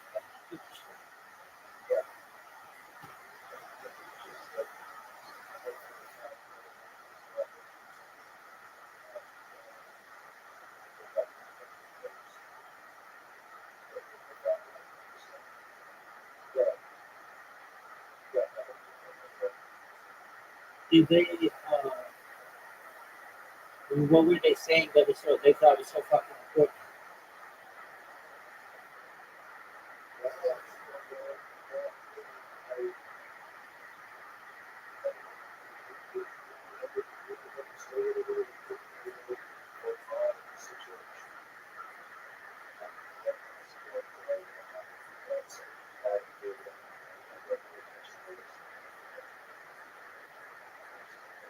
I mean, just get distracted with other things.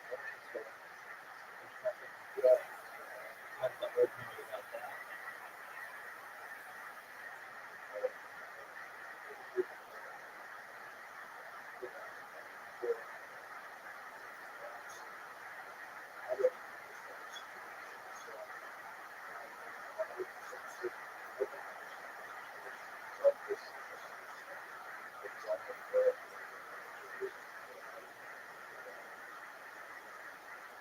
And you did follow up and just be like, so what was it that was so important that you were telling me? Obviously, I didn't hear it.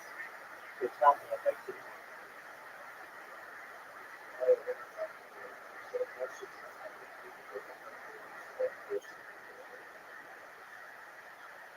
What a weirdo.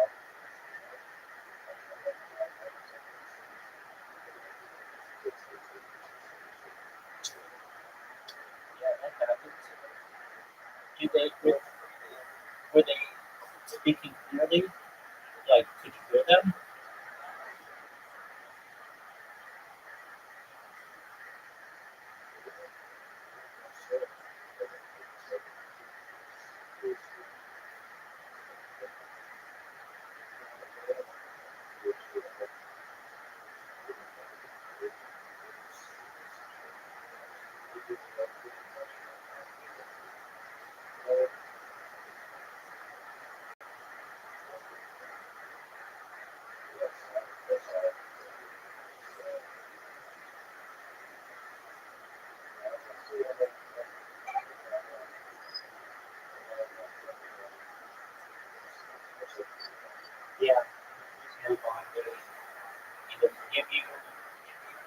timing is all rules.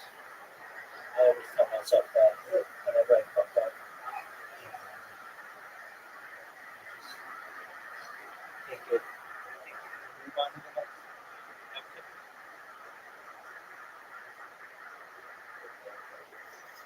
I was kind of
well, I'm watching Lex Friedman, reading his Dr. Rick Friedman. It's been a really good one about music.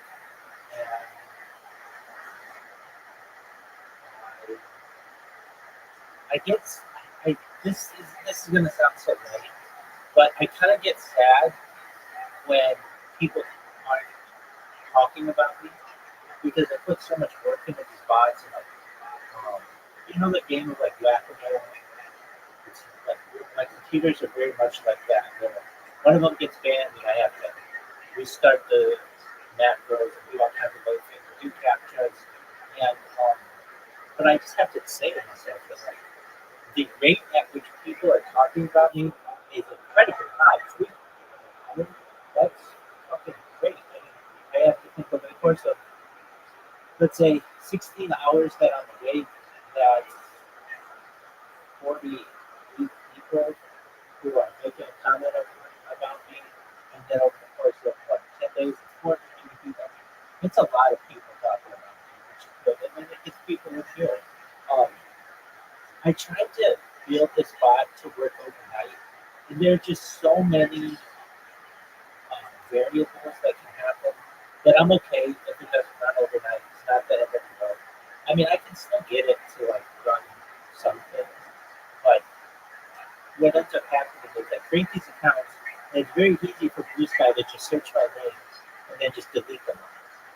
And so that's like all my hard work that just goes into that. So I can't get too sad that 3 people in an hour is really good. But if it goes, sometimes I go 2 or 3 hours without anybody saying anything, and I'm like, man, did they forget about me?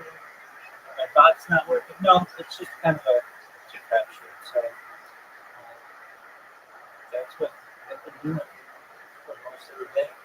And some of these people say things that are so funny, and they just make my day. Yeah, we've had some people come in here.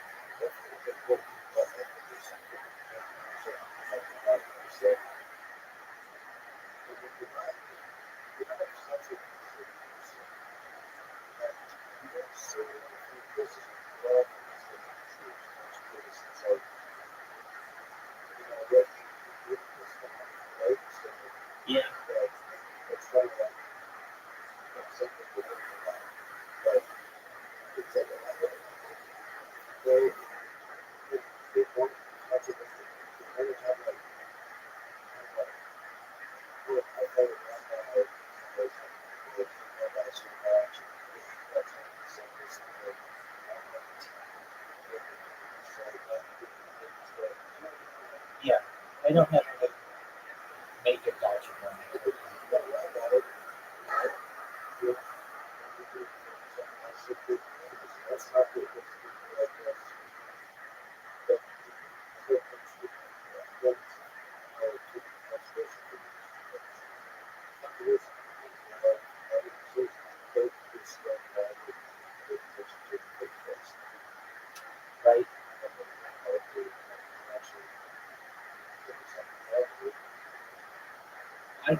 the major issue that people have is they think this is a religious discourse, and it's not.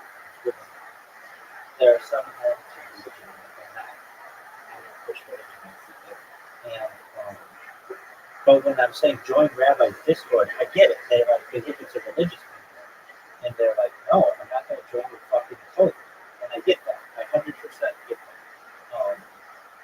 But I don't really know how else to market myself. So I'm okay with that. Um, and, I mean, I'm surprisingly enough people this Discord is not that person. Started with Discord, I brought a whole bunch of people I think, and a lot of those people are my band, so like, I don't always grow. Like sometimes the old people will get bored, but I'm at 1,731. And the last, earlier this week, I didn't even have something to have. So that tells me just keep on keeping on. But yeah, that's what I think. How'd you did a Discord? How did that ever go?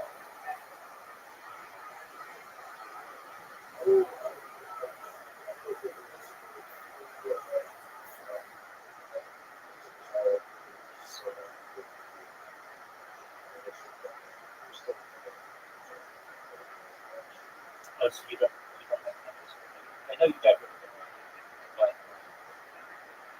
yeah, I know.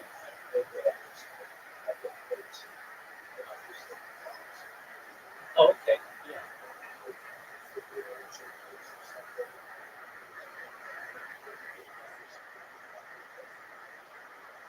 Yeah, that's perfect.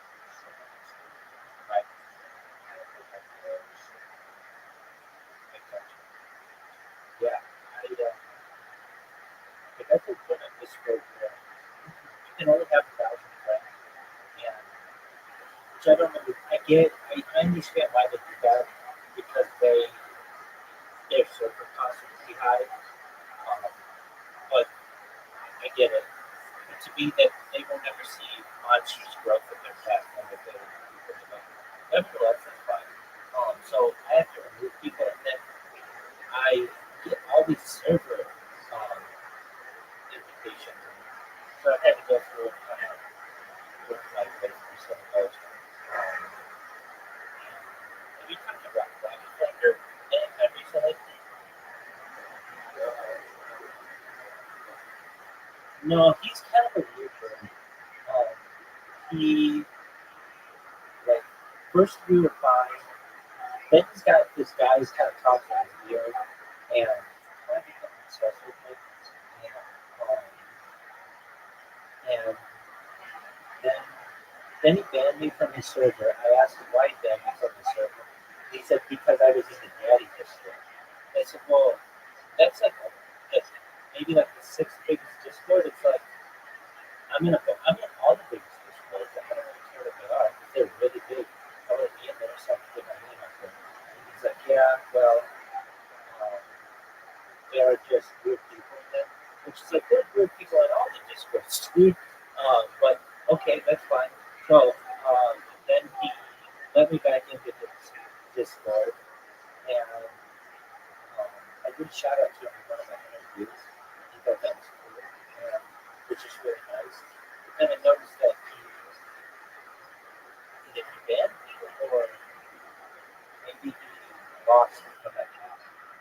Like it's a weird thing that Discord has. It doesn't tell you that you've been removed or that the Discord's been deleted. So you don't. You're just kind of left without any information. But I haven't been on Kick in so long. I just even watch people. All right, so I'm looking. Let's see what we got this one.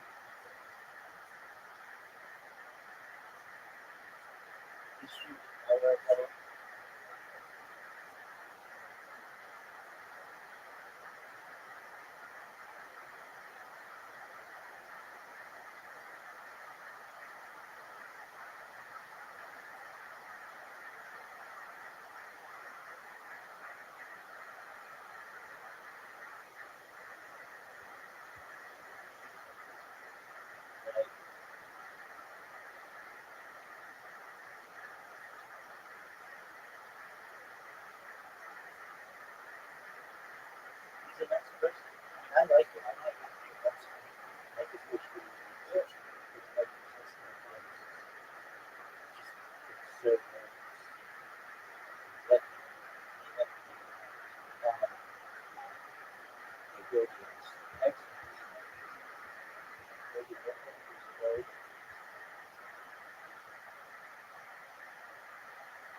he's somebody who, and he's been streaming for a long time.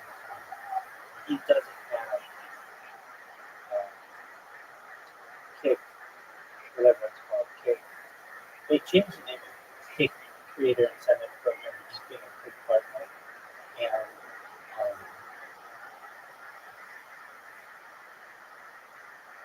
And that's pretty wild. Like he's deserving it. He's been streaming for so long. I don't understand why they don't.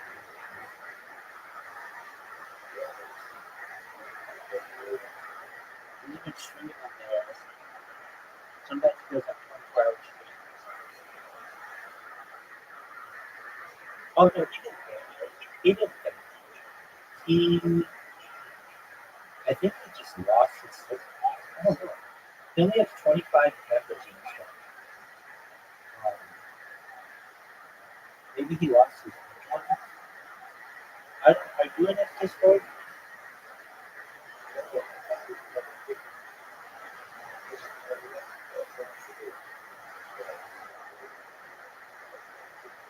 Yeah, so I thought the same thing.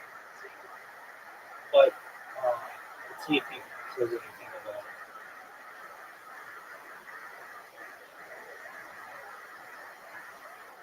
No, I mean,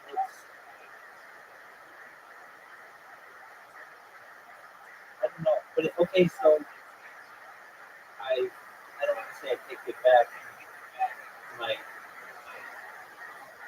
feelings on Rabbi Bunker, he made me say I just didn't know if he took me out of the circle or not. It seems like he just got into the circle.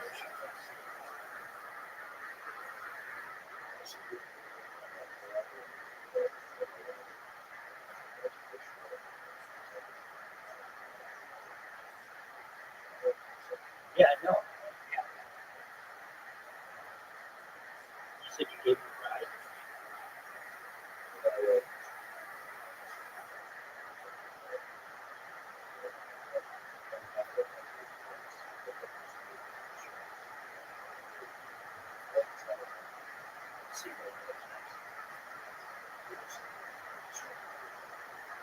Right.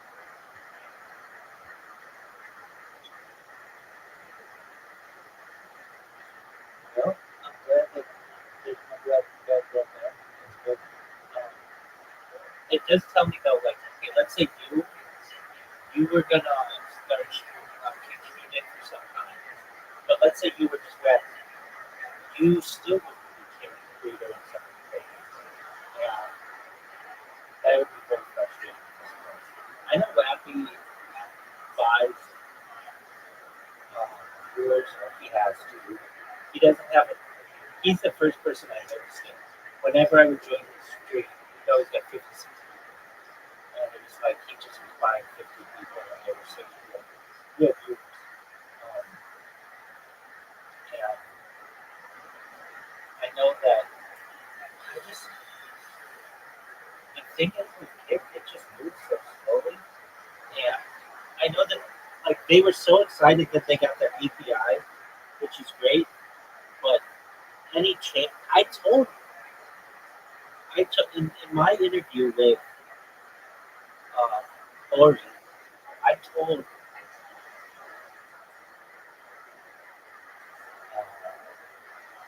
Eddie Craven that like you need as many people working at Kick as you have at Stake. You need to double it because you just don't have enough project.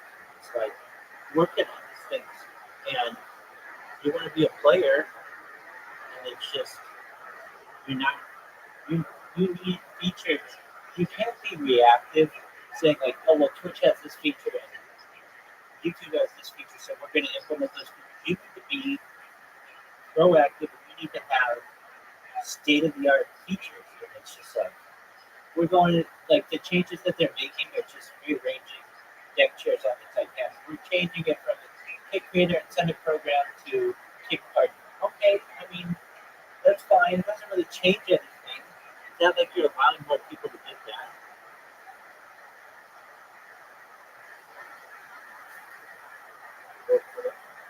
You would, And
oh, as you can see, do you know what the way to prevent, like, let's say Louis guy comes to me and they're like, or somebody, let's say go viral, whatever.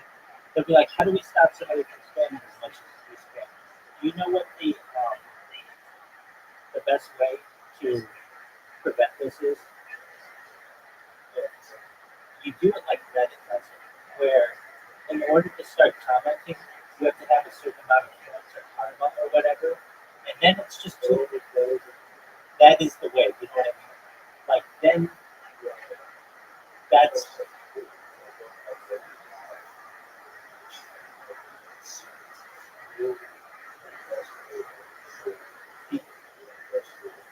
exactly. That's the way.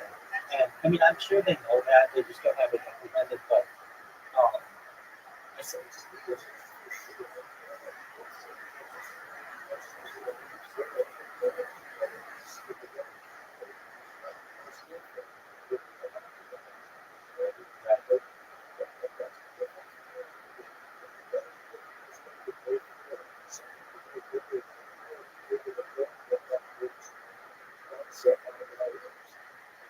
right?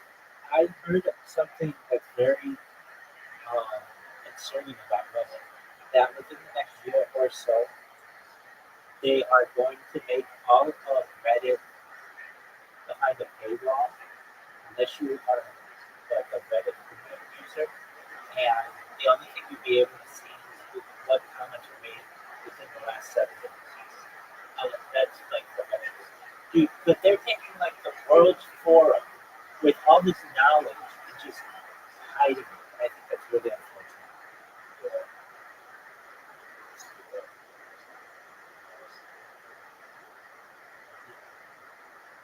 Do you know the story of Aaron Schwartz?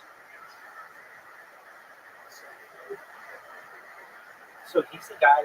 He's another guy that started Reddit. He was just like the weird kid from MIT, and he apparently found something at MIT on their servers that was like really concerning. I don't know what it was, but it was like really bad. And then he got, and he was like really young, and he didn't have any. Like it was very suspicious things. But then Kanye West ended up buying Reddit, and then they made it very corporate. And Aaron Schwartz, again, I forget how he did it, but it's like it's a very weird story. His death was a result of suicide by hanging, but it was like one of these. Okay, like at what point does everybody do that? Like he was only 26. I mean, he had, okay, so what did he find? He was facing federal charges for downloading a large number of academic articles from the website JSTOR, including MIT Network. The legal proceedings against him were seen as overly harsh, with potential penalties including 35 years to imprisonment and $1 million fine. Like, for downloading shit from fucking JSTOR? Like, come on. His family and partner issued a statement criticizing the prosecutors at MIT suggesting that the pressure from the legal system contributed to his decision. In the wake of his death, there were significant protests and cultural reform. Over 50,000 people signed an online petition for the White House calling for the removal of the that targeted minorities in the U.S. Supreme Court District of Massachusetts for overreach and praise and influence towards the White House declined both petitions in January 2015. It's just like the guy who created that, the biggest forum. I don't know. It's just okay. At a certain point, I hear about these stories like the guy who, what is his name? The guy who, dog, who's the guy who worked for the San Jose Mercury who had two bullet holes to the back of his head? Gary Webb. So, like, Gary Webb comes out with the story about how the LAPD is like, the CIA are like funneling crack cocaine in the inner city of Los Angeles, and then all of a sudden this motherfucker dies with two bullet holes in the back of his head. Like, and it's really suicide. That kind of that's not looked into. And I'm telling you, if I go viral someday, one of the things that I'm going to do is say that you have to be a medical professional to be a coroner in the United States, because too often it's the sheriff, especially in rural towns and things where they can't afford a coroner. Okay, well, guess what? You're just going to have to find the money. I'm sure that you've got a couple police officers who are sitting on their asses. Well, just replace them with a real doctor who actually makes determinations. And then the other thing is, I feel like there's a machine that could be made that just could do autopsies for people. Like, it's just like basically like the size of a coffin, and it just tells you how the person died. I don't see why that would be that difficult. Like, we already have MRIs that can like image the brain, so why couldn't you have one of those that like actually tells you that maybe they were poisoned, maybe they were suffocated, and you don't know. I feel like that's a kind of technology that somebody should be working on, but I feel like it's a problem. Anyway, these are my feelings, and I stand by these.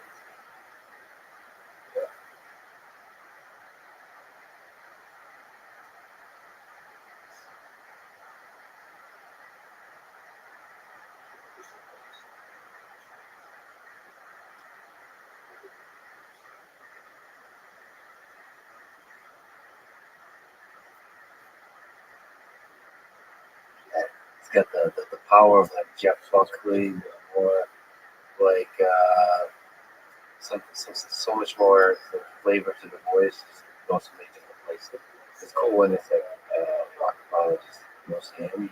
You could do like Hallelujah, Jeff Buckley, I could tell. It's incredible. That's an incredible song. Is this a new record? It was 4 years ago, something like that. But what happened with this, that happened, and I mean, they're great, and it's always good. But that performance in that moment felt like the sky opened. Oh yeah, it was unbelievable. this is a single take. This was a single. Wow, That was just like that was incredible. Yeah, that was perfect. So that was perfect. Yeah. when it ended, I said, "Great. What do you want to do next?" And they said, "We just need a few minutes, then walk out." And that's all I know. It's like, okay, lay down, wait until you're ready to start again. And in the film, there was a film made of the sessions of this. They went out and they're like, "What was that like? Like, didn't he get what just happened? Because it was so heavy, and it was just as heavy for me. And in the spirit of we're here to make the most great stuff we can, we're not gonna like open champagne. Like that's not. It's like great. What do you want to do next? It's like let's not revel in this. But they took it as like this guy just like doesn't even understand what we're doing. That's funny. Until I saw the film. That's funny. Whoa, that was the reaction. Yeah, but I think your response is the right risk to take, right? Because it's the celebration at the end of you want to keep like people celebrate too early.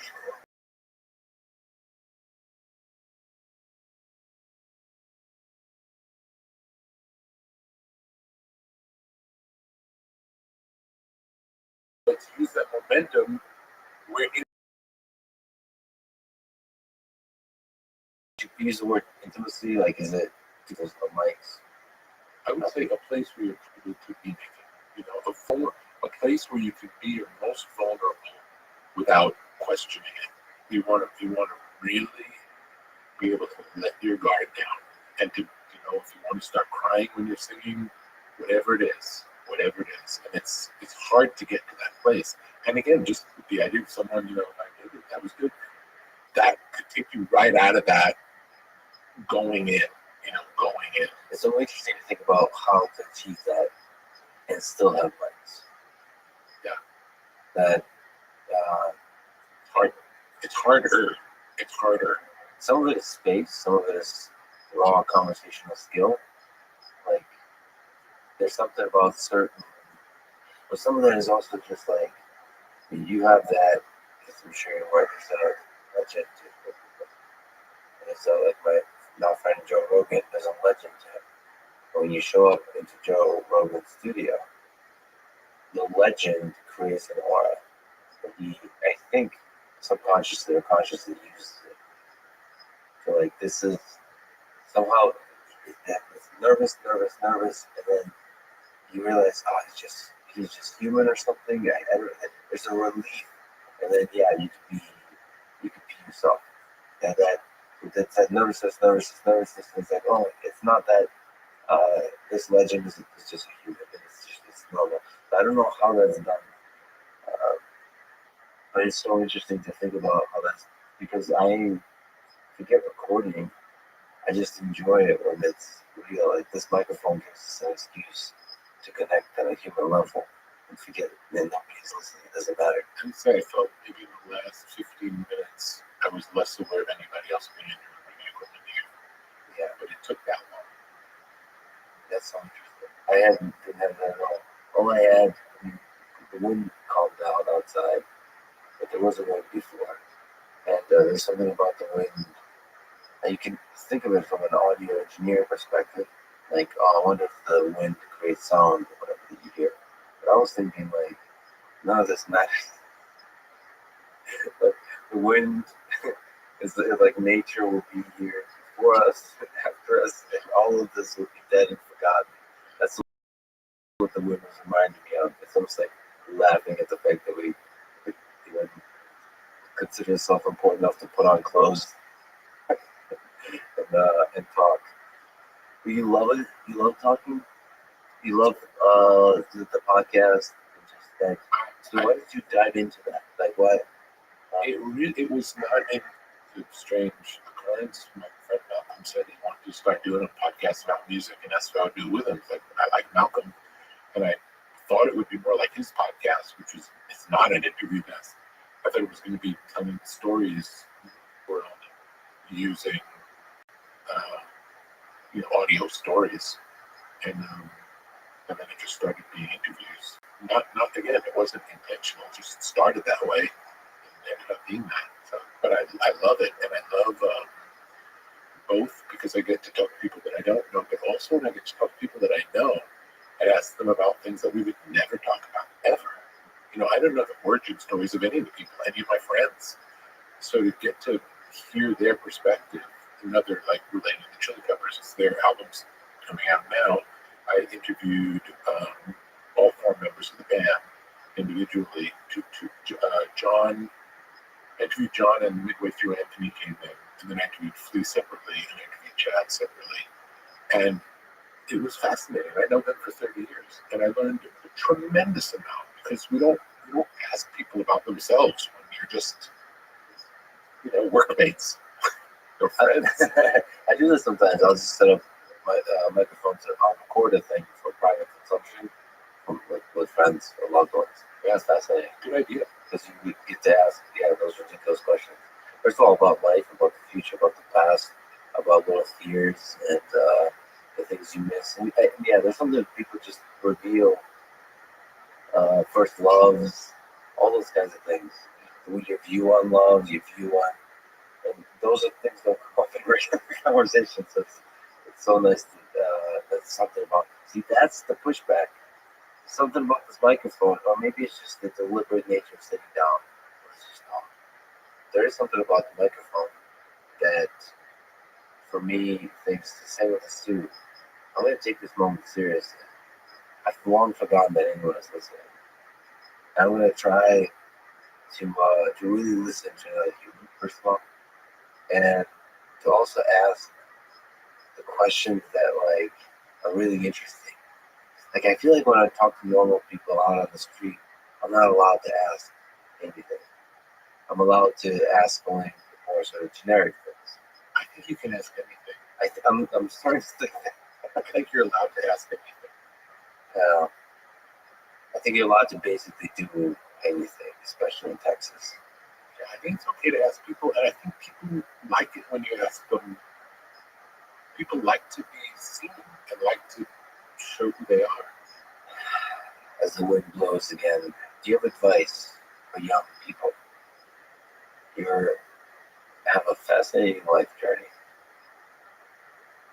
Is there advice you can give to people in high school and college about how to have a life like yours, in whatever pursuit, in terms of success is such a silly word, but just find success or maybe happiness in career or just in life in general.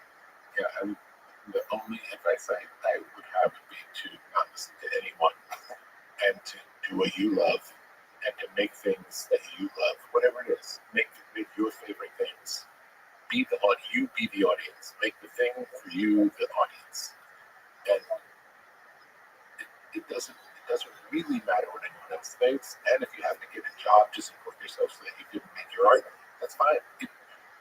You can't make art for someone else. You can't make art with someone else in mind. I don't believe it can be done. What is success for you like? Are you grateful? Are you proud of the work you've done in the past? Or is there some engine of constant dissatisfaction, like self-criticism of I could have done better? I'm pleased with the work that we did. Excited to keep working. It's fun. I don't know what else I would do with myself because I like making things. It's fun. I feel like it's my reason to be on the planet, so I just keep doing it. Whatever are actually coming from elsewhere and they're using your mind as a temporary vehicle, that's their purpose to be on this planet.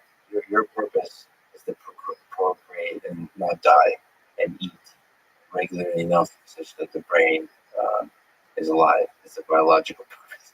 Anything I can do to keep the channel open to allow what wants to come through, I'm a willing channel. It's so interesting because I'm extremely self-critical. So you don't want to let self-criticism, harsh, like this could have been better. If it could have been better, I would keep working on it. It's like if it could be better, it's not done. If the one is done, it's done. It's the best it can be. I've done everything I can to make it the best it can be, and that's all. I can't do more than that. So there's nothing to be critical of. I did my very. If you always give all of yourself and do your best, which you're capable of doing, I'm not suggesting that you're capable of doing more than you can do.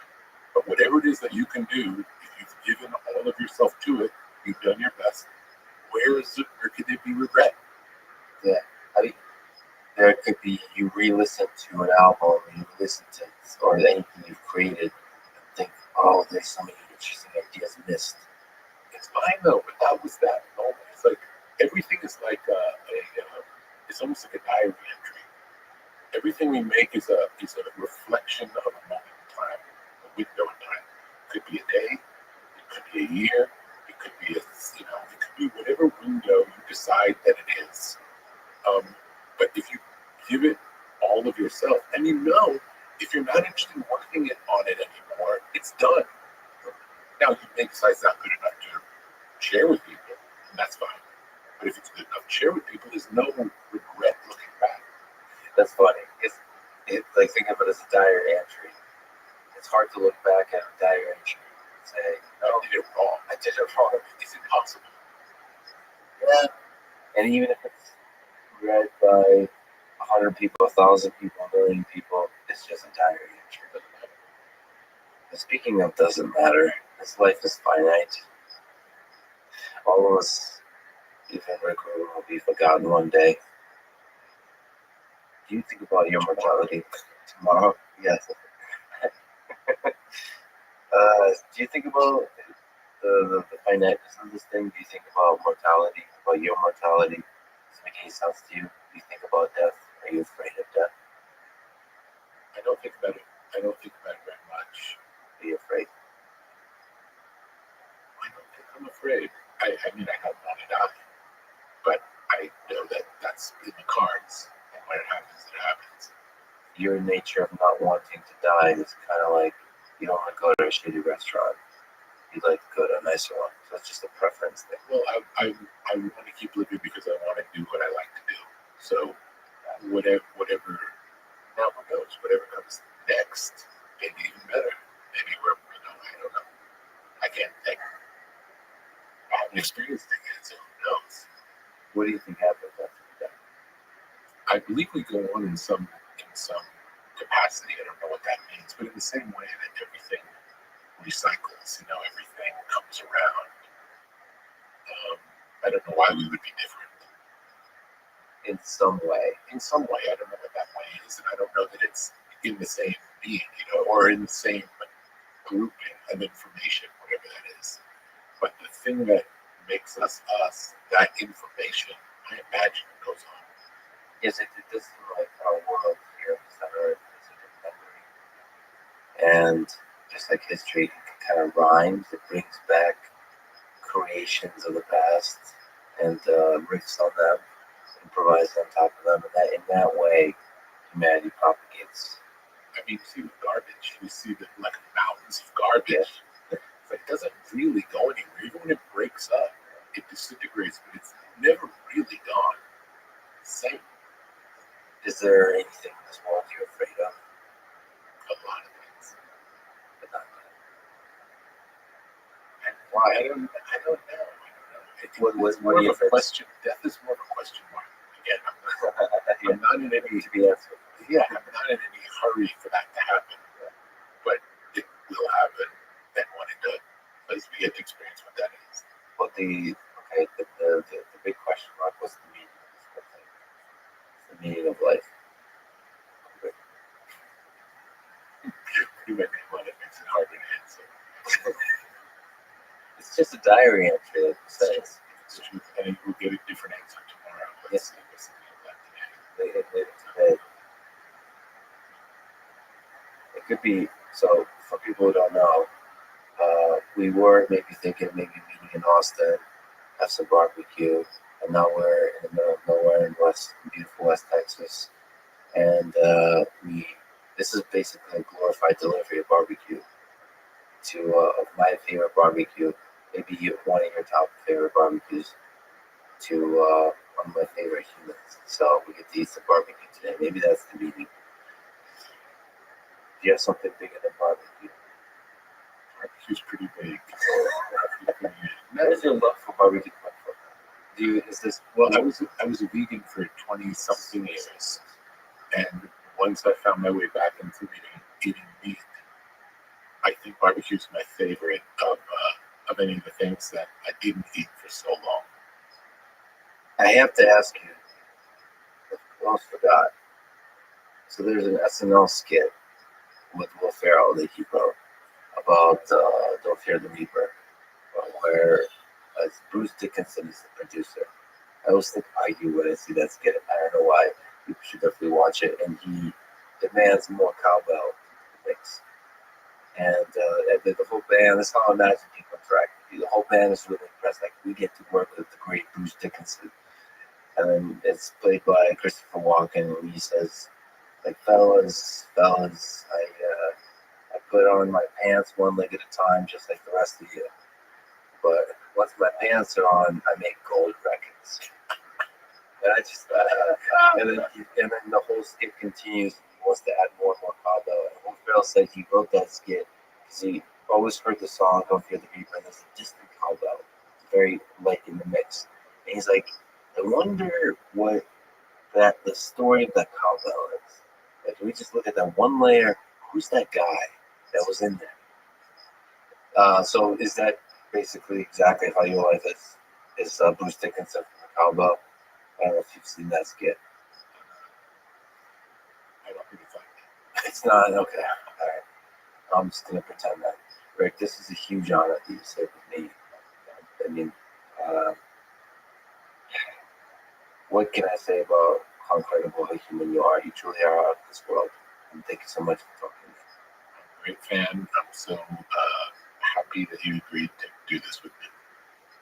Thanks for listening to this conversation with Rick. For this podcast, please check out our sponsors in the description. And now, let me leave you with some words from Albert Einstein. Imagination is everything. It is the preview of life's coming attractions. Thank you for listening. I hope to see you next time.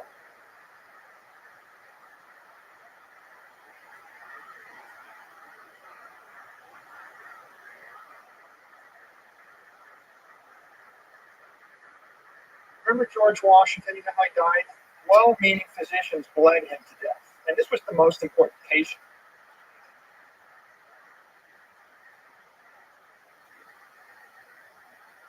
In the country, maybe in the history of the country, and we bled him to death, trying to help him.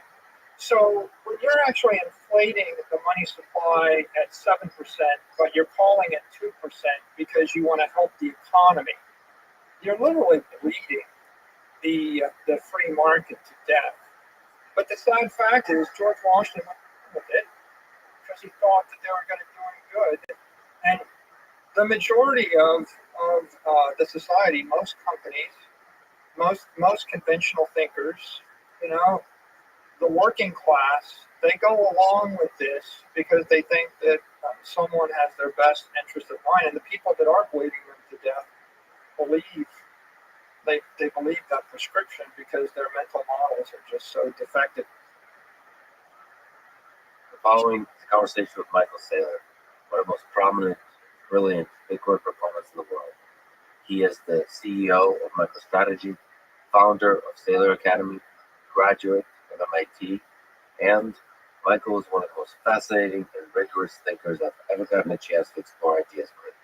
He can effortlessly zoom out to the big perspectives of human civilization and human history, and zoom back in to the technical details of blockchain, markets, governments, and financial systems.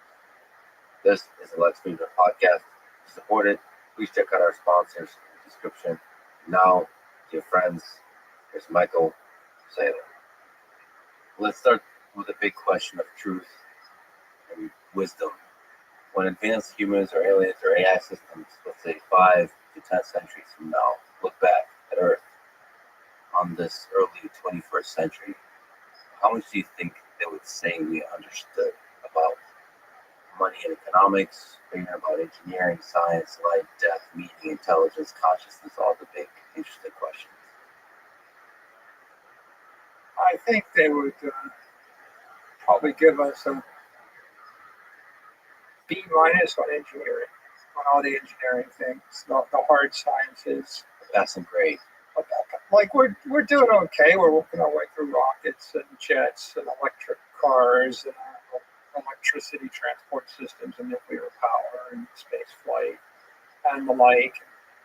And you know, if you look at the walls that grace the great court at MIT, it's full of all the great thinkers they're all pretty admirable. You know, if you could be with Newton or Gauss or Madame Curie or Einstein, you know, you would respect them.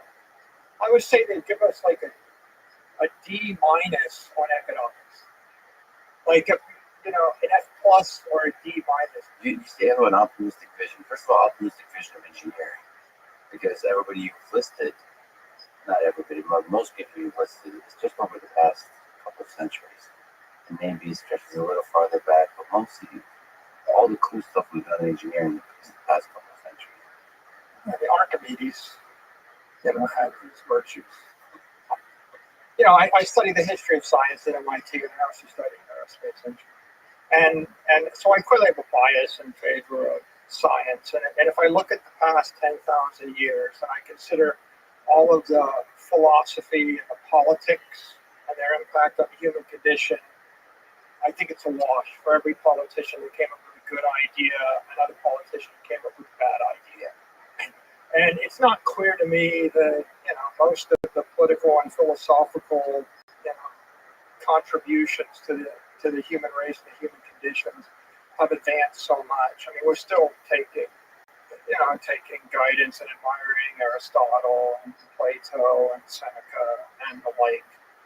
And on the other hand, you know, if you think about what has made the human condition better, fire, water, harnessing of wind energy, try to row across an ocean, right? Not easy. For people who are just listening or watching, it's a beautiful, sexy ship from 16th and 17th century. This is a 19th century handmade model of a 17th century sailing ship, which is of the type that the Dutch East Indies Company used to sail the world trade. So that was made, the original was made sometime in the 1600s, and then this model was made in the 19th century by individuals. Well, the model on the ship itself is engineering at its best. And just imagine, just like rockets flying out to space, how much hope this fills people with exploring the unknown, going into the mystery. Both the entrepreneurs and the business people and the engineers and just humans. What's out there to be discovered. Yeah, the metaphor of human beings leaving shore, sailing across the horizon, risking their lives in pursuit of a better life is an incredibly powerful one. In 1900, I suppose the average life expectancy is 50. During the Revolutionary War, you know, while our founding fathers were fighting to establish, you know, life, liberty, pursuit of happiness, the Constitution, average life expectancy is like 32, something between 32 and 36. So all the sound and the fury doesn't make you live past 32, but what does, right? Antibiotics, conquest of infectious diseases. If we understand the science of infectious disease, sterilizing a knife and harnessing antibiotics gets you from 50 to 70, and that happened fast, right? That happens from 1900 to 1950 or something like that. And I think if you look at the human condition, you ever get on one of those rowing machines where they actually keep track of your watts output? It's like 200 is a lot. Okay, 200 is a lot. So a kilowatt hour is like all the energy that a human trained athlete can deliver in a day. And probably not 1% of the people in the world could deliver a kilowatt hour in a day. And the commercial value of a kilowatt hour, the retail value is 11 cents. And the wholesale value is 2 cents. And so you have to look at the contribution of politicians and philosophers and economists to the human condition. And it's like at best a wash one way or the other. And then if you look at the contribution of John D. Rockefeller, when he delivered you a barrel of oil, and the energy and oil, liquid energy, or the contribution of Tesla, as we deliver electricity, and what's the impact on the human condition if I have electric power, if I have chemical power, if I have wind energy, if if I can actually set up a reservoir, create a dam, spin a turbine, and generate energy from a hydraulic source, that's extraordinary, right?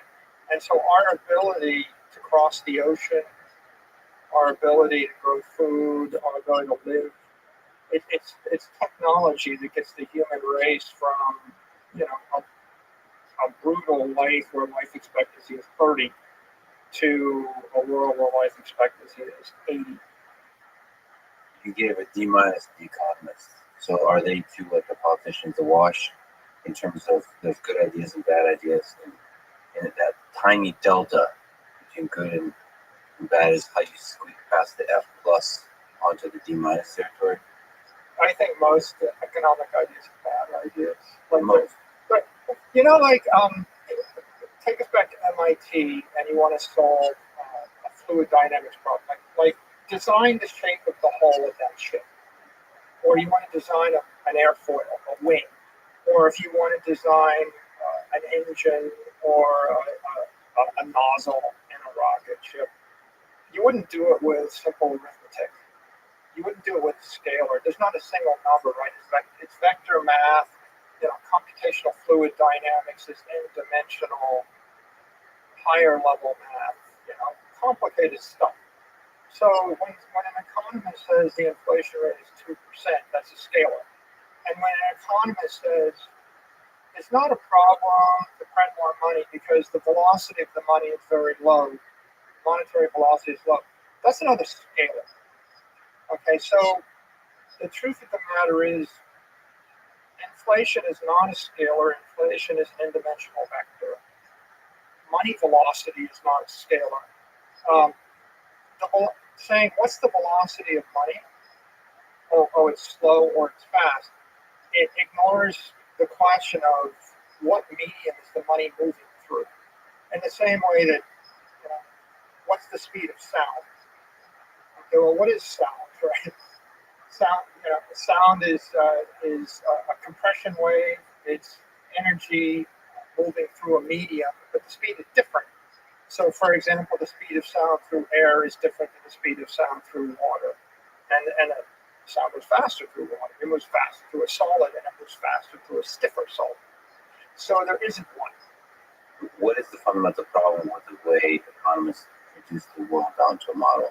Is it too simple, or is it just even the first principles of constructing the model is wrong? I think that the fundamental problem is if you see the world as a scalar, you simply pick the one number which supports whatever you want to do, and you ignore the universe of other consequences from your behavior. In general, I don't know if you've heard of Eric Watson has been talking about this gauge theory, so different kinds of approaches from the physics world, from the mathematical world, to extend past this scalar view of economics. The gauge theory is one way that comes from physics. Do you find that way of exploring economics interesting?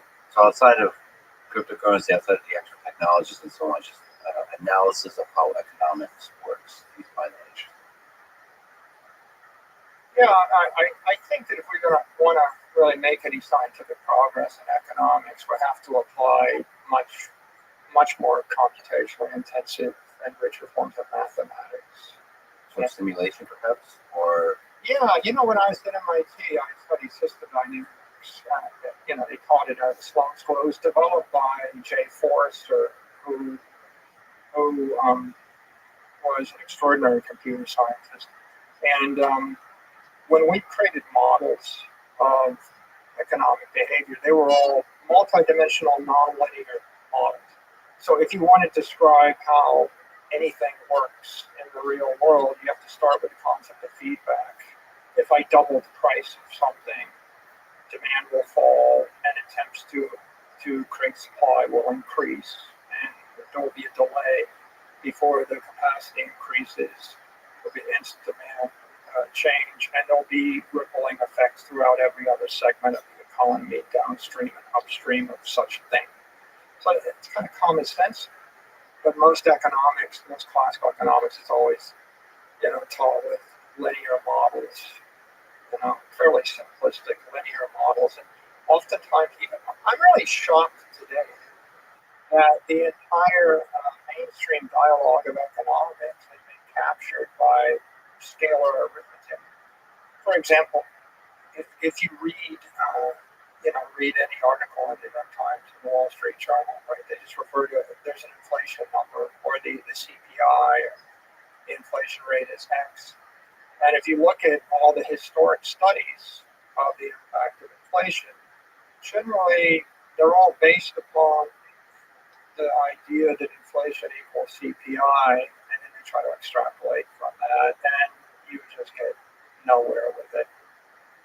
So, at the very least, we should be considering inflation and other economics concepts as a nonlinear dynamical system. So, the nonlinearity and also just embracing the full complexity of just how the variables interact, maybe through simulation, maybe some types of interesting models. Wouldn't it be refreshing if somebody, for once, published a table of the change in price of every product, every service, and every asset in every place over time? Just a table. Some of that also is the task of visualization, how to extract from this complex set of numbers patterns that somehow indicate something fundamental about what's happening. So, like, summarization of data is still important. Perhaps summarization not down to a single scale of value, but looking at that whole seed of numbers, you have to find patterns. Like, what is inflation in a particular sector? What is it? Maybe change over time, maybe different geographical regions, things of that nature. I think that's kind of, I don't really know what that task is. That's what you could look at machine learning. You can look at AI from that perspective, which is like, how do you represent what's happening as efficiently as possible? That's never going to be a single number, but it might be a compressed model that captures something beautiful, something fundamental about what's happening.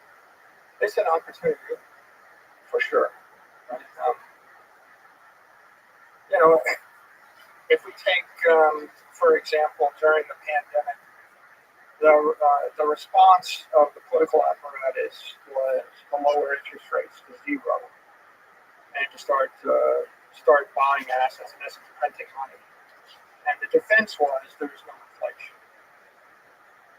But of course, you had one part of the economy where it was locked down, so it was illegal to buy anything. Well, you couldn't, it was either illegal or it was impractical. So it would be impossible for demand to manifest. So of course there was no inflation. On the other hand, there was instantaneous, immediate inflation in another part of the economy.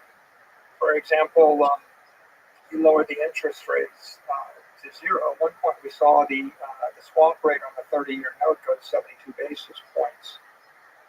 Okay. That means that the value of a long-dated bond immediately inflates. So the bond market had hyperinflation within minutes of these financial decisions. The asset market had hyperinflation. We had what you call a K-shaped recovery, what we affectionately call K-shaped recovery. Main Street shut down. Wall Street recovered all within 6 weeks. The inflation was in the assets, like in the stocks, in the bonds.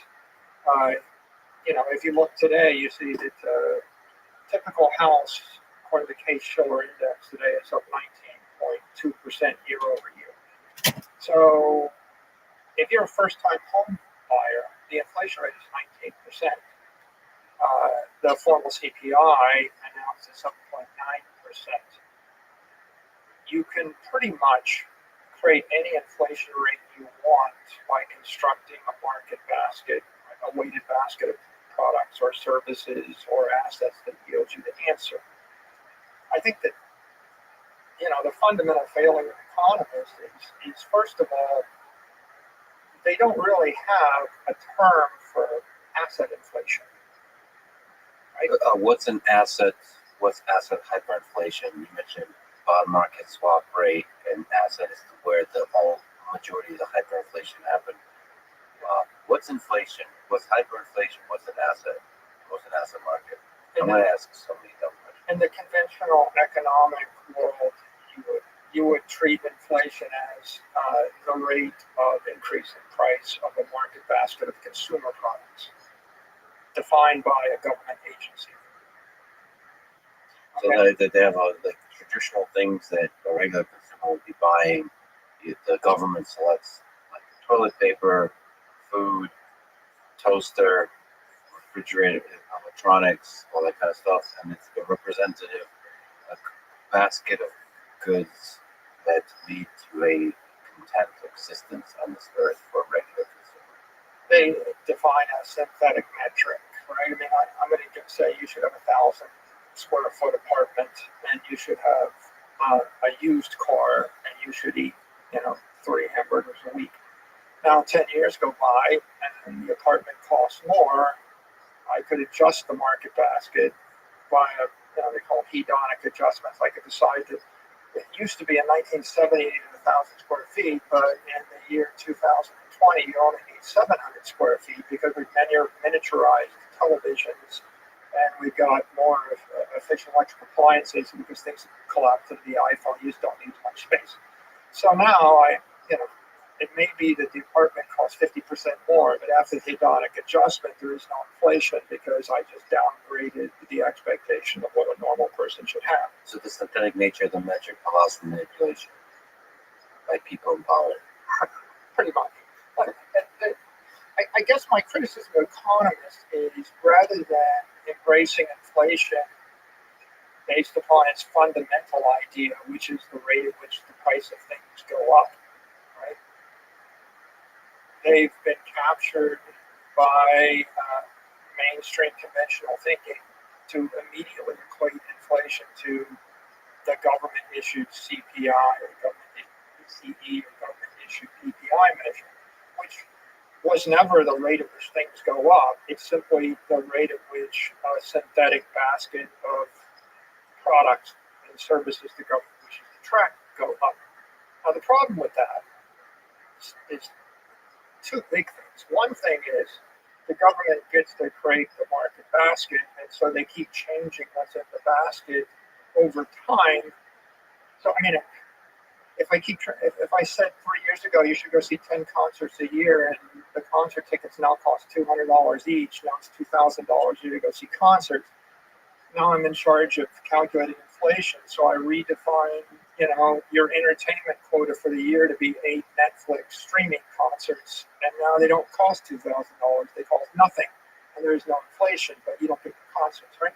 So the problem starts with continually changing the definition of the market basket, but in my opinion, that's not the biggest problem. The more egregious problem is the fundamental idea that assets aren't products or services. Assets can't be inflated. What's an asset? A house, a share of Apple stock, a bond, a Bitcoin is an asset, or a Picasso painting. So, Not a consumable good. Not an apple you can eat. right. If I throw away an asset, then I'm not on the hook to track the inflation rate for it. So what happens if I change the policy such that, let's take a classic example, $1 million bond at a 5% interest rate gives you $50,000 a year in risk-free income. You might retire on $50,000 a year in a low-cost jurisdiction. So the cost of Social Security or early retirement is $1 million when the interest rate is 5%. During the crisis of March of 2020, the interest rate went on a 10-year bond with 50 basis points. So now the cost of that bond is $10 million. Okay. The cost of Social Security went from $1 million to $10 million. So if you wanted to work your entire life, save money, and then retire risk-free and live happily ever after on a $50,000 salary, living on a beach in Mexico or wherever you wanted to go, you had hyperinflation. The cost of your aspiration increased by a factor of 10 over the course of some amount of time. In fact, in that case, that was like over the course of about 12 years. Right? As the inflation rate ground down, the asset traded up, but the conventional view is Well, that's not a problem because it's good that it's good that the bond is highly priced because we own the bond. Or what's the problem with the inflation rate in housing being 19%? It's an awful problem for a 22-year-old that's starting their first job that's saving money to buy a house. But it would be characterized as a benefit to society by a conventional economist who would say, well, housing asset values are higher because of interest rate fluctuation, and now the economy's got more wealth. And so that's viewed as a benefit. So what's being missed here, like the suffering of the average person, or the struggle, the suffering, the pain of the average person, like metrics that capture that within the economic system.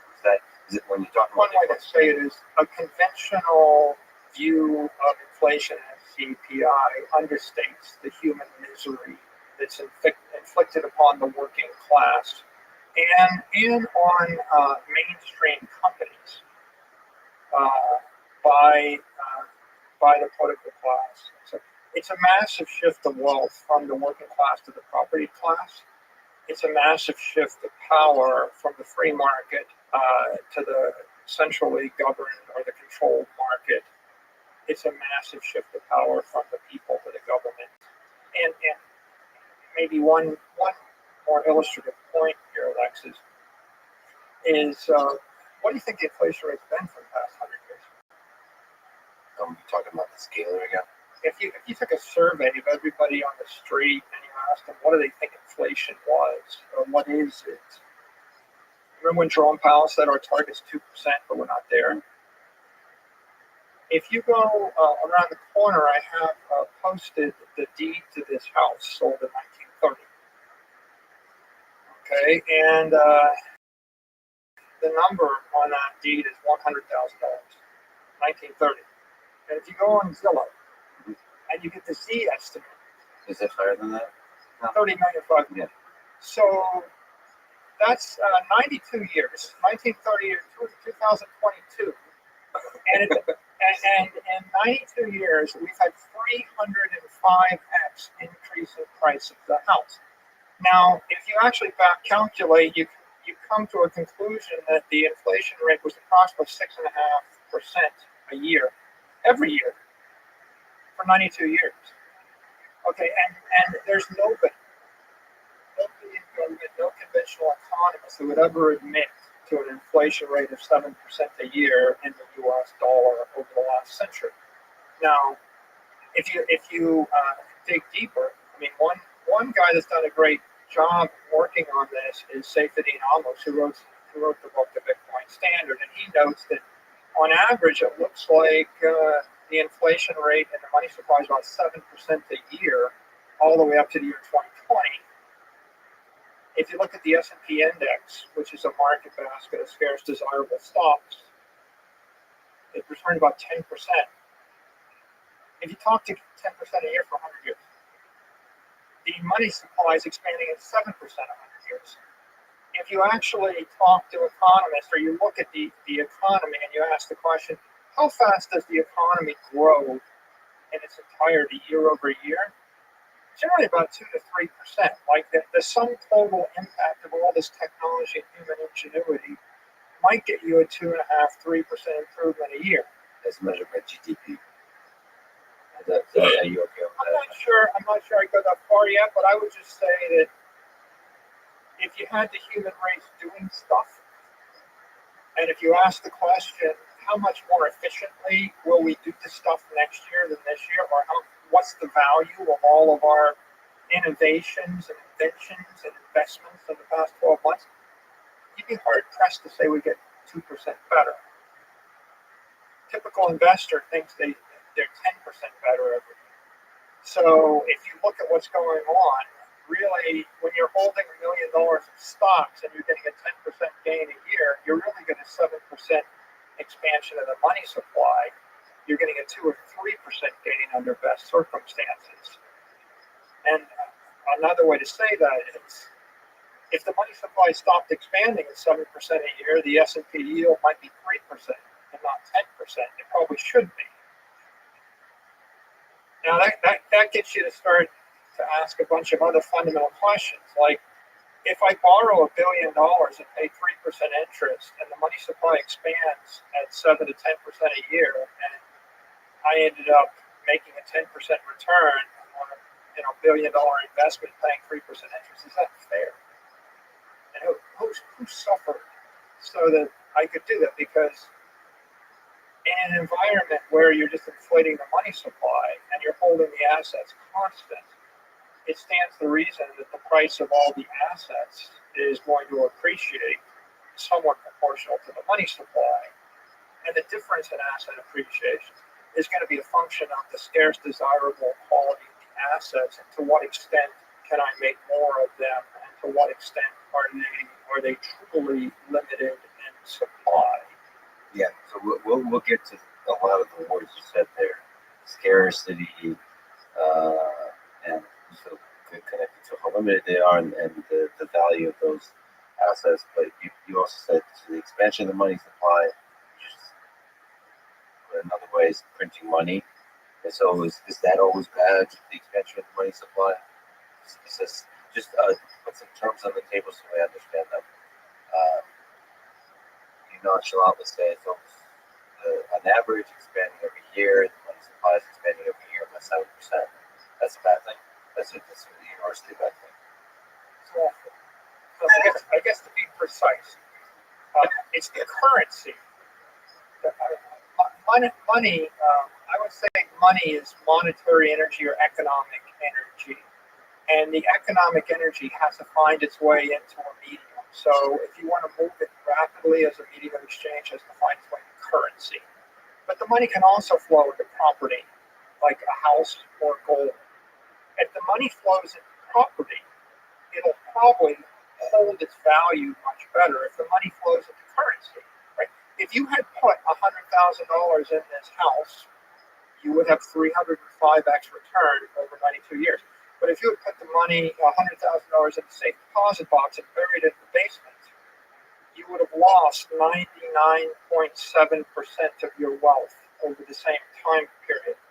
So the expansion of the currency creates a massive inefficiency in the society, what I'll call an adiabatic lapse. It's what we're doing is we're bleeding the civilization to death. Right? What's the adiabatic? What's that word? Adiabatic lapse. Adiabatic. Right? In aerospace engineering, you want to solve any problem, they start with the phrase, assume an adiabatic system. And what that means is closed system.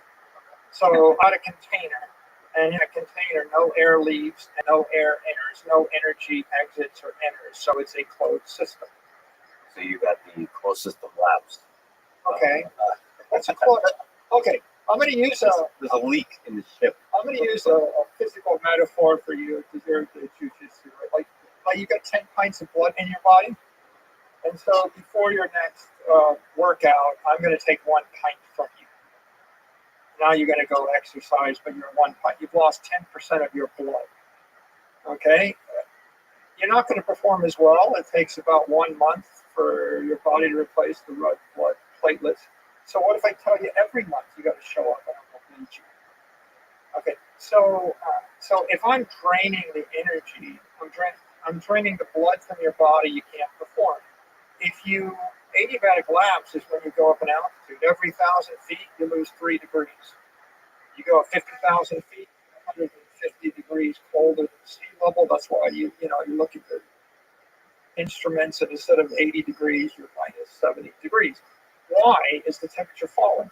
The temperature's falling because it's not a closed system, it's an open system. As the air expands, the density falls, right? The energy per cubic whatever, falls, and therefore the temperature falls, right? The heat's falling out of the solution. So when you're inflating, let's say you're inflating the currency supply by 6%, you're sucking 6% of the energy out of the fluid that the economy is using to function. So the currency, this kind of ocean of currency, that's a nice way for the economy to function. It's almost kind of it's being inefficient when you expand the money supply, but it's liquid. I'm trying to find the right kind of adjective here. It's how you do transactions at a scale. Currency is the asset we use to move monetary energy around, and you can use the dollar, or you could use the peso, or you could use the bolivar. Selling houses and buying houses is much more inefficient. Or like you can't transact between billions of people with houses. Yeah, properties don't make such good mediums of exchange. They make better stores of value, and they have utility value and stuff. If it's a ship or a house or a plane or a bushel of corn, right? Can I zoom out just for? Yeah. Can we zoom out? Keep zooming out until we reach the origin of human civilization. But on the way, ask. You gave economists minus. I'm not even going to ask you what you give the governments. Do you think their failure, economists' failure, is malevolence or incompetence? I think makers are well intentioned, but generally all government policy is inflationary, and it's inflammatory and inflationary. So what I mean by that is, when you have a policy pursuing supply chain independence, if you have an energy policy, if you have a labor policy, if you have a trade policy, if you have any kind of foreign policy, a domestic policy, a manufacturing policy, every one of these medical policy, every one of these policies interferes with the free market and generally prevents some rational actor from doing it in a cheaper, more efficient way. On top of each other, they all have to be paid for. If you want to share economy for a year, you pay for it. Right? If you want to fight a war, you have to pay for it. Right? If you don't want to use oil or natural gas, you have to pay for it. If you don't want to manufacture semiconductors in China, and you want to manufacture them in the US, you have to pay for it. If I rebuild the entire supply chain in Pennsylvania and I hire a bunch of employees and then I unionize the employees, then not only am I idle the factory in the Far East, it goes to 50% capacity. Are you ready?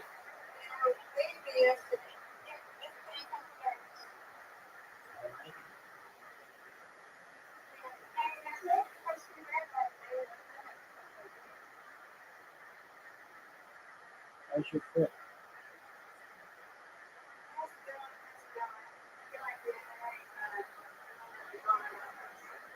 Did you ice it?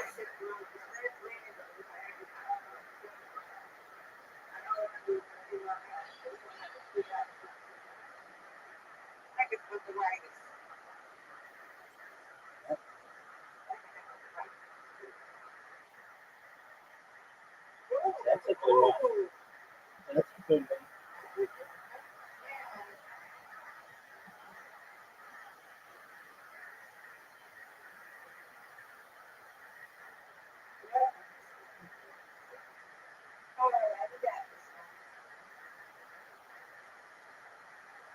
Good.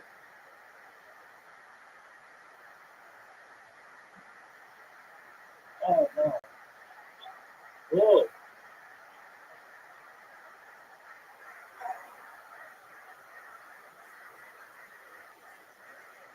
Perfect strike. Perfect strike.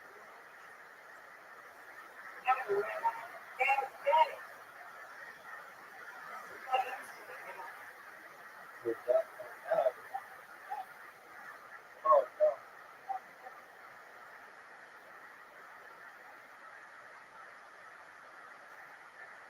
You're gonna put up a bunch of points right now.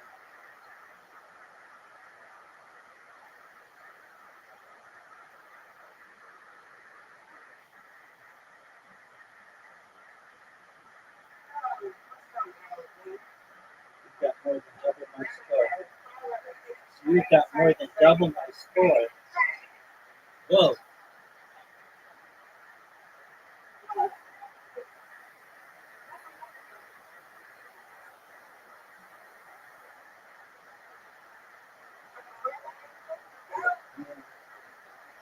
So it didn't even get any. It just slightly kissed him over.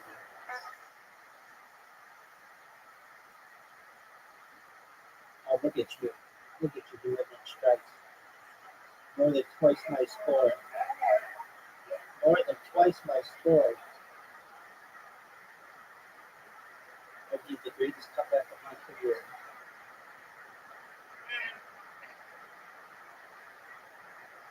Perfect. Very good.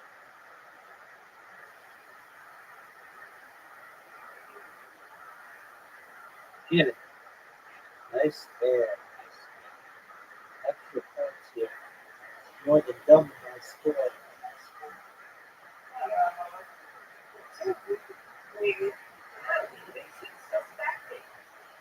You got it.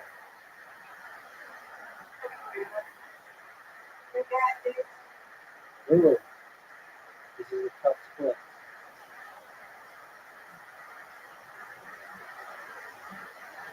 Ooh, you destroyed me. You destroyed me. You went on me.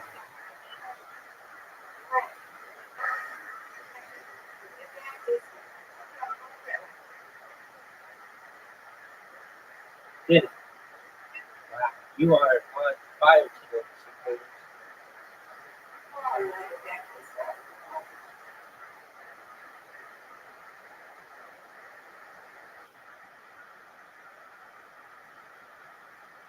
That's what I'm talking about. That's a tough spell. That's a tough spell.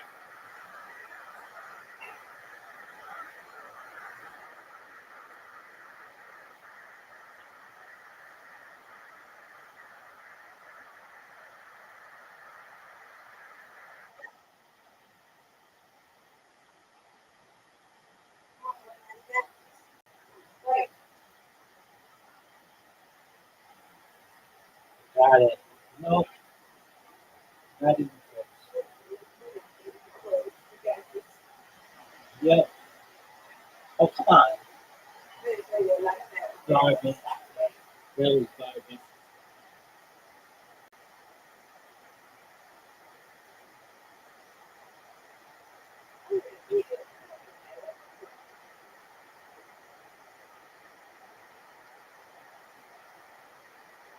Nice there.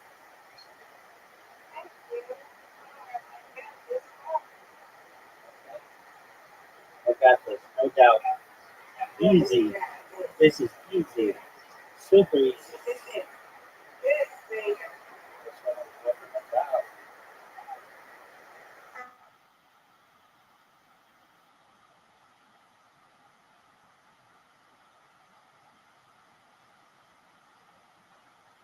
Okay, you got this too. When you do, you gotta spin. I need to strike it. Nope. I need just like what you did. With this too. Oh, for sure. All right, I'm only down 4.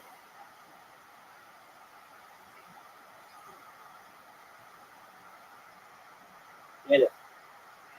You got these two. You got these two. No doubt, no doubt. Got them. Extra, extra. Train. You got it. All right.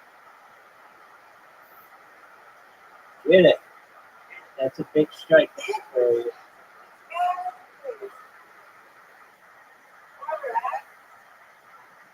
I got you. Oh, no. I need 2. Oh, I got the 2. That's what I wanted. That's right. Comeback time. All right, Mr. Chris. Sweet dreams. That's right. Take care. Excellent. Thank you. See you tomorrow. Good night. But YouTube is Aquarius.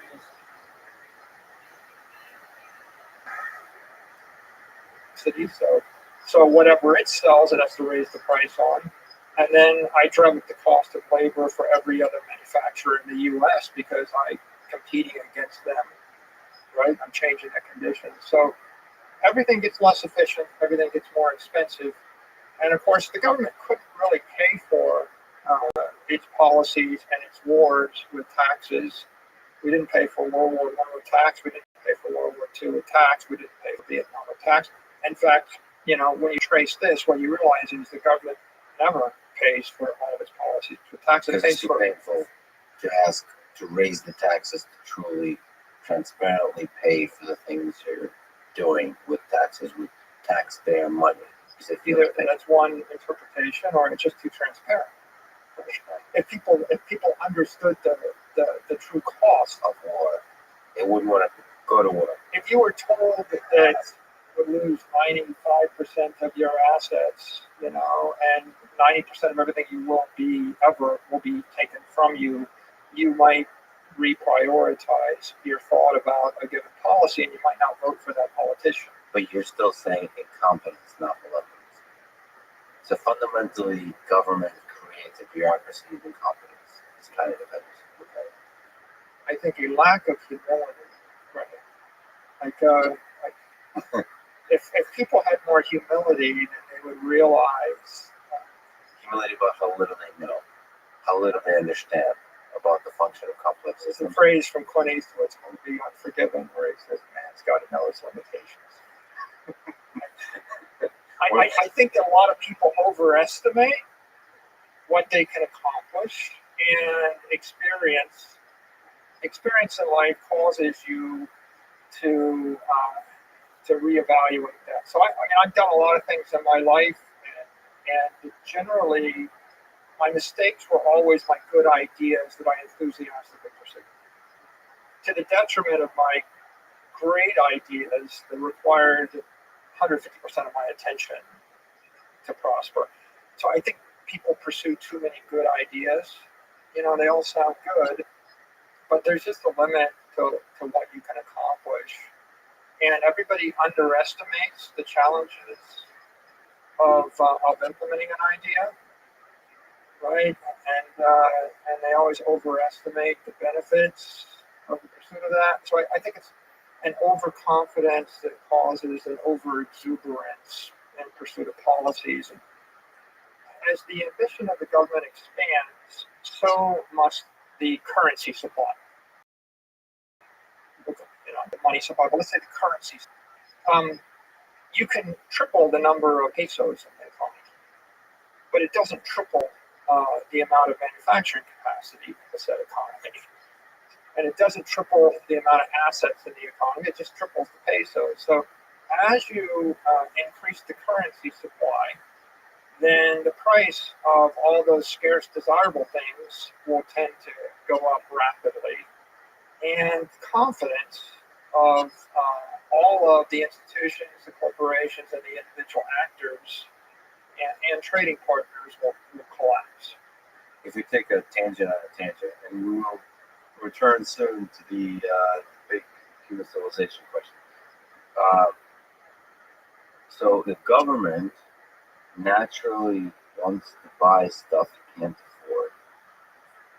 What's the best form of government? Anarchism, libertarianism. So there's not even armies. There's no borders. That's anarchism. The least.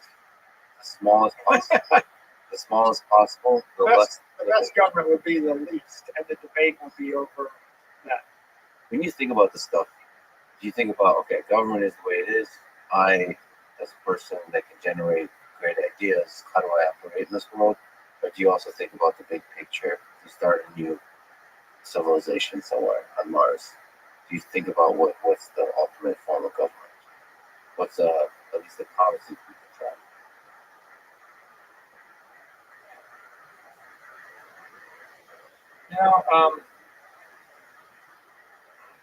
I have laser eyes on my profile on Twitter. What does that mean? And the significance of laser eyes is to focus the thing is to make a difference. And if I look at the civilization, I would say half the problems in the civilization are due to the fact that our understanding of economics and money is defective. Half, 50%. $500 trillion worth of problems. Like money, money represents all the economic energy in the civilization, and it kind of equates to all the products, all the services, and all the assets that we have and whoever got half. So that's half. The other half of the problems in the civilization are medical and military and political and philosophical and natural. And I think that there are a lot of different solutions to all those problems, and they are all honorable professions, and they all merit a lifetime of consideration for the specialist in all those areas. I think that what I could offer is constructive is inflation is completely misunderstood. It's a much bigger problem than we understand it to be. We need to introduce engineering and science techniques into economics if we want to further the human condition. All government policy is inflationary. And another pernicious myth is inflation is always and everywhere a monetary phenomenon. A famous quote by Milton Friedman, I believe. It's a monetary phenomenon. That is, inflation comes from expanding the currency supply. It's a nice phrase, and it's oftentimes quoted by people that are anti-inflation. But again, it just signifies a lack of appreciation of what the issue is. Inflation is, if I had a currency which was completely non-inflationary, if I never printed another dollar, and if I eliminated fractional reserve banking from the face of the earth, we'd still have inflation. And we have inflation as long as we have government that is capable of pursuing any kind of policies that are in themselves inflationary, and generally they all are. So in general, inflationary is a big characteristic of human nature that governments, collection of groups that have power over others and allocate other people's resources, will try to, intentionally or not, hide the costs of those allocations, like in some tricky ways, whatever the options that are available. Hiding the cost is like the tertiary thing. Like the primary goal is the government will attempt, right? Yeah, that's the primary problem. They will attempt to do good, and they will do good imperfectly, and they will create oftentimes as much damage, more damage than the good they do. Most government policy will be iatrogenic. It will create more harm than good in the pursuit of it, but it is what it is. The secondary issue is they will unintentionally pay for it by expanding the currency supply without realizing that they're on board in a suboptimal fashion. They'll collapse their own currencies while they attempt to do good.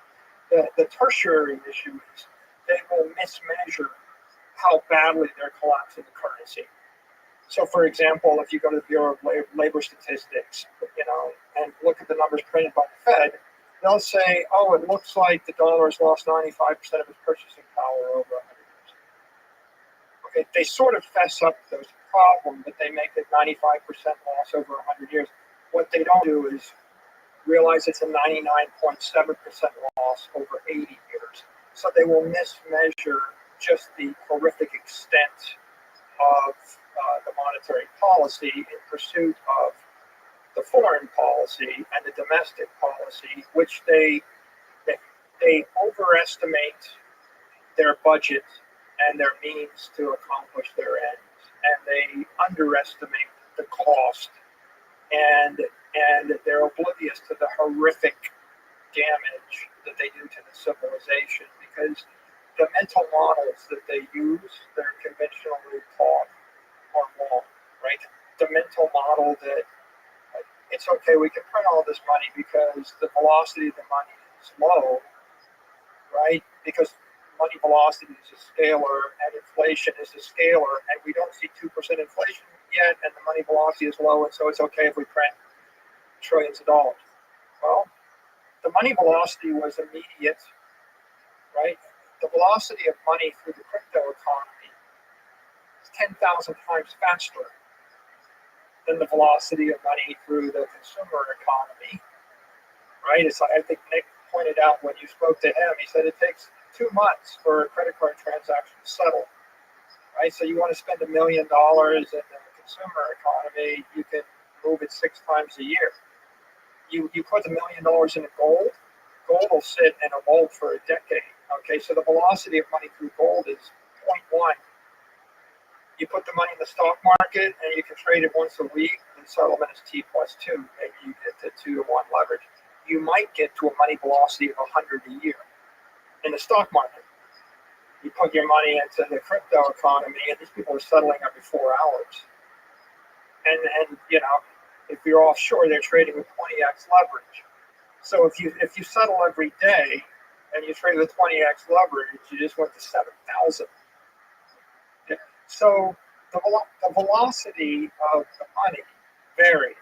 I think the politicians, they don't really understand inflation and they don't understand economics, but you can't blame them because the economists don't understand economics. Because if they did, they would be creating multivariate computer simulations where they actually put in the price of every piece of housing in every city in the world, the full array of foods and the full array of products and the full array of assets.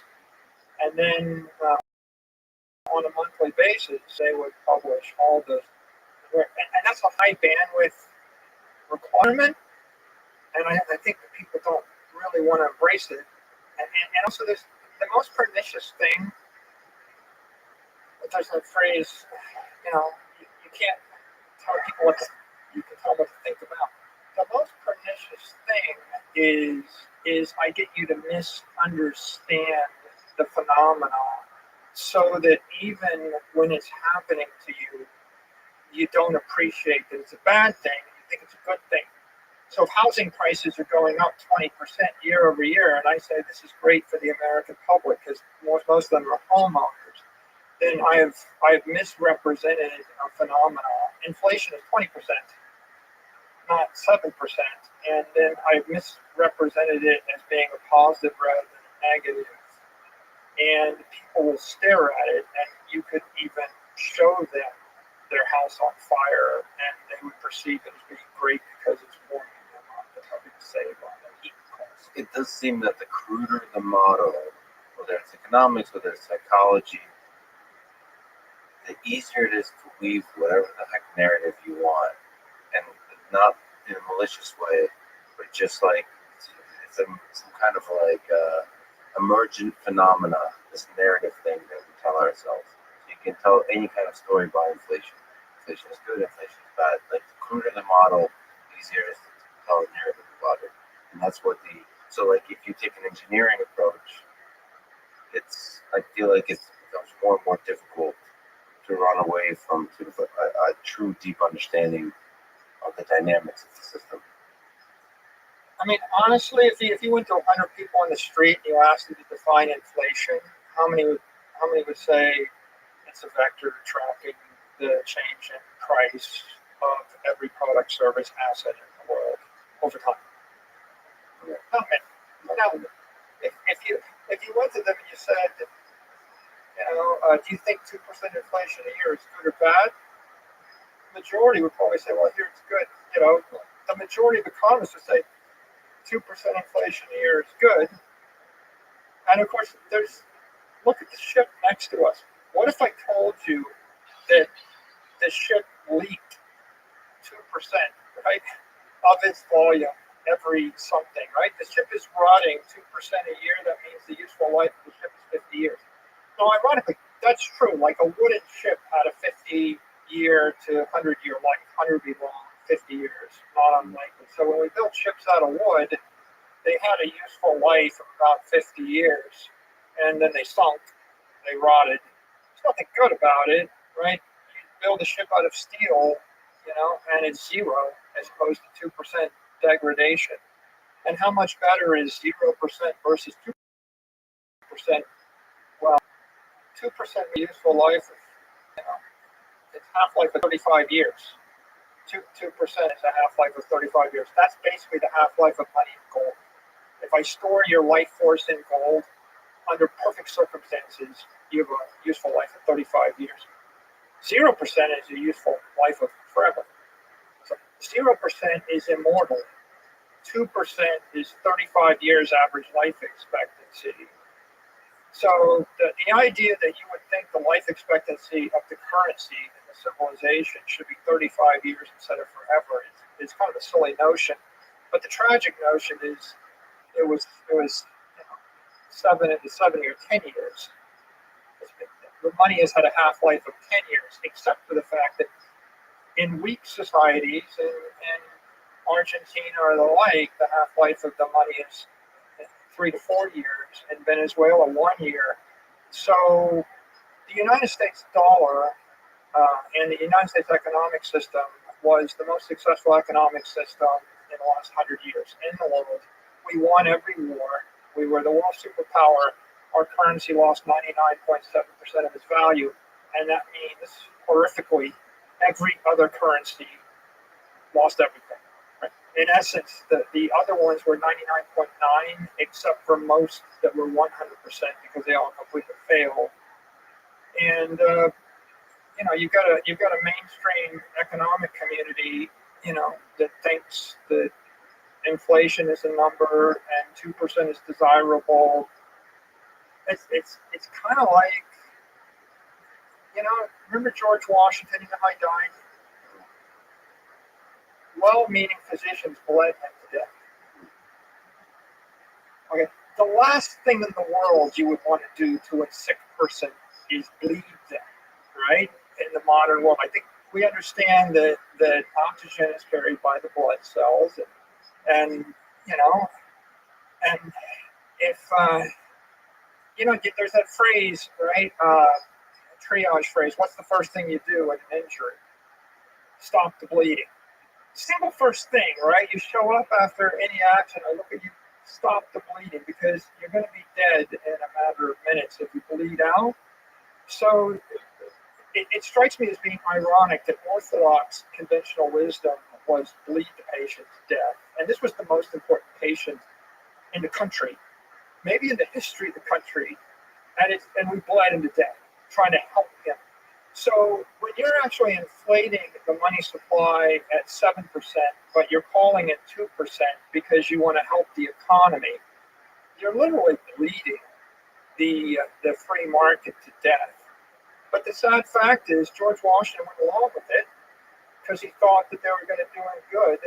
And the majority of the society, most companies, most conventional thinkers, the working class, they go along with this because they think that someone has their best interest in mind, and the people that are bleeding them to death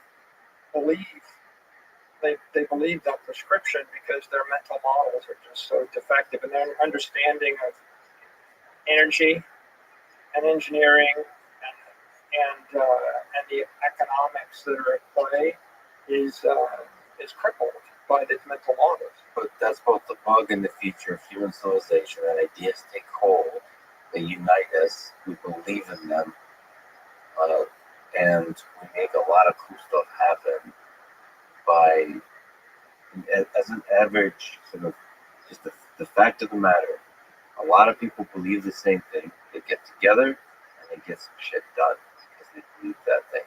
And then some ideas can be really bad and really destructive.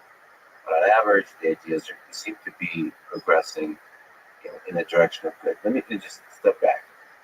What the hell are we doing here, us humans on this earth? How do you think of humans? How special are humans? How did human civilization originate on this earth? And what is this human project that we're all taking on? You mentioned fire and water, and apparently bleeding you to death is not a good idea. I always thought you can get the demons out of that way, but That was a recent invention. What's this thing we're doing here? I think what distinguishes human beings from all the other creatures on the earth is our ability to engineer. We're engineers. To solve problems or just build incredible cool things? Engineering, harnessing energy and technique to make the world a better place than we found it.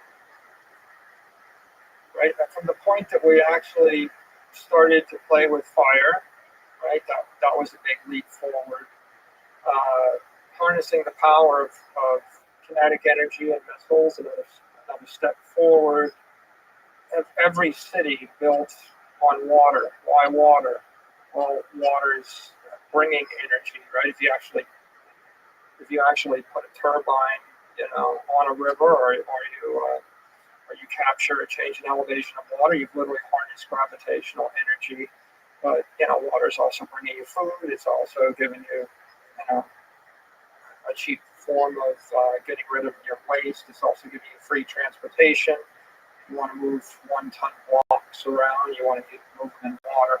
So the human story is really the story of engineering a better world.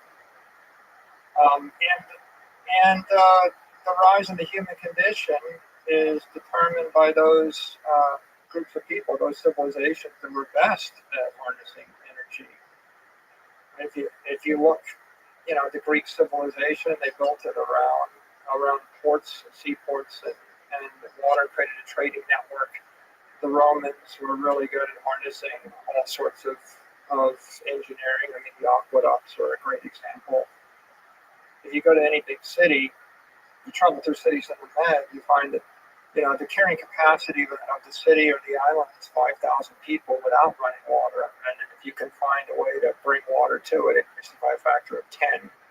And so human flourishing is really only possible through that channeling of energy, right? That eventually takes the form of air power, right? That ship, look at the intricacy of those sails. It's just the model is intricate. Now think about all of the experimentation that took place to figure out how many sails to put on that ship and how to rig them and how to repair them and how to operate them. There's thousands of lives spent thinking through all the tiny little details, all to increase the efficiency of this, the effectiveness, the efficiency of this ship as it sails through water. And we should also note there's a bunch of cannons inside. So obviously, another form of engineering, right?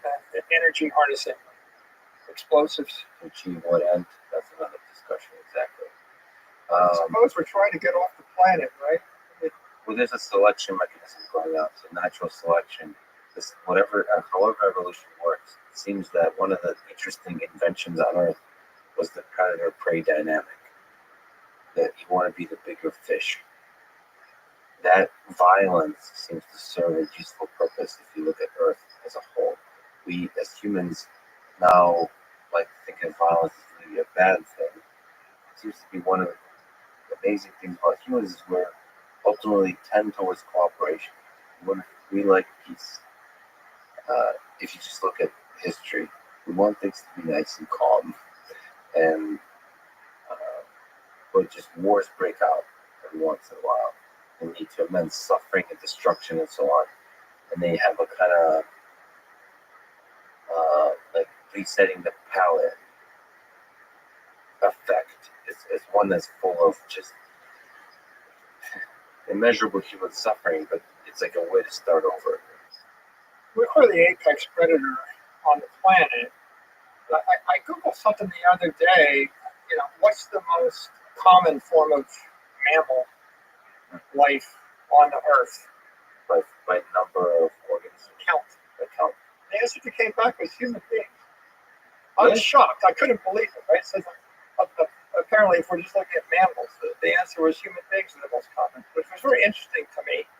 I almost didn't believe it, but I was trying to think, 8 billion or so human beings. There's no other mammal that's got more than 8 billion.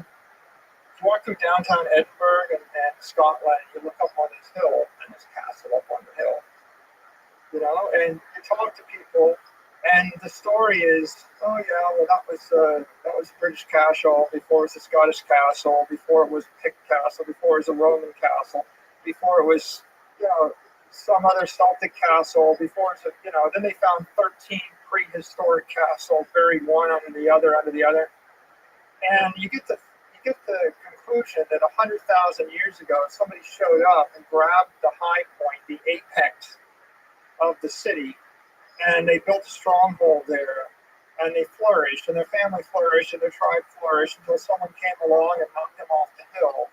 And it's been a non-stop, never-ending fight by the aggressive, most powerful entity, family, organization, municipality, tribe, whatever. All for the hill. For that one hill, going back since time immemorial. And, you scratch your head and you think, it seems like it's like just this never-ending. But doesn't that lead, if you just, all kinds of metrics, that seems to improve the quality of our cannons and ships as a result. Like it seems that war, just like your laser eyes, focuses the mind on the engineering tasks. It is that, and it does remind you that the winner is always the most powerful. And we throw that phrase out, but no one thinks about what that phrase means. Like, who's the most powerful, or the most powerful side won, but they don't think about it. And they think about power, energy delivered in a period of time, and then you think a guy with a spear is more powerful than someone with their fist, and someone with a bow and arrow is more powerful than the person with the spear. And then you realize that somebody with bronze is more powerful than without, and steel is more powerful than bronze. And if you look at the Romans, they persevered, with artillery, and they could stand off from 800 meters and blast you to smithereens, right? You study the history of the Balearic slingers, right? And, you think we invented bullets, but then they invented bullets put in slings thousands of years ago. They could have stood off 500 meters, put a hole in your head, right? And so there was never a time when humanity wasn't vying to come up with an asymmetric form of projecting their own power via technology. And absolute power is when a leader is able to control large amounts of humans that are facing the same direction, working in the same direction to leverage energy. The most organized society wins. When the Romans were dominating everybody, they were the most organized civilization in Europe. As long as they stayed organized, they dominated. At some point, they overexpanded and got disorganized, and they collapsed.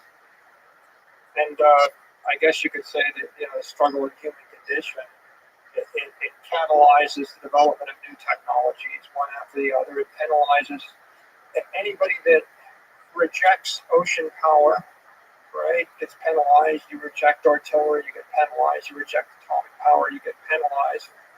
You reject digital power, cyber power, you get penalized. And the underlying control of the property keeps shifting hands from one institution or one government to another based upon how rationally they're able to channel that energy and how well organized or coordinated they are. Well, it's really interesting thing about both the human mind and government, that they, once they get a few good, and companies, once they get a few good ideas, they seem to stick with them. They reject new ideas. It's almost, whether that's emergent or however that evolved, it seems to have a really interesting effect, because when you're young, you fight for the new ideas, you push them through. A few of us humans find success, then we get complacent, we take over the world using that new idea, and then the new young person with a better idea challenges you, and you, as opposed to pivoting, stick with the old and lose because of it. And that's how empires collapse. both at the individual level that happens, two academics fighting about ideas or something like that, and at the human civilization level, governments, they hold on to the ideas of old. It's fascinating. An ever persistent theme in the history of science is the paradigm shift. The paradigm shift when the old guard dies and a new generation arrives, or the paradigm shifts when there's a war and everyone disagrees with the idea of aviation, finds bombs dropping on their head, or everyone that disagrees with whatever your technology is has a rude awakening, and if they totally disagree, their society collapses and they're replaced by that new thing.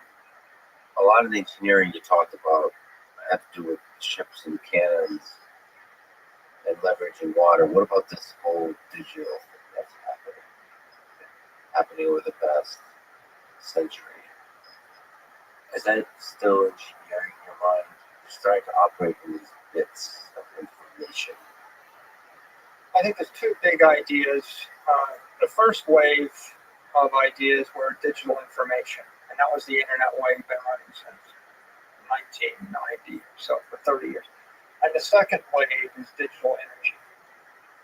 So if I look at digital information, this idea that we want to digitally transform a book, I'm going to dematerialize every book in this room into bits, and then I'm going to deliver a copy of the entire library to 1 billion people, and I'm going to do it for pretty much de minimis electricity. If I can dematerialize music, books, education, entertainment, maps, right? That is an incredibly like exothermic transaction. It's a crystallization. When we collapse into a lower energy state as a civilization, we give off massive amounts of energy. Like if you look at what Carnegie did, the richest man in the world created libraries everywhere at the time, and he gave away his entire fortune. And now we can give a better library to every 6-year-old for nothing. And so, what's the value of giving 1 million books to 8 billion people? That's the explosion in prosperity that comes from digital transformation. And when we do it with maps, I transform the map, I put it into a car, you get in the car, and the car drives you where you want to go with the map, right? And how much better is that than a random Nelly Atlas right here? It's like 1 million times better. So the first wave of digital transformation was the dematerialization of all of these informational things which are non-conservative. That is, I could take Beethoven's Fifth Symphony, played for by the best orchestra in Germany, and I could give it to 1 billion people and they could play it 1,000 times each at less than the cost of the one performance, right? So I deliver culture and education and erudition and intelligence and insight to the entire civilization over digital rails. And the consequences of the human race are first order, generally good, right? The world is a better place, it drives growth. And you create these trillion-dollar entities like Apple and Amazon and Facebook and Google and Microsoft, right? That is the first wave. The second wave. Do you mind? Sorry to interrupt. Yeah. That first wave, it feels like the impact that's positive.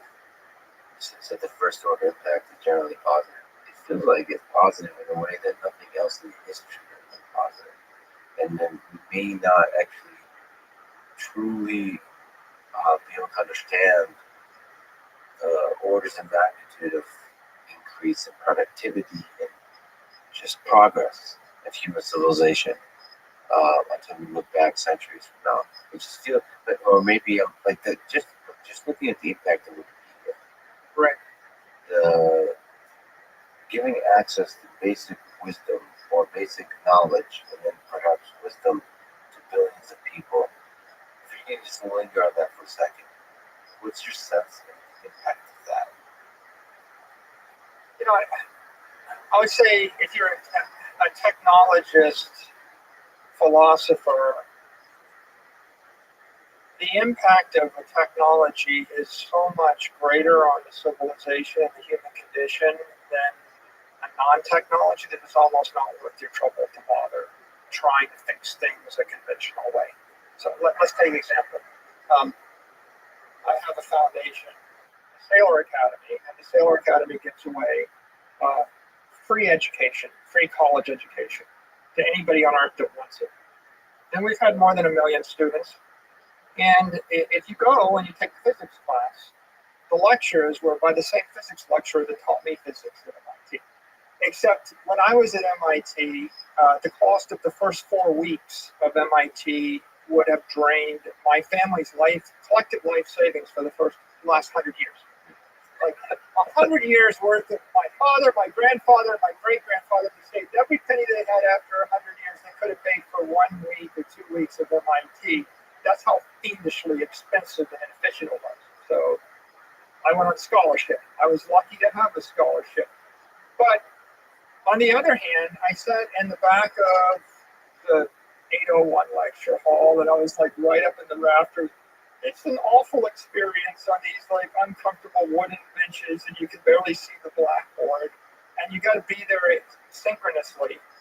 And the stuff we upload, you can start it and stop it and watch it on your iPad or watch it on your computer and rewind it multiple times to sit in a comfortable chair, and you can do it from anywhere on earth, and it's absolutely free.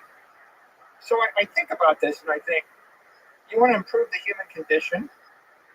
You need people with postgraduate level education. You need PhDs. And I know this sounds kind of elitist, but you want to cure cancer, and you want to go to the stars, fusion drive. We need new propulsion, right? We need extraordinary breakthroughs in every area of basic science, be it biology or propulsion or material science or computer science. You're not doing that with an undergraduate degree. You're certainly not doing it with a high school education. But the cost of a PhD is like $1 million. There's like 10 million PhDs in the world. If you check it out, there's 8 billion people in the world. How many people could get a PhD or would want to? Maybe not 8 billion, but 1 billion, 500 million. Let's just say 500 million to 1 billion. How do you go from 10 million to 1 billion highly educated people, all of them specializing in, and I don't have to tell you how many different fields of human endeavor. I mean, your life is interviewing these experts, and there's so many, right? It's amazing. So how do I give a multi-million-dollar education to 1 billion people? And there's 2 choices. You can either endow a scholarship, in which case you pay $75,000 a year. Okay, $75,000. Let's pay $1 million and $1 million a person. I can do it that way. And you're never, even if you had $1 trillion, if you had $10 trillion to throw at the problem, and we've just thrown $10 trillion at certain problems, you don't solve the problem, right? If I put $10 trillion on the table and I said educate everybody, give them all a PhD, you still wouldn't solve the problem. Harvard University can't educate 18,000 people simultaneously, or 87,000 or 800,000 or 8 million. So you have to dematerialize the professor and dematerialize the experience. So you put it all as streaming, on-demand, computer-generated education. And you create simulations where you need to create simulations, and you upload it. It's like the human condition is being held back by 500,000 well-meaning average algebra teachers. I love them. I mean, please don't take offense if you're an algebra teacher, but instead of 500,000 algebra teachers going through the same motion over and over again, what you need is like 1 or 5 or 10 really good algebra teachers, and they need to do it 1 billion times a day or 1 billion times a year for free. And if we do that, there's no reason why you can't give infinite education, certainly in science, technology, engineering, and math, right? Infinite education to everybody with no constraint. And I think the same is true, right, with just about every other thing.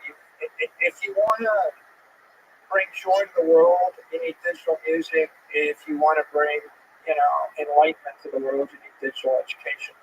If you want to bring anything of consequence in the world, you got to digitally transform it, and then you got to manufacture it something like 100 times more efficiently as a start, but 1,000,000 times more efficiently is probably up to, that's hopeful. Maybe you have a chance. If you look at all of these space endeavors and everything we're thinking about, getting to Mars, getting off the planet, getting to other worlds, number one thing you got to do is you got to make a fundamental breakthrough in an engine. People dreamed about flying for thousands of years, but until the internal combustion engine, you didn't have enough energy, enough power in a light enough package in order to solve the problem. And the human race has all sorts of those fundamental engines and materials and techniques that we need to master. And each one of them is a lifetime of experimentation of someone capable of making a seminal contribution to the body of human knowledge. There are certain problems like education that can be solved with this process of dematerialization. And by the way, to give props to the 500K algebra teachers, when I look at YouTube, for example, one possible approach is each one of those 500,000 teachers probably had days and moments of brilliance. If they had the ability to contribute to in the natural selection process, like the market of education, where the best ones rise up. That's a really interesting way, which is like the best day of your life, the best lesson you've ever taught could be found and sort of broadcast to billions of people. So all of those kinds of ideas in real and the digital world, traveling across planets, you still can't solve that problem with dematerialization. What you could solve potentially is dematerializing the human brain, where you can transfer like you don't need to have astronauts on the ship. You can have a floppy disk carrying a human brain.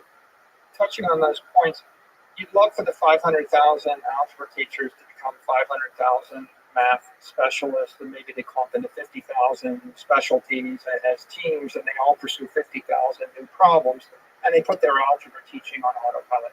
That's the same as when I give you 11 cents worth of electricity, and you don't have to row a boat 8 hours a day before you can eat. It would be a lot better, that you would pay for your food in the first 8 seconds of your day, and then you could start thinking about other things, right? With regard to technology, one thing that I learned studying technology when you look at S-curves is until you start the S-curve, you don't know whether you're 100 years from viability, 1,000 years from viability, or a few months from viability. So, isn't that fun? That's so fun. The early part of the S-curve is so fun. Because you don't know. In 1900, you could have got any number of learned academics to give you 10,000 reasons why humans will never fly. Right? And in 1903, the Wright brothers flew. And by 1969, we're walking on the moon. So the advance that we made in that field was extraordinary. But for the 100 years and 200 years before, they were just back and forth, and nobody was close. And that's the happy part. The happy part is we went from flying 20 miles an hour or whatever to flying 25,000 miles an hour in 66 years. The unhappy part is I studied aeronautical engineering at MIT in the 80s. And in the 80s, we had Gulfstream aircraft, we had Boeing 737s, we had the space shuttle. And you fast forward 40 years, and we pretty much had the same exact aircraft. The efficiency of the engines was 20-30% more. Right? We slammed into a brick wall around 69 to 75. Like, in fact, the Global Express, the Gulfstream, these were all engineered in the 70s, some in the 60s. The fuselage silhouette of a Gulfstream of the G5 was the same shape as a G4, is the same shape as a G3, is the same shape as a G2. And that's because they were afraid to change the shape for 40 years because they worked it out in the wind tunnel. They knew it worked. And when they finally decided to change the shape, it was like a $10 billion exercise with modern supercomputers and computational fluid dynamics. What is that wall made of? What is slammed into? Well, the right question is, so why does a guy that went to MIT that got an aeronautical engineering degree spend his career in software? Like, why is it that I never a day in my life, with the exception of some Air Force Reserve work, I never got paid to be an aeronautical engineer, and I worked in software engineering my entire career. Maybe software engineering is aeronautical engineering in some way. Maybe you hit fundamental walls in certain until you have to return to it centuries later. Or no? The National Gallery of Art was by a very rich man, Andrew Mellon. And you know how he made his money? Aluminum. Okay? And so, you know what kind of airplanes you can create without aluminum? Nothing, right? So it's a materials problem. Okay, so 1900, we made massive advances in metallurgy, right? I mean, that was U.S. Steel. That was iron, steel, aluminum. Massive fortunes were created because this was a massive technical advance. And then we also had the internal combustion engine, and the story of Ford and General Motors and Daimler Chrysler and the like is informed by that. So you have no jet engines, no rocket motors, no internal combustion engines. You have no aviation. But even if you had those engines, if you were trying to build those things with steel, no chance. You had to have aluminum. So there's like two pretty basic technologies. And once you have those two technologies, stuff happens very fast. So tell me the last big advance in like jet engines. There hasn't been one. Like the last big advance in rocket engines hasn't been one. The big advances in spaceship design, from what I can see, are in the control systems, the gyros, and the ability to land, right, in a stable fashion. That's pretty amazing, landing a rocket. Also, in the, at least according to the Elon and so on, the manufacture of the more efficient and less expensive manufacturer of rockets. So, like it's a production, whatever that you call that discipline of at scale manufacture, at scale production is effective. But it's not 10x. I mean, maybe it's 10x over a period of a few decades. When we figure out how to operate a spaceship, on the water in your water bottle for a year, right? Now, then you've got a breakthrough. So the bottom line is propulsion technology, propellant and the materials technology. They were critical to getting on that aviation S-curve, and then we slammed into a wall in the 70s. The Boeing 747, the Global Express, the Gulfstream, these things were the space shuttle. They were all pretty much reflective of that, and then we stopped. And at that point, you have to switch to a new S-curve. So the next equivalent to the internal combustion engine was the CPU, and the next aluminum equivalent was silicon. So when we actually started developing CPUs, transistor gave way to CPUs. And if you look at the power, right, the bandwidth that we had on computers, Moore's law, right? What if the efficiency of jet engines had doubled every 3 years, right? In the last 40 years, where would we be right now? So I think that if you're a business person, if you're looking for a commercially viable application of your mind, then you have to find that S curve, and ideally, you have to find it in the first 5, 6, 10 years. But people always miss this. Let's take Google Glass, right? Google Glass was an idea in 2013. The year is 2022. And people were quite sure this was going to be a big thing. But it could have been. At the beginning of the S-curve, but fundamentally, we didn't really have an effective mechanism. I mean, people getting vertigo and But you didn't know that at the beginning of the You know- S-curve, right? I mean, maybe some people had a deep intuition about the fundamentals of augmented reality, but you don't know that. You don't have those. You're looking through the fog. You don't know. So the point is, we're year zero in 2013, and we're still year zero in 2022 on that augmented reality.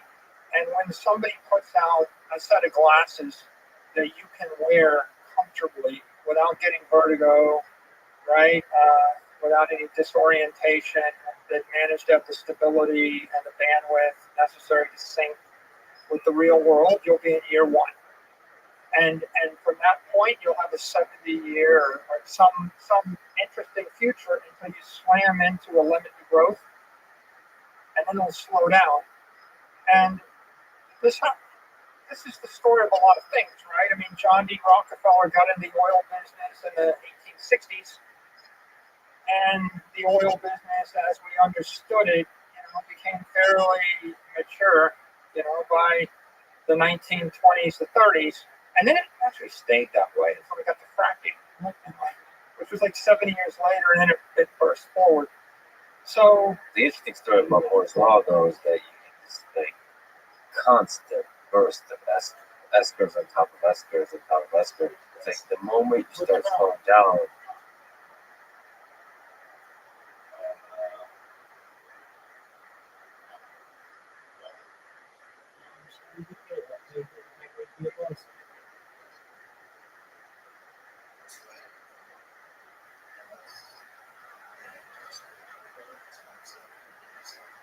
That's right. Does Caspian see that?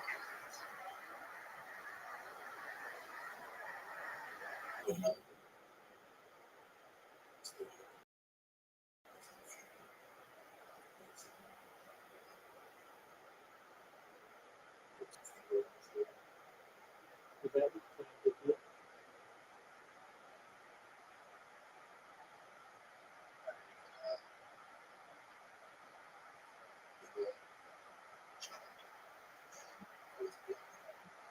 No way. Oh boy, that what a shock.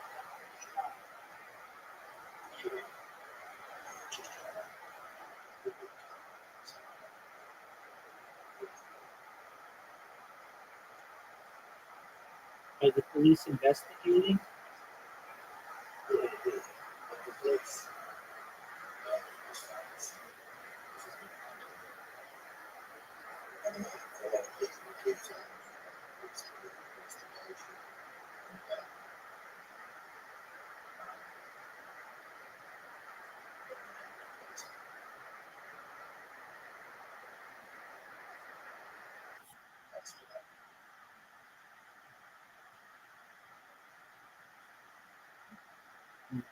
I understand you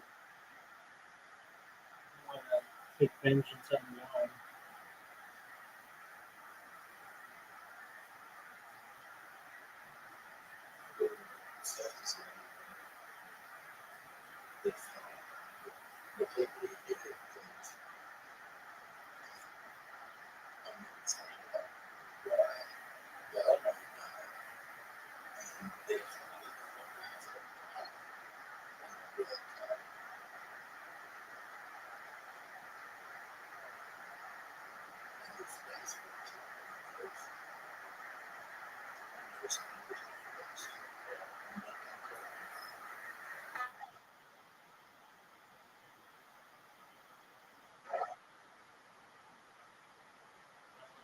Just know that you should really have thoughts and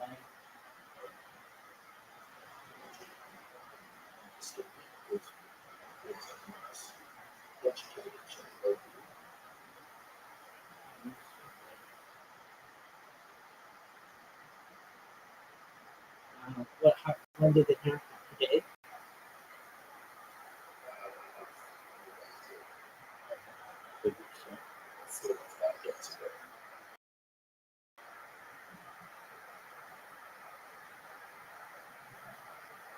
Wow. What a shock. How old was he?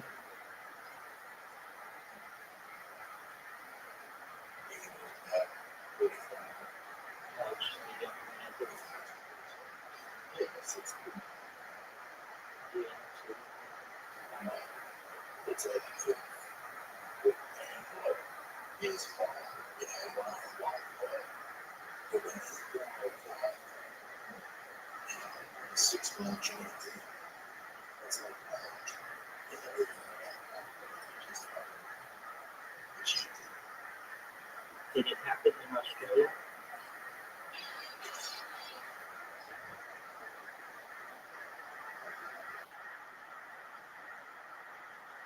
And you know who did it? Was your uncle like a wealthy person? Did they target him because of his wealth?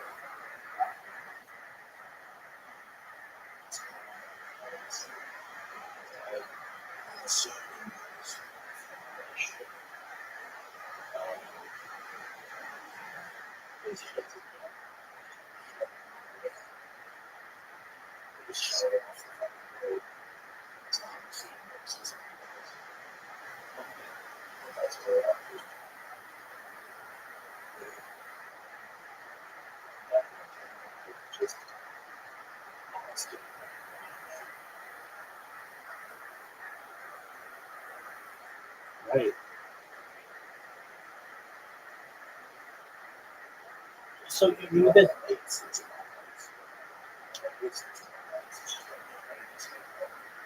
So you knew the person beforehand who might have done it.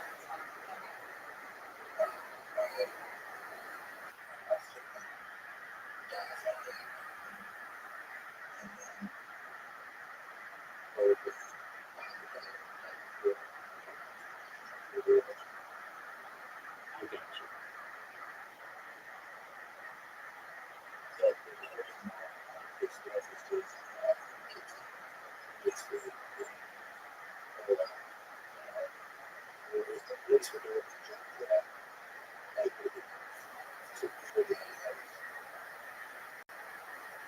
Did you give the police the information that you got?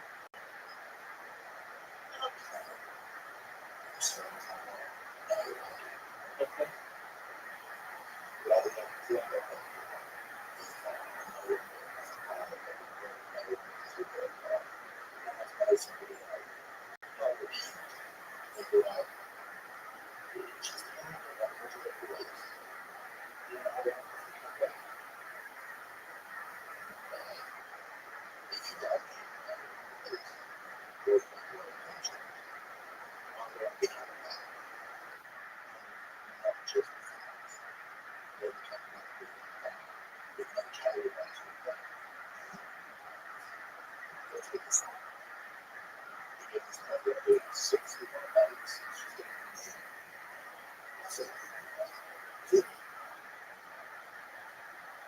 Did the person who suspected it, they do they know that you're after them?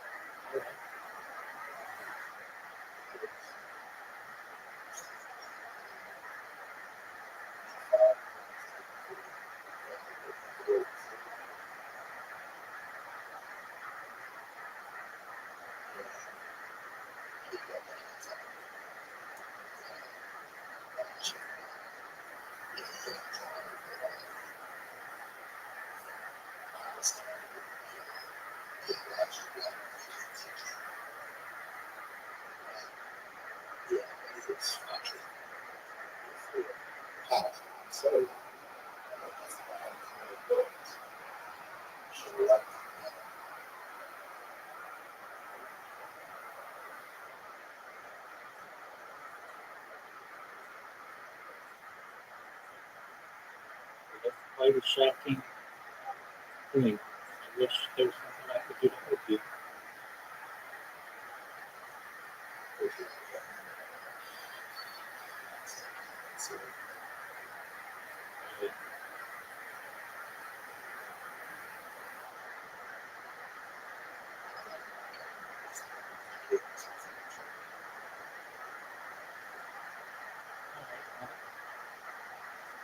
I'm watching podcasts. Feel free to.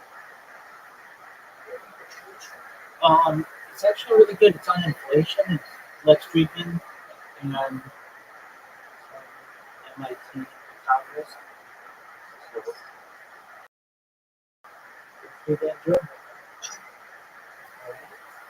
We're almost ahead of you slowing down. You come up with another innovation. It's like Moore's law doesn't seem to happen in every technological advancement. It seems like you only get a couple of S-curves and then you're done for a bit. So I wonder what the pressures there are that resulted in such success over several decades. It's still going. Humility dictates that nobody knows when the S curve kicks off, and you could be 20 years early or 100 years early. Leonardo da Vinci, Michelangelo, they were designing flying machines hundreds and hundreds of years. So humility says you're not quite sure when you really hit that commercial viability, and it also dictates you don't know when it ends. Like when will the party stop? When will Moore's law stop, and we'll get to the point where they're exponentially diminishing returns on silicon performance? And when you, just like we got exponentially diminishing returns on jet engines, and it just takes an exponential increase in effort to make it 10% better.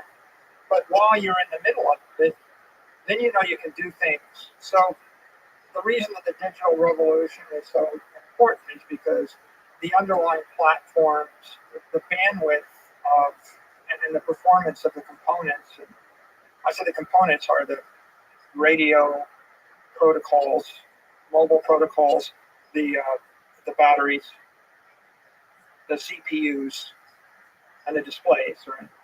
Those four components are pretty critical. They're all critical in the creation of an iPhone. And I wrote about it, about the mobile wave, and they catalyzed this entire mobile revolution because they have advanced and continue to advance. They created a very fertile environment for all these digital transformations. And the digital transformations themselves, right, they call for creativity in their own, right?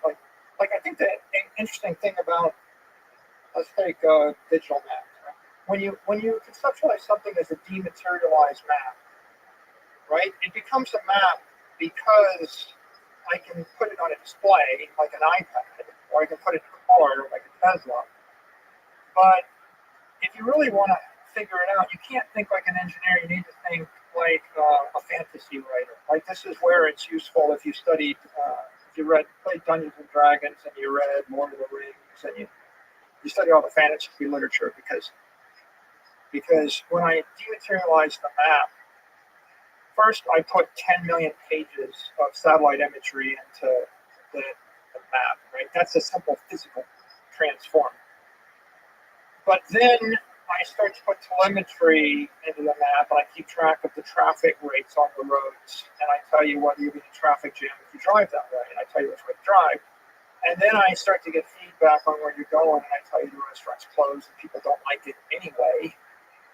And then I put an AI on top of it, and I have it drive your car for you. And eventually, the implication of digital transformation of maps is I get in a self-driving car and I say, take me someplace cool where I can eat. Yeah. Right? And how did you get to that last step, right? It wasn't simple engineering. There's a bit of fantasy in there, a bit of magic. Design, art, whatever the heck you call it. It's whatever, fantasy injects magic into the engineering process. Like imagination, like precedes great revolutions in engineering. It's like imagining a world of what you can do with the display, how will the interaction be. That's where Google Glass actually came in. Augmented reality, virtual reality. People are playing in the space of sci-fi, imagination. They called a moonshot. They tried. But to their credit, they stopped trying. And then there's new people that keep dreaming. And dreamers all around us. I love those dreamers, and most of them fail and suffer because of it. But some of them win Nobel Prizes or become billionaires. But what I would say is, if half the civilization dropped what they were doing tomorrow and eagerly started working on launching a rocket to Alpha Centauri. It might not be the best use of our resources because it's kind of like if half of Athens in the year 500 BC eagerly started working on flying machines. If you went back and you said, what advice would you give them? You would say, it's not going to work till you get to aluminum. And you're not going to get to aluminum until you work out the steel and certain other things. And you're not going to get to that until you work out the calculus of variations, some metallurgy. And there's a dude, Newton, that won't come along for quite a while, and he's going to give you the calculus to do it. And until then, it's hopeless. So you might be better off to work on the aqueduct or to focus on sales or something. So if I look at this today, I say there's massive, profound civilization advances to be made through digital transformation of information. I mean, you can see them. This is the story of today. This is not the story of today, right? It's 10 years old, what we've been seeing. We're living through different manifestations of that story today, too, though. Like social media, the effects of that is very interesting because ideas spread even. We talk about velocity of money. The velocity of ideas keeps increasing. Yeah. So, like, Wikipedia is a passive store. It's a store of knowledge. Twitter is like it's like a water hose or something. It's like spraying you with knowledge whether you want it or not. It's like social media is just like this explosion of ideas. And we pick them up and then we try to understand ourselves because the drama of it also plays with our human psyches. Sometimes there's more ability for misinformation, for propaganda to take hold. So we get to learn about ourselves. We get to learn about the technology that can decelerate the propaganda, for example, all that kind of stuff. But like the reality is, we're living. I feel like we're living.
I think we maybe that explains what we're thinking. But please learn from any other thing. Living through singularity in the digital information space, and we don't have a great understanding of exactly how it's transforming our lives. This is where money is useful as a metaphor for significance, because if money is the economic energy of the civilization, then something that's extraordinarily lucrative is going to generate a monetary or a wealth increase is a way to increase the net energy in the civilization. And ultimately, if we had 10 times as much of everything, we'd have a lot more free resources to pursue more advanced scientific and mathematical and theoretical endeavors.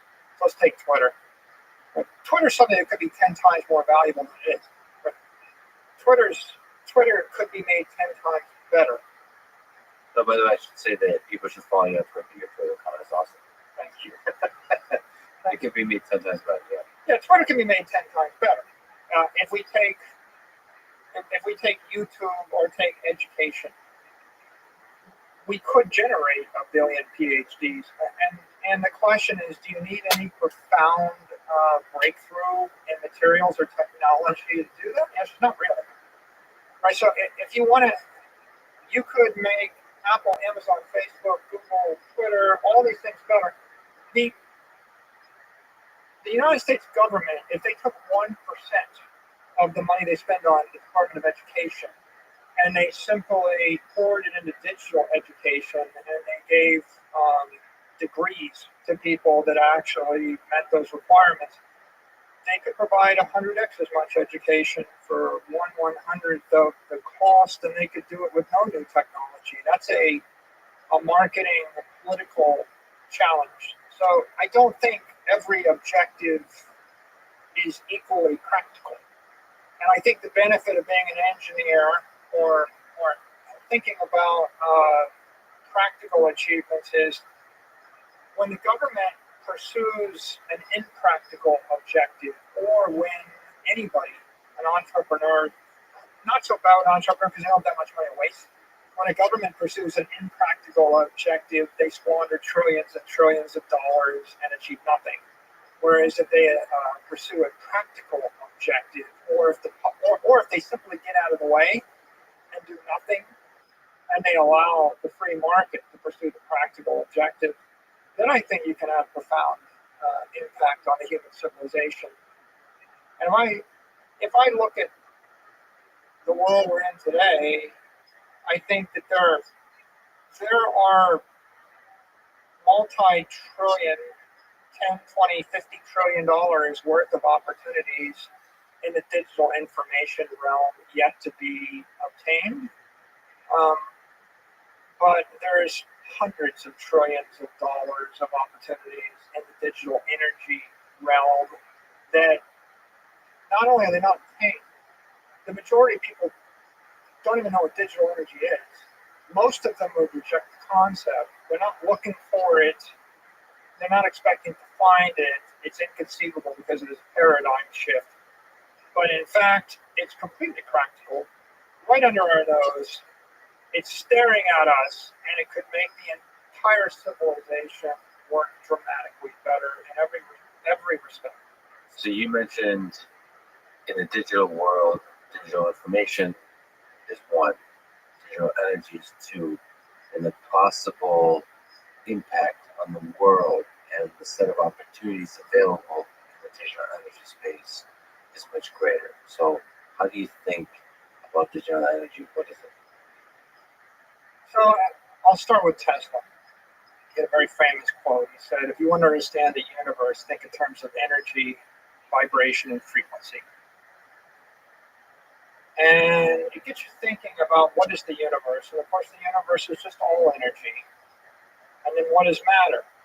Matter is low frequency energy. And what are we?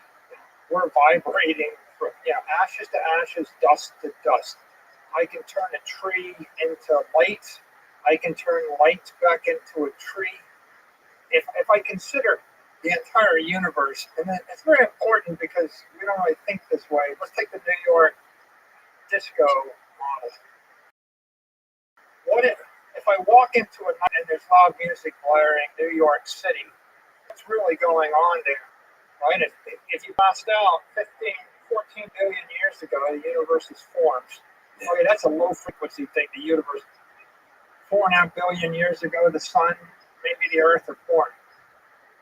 The continents are 400 million years old. The schist that New York City is on is some hundreds of millions of years. But the Hudson River is only 20,000 years. There's a building that's probably 50 years old. There's a company operating at a disco or that club, which is 5 to 10 years old. There's a person, a customer, walking in there for an experience for a few hours. There's music that's oscillating at some kilohertz. And then there's light. And you have all forms of energy, all frequencies, right? All layered, all moving through different medium. And how you perceive the world is a question of at what frequency do you want to perceive the world.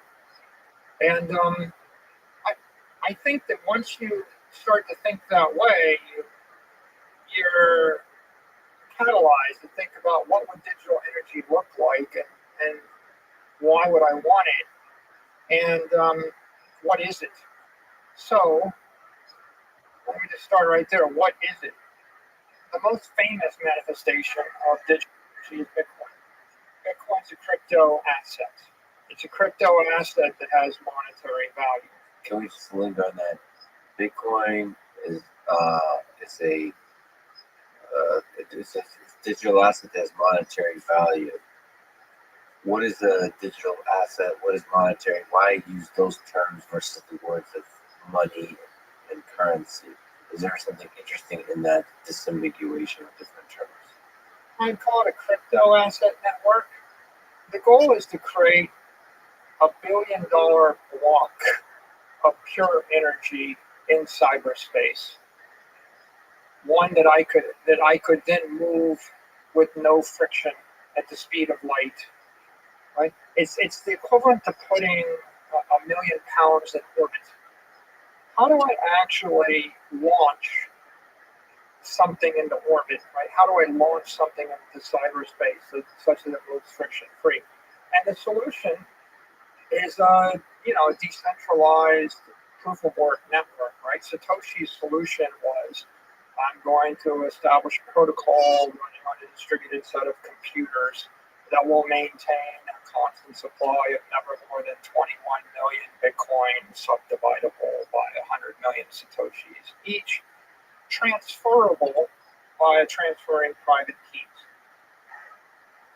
The innovation is to create that in a ethical, durable fashion. Right? The ethical innovation is I want it to be property and not a security. A bushel of corn, an acre of land, a stack of lumber, and a bar of gold, and a Bitcoin are all property. And that means they're all commonly occurring elements in the world. You could call them commodities, but commodity is a little bit misleading, and I'll tell you why in a second. But they're all distinguished by the fact that no one entity or person or government controls them. If you have a barrel of oil and you're in Ukraine versus Saudi Arabia versus the US, you have a barrel of oil, right? And it doesn't matter what the premier in Japan or the mayor of Miami Beach thinks about your barrel. They cannot wave their hand and make it not a barrel of oil or a cord of wood, right? And so property is just a naturally occurring element in the universe, right? Why use the word ethical? Sorry to I may interrupt occasionally. Why ethical assigned to property? Because if it's a security would be an example of a share of a stock or a crypto token controlled by a small team. And in the event that something is a security because some small group or some identifiable group can control its nature, character, supply, then it really only becomes ethical to promote it or sell it pursuant to fair disclosures. So I'll give you maybe a practical example. I'm the mayor of Chicago. I give a speech. My speech, I say, I think everybody in Chicago should own their own farm and have a chicken in the backyard and their own horse and an automobile. That's ethical. I give the same speech and I say, I think everybody in Chicago should buy Twitter stock, sell their house or sell their cash and buy Twitter stock.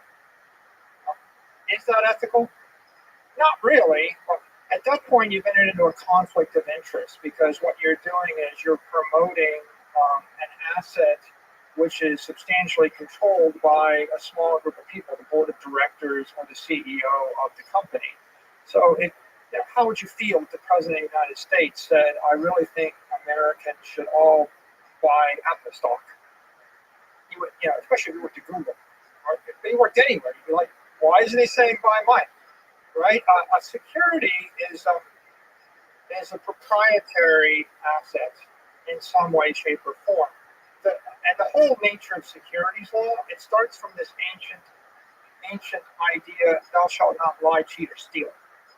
Okay? So if I'm going to sell you securities, or I'm going to promote securities as a public figure or as an influencer or anybody else, right?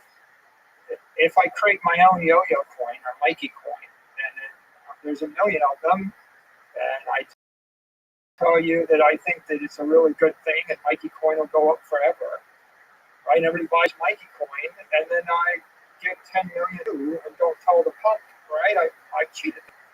Maybe if I have Mikey coin and I think there's only 2 million Mikey coin, and I swear to you there's only 2 million, and then I get married and I have 3 kids, and my 3rd kid is in the hospital, and my kid's going to die, and I have this ethical reason to print 500,000 more Mikey coin, and all the people are going to die, and everybody tells me it's fine. You know, I've still abused, you know, the investor, right? It's an ethical challenge. If you look at ethics laws everywhere in the world, they all boil down to having a clause